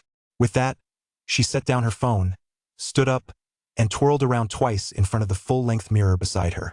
After making sure her outfit was flawless, she slung a small purse over her shoulder, clacked her high heels, and sashayed into the elevator. As she passed through the company's first-floor lobby, Luna's outfit instantly drew the attention of many colleagues. What's up with Ms. Lu today? She's dressed so fashionably. No idea. She usually wears business attire, even for social events. It's like the sun's rising in the west today. You're right, Ms. Lu looks so much more ladylike dressed like this. The employees whispered among themselves, and every now and then someone would snap a photo and post it in the company's private chat group, fueling the gossip. Luna didn't bother paying any attention to it. She casually called over 2 workers and led them over to Caleb. "You too. Take these goods to the warehouse." "Yes, General Manager Lu." The 2 porters didn't dare delay. Right in front of Caleb, they weighed all the barnacles and carried them into the warehouse. Luna's beautiful eyes scanned Caleb from head to toe, her smile tinged with concern. "Caleb, you've lost weight since I last saw you a few days ago. Come on. I'll treat you to a big meal." "A big meal? Ms. Lu, didn't you say you had something important to discuss?" Caleb looked at Luna in front of him with surprise, but couldn't help but secretly admire her. Luna was beautiful with just a change of clothes, she could transform her style entirely. From the corporate professional she'd been before, she'd now become a demure, next-door girl, exuding a touch of innocence. He thought to himself, women really are fickle. Important business? Luna paused for a moment, then realized, of course there is, but we can't just sit here chatting, can we? Come on, I've booked a private dining room. Let us eat and talk. She learned from Finn yesterday that Caleb had already left Wanghai Lu, but he hadn't sent her the barnacle. She made up an excuse if she hadn't mentioned the important matter. This guy might even have had Finn deliver it. Well, okay. Caleb shrugged helplessly. Luna was his major client, after all, not to mention that he still owed her over 100,000. Since she was treating him, he couldn't very well turn her down. Caleb had originally planned to drive his pickup truck there, but Luna ended up dragging him straight into the passenger seat of her Land Rover. With her looking so stunning and driving him to dinner herself, Caleb felt a bit overwhelmed by the attention. Ms. Lu, what exactly did you want to talk to me about? Don't call me Ms. Lu. Just like back in Mangrove Village, call me Qingyu. Luna drove while shooting a glare at him with her beautiful eyes. We haven't seen each other in a few days, and you're already acting all distant with me. Hearing this, Caleb felt even more flustered. Chapter 92. He Spider-Man's big brother. These days, talking about money hurts feelings, and talking about feelings hurts your wallet. Luna's unusual warmth today made Caleb feel a bit out of his element. But upon reflection, he realized he was single and didn't have much in the way of assets, so he decided not to overthink it. Look at you. Seeing Caleb's flustered expression, Luna smiled helplessly. I'm not teasing you. I asked you to come here today because I want to share some good news with you. Good news? Caleb was taken aback. Luna beamed. Thanks to the hard work of our company's research team, our first batch of barnacle pain relievers has hit the market, and the feedback from major hospitals and pharmacies has been very positive. Every beginning is difficult, but with such a strong start, the future is certainly bright. And since you played a part in this success, I'll definitely treat you to a nice meal. That's great news. Hearing this, Caleb finally understood. Promoting traditional Chinese medicine has always been Luna's lifelong passion, and now that the barnacle-based painkillers have broken into the market, it's certainly a cause for celebration. What about Sierra? With such great news, shouldn't you invite her to join us? Caleb looked at Luna with a smile. Sierra was Luna's best friend, so logically, she shouldn't miss out on such a wonderful occasion. Oh, she's really busy right now. Mentioning Sierra, Luna shrugged helplessly. Xiao Shui went up to Jiangbei recently to take part in some fishing competition. I guess she won't be back for a few days. I see. Caleb understood. Before, Sierra had sent him WeChat messages almost every day. But in the last few days she seemed to vanish into thin air. He thought something might have happened, but it turned out she was just competing in a tournament. As the two chatted, the car had unknowingly pulled up in front of a restaurant called Shangyu Lu. Shangyu Lu featured Chinese-style decor that was luxurious and grand. Just judging by the exterior, it was clearly not a place the average person could afford. Sure enough, when Caleb got out of the car with Luna, he saw that the parking lot was filled almost entirely with luxury cars from top brands. Meanwhile, not far away, inside a Porsche, a little girl of 8 or 9 was leaning against the window. Her big, adorable Kylolan eyes suddenly lit up with excitement. Spider-Man, it's Spider-Man. In the driver's seat sat a middle-aged man wearing gold-rimmed glasses. Seeing his daughter gesticulating wildly, he couldn't help but furrow his brow slightly. What do you mean, Spider-Man? Yao Yao, what are you doing? Let us go, the food here is great. Luna flashed Caleb a radiant smile. You've been treating me all this time. Today I'm the host, order whatever you want. Sounds great. Then I'm going to eat like a king today. Caleb's face lit up. He'd been in this world for quite some time now, busy making money every day. He'd just taken over a 20-moo shrimp pond, and with a promising future ahead, he really did need to treat himself. Woof, woof, woof.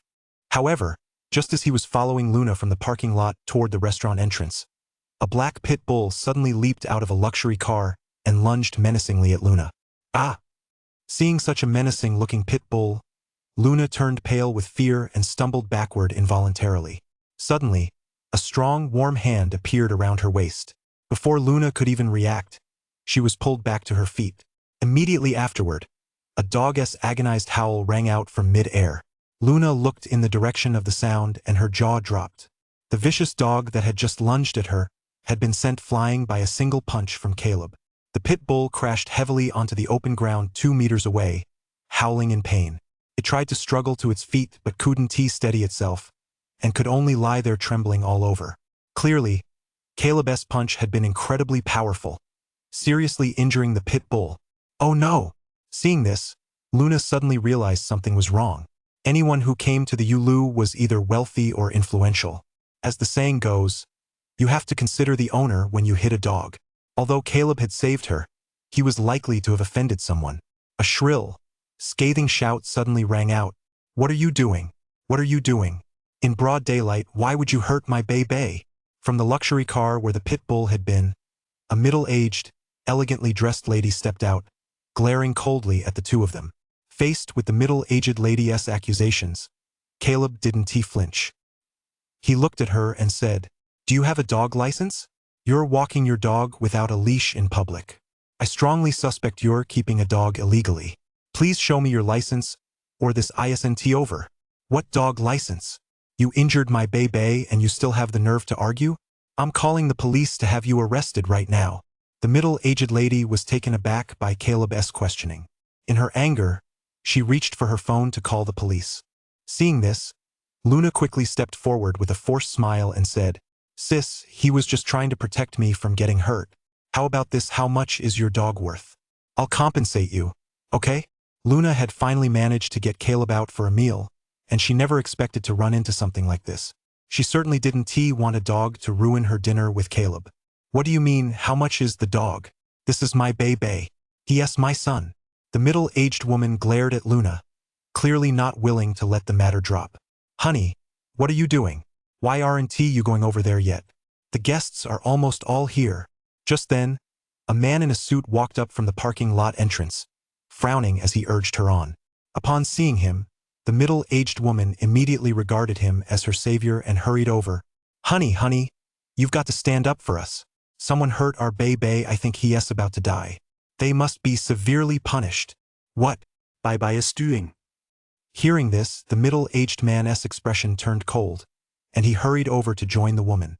When he saw the pit bull lying on the ground, trembling all over, his face darkened. This pit bull was one he brought back from abroad. It had spent plenty of time with his wife, yet today someone had treated it so brutally. "Quick, call a vet." The middle-aged man addressed the wealthy woman before turning to face Caleb and Luna. Upon seeing the middle-aged man, Luna was taken aback. "Mr. Li." This man was none other than Li Mingrue, general manager of Wanmin Group, one of Lingnan Pharmaceutical's distribution partners. Just 2 days ago, they had dined together and were preparing to sign a long-term cooperation contract for the barnacle pain reliever. This was a real mess. "Oh, I was wondering who it was. So it's President Lu of Lingnan Group." Upon seeing Luna, Li Mingrue's expression turned cold, and he said in a frosty tone, "I didn't expect President Lu to be so domineering in everyday life. To actually condone your subordinates abusing a dog, it seems we at Wanmin Group will have to reconsider our partnership with your company." Chapter 93, Boomerang. Seeing that Caleb was dressed plainly, Li Mingrue assumed he was just Luna's sidekick and didn't take him seriously at all. After all, they were currently Lingnan Pharmaceuticals' distribution partner for traditional Chinese medicine.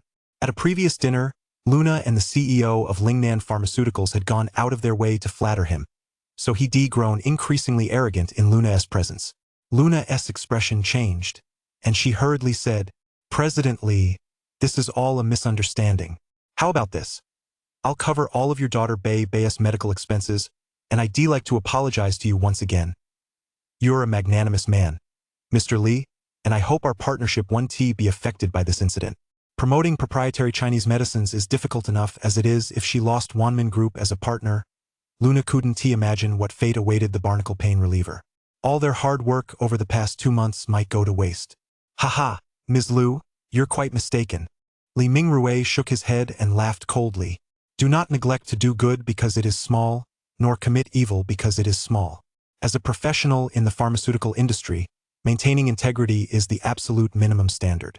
As the saying goes, one leaf foretells the coming of autumn. If you condone your subordinate's cruelty toward a dog today, tomorrow you might be blinded by greed and adulterate medicine for profit. Medicines concern the public's health, there is no room for even the slightest error. Li Mingrui was firm in his stance. I, Li Mingrui, am not short on money. If he doesn't sincerely apologize to my Bei today, I consider our partnership over. Well, Luna froze, her expression one of distress, momentarily at a loss for what to do. Caleb wasn't just her subordinate, he was her good friend. Besides, if it hadn't been to save her just now, he wouldn't have injured that pit bull. How could she possibly ask Caleb to apologize? After all, Caleb hadn't done anything wrong. If it weren't for the development of the barnacle pain reliever, she wouldn't have had to grovel like this. Clap, clap, clap. 3 sharp claps of applause suddenly rang out in the empty parking lot. I never expected the general manager of Wanmin Group to twist the truth and abuse her position for personal gain in broad daylight. With a leader like you at the helm, Wanmin really has hit rock bottom. The 4 people, who had been locked in a standoff, turned to look in the direction of the sound and saw a refined middle-aged man holding the hand of an adorable little girl, walking toward them. Yao Yao. Upon seeing the little girl, Caleb and Luna's eyes lit up. This little girl was none other than the one they had rescued earlier in that rundown, cramped neighborhood. Spider-Man. Yao Yao trotted over to Caleb, her little face beaming with joy. Last time, things had been so chaotic that by the time she decomposed herself and was ready to thank Caleb alongside her grandmother, Caleb and Luna had already vanished without a trace. She never expected to run into Caleb right here today. Mr. Jiang. Upon seeing the man in gold-rimmed glasses standing beside Yao Yao, Li Mingrui, who had been so arrogant toward Zane just moments ago, immediately changed his expression. A smile instantly spread across his tense, aloof face. Oh my, President Jiang. What an honor to have you here. I'm so sorry I wasn't able to greet you properly, I'm so sorry. Li Mingrui smiled and held out both hands, preparing to step forward for a handshake. President Jiang, you must be exhausted from your long journey. I've already arranged a banquet at Shangyue Lu to welcome you home. There's absolutely no need. However, Jiang Wenhui ignored Li Mingrui's outstretched hands and said coldly, Mr. Li, someone who twists the truth, confuses right and wrong, and uses public office for personal gain, I, Jiang, would not dare to sit at the same table with you. Twisting the truth? Mr. Jiang, how can you say such a thing? Li Mingrui looked flustered, his hands, frozen mid-air, were forced to retreat awkwardly, though his brow still betrayed his confusion. Jiang Wenhui snorted coldly. My daughter and I saw it with our own eyes just now. It was your family's vicious dog that ran out and bit someone first. This young man stepped in to help, which is why he was able to protect this lady's safety. And you, Mr. Li, refuse to distinguish right from wrong. You're using your position to force an apology. If that isn't twisting the truth and abusing your power for personal gain, then what is it? As he spoke, Jiang Wenhui nodded toward his daughter. Yao Yao. Show Mr. Li the video you just recorded. Yao Yao nodded obediently and played the video she recorded on her phone. The footage of the pit bull running out and biting the person was captured crystal clear.